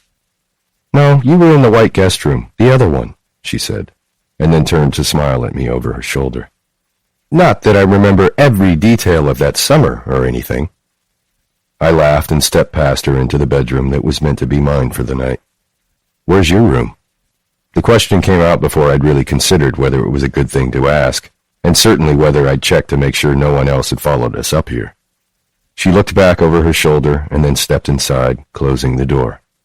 2 doors down." The space seemed to shrink, and we stood, staring at each other. "Hey," she whispered. It was the first time since we left New York that I considered this might be a horrible idea. I was in love with Hanna. How would I be able to keep that from showing every time I looked at her? "Hey," I managed. Tilting her head, she whispered, "You okay?" "Yeah." I scratched my neck. "Just want to kiss you." She took a few steps closer until she could run her hands under my shirt and up my chest. I bent, pressing a single, chaste kiss to her mouth. "But I shouldn't," I said, against her lips when she came back for another. "Probably not." Her mouth moved over my chin, down my jaw, sucking, nibbling. Beneath my shirt, she scratched my chest with her fingernails, lightly sliding over my nipples. In only seconds, I was rigid, ready, felt the fever slide over my skin and dig down into my muscles. "I won't want to stop at just kissing," I said, half warning for her to stop, half plea for her to keep going. "We have a little more time before everyone else gets here," she said. She stepped back far enough to unbutton my jeans. "We could—" I stilled her hands, the cautious side winning out. "Hanna, no way." "I'll be quiet." "That isn't the only issue I have with fucking you in your parents' house. During daylight, no less. Didn't we just have this conversation outside?" I know. But what if this is the only time we'll be alone together?" she asked with a smile. "Don't you want to fool around with me here?" She had lost her mind. "Hanna," I hissed, closing my eyes and stifling a groan as she pushed my jeans and boxers down my hips and wrapped a warm, tight hand around my shaft. "We really shouldn't." She stopped, holding me gently. "We can be quick, for once." I opened my eyes, looking at her. I didn't like to be quick ever, but especially not with Hanna. I liked to take my time, but if she was offering herself to me and we only had 5 minutes, I could handle 5 minutes. The rest of the family hadn't arrived yet. Maybe it would be okay. And then I remembered, fuck, I don't have any condoms. I didn't pack any, for obvious reasons. She cursed, wincing. "Me either." The question hung between us when she looked at me, eyes wide and pleading. "No," I said, without her having to say a word. "But I've been on the pill for years." I closed my eyes, jaw tight. Fuck. Pregnancy was the only thing I'd really been worried about. Even in my wildest days, I never had sex without a condom. In the past several years, I was tested for anything every few months anyway. "Hanna." "No, you're right," she said, thumb sweeping over the head of my cock, spreading the moisture there. "It's not just about getting pregnant. It's about being safe." "I've never had sex without a condom," I blurted. Who knew I had a death wish? She stilled. "Ever?" "Never even rubbed around on the outside. I'm too paranoid." Her eyes widened. "What about just the tip? I thought every guy did just the tip as a point of habit." "I'm paranoid and careful. I know it only takes one time." I smiled at her, knowing she'd understand the reference. I was an oops baby. Her eyes darkened, moved to stare at my mouth. "Will, this would be your first time like this?" Fuck. When she looked at me like that, when her voice got all husky and quiet, I was lost. It wasn't just a physical attraction between us.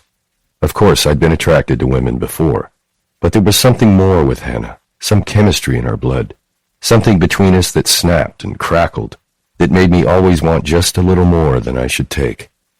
She offered her friendship, I wanted her body. She offered her body, I wanted to hijack her thoughts. She offered her thoughts, I wanted her heart.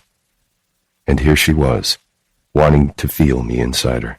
Just me, just her. And it was nearly impossible to say no. But I tried.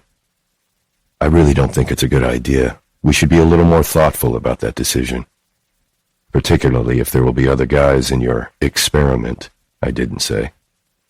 "I just want to feel it. I haven't had sex without a condom either." She smiled, stretching to kiss me. "Just inside. Just for a second." Laughing, I whispered, "Just the tip." She stepped backward and leaned against the edge of the mattress, pushing her skirt up her hips and shimmying her panties down her legs. She faced me, spread her thighs and leaned back on her elbows, her hips hovering at the edge of the mattress. All I had to do was step closer, and I could push inside. Bare. I know it's crazy, and I know it's stupid, but God, that's how you make me feel. Her tongue slipped out, pressed to her bottom lip. I promised to be quiet. I closed my eyes, knowing as soon as she said that, I'd decided. The more important question was whether I could be quiet. I shoved my pants farther down and stepped between her legs, holding my cock and leaning over her. Fuck. What are we even doing? Just feeling. My heart hammered in my throat, in my chest, in every inch of my skin. This felt like the final sex frontier. How weird that I'd done almost everything except this.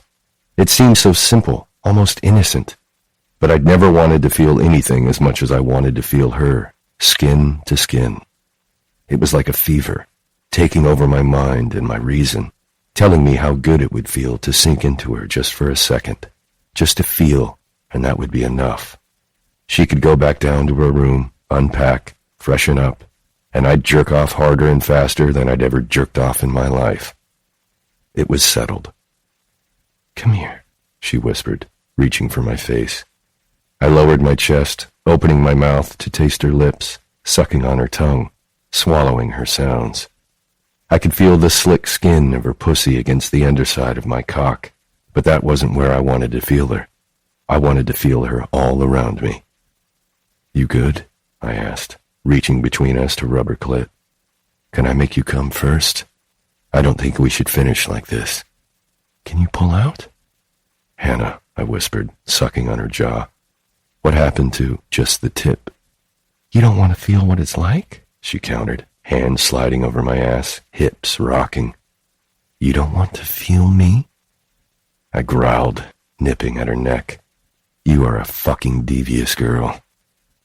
She reached down and moved my fingers away from her clit and took hold of me, rubbing my length over and around her sweat-drenched skin. I groaned into her neck. And then she guided me there, holding, waiting for me to move my hips. I shifted forward and back again, feeling the subtle give of her body when the head of my cock slid just inside. I moved deeper, the tiniest bit into her, just until I felt her stretch around my shaft and I stopped, groaning. Fast, I said. Quiet. I promise, she whispered. I'd expected warmth, but I was unprepared for how warm, how soft, how fucking wet it would feel. I was unprepared to feel dizzy from the feel of her, the sensation of her pulse beating all around me, muscles fluttering, of her tight, hungry sounds in my ear, telling me how different it was for her, too. Fuck, I grunted, unable to stop from moving all the way into her. I can't fuck like this yet. It's too good. I'll come fast. She held her breath, hands gripping my arm so tight it hurt. It's okay, she managed, and let out her breath in a gust. You always hold out so long. I want it to feel so good you can't last. You're so evil, I hissed, and she laughed, turning her head to capture my mouth in a kiss.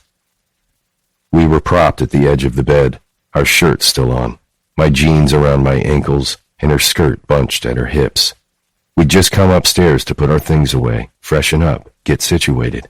It was so bad that we were doing this here, but somehow we were hardly making any sound, and I convinced myself that if I could keep my wits about me, maybe I could fuck her slow enough to keep the bed from squeaking. But then I realized that I was inside her, completely bare, in her parents' house. I almost came just looking down at where I was buried inside her. I slid almost all the way out, reveling in how wet I was from her, and inched back in, and then again, and fuck, I was ruined.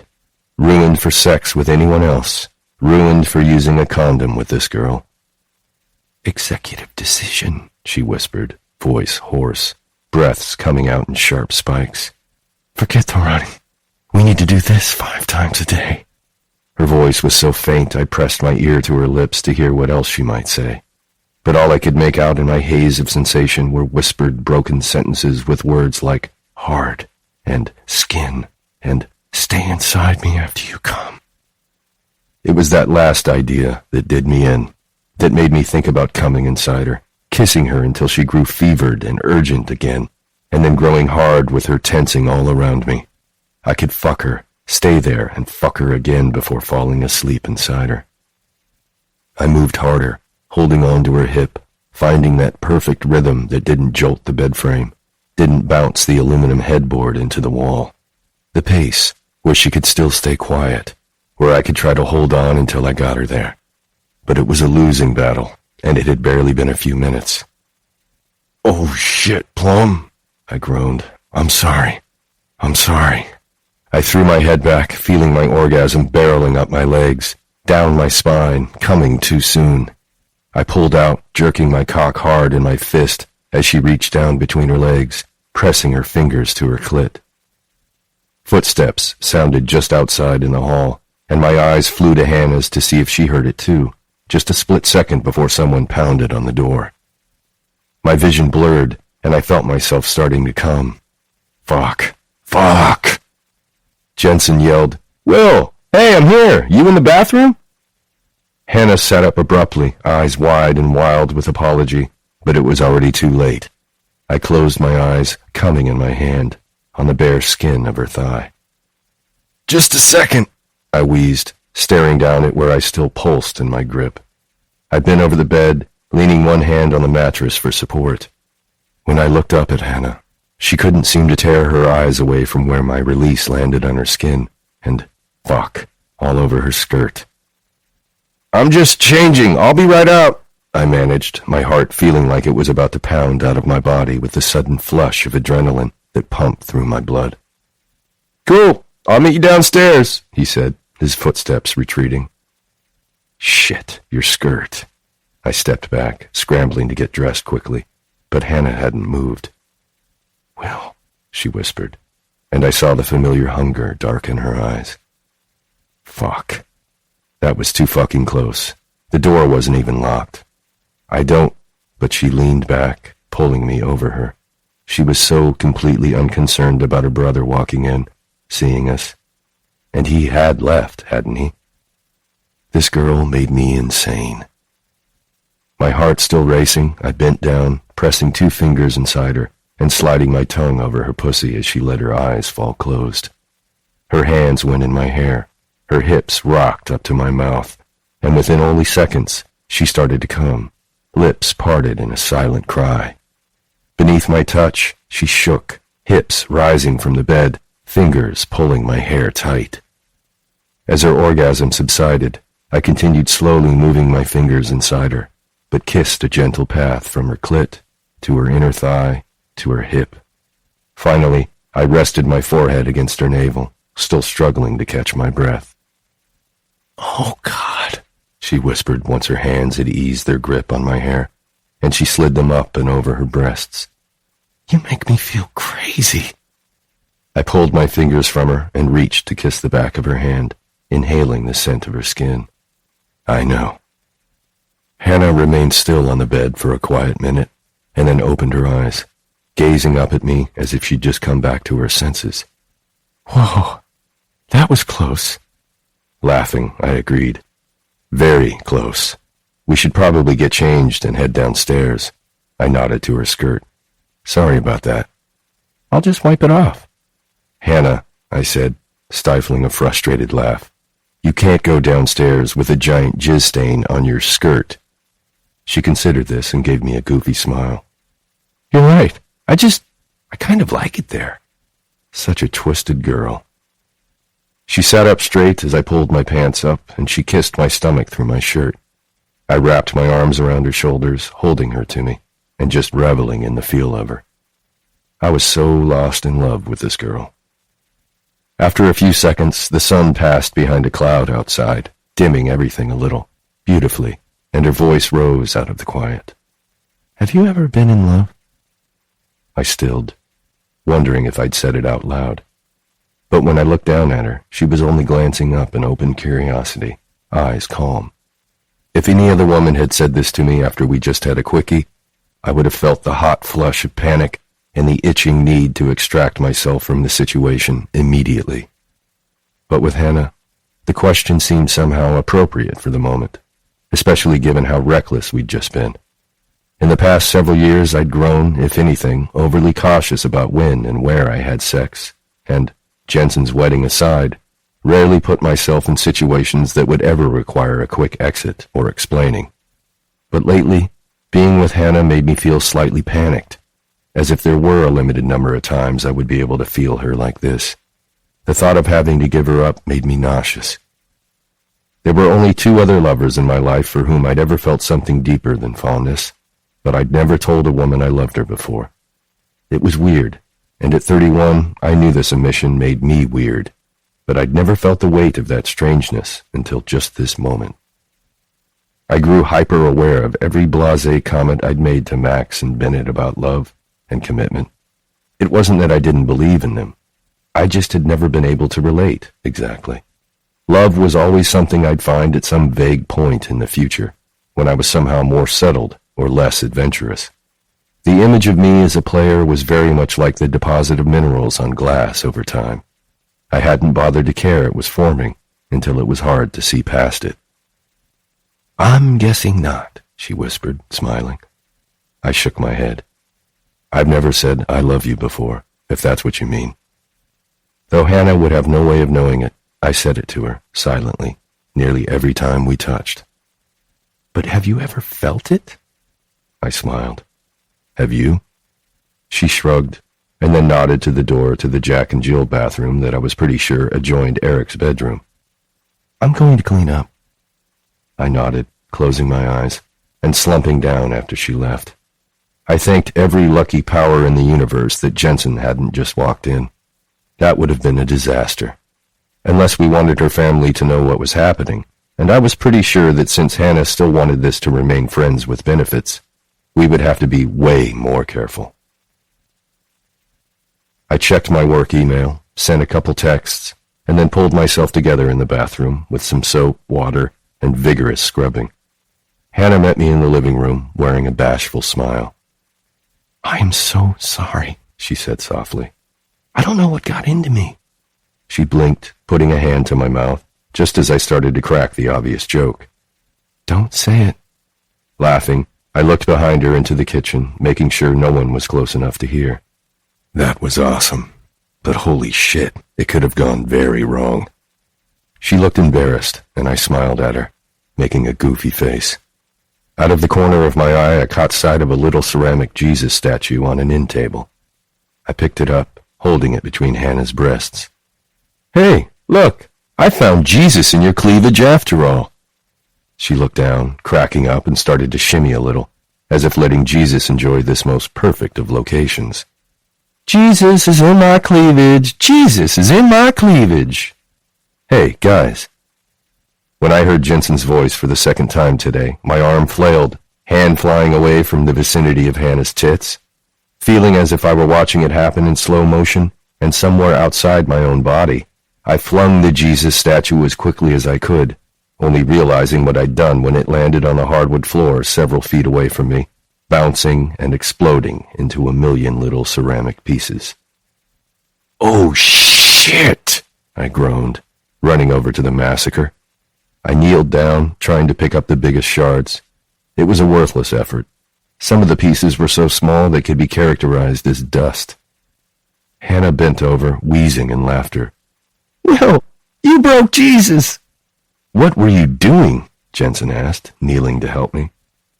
Hanna left the room to get a broom, leaving me alone with the person who had witnessed much of my early 20s bad behavior. I shrugged at Jensen, trying to not look like I'd just been playing with his little sister's breasts. I was just looking at it, at the statue, and seeing what it was, and looking at the shape of Jesus, I ran a hand over my face and realized I was sweating a little. "I don't even know, Jens. You just startled me." "Why are you so jumpy?" He laughed. "Maybe the drive? It's been a while since I was behind the wheel." I shrugged, still unable to look at him for very long. With a pat to my back, Jensen said, "I think you need a beer." Hanna returned and shooed us away so she could sweep the shards into a dustpan, but not before giving me a conspiratorial, "holy shit" look. I told Mom you broke this, and she couldn't even remember which of her aunts gave it to her. I think you're fine." I groaned, following her into the kitchen and apologizing to Helena with a kiss on her cheek. She handed me a beer and told me to relax. At some point when I'd been upstairs fucking Hanna, or maybe when I'd been madly washing her scent off my dick and my fingers and my face, her father had arrived home. Jesus Christ. With some clarity away from naked Hanna and a closed bedroom door, I realized how insane we had been. What the fuck were we thinking? Looking up from where he'd been digging in the fridge for a beer, Johann came over to greet me with his own brand of warmth and awkwardness. He was good at eye contact, bad with words. It usually meant that he ended up staring at people while they scrambled to come up with things to say. "Hi," I said, returning his handshake and letting him pull me into a hug. "Sorry about Jesus." He stepped back, smiled, and said, "Nah," and then paused, seemed to reconsider something. "Unless you've suddenly become religious?" "Johann," Helena called, breaking our moment. I could have kissed her. "Honey, can you check the roast? The beans and bread are done." Johann walked to the oven, pulling a meat thermometer out of the drawer. I felt Hanna step beside me, heard her clink her water glass to my beer bottle. "Cheers," she said with an easy smile. "Hungry?" "Famished," I admitted. "Don't just stick the tip in, Johann," Helena called out to him. "Shove it all the way in there." I coughed, feeling the burn of beer as it almost came out my nose. Cupping my hand over my mouth, I urged my throat to open, to allow me to swallow. Jensen stepped behind me, slapping my back and wearing a knowing grin. Liv and Rob were already sitting at the kitchen table, bent over in silent laughter. "Holy shit, this is going to be a long night," Hanna mumbled. Conversation looped around the table at dinner, breaking into smaller groups and then returning to include everyone. Partway through the meal, Niels arrived. Whereas Jensen was outgoing and one of my oldest friends, and Eric, only 2 years older than Hanna, was the wild child in the family, Niels was the middle child, the quiet brother, and the one I never really knew. At 28, he was an engineer with a prominent energy firm, and almost a carbon copy of his father, minus the eye contact and smiles. But tonight, he surprised me. He bent to kiss Hanna before he sat down and whispered, "You look amazing, Ziggs." "You really do," Jensen said, pointing a fork at her. "What's different?" I studied her from across the table, trying to see what they saw, and feeling mysteriously irked at the suggestion. To me, she looked as she always had, comfortable in her skin, easy, not fussy with clothes or hair or makeup, but didn't need to be. She was beautiful when she woke up in the morning. She was radiant after a run. She was perfect when she was beneath me, sweaty and postcoital. She said, shrugging and spearing a green bean with her fork. "I don't know." "You look thinner," Liv suggested, head tilted. Helena finished a bite and then said, "No, it's her hair." "Maybe Hannah's just happy," I offered, looking down at my plate as I cut a bite of roast. The table went completely still, and I looked up, nervous when I saw the collection of wide eyes staring back at me. "What?" Only then did I realize I'd called her by her given name, not Ziggy. She covered smoothly, saying, "I'm running every day, so yes, I'm a little thinner. I did get my hair cut, but it's more. I'm enjoying my job. I have friends. Will's right. I am happy." She looked over at Jensen and gave him a cheeky little grin. "Turns out you were right. Can we stop examining me now?" Jensen beamed at her, and the rest of the family all mumbled some variation of good, and returned to their food, quieter now. I could feel Liv's smile aimed at my face, and when I looked up from my plate, she winked. Fuck. "Dinner is delicious," I told Helena. "Thanks, Will." The silence grew, and I felt silently inspected. I'd been caught. It didn't help that Jesus' tiny decapitated porcelain head was watching me from the sideboard, judging. He knew. Ziggy was a nickname as ingrained in this family as their father's crazy work hours or Jensen's tendency to be overprotective. I hadn't even known Hannah's given name when I'd gone running with her nearly 2 months ago. But fuck it. The only thing I could do was embrace it. I had to say it again. "Did you know that Hanna has a paper coming out in Cell?" I hadn't been particularly smooth, Her name came out louder than any other word, but I went with it, smiling around the table. Johann looked up, eyes widening. Turning to Hanna, he asked, "Really, Sutnos?" Hanna nodded. "It's on the epitope mapping project I was telling you about. It was just this random thing we did, but it turned into something cool." This seemed to steer the conversation into less awkward territory, and I let go of the little extra breath I'd been holding in. It was possible that the only thing more stressful than meeting the parents was hiding everything from the family.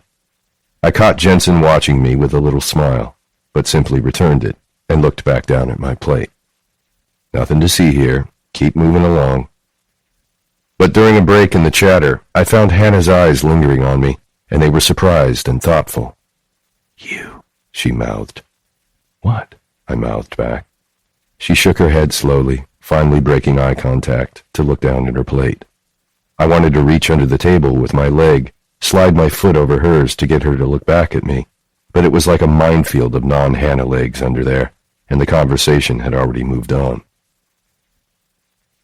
After dinner, she and I volunteered to wash the dishes while the others retired to the family room with a cocktail.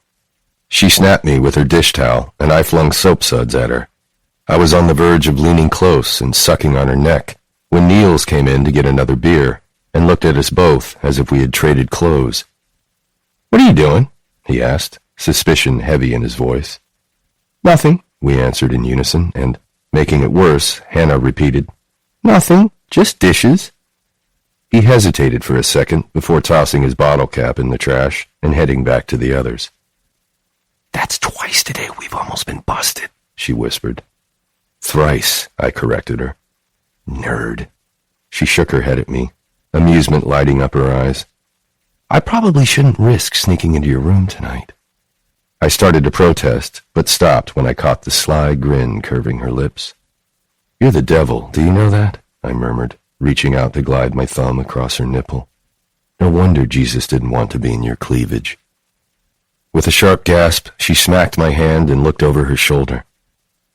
We were all alone in the kitchen, could hear the others' voices trailing in from the other room, and all I wanted to do was pull her into a kiss.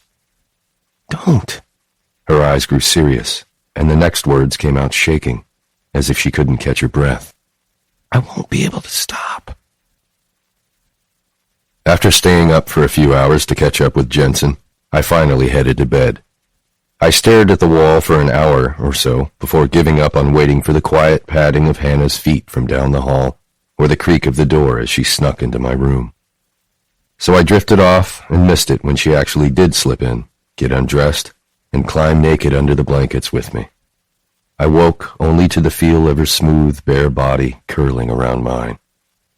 Her hands ran up my chest, mouth sucking at my neck, my jaw, my bottom lip.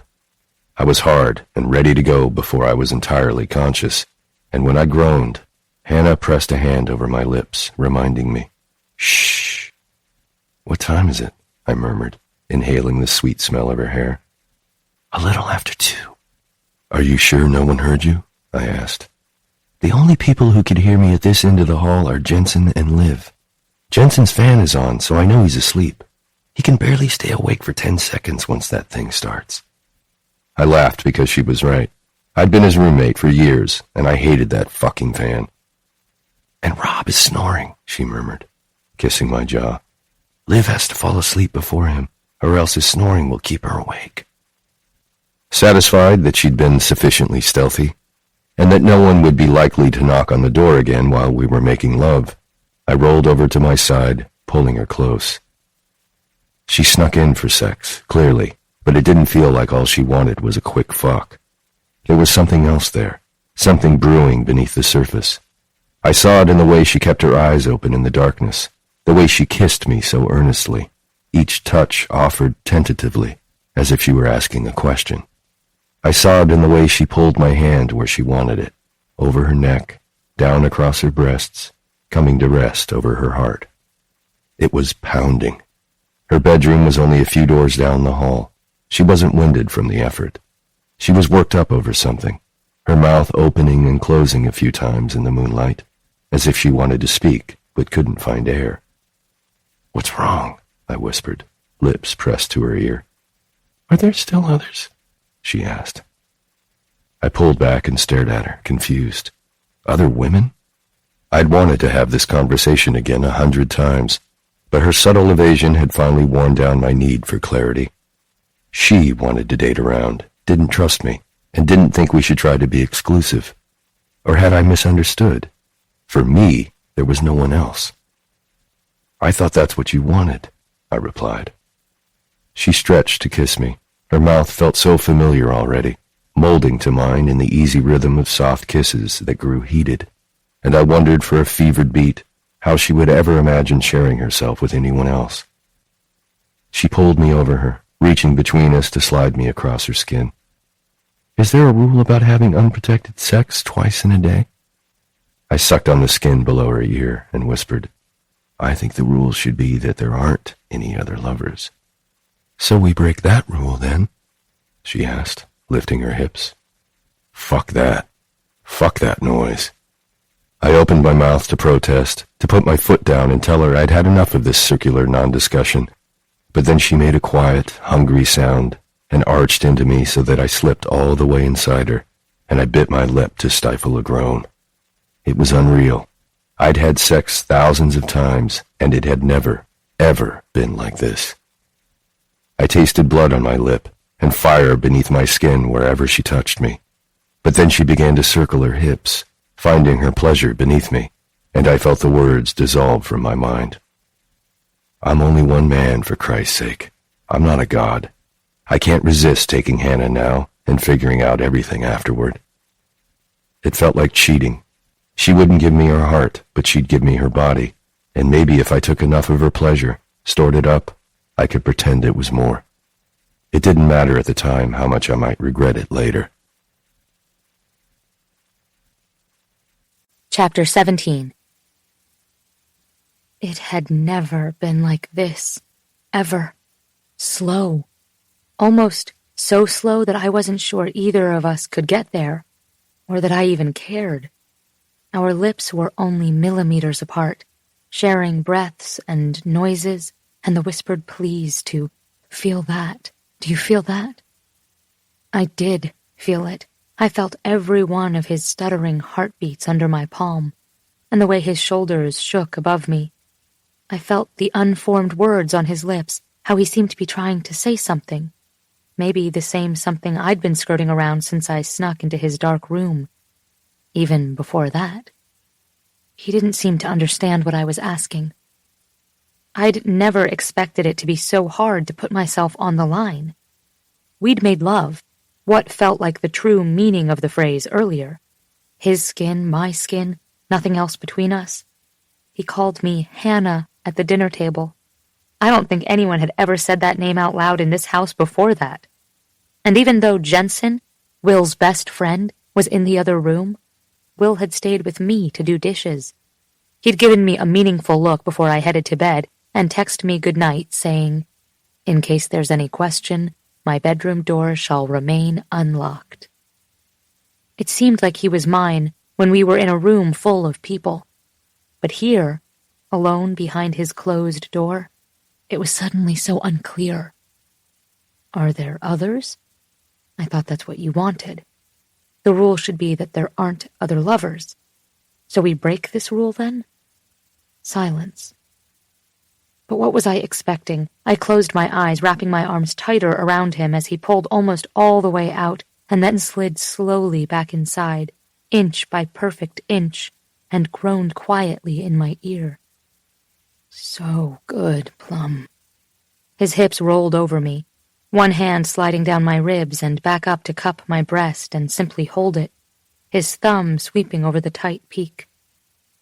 I loved the deep, molten sounds of his pleasure, and it helped distract me from the truth that he hadn't given me the words I'd wanted tonight. I'd wanted him to say, "There are no other women anymore." I'd wanted him to say, "Now that we're doing this without protection, we don't break that rule, ever." But he'd been the one to open this conversation before, only to have me shut it closed. Was it true that he really wasn't interested in being more than friends who fuck? Or was he unwilling to be the one to start the conversation again? And why was I being so passive? It was as if my fear of messing things up with him had stolen all of my words. He arched his neck back, groaning quietly as he slid in and out of me, achingly slow. I closed my eyes, pressing my teeth into his neck, biting down, giving him every bit of pleasure I could think. I wanted him to want me so much that it didn't matter that I was inexperienced or unsure. I wanted to find a way to erase the memory of every woman who came before me. I wanted to feel, to know, that he belonged to me.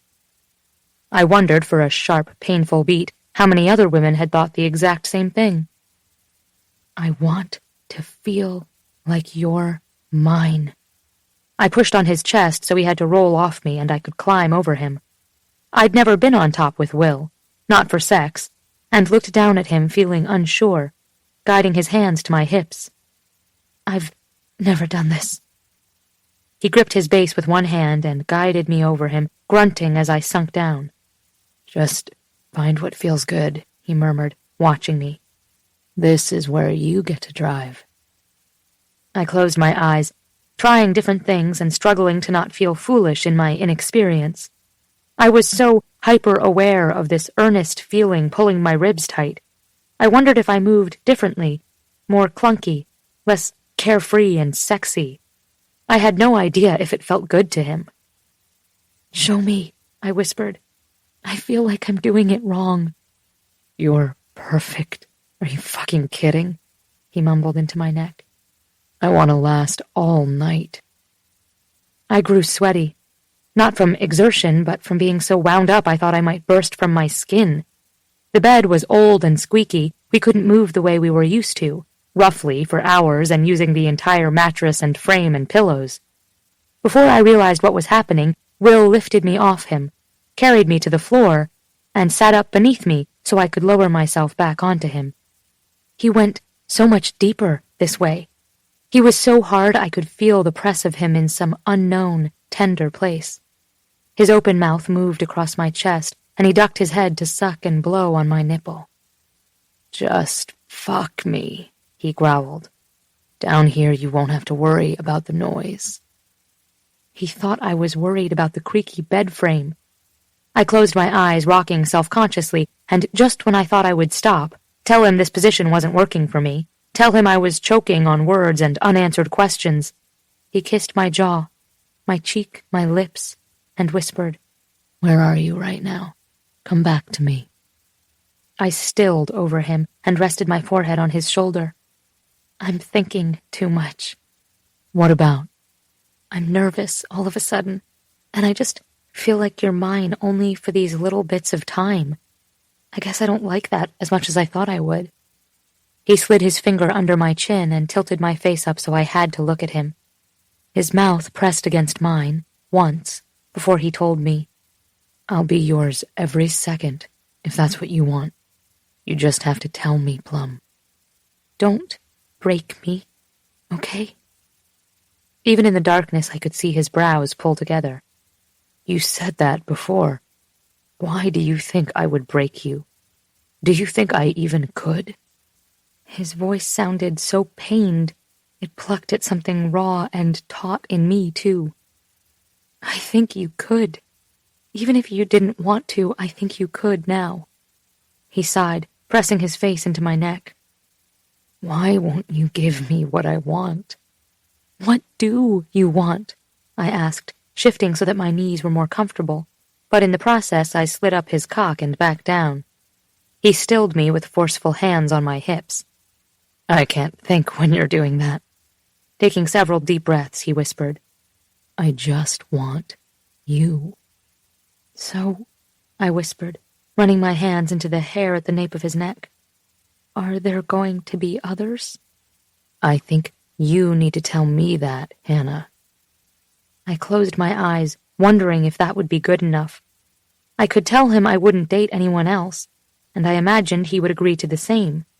But I didn't want it to be up to me. If Will was going to do this, to be with one person, it had to be something that wasn't negotiable for him. It had to be him wanting to call it off with the others because of how he felt for me. It couldn't be some loose decision, a maybe, maybe not, a whatever you decide. His mouth found mine then, and he gave me the sweetest, most gentle kiss I'd ever felt from him. "I told you I wanted to try," he whispered. "You were the one who said you thought it wouldn't work. You know who I am. You know I want to be different for you.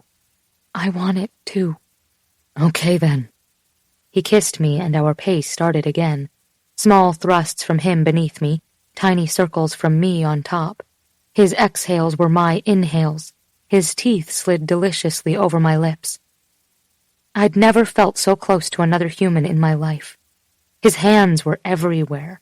My breasts, my face, my thighs, my hips, between my legs. His voice rumbled low and encouraging in my ear, telling me how good I felt, how close he was, how he needed this so much he felt like he worked every day just to get back to me. He told me being with me felt like being home. And when I fell, I didn't care whether I was awkward or jagged, whether I was inexperienced or naive. I cared only that his lips were pressed firmly to my neck, and his arms were wrapped around me so tight the only way I could move was closer to him. "You ready?" Will asked Sunday afternoon, slipping into my bedroom and pressing a quick kiss to my cheek. The majority of the morning had played out this way. A covert kiss in an empty hallway, a rushed grope session in the kitchen. Almost. Just packing a few things Mom is sending home with me. I felt his arms fold solid around my waist, and I leaned back, melting into him. I'd never noticed how much Will touched me until he couldn't do it freely. He'd always been tactile. Small brushes of his fingers, a hand lingering at my hip, his shoulder bumping against mine. But I'd grown so used to it, so comfortable I hardly noticed anymore. This weekend, I'd felt the loss of every one of those small moments, and now I couldn't get enough. I was already debating how many miles we'd need to put between the car and this place before I could tell him to pull over and make good on his offer to take me in the back seat. He pushed my ponytail out of the way as his lips moved along my neck, stopping just below my ear. I heard the tinkling of his keys in his hand, felt the cool metal against my stomach where my shirt had ridden up the tiniest bit. "I shouldn't be doing this," he said. "I think Jensen's been trying to corner me since brunch, and I don't really have a death wish." His words cooled my blood, and I stepped away, reaching for a shirt on the opposite side of the bed. "Sounds like pretty standard Jensen," I murmured with a shrug. I knew it would be weird for my oldest brother. Hell, it would be weird for Will and me, too, when the family knew about us. But all morning long I'd been replaying the previous night in the guest room. I wanted to ask him in the light of day, "Did you really mean it when you said you wanted only me?" Because I was finally ready to take the leap. I zipped my bag, started to lug it off the bed. He reached around my body, grabbing the handle. "Can I take that?" I felt the heat of him, the scent of his shampoo. When he straightened, he didn't step away, didn't move to put distance between us. I closed my eyes, felt myself grow dizzy with how his proximity seemed to suck all the air out of the room. He tilted my chin and pressed his lips to mine, just a slow, lingering touch, and I moved toward him, chasing the kiss. He smiled. "Let me get this stuff in the car and we'll get out of here, okay?" "Okay." He brushed his thumb over my lower lip. "We'll be home soon," he whispered. "And I'm not going to my apartment." "Okay," I said again, legs shaking. He grinned, lifted the bag, and I watched, barely able to stand as he left the room. Going downstairs, I found my sister in the kitchen. "Leaving?" Liv asked, rounding the corner to hug me. I leaned into her, nodding. "Is Will already outside?" I glanced out the kitchen window but didn't see him. I was anxious to get on the road, to say everything in the light of day where it couldn't be ignored. "Think he went out back to say goodbye to Jens," she said, walking back to the bowl of berries she'd been rinsing. "You two sure are cute together." "What? No." Cookies cooled on the counter, and I reached for a handful, tucking them away in brown paper sack. "I told you it's not like that, Liv." "Say what you want, Hanna. That boy is smitten. Frankly, I'd be surprised if I'm the only one who's noticed." Beginning to feel warm, I shook my head.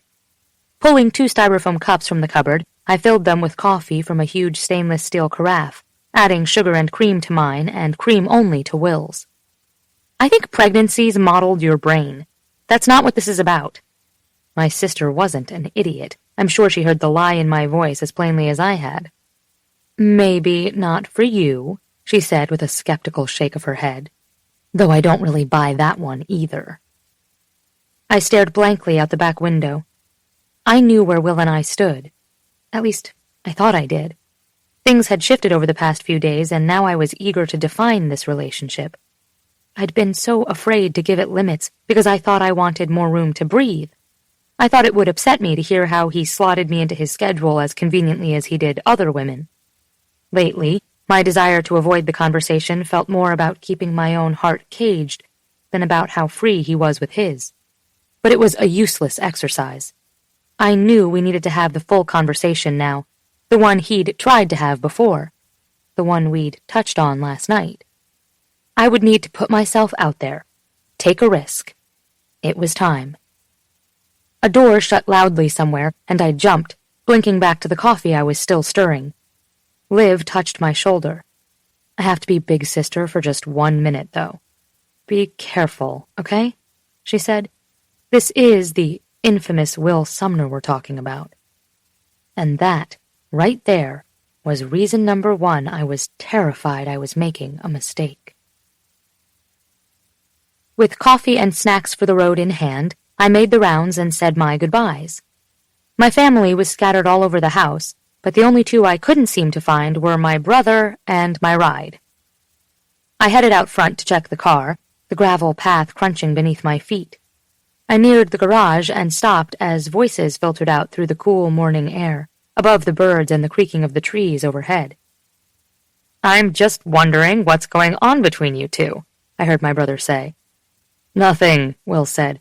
We're just hanging out. Per your request, I might add.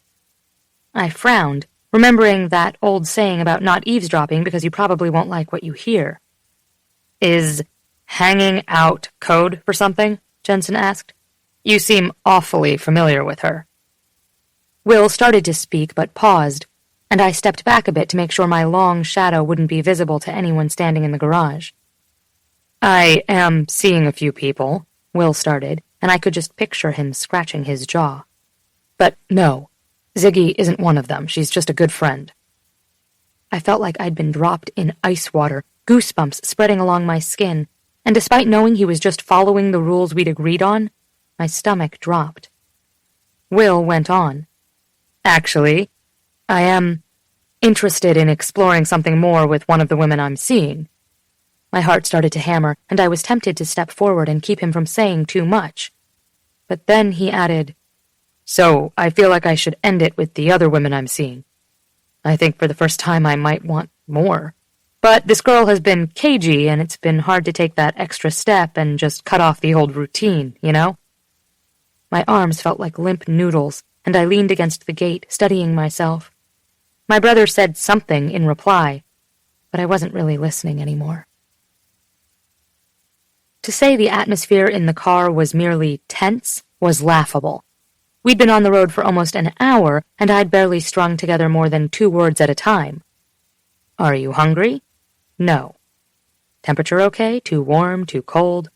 It's fine. Could you put this into the GPS? Sure. Mind if we stop for a bathroom break? Okay. The worst part was that I was pretty sure I was being bratty and unfair. With what Will said to Jensen, he was only following the rules that I'd put out there. I'd never really expected him to be exclusive before last night. Open your mouth, Hanna. Tell him what you want. You okay over there? He asked, ducking briefly to catch my eyes. You're being awfully monosyllabic. I turned and watched his profile as he drove. His stubbly jaw, his lips curled up in a smile, just knowing I was staring at him. He let his eyes dart my way a couple of times, reaching for my hand and squeezing it. It was so much more than sex. He was my best friend. He was the one I wanted to call boyfriend. The idea of him being with other women this whole time made me faintly nauseous.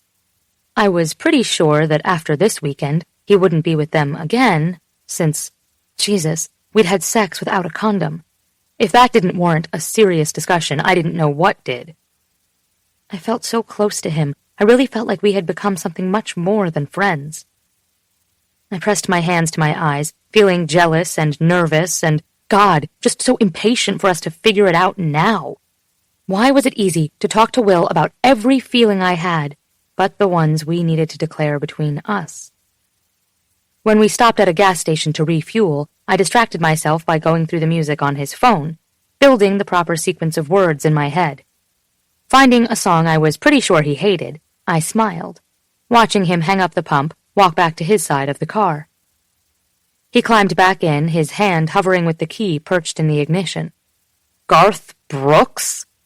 If you don't like it, then why is it on your phone? I teased. This was good. This was a start, I thought.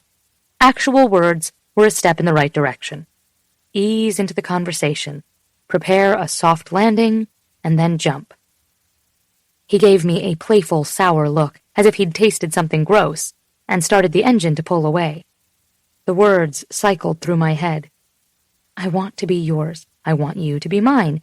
Please tell me you haven't been with anyone else in the past couple of weeks, when things seemed so good with us. Please tell me that hadn't all been in my mind. I opened his iTunes and started scrolling through his music again, looking for something better, something that made my mood lighter and more sure of myself, when a text message flashed across his screen. Sorry I missed this yesterday. Yes, I'm free Tuesday night and I can't wait to see you. My place? XOXOX. Kitty. I don't think I took a breath for an entire minute. Turning off the screen, I sank lower into my seat, feeling like someone had reached down my throat and pulled my stomach inside out. My veins flushed hot with adrenaline, with embarrassment, with anger. Sometime between fucking me without a condom at my parents' house yesterday afternoon and kissing my neck this morning, Will had messaged Kitty about getting together on Tuesday. I looked out the window as we pulled away from the gas station and got back on the road, dropping the phone gently into his lap.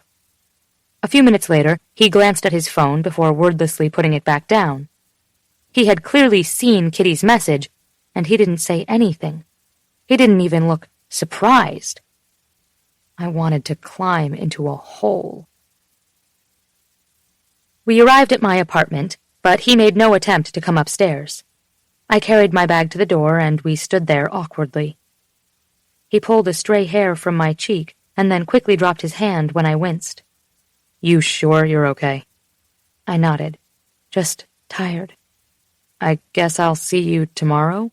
He asked. The race is Saturday, so we should probably do a couple of longer runs early in the week and then rest. That sounds good. So I'll see you in the morning. I was suddenly desperate to hold on, to give him one last chance, a way to come clean and maybe clear up a huge misunderstanding. Yeah, and I was wondering if you wanted to come over Tuesday night, I said, reaching out to place my hand on his forearm. I feel like we should talk, about everything that happened this weekend. He looked down at my hand, moved so his fingers could twist with mine. You can't talk to me now? He asked, brow furrowed and clearly confused. It was, after all, only 7 at night on a Sunday. Hannah, what's going on? I feel like I'm missing something. It was just a long drive, and I'm tired. Tomorrow I have a late night in the lab, but Tuesday is open. Can you make it? I wondered if my eyes were pleading as much as the voice inside my head was, Please say yes, please say yes. He licked his lips, glanced at his feet and up to where his hand was holding mine. It felt like I could see the actual seconds tick by, and the air felt thick, almost solid, and so heavy I could hardly breathe. Actually, he said, and paused as if he was still considering. I have a late thing for work. I have a late meeting on Tuesday, he babbled. He lied. But I could make it during the day, or... No, it's fine. I'll just see you tomorrow morning. You sure? He asked. My heart felt like it had frozen over. Yeah. Okay, well, I'll just... He motioned to the door over his shoulder. Go, now. You sure everything's fine?" When I didn't answer and just stared at his shoes, he kissed my cheek before leaving, and I locked up, heading straight for my room. I wouldn't think of another thing until morning. I slept like the dead, not waking until my alarm went off at 5:45. I reached over to hit the snooze button, and lay there, staring at the illuminated blue dial. Will had lied to me. I tried to rationalize it, tried to pretend it didn't matter, because maybe things weren't official with us, maybe we weren't together yet. But somehow that didn't feel true either. Because as much as I'd tried to convince myself that Will was a player and couldn't be trusted, deep down, I must have believed that Saturday night changed everything. I wouldn't feel like this otherwise. Still, apparently he was fine hooking up with other women until we sat down and made it officially official. I could never be that cavalier about separating emotion from sex. The simple realization that I wanted to be only with Will was enough to make me faithful. We were entirely different creatures. The numbers in front of me blurred, and I blinked back the sting of tears as the snooze alarm broke through the silence. It was time to get up and run. Will would be waiting for me. I didn't care. I sat up long enough to unplug the clock from the wall and then rolled over. I was going back to sleep. I spent the majority of Monday at work with my phone off, not heading home until long after the sun had gone down. Tuesday, I was up before my alarm and down at the local gym, running on the treadmill. It wasn't the same as the trails at the park with Will, but at this point I didn't care. The exercise helped me breathe. It helped me think and clear my head, and gave me a brief moment of peace from thoughts of Will and whoever he was doing tonight. I think I ran harder than I ever had. And later, in the lab, when I had barely come up for air all day, I had to leave early around 5 because I hadn't eaten anything other than a yogurt and felt like I was going to fall flat on my face. When I got home, Will was waiting at my door. "Hi," I said, slowing as I neared him. He turned around, shoved his hands in his pockets, and spent a long time just looking at me. "Is there something wrong with your phone, Hanna?" he asked finally. I felt a brief pang of guilt before I straightened, meeting his eyes. "No." I moved to unlock the door, keeping some distance between us. "What the fuck is going on?" he asked, following me inside. Okay, so we were doing this now. I looked at his clothes. He'd obviously just come from work, and I had to wonder if he'd stopped by here before going to meet her. You know, to make the rounds and settle things down before stepping out with someone else. I wasn't sure I would ever understand how he could be so wild about me while fucking other women. "I thought you had a late meeting," I murmured, turning to drop my keys on the counter. He hesitated, blinking several times before saying, "I do. It's at 6. Laughing, I murmured, "Right." "Hanna, what the hell is going on? What did I do?" I turned to face him, but chickened out, staring at the tie loosened at his neck instead, his striped shirt. "You didn't do anything," I started, breaking my own heart. I should have been honest about my feelings, or lack of feelings. His eyes went wide. "Excuse me?" Things at my parents' house were weird, and being so close, almost getting caught, I think that was the real thrill for me. Maybe I got carried away with everything we said on Saturday night. I turned away, fidgeted with a stack of mail on a table, and felt the crackling, dried layers of my heart peel away and leave nothing but a hollow shell. I forced a smile on my face and gave him a casual shrug. "I'm 24, Will. I just want to have fun." He stood there and blinked, swaying slightly as if I'd hurled something at him heavier than words. "I don't understand." "I'm sorry. I should have called, or—" I shook my head, trying to shake the sound of static in my ears. My skin felt hot. My chest ached like my ribs were caving in. I thought I could do this, but I can't. This weekend just solidified that for me. I'm sorry. He took a step back and glanced around like he'd just woken up and realized where he was. "I see." I watched him swallow, run a hand through his hair, As if he'd remembered something, he looked up. "Does this mean you won't run on Saturday? You've trained really hard, and—" "I'll be there." He nodded once before turning, walking out the door, and disappearing, probably forever. Chapter 18. There was a hill near my mom's house, just before the turn down the driveway. It was an uphill followed by a blind downhill curve, and we'd learned to honk whenever we went over it. But when people drove it for the first time, they were never aware of how tricky it was at first, and would later always tell us how crazy that turn was. I supposed my mom or I could have put up a curved mirror at some point, but we never did. Mom said she liked using only her horn. She liked that moment of faith, where she knew my schedule, and she knew the curve so well she didn't need to see what was ahead in order to know it was clear. The thing was, I was never sure whether I loved or hated that feeling myself. I hated having to hope the coast was clear, hated not knowing what was coming, but I loved the moment of exhilaration when the car would coast downhill, clear and free. Hanna made me feel this way. She was my blind curve, my mysterious hill, and I'd never be able to shake the lingering suspicion that she'd send something the other way that would crash blindly into me. But when I was with her, close enough to touch and kiss and hear all of her crazy theories on virginity and love, I'd never felt such a euphoric combination of calm, elation, and hunger. In those moments, I stopped caring that we might crash. I wanted to think of her brush-off tonight as a glitch, a scary curve that would soon straighten out, and that my relationship with her wasn't over before it even started. Maybe it was her youth. I tried to remember myself at 24, and could really only see a young idiot, working crazy hours in the lab, and then spending night after night with different women in all manners of wildness. In some ways, Hanna was such an older 24 than I'd ever been. It was like we weren't even the same species. She was right so long ago when she said she always knew how to be a grown-up and needed to learn how to be a kid.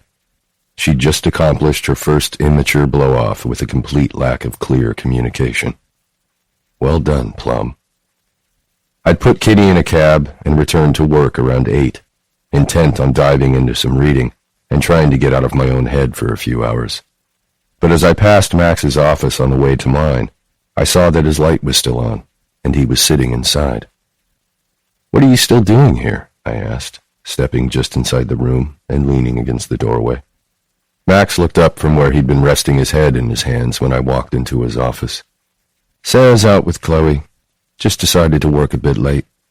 He studied me, mouth turning down at the corners. "And I thought you left a few hours ago. Why are you back? It's Tuesday." We stared at each other for a beat, the implied question hanging between us. It had been so long since I'd spent a Tuesday night with Kitty, I don't even think Max knew exactly what he was asking. "I saw Kitty tonight," I admitted. "Earlier, just for a bit." His brows pulled together in irritation, but I held up a hand, explaining. "I asked her to meet me for a drink after work." "Seriously, Will, you're a right toss to end it, you ass," I growled, frustrated. Even though things with her were always meant to be casual, I wanted her to know they were done. I haven't seen her in forever, but she still checks in every Monday to ask. The fact that she even thinks it's a possibility made me feel like I'd been cheating on Hanna. Just saying that name out loud made my stomach twist. The way we had left things tonight had been a mess. I'd never seen her look so distant, so closed off. I clenched my jaw, looking over at the wall. I knew she'd been lying. I just didn't know why. Max's chair creaked as he leaned back. "So what are you doing here? Where is your Hanna?" I blinked back over to him, finally taking in his appearance.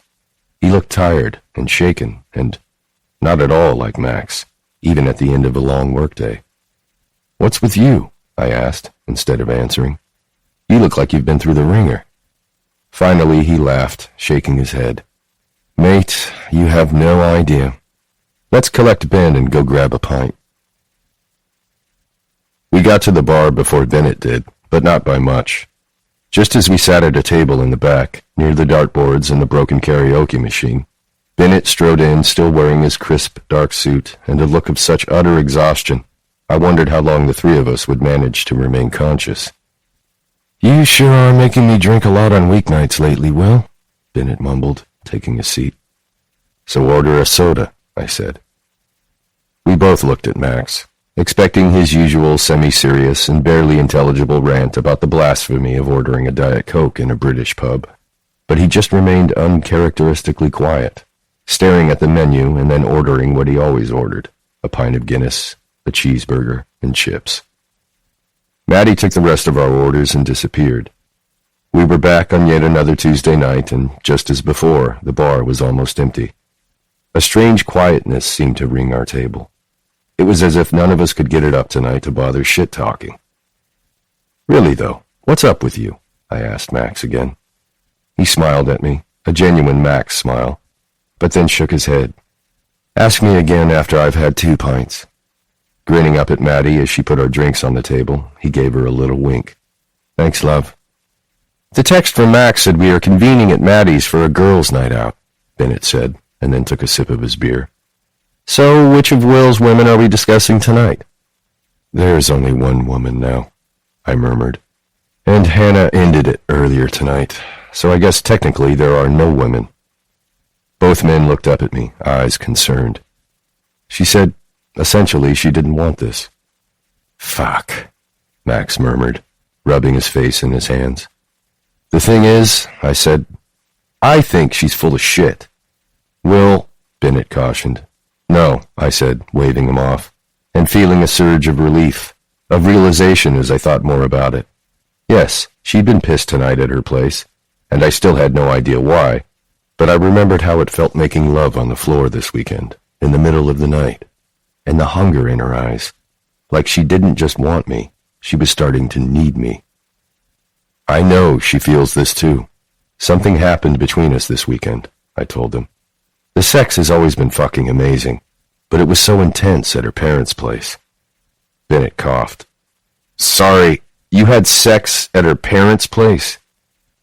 I chose to believe his ambiguous tone meant impressed, so I continued. It was like she was finally going to admit there was more between us than just sex and friendship. I lifted my water glass to my lips, took a sip. But the next morning, she snapped closed. She's talking herself out of it. Both men hummed thoughtfully, considering this. Finally, Bennett asked, "Did you two ever decide to be exclusive? I'm sorry if I'm not following the map of this relationship very clearly. You leave a very treacherous path of women behind you." She knew that I wanted to be exclusive, but then I agreed to keep it open, because that's what she wanted. "For me, she's it," I said, not caring whether they gave me a mountain of shit for being so whipped. I deserved it, and the funniest part was, I relished being claimed. "You guys called it, and I have no problem admitting you're right. She's funny and beautiful. She's sexy and she's fucking brilliant. I mean, she is completely it for me. I have to think today was just a bump in the road, or else I will probably go on punching walls repeatedly until my hand is broken." Bennett laughed, lifting his glass to clink it against mine. "Then here's to hoping she comes around." Max lifted his glass too, knowing there wasn't really anything he could say. He winced a little, apologetically, as if this was all somehow his fault simply because he'd wished lovesick misery on me only a couple of months back. After my little speech, the silence returned, and the weird mood with it. I struggled to not be pulled under. Of course I was worried I wouldn't be able to win Hanna back.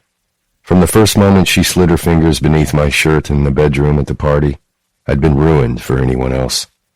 Hell, even before then. I think I'd been lost in her the second I pulled the wool cap over her adorably rumpled bedhead on our first run.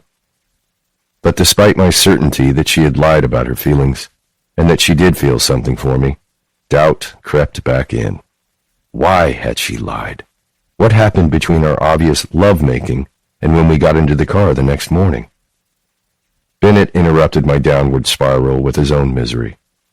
"Well, since we're letting out all of our feelings, I guess it's my turn to share. The wedding is driving us both mad. Everyone in our family is traveling to San Diego for the ceremony. I mean everyone.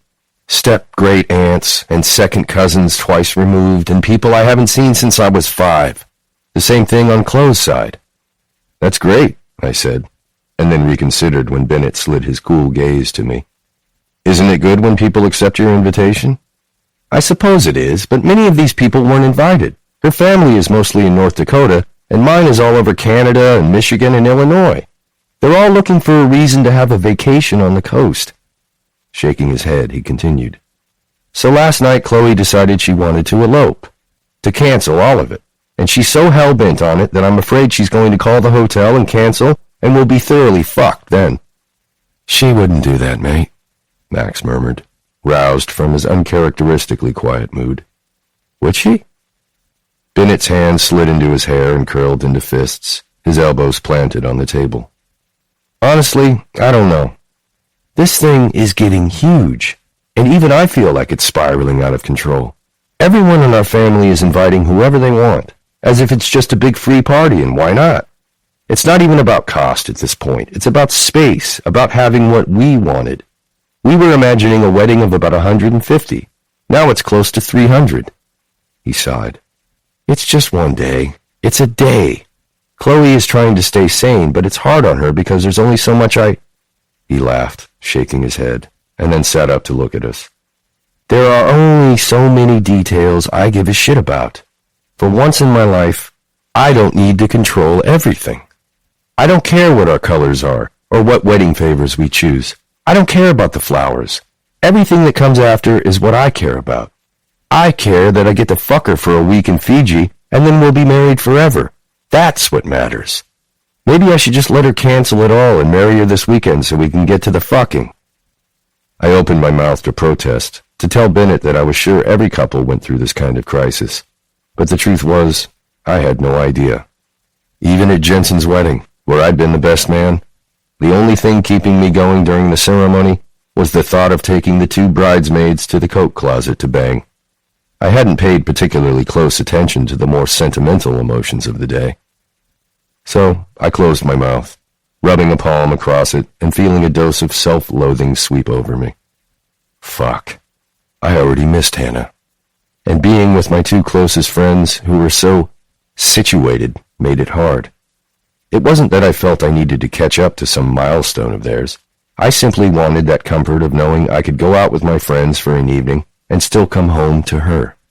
I missed the comfort of her company, the way she listened so carefully, the way I knew she said whatever came to mind when she was around me, a thing I noticed she didn't do with anyone else. I loved her for being so wildly her own self, so fierce and confident and curious and smart. And I missed feeling her body, taking pleasure from her, and giving her pleasure unending. I wanted to lie in bed with her at night and bemoan the ordeal of planning a wedding. I wanted it all. Don't elope, I said, finally. I realize that I know shit about any of this, and I'm sure my opinion means nothing, but I'm pretty sure every wedding feels like a complete clusterfuck at one point or another. It just feels like so much work for a single day, Bennett mumbled. Life goes on so much longer beyond this one slip of time. Max chuckled, lifting his glass, and then reconsidered, putting it back down on the table, before he started laughing again, and harder. We both turned to look at him. You were acting like zombie Max, I noted, but now you're creepy clown Max. We're all sharing here. I've had my heart stomped on by Hanna. Bennett is wrestling with the age-old crisis of wedding planning madness. Your turn. He shook his head, smiling down at his empty pint. Fine. He waved to Maddie for another Guinness. But Ben, you're here tonight only as my mate, not as Sarah's boss. Understood? Bennett nodded, brows pulled together. Of course. Offering a one-shouldered shrug, Max murmured, Well, lads, it turns out I'm going to be a dad. The relative quiet we'd been enjoying seemed like roaring chaos in comparison to the vacuum that now existed. Bennett and I froze, and then exchanged a brief look. Max? Bennett asked, with an uncharacteristic delicacy. Sarah's pregnant? Yeah, mate. Max looked up, cheeks pink and eyes wide. She's having my baby. Bennett continued to watch him, probably assessing every reaction on Max's face. This is good, I said carefully. Right? This is a good thing? Max nodded, blinking over to me. It's bloody amazing. I'm terrified, to be honest. How far along is she? Bennett asked. A little over 3 months. We both started to respond in surprise, but he held up his hand, nodding. She's been stressed, and she thought... Shaking his head, he continued. She took a test this weekend, but didn't know until today how far she was. But today, when I was out at meetings, we had an ultrasound to measure the baby. He pressed the heels of his hands to his eyes. Bloody hell. The baby. I just found out Sarah's pregnant, and today I could see there's a fucking kid in there. Sarah's far enough along that the ultrasound technician guessed it's a girl, but we won't know for sure for a couple of months. It's just unreal. Max, why the fuck are you out with us? I asked, laughing. Shouldn't you be at home drinking sparkling cider and picking out names?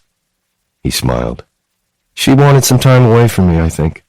I've been fucking unbearable the last few days, wanting to remodel the bloody apartment and talk about when we're getting married and all that shite. I think she wanted to tell Chloe. Besides, we've got a date planned for tomorrow. He stilled, his brows pulling together in concern when he said that. But now that this day is over, I'm just beat. You're not worried about this, are you? Bennett asked, studying Max. I mean, this is unbelievable. You and Sarah are going to have a baby. No, it's just the same worries I'm sure everyone feels, I imagine, Max said, wiping a hand across his mouth. Will I be a good dad? Sarah's not much of a drinker, but did we do anything in the past 3 months that could hurt the baby? And with my giant spawn growing in there, will little Sarah be okay? I could barely hold back. I stood, pulling Max out of his chair and into a hug. He was so in love with Sarah he could barely think straight when she was around. And although most of the time I gave him endless shit about it, it was a pretty amazing thing to behold. I knew without him ever having to say it that he was ready for this, ready to settle down and be the devoted husband and dad. You'll be amazing, Max. Seriously, congratulations. Stepping back, I watched as Bennett stood, shaking Max's hand and then pulling him into a brief hug. Holy shit.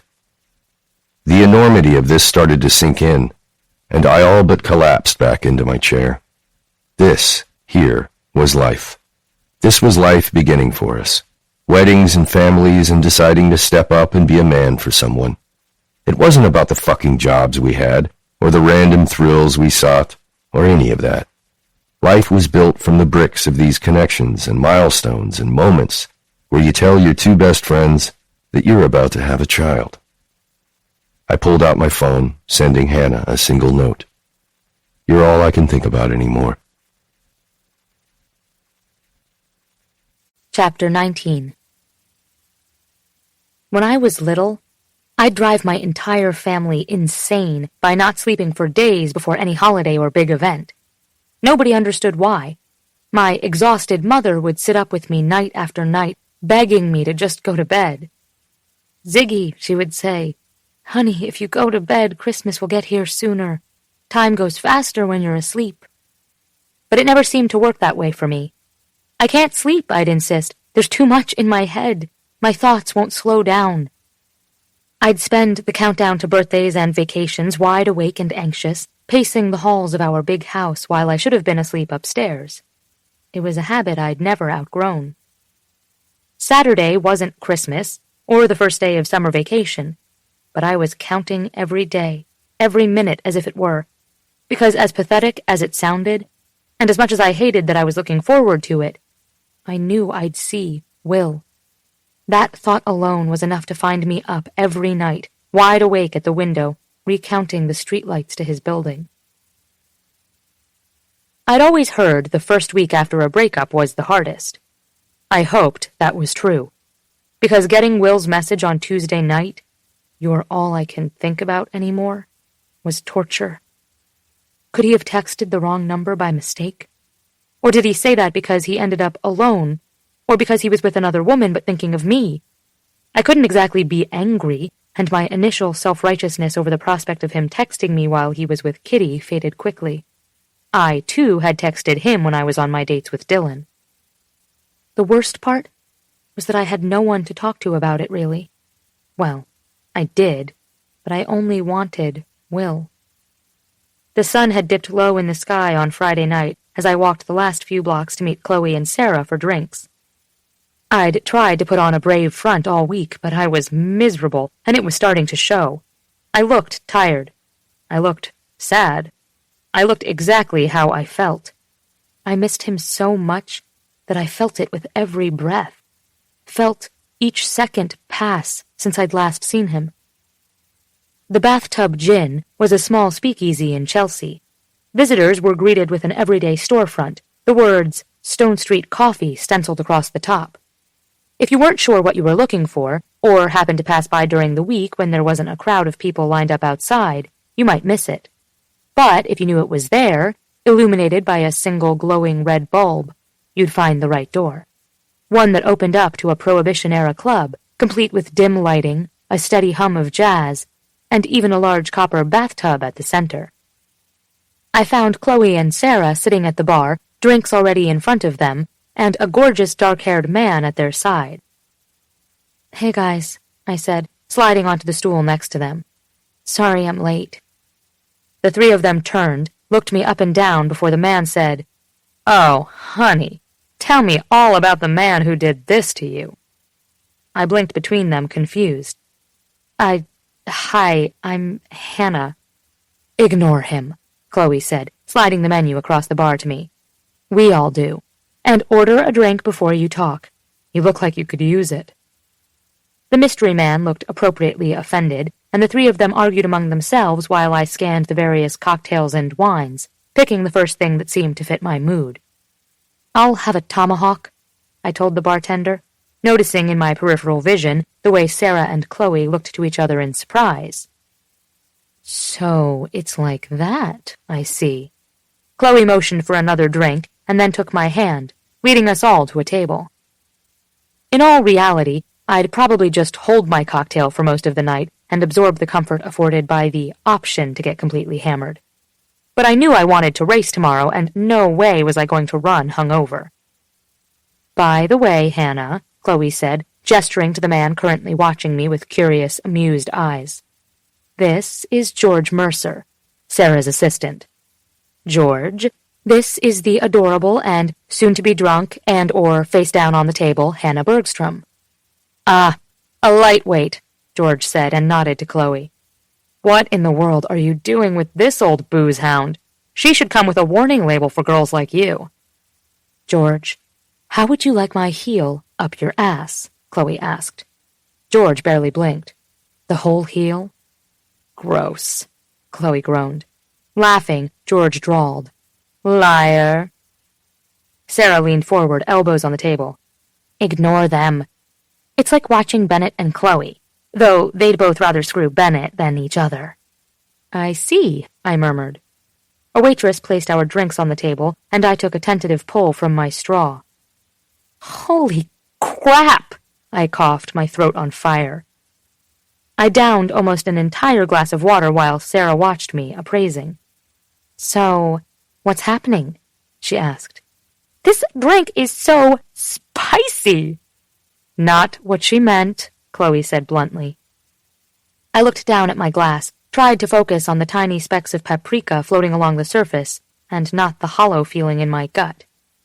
"Have you guys talked to Will lately?" They each shook their head, but George perked up. "Will Sumner?" he clarified. "You're banging Sumner. Jesus, hell!" He motioned to the waitress again. "We're gonna need another glass, lovely. Just bring the whole bottle." "Actually, I haven't talked to him since Monday," Sarah said. "Tuesday afternoon," Chloe volunteered, pointing to her chest. "But I know he's had a crazy week." "Uh-oh," Sarah said. "Didn't he go home with you for the holiday?" George sucked in a breath. Yikes. And now I was that girl, the one with the breakup story I didn't even want in my head, let alone as something to share over drinks. How did I explain that things had been perfect that weekend? That I had believed everything he said? That I had fallen in... I stopped, the words hardening like concrete in my thoughts. "Hanna, honey?" Sarah reached forward to set her hand on my forearm. I just feel like an idiot.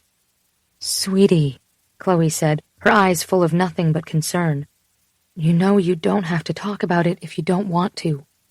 The hell she doesn't, George snapped. How are we all supposed to make his life appropriately horrible if we don't know every sordid detail? We should probably start at the beginning and work our way to the horror, though. First question. Is his cock as epic as I've heard? And the fingers? Are they truly, quote-unquote, magical? He leaned closer, whispering. And rumor has it, the man could win a watermelon eating contest, if you know what I'm saying. George! Sarah groaned, and Chloe glared at him, but I cracked a smile. I'm sure I have no idea what you mean, I whispered back. Look it up on YouTube, he said to me. You'll get the visual. But back to the part where Hanna is upset, Sarah said, eyes playfully stern and fixed on George. I took a deep breath, hunting for words. What can you tell me about Kitty? Oh, Chloe said, sitting back in her chair. She glanced at Sarah. Oh. I leaned forward, brows drawn together. What does "oh" mean? Is Kitty one of his... George trailed off, waving his hand meaningfully. Yeah, Sarah said. Kitty is one of Will's lovers. I rolled my eyes. Do you know if he's still been seeing her? Chloe seemed to be considering her answer carefully. Well, I don't officially know of him ending things with her, she said, wincing a little. But Hanna, he adores you. Anyone can... But he's still seeing her, I interrupted. She sighed reluctantly. I honestly don't know. I know we all gave him a hard time about not ending things, but I can't, for a fact, say that he ever stopped seeing her. Sarah? I asked. Shaking her head, Sarah murmured, I'm sorry, honey. I honestly don't know either. I wondered if it was possible for a heart to break by fractions. I'd been sure I'd heard it crack when I'd read the text from Kitty. Felt another piece break with his lie about Tuesday night. And all week I'd felt bruised, felt every tiny shard as it fell away, until I wondered what could possibly still be beating in my chest. I'd overheard him talking to my brother about wanting to be serious with someone, but being afraid to end things with the others. But I figured maybe he just meant officially end them. Things seemed really good with us. But then Kitty sent him this text, I said. I was playing with his phone, and she replied to a message he'd obviously sent her about getting together Tuesday night. Why didn't you confront him? Chloe asked. I wanted him to tell me himself. Will has always been all about honesty and communication, so I figured if I invited him over for dinner Tuesday, he'd tell me he was going to be with Kitty. And? Sarah asked. I sighed. He said he had a thing, a meeting that night. Ouch, George said. Yeah, I mumbled. So I ended it right there. But I did it really badly because I had no idea what to say. I told him that it was getting too heavy, that I was only 24 and didn't want anything serious, that I didn't want this anymore. Damn, girl, George sang quietly. When you want to end things, you dig a hole and drop a bomb in it. I groaned, pressing the heels of my hands against my eyes. There has to be an explanation, Sarah said. Will doesn't say he has a meeting when he's going to be with a woman. He just says he's going to be with a woman. Hanna, I've never seen him like this before. Max has never seen him like this before. It's clear he adores you. But does it matter? I asked, my drink long forgotten. He lied about the meeting, but I'm the one who said we should keep it open. It's just that open for me meant the possibility of someone else. Open for him was more of the reality already in hand. And all along he was the one pushing for more between us. Talk to him, Hanna, Chloe said. Trust me on this one. You need to give him a chance to explain. Explain what? I asked. That he was still seeing her per the rules I'd initially set? Then what? Chloe took my hand and squeezed it. Then you hold your head high and tell him to fuck off in person. I dressed as soon as the first hint of light appeared outside the window and walked the 10 blocks to the race in a nervous haze. It was held in Central Park, and the entire circuit went for just over 13 miles, snaking through trails and paths in the park. Several local streets were cordoned off to support the sponsor trucks, tents, and herds of people, both racers and spectators. This was real now. Will would be there, and I would decide to talk to him, or just leave things the way they were. I didn't know if I could handle either choice. The sky had just started to brighten, and a chill hung in the morning air. But my face felt warm, my blood hot as it raced through arteries and veins, through my heart that beat too fast. I had to focus on pulling every breath into my lungs, pushing it out again. I didn't know where I was going or what I was doing, but the event seemed well organized, and as soon as I neared the location, signs directed me to where I was meant to check in. "Hanna?" I looked up to see my former training partner, my former lover, standing at the registration table, watching me with an expression I couldn't quite make out. I'd hoped my memory had exaggerated how striking he was, how overwhelming it was to just be near him. It hadn't. Will held my gaze, and I wondered if I would start laughing uncontrollably, cry, or maybe just run away if he got any closer. "Hi," he said, finally. Abruptly, I held out my hand as if he should, what, greet me with a handshake? Jesus Christ, Hanna!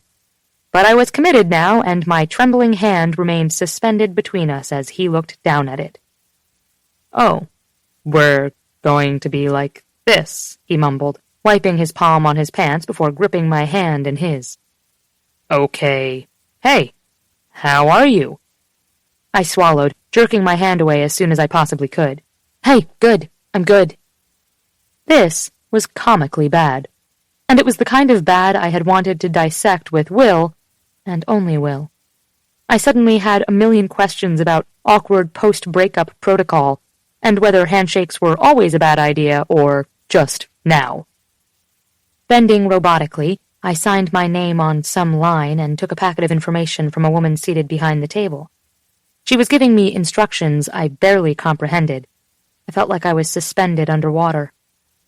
When I finished, Will was standing there, wearing the same nervous, hopeful expression. "Do you need help?" he whispered. I shook my head. "I think I'm good." It was a lie. I had no idea what I was doing.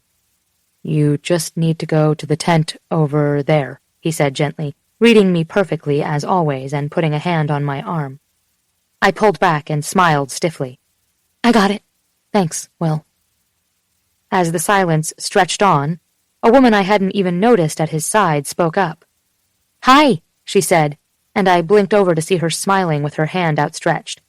"I don't think we've been formally introduced. I'm Kitty." It took a moment for the pieces to come together, and when they did, I couldn't even contain my shock. I felt my mouth fall open, my eyes go wide. How could he possibly think this was even remotely okay? I looked from her to Will, who, I quickly realized, seemed as surprised as I was to find her standing there. Hadn't he seen her approach? Will's face could have been at the dictionary entry for uncomfortable. "Oh, God." He looked back and forth between us for a flash before murmuring, "Oh, shit. Hey, Kitty, this is..." He looked to me, his eyes softening. "This is my Hanna." I blinked to him. What had he said?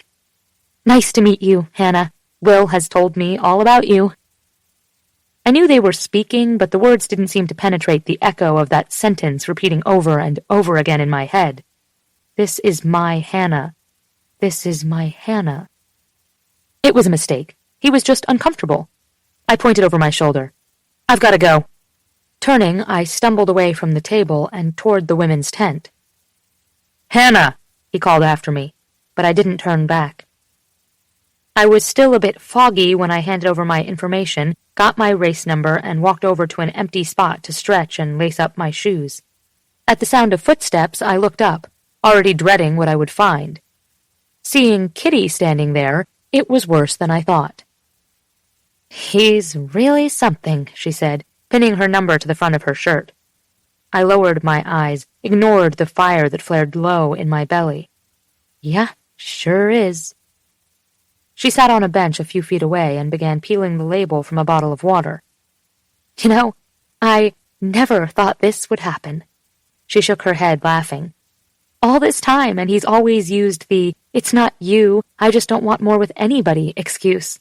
And now that he finally ends things, it's because he does want more. Just with someone else. I sat up, met her eyes. He ended things with you? Yeah. Well, she said, considering. This week was the official end, but we hadn't really seen each other since... She looked up at the ceiling of the tent, considering. Since February? And he'd been canceling on me ever since. I didn't know what to say.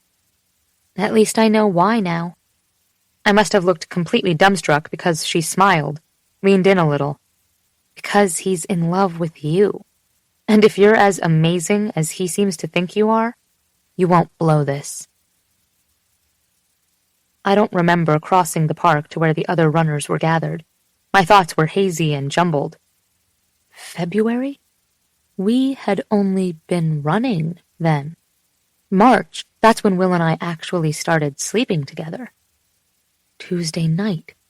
So he could end things, face to face. Like a decent human being, like a good man.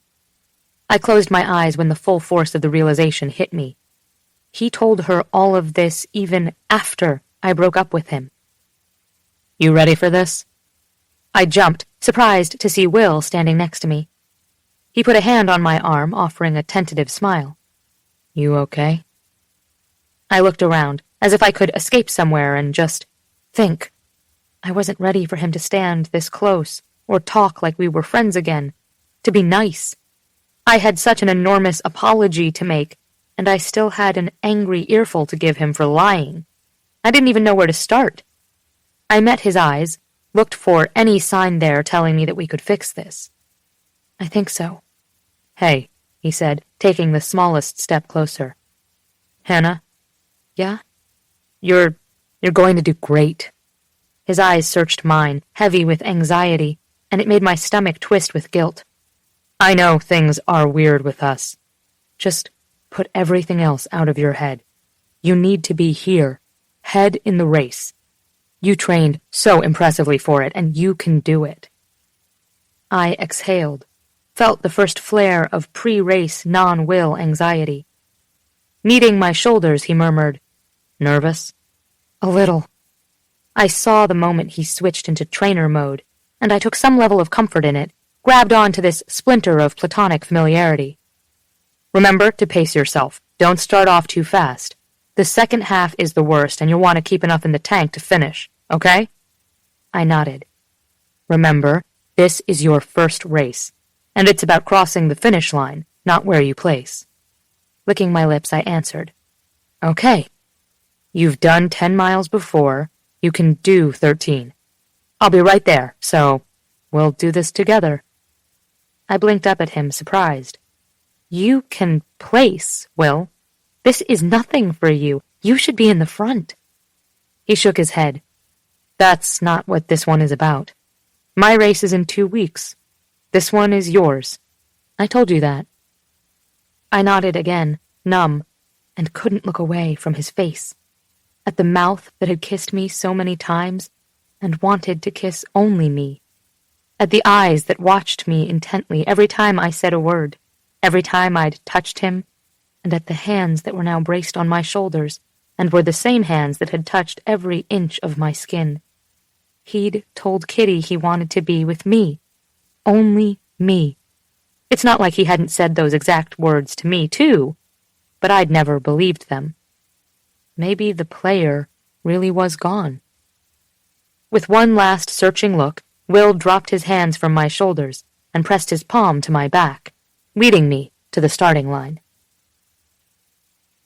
The race started at the southwest corner of the park near Columbus Circle. Will motioned for me to follow, and I went through the routine, calf stretch, quad stretch, hamstring. He nodded wordlessly, watched my form, and kept in constant reassuring contact. Hold it a little longer, he said, hovering over me. Breathe through it. They announced it was time to begin, and we got into place. The crack of the starter pistol burst through the air, and birds scattered in the trees overhead. The sudden rush of hundreds of bodies pushing off from the line melded into a collective burst of sound. The marathon route began at the Circle and followed the outer loop of Central Park, arching around 72nd Street and back to the start. The first mile was always the hardest.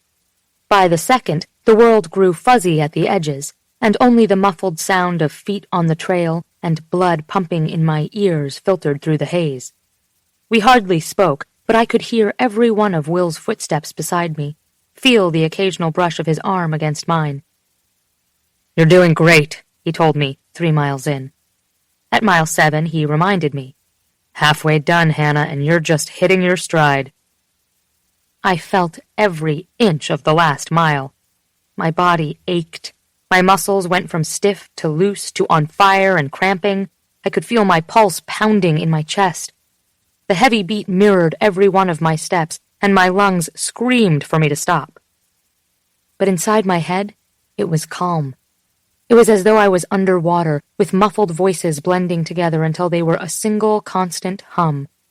But one voice was clear. "Last mile. This is it. You're doing it. You're amazing, Plum." I'd almost tripped when he called me that. His voice had gone soft and needy, but when I looked over at him, his jaw was set tight, eyes straight ahead. "I'm sorry," he rasped, immediately contrite. "I shouldn't have. I'm sorry." I shook my head, licked my lips, and looked forward again, too tired to reach out and even touch him.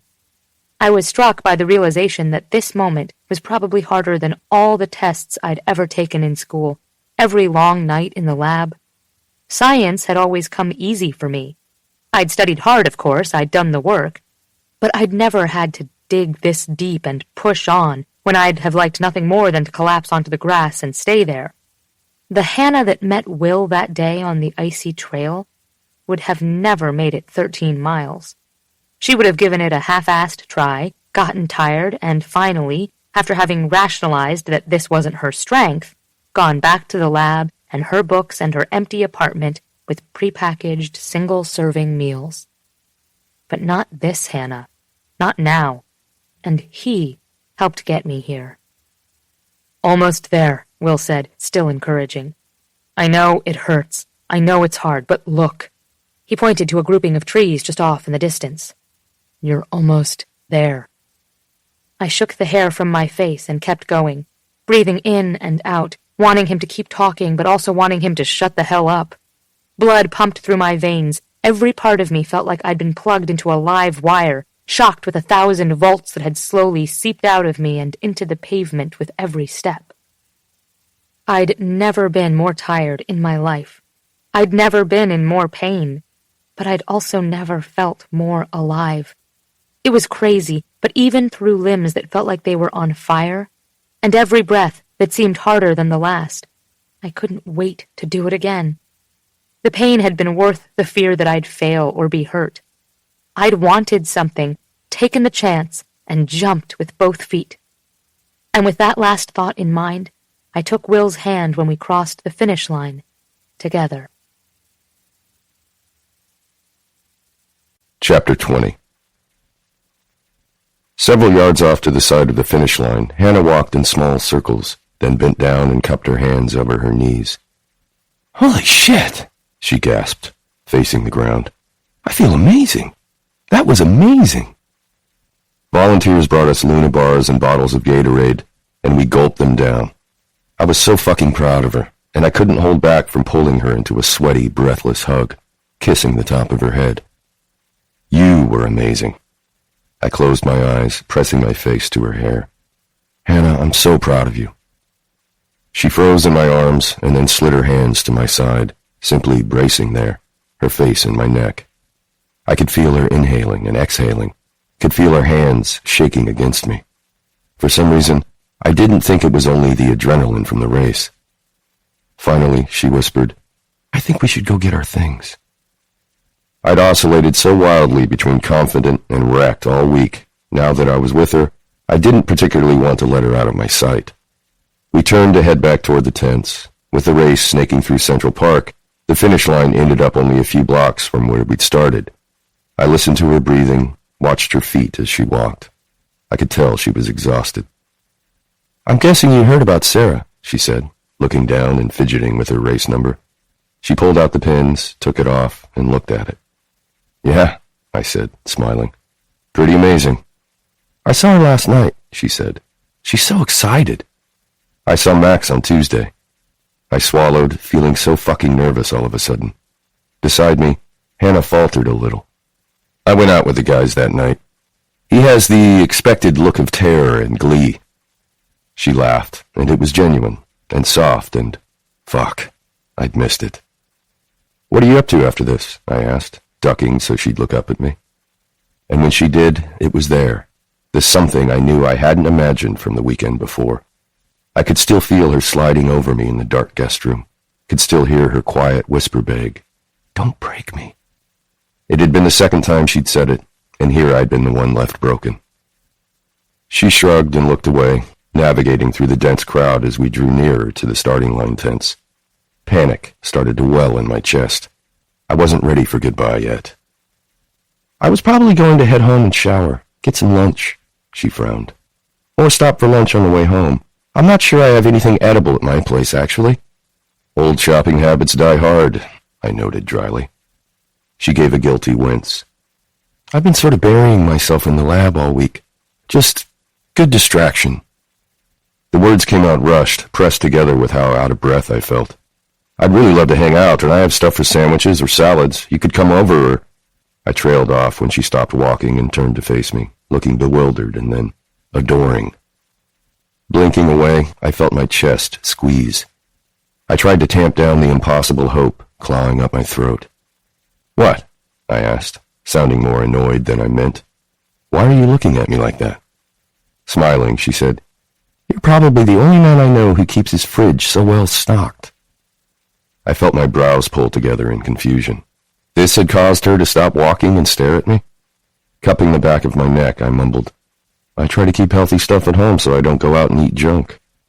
She stepped closer, close enough to feel a loose strand of her hair when the wind blew it across my neck, close enough to smell the light scent of her sweat, to remember how fucking amazing it felt to make her sweat. I dropped my gaze to her lips, wanting to kiss her so much it made my skin ache.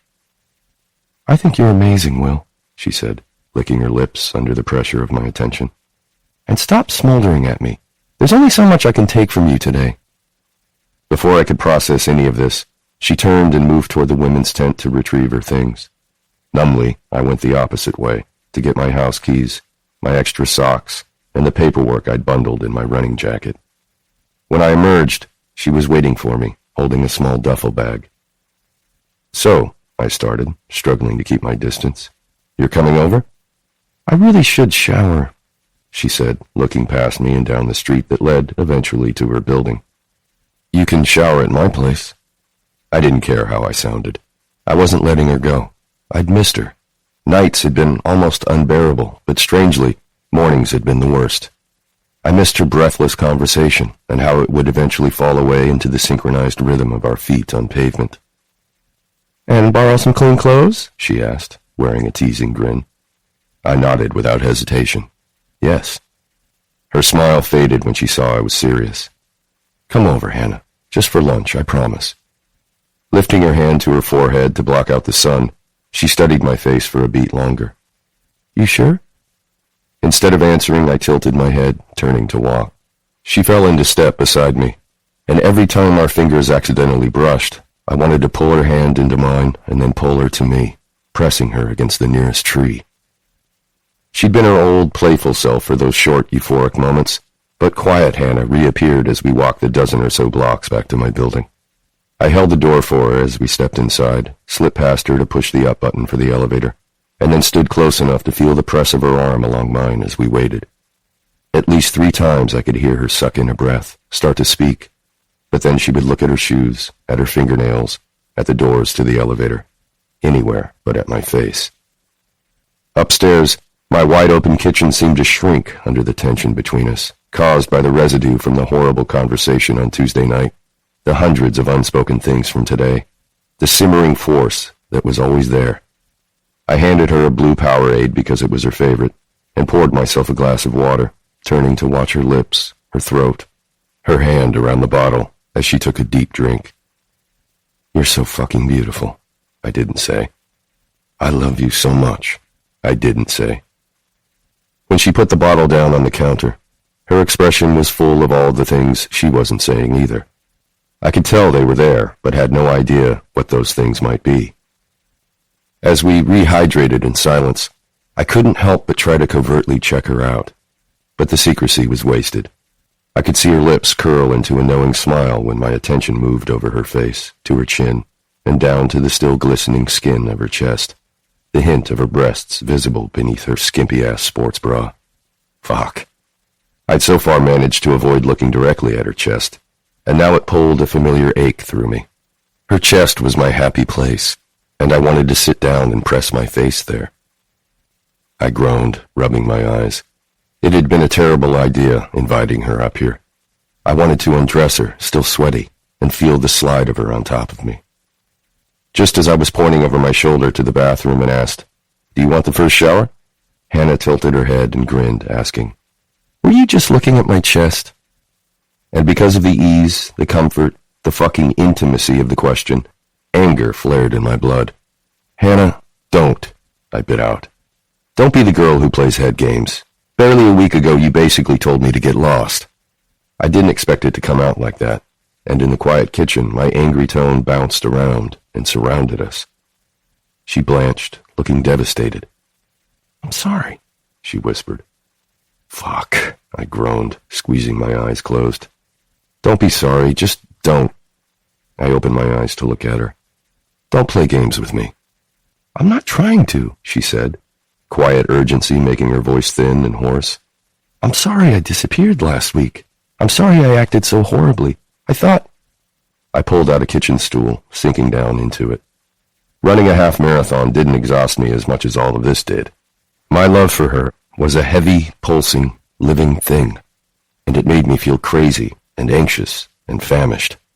I hated seeing her stressed and scared. I hated seeing her upset at my anger, but even worse was the knowledge that she had the power to break my heart and had very little experience being careful about it.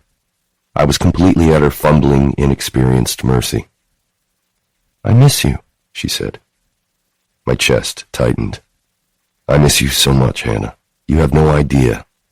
But I heard what you said on Tuesday. If you don't want this, then we have to find a way to be friends again.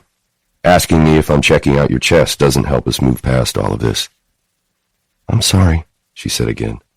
"Will," she started, and then the words fell away, and she blinked down to her shoes. I needed to understand what had happened, why everything had crumbled so abruptly after we'd made wildly intimate love only 1 week ago. "That night," I started, and then reconsidered. "No, Hanna, every night. It was always intense like that with us. But that night last weekend, I thought it all kind of changed. We changed. Then the next day, and the drive back? Fuck, I don't even know what happened." She moved closer, close enough for me to pull her by her hips, to stand between my legs, but I didn't, and her hands fumbled at her sides before falling still. "What happened was I heard what you said to Jensen," she said. "I knew there were other women in your life, but I kind of thought that you had ended things with them.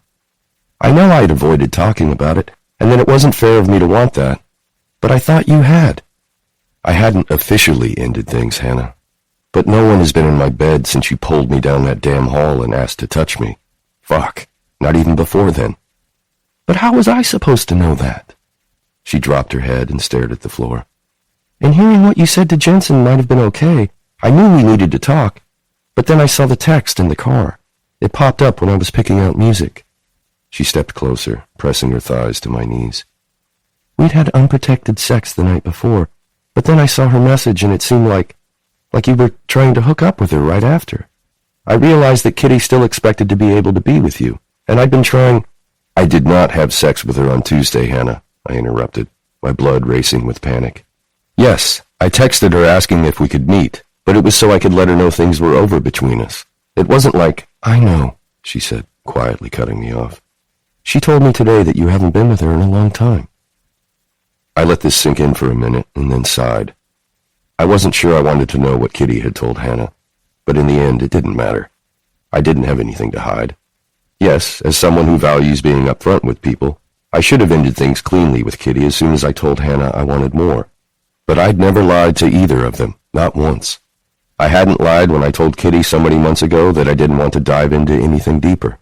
And I hadn't lied to Hanna only a month ago when I told her I wanted more, and only from her. I was just trying to stick to your rules. I wasn't going to bring up the relationship thing again because you determined I was incapable of it in the first place. I know, she said quickly. I know. But that was it. Her eyes searched mine, waiting for me to say, what?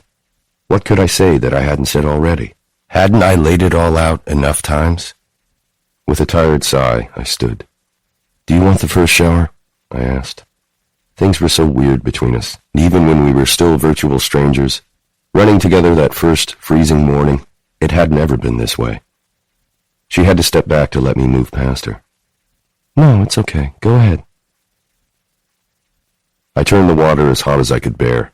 I wasn't sore yet from the run, probably wouldn't get too sore anyway. But with the stress of wanting to make love to Hanna and wanting to throttle her at the same time, the hot water and the steam felt amazing. It was possible she wanted things to be how they'd been before, sex, as friends, comfortable without expectations.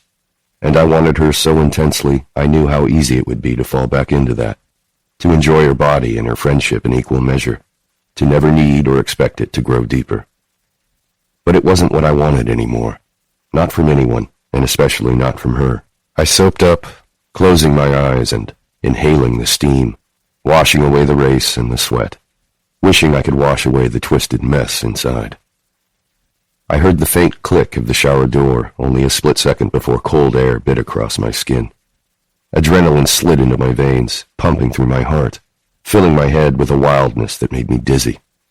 I pressed my hand to the wall, afraid to turn and face her, and feel all my resolve melt. There was only a fraction of me I knew would be able to hold back. The rest would give her anything she asked for.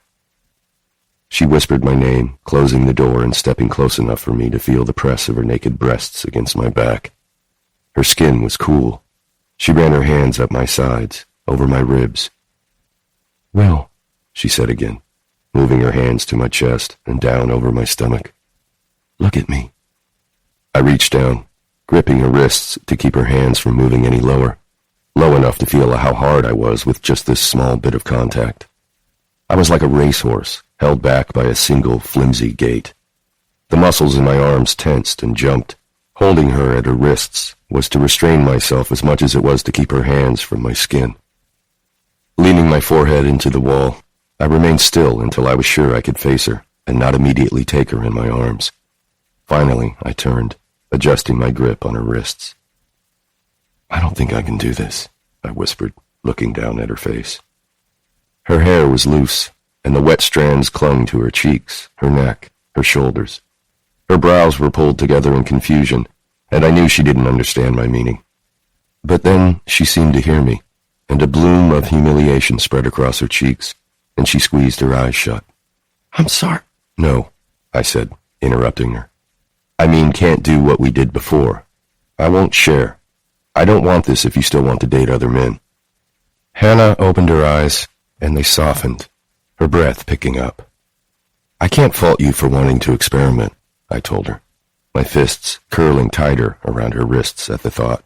But I won't be able to keep my feelings for you from deepening, and I won't want to pretend we're just friends. Not even with Jensen. I know I'd take whatever you'll give me because I want you that much, but I would be miserable if it was only sex for you. I don't think it was ever just sex for me, she said. I let her wrists go, studying her face and trying to understand what she was offering. When you called me your Hanna earlier, she began, and then paused, pressing her hand to my chest. I wanted it to be true. I want to be yours. My breath formed a brick in my throat. Beneath the delicate skin of her neck, I could see her pulse thrumming. I mean, I am yours, already. She stretched, eyes wide open as she carefully took my bottom lip between hers, sucking gently. She lifted my hand, pressed it around her breast, and arched into my palm. If what I felt now was even a small taste of the fear she'd felt all this time that I'd hurt her, Then I suddenly understood why she'd been so skittish for so long. Being in love like this was terrifying. "Please," she begged, kissing me again, reaching for my other hand and trying to pull it around her. "I want to be with you so much it's making it hard to breathe." "Hanna," I choked, bending involuntarily, giving her better access to my lips, my neck. I curled my hand around her, rubbing my thumb over her nipple. "I love you," she whispered, kissing down my chin to my neck, and I squeezed my eyes closed, heart pounding. When she said this, my resolve shattered, and I opened my mouth, groaning when I felt her slide her tongue inside and go over mine. She moaned, clawing at my shoulders, my neck, pressing her stomach into the hard line of my cock. She gasped at the shock of the cold tile on her back when I turned her, pressing her into the wall, and then gasped again when I ducked and lifted her breast to my mouth, sucking hungrily. It wasn't that my fear was gone. If anything, hearing her say she loved me was infinitely more terrifying because it brought hope along with it. Hope that I could do this, that she could, that both of us could somehow navigate blindly through this elusive first. I returned to her mouth, feeling wild now, lost in the fever of her kisses, and knowing without having to ask that some of the water on her cheeks wasn't from the shower. I felt it too, the dissolving relief, followed immediately with a fiery need to be inside her, to be moving in her, feeling her.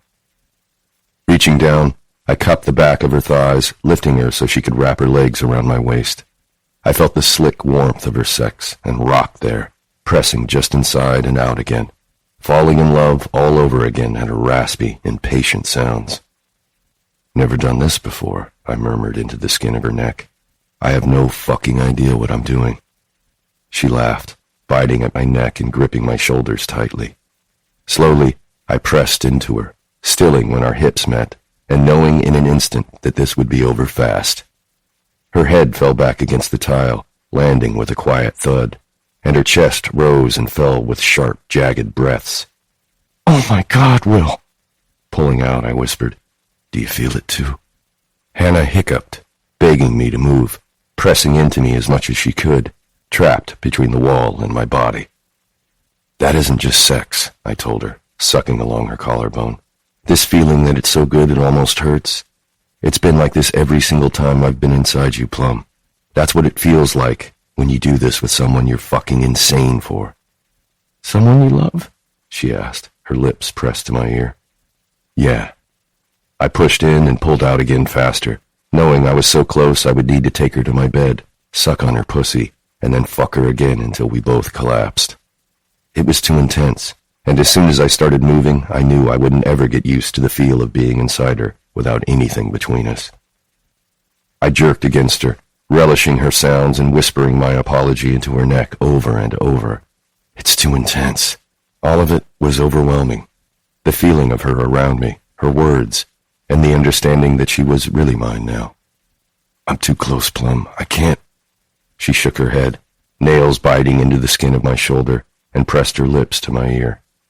"I like when you can't hold back. It's how I always felt with you."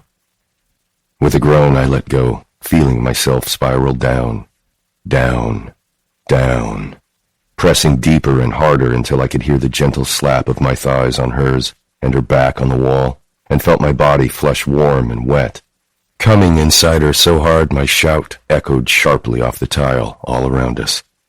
I don't think I've ever come that fast in my entire life, and I felt both euphoric and mildly horrified.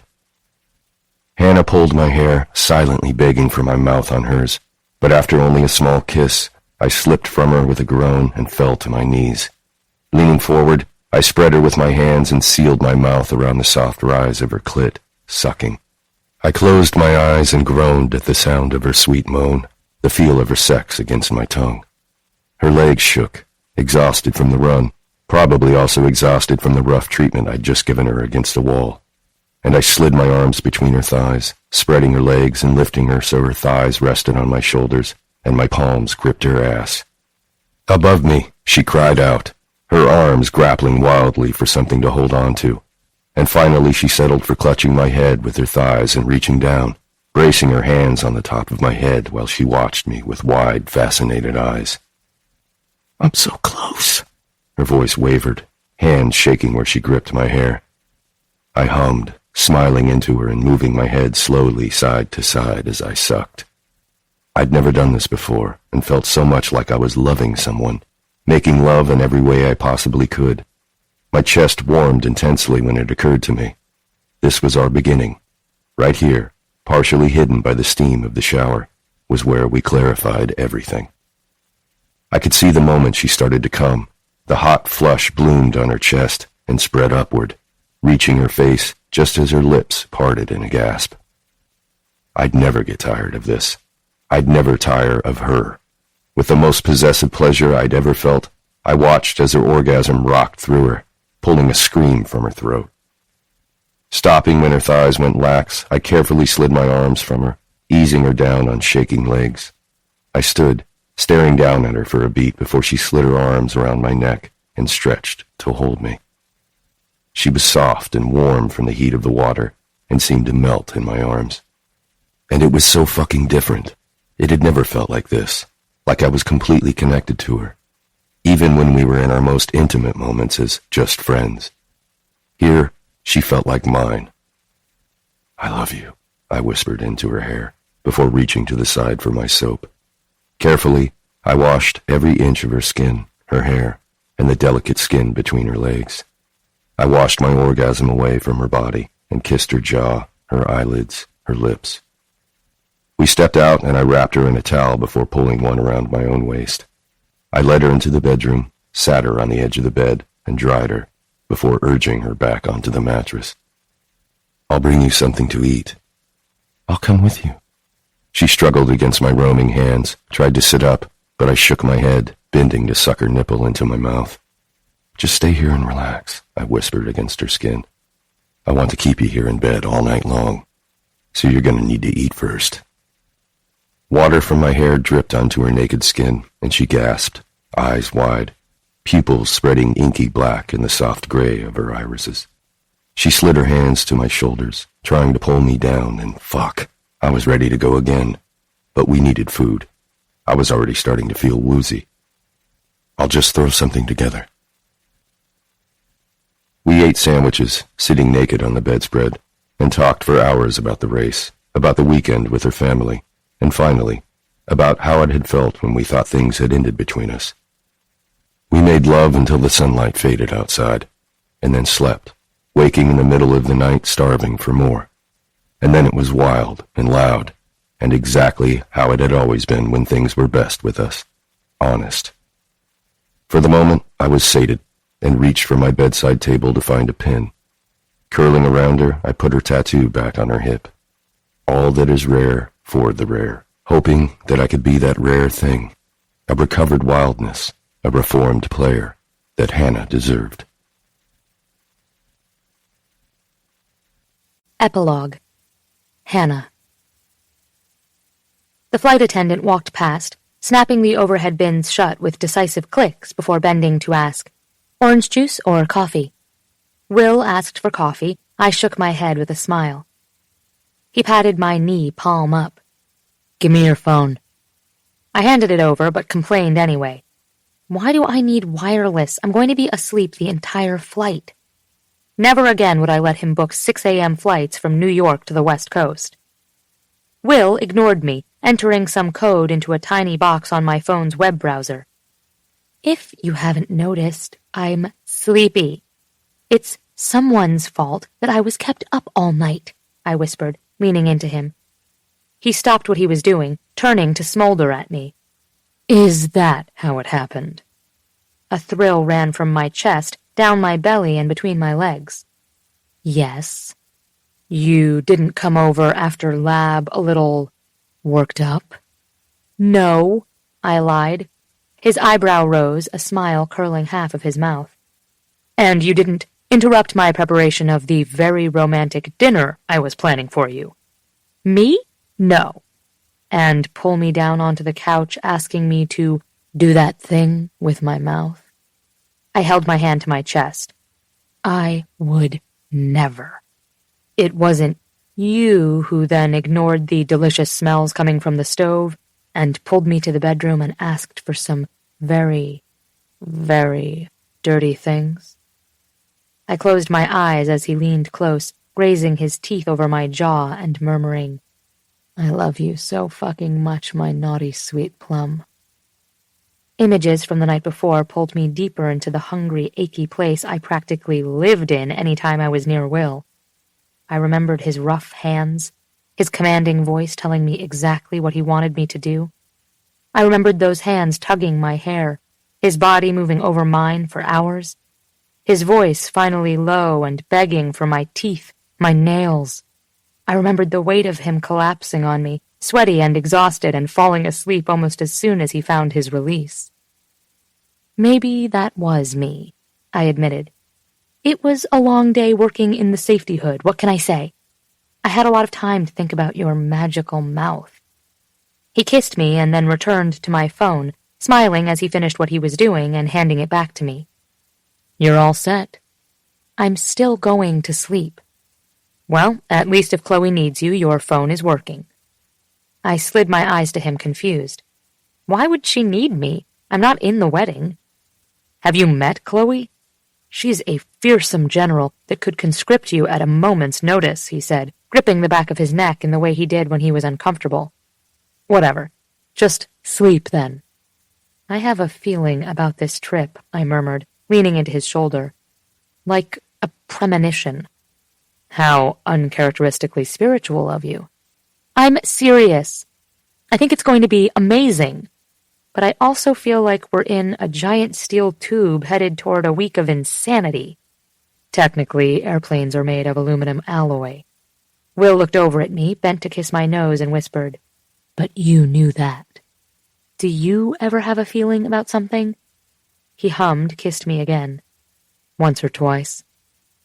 I stared up at him, at the familiar dark lashes and deep blue eyes, at his 5 o'clock shadow at 6 in the morning, and at the goofy smile he'd been wearing since I woke him up, again, 4 hours ago with my mouth on his cock. Are you feeling sentimental, Dr. Sumner? He shrugged and blinked, clearing a bit of the love-struck gleam in his eyes. Just excited to go on vacation with you. Excited for the wedding. Excited that our little gang is having a baby soon. I have a question about a rule, I whispered. He leaned in conspiratorially, whispering back, I'm not your dating coach anymore. There are no rules, besides that no other guy touches you. Still, you know about these things. With a smile, he murmured, Fine, hit me. We've only been together 2 months, and 4, he corrected, always insisting I was his from that very first run. Fine, have it your way. 4. Is it bad form after only 4 months to tell you I think you're my forever? His smile straightened, his eyes moving over my face in that way that felt like a caress. He kissed me once and then again. I would say that's incredibly good form. He pulled back to look at me for a long, heavy beat. Sleep, Plum. My phone buzzed on my lap, startling me awake. I straightened from where I'd been asleep on Will's shoulder and blinked, looking down at my phone where a text from him lit up my screen. Beside me, I could almost feel his smile. I read the text. What are you wearing? I squinted sleepily at my phone as I typed, a skirt and no panties.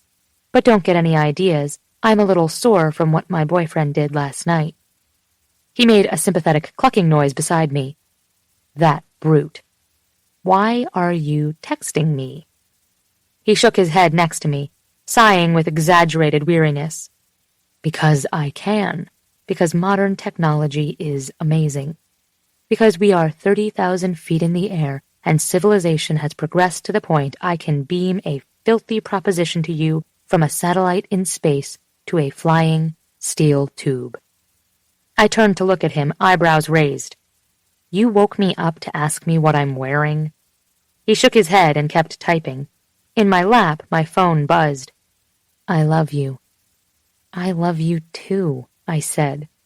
I'm right here, you nerd. I'm not texting a reply. He smiled but kept typing. You're my forever, too. I stared down at my phone, my chest suddenly so tight it was hard to breathe. I reached over my head, adjusting the airflow of the nozzle aimed at my seat. And I might propose to you soon. I stared at my phone, reading this line again and again. Okay, I whispered. So give me a heads up if you won't say yes, because I'm mildly terrified. I leaned back on his shoulder, and he dropped his phone into his lap, wrapping his shaking hand around mine. Don't be, I whispered. We've totally got this.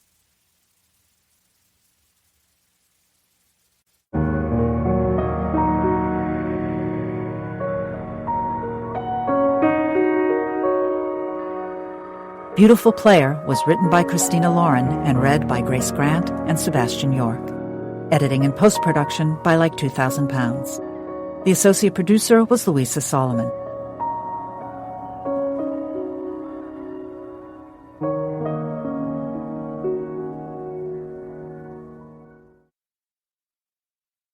This has been a presentation of Simon & Schuster Audio. Beautiful Player is available in print from Gallery Books. Also by Christina Lauren from Simon & Schuster Audio, Beautiful Bombshell, read by Jonathan Cole and Sebastian York, Beautiful Bitch, read by Grace Grant and Kirby Hayborn, and Beautiful Stranger, read by Jonathan Cole and Grace Grant.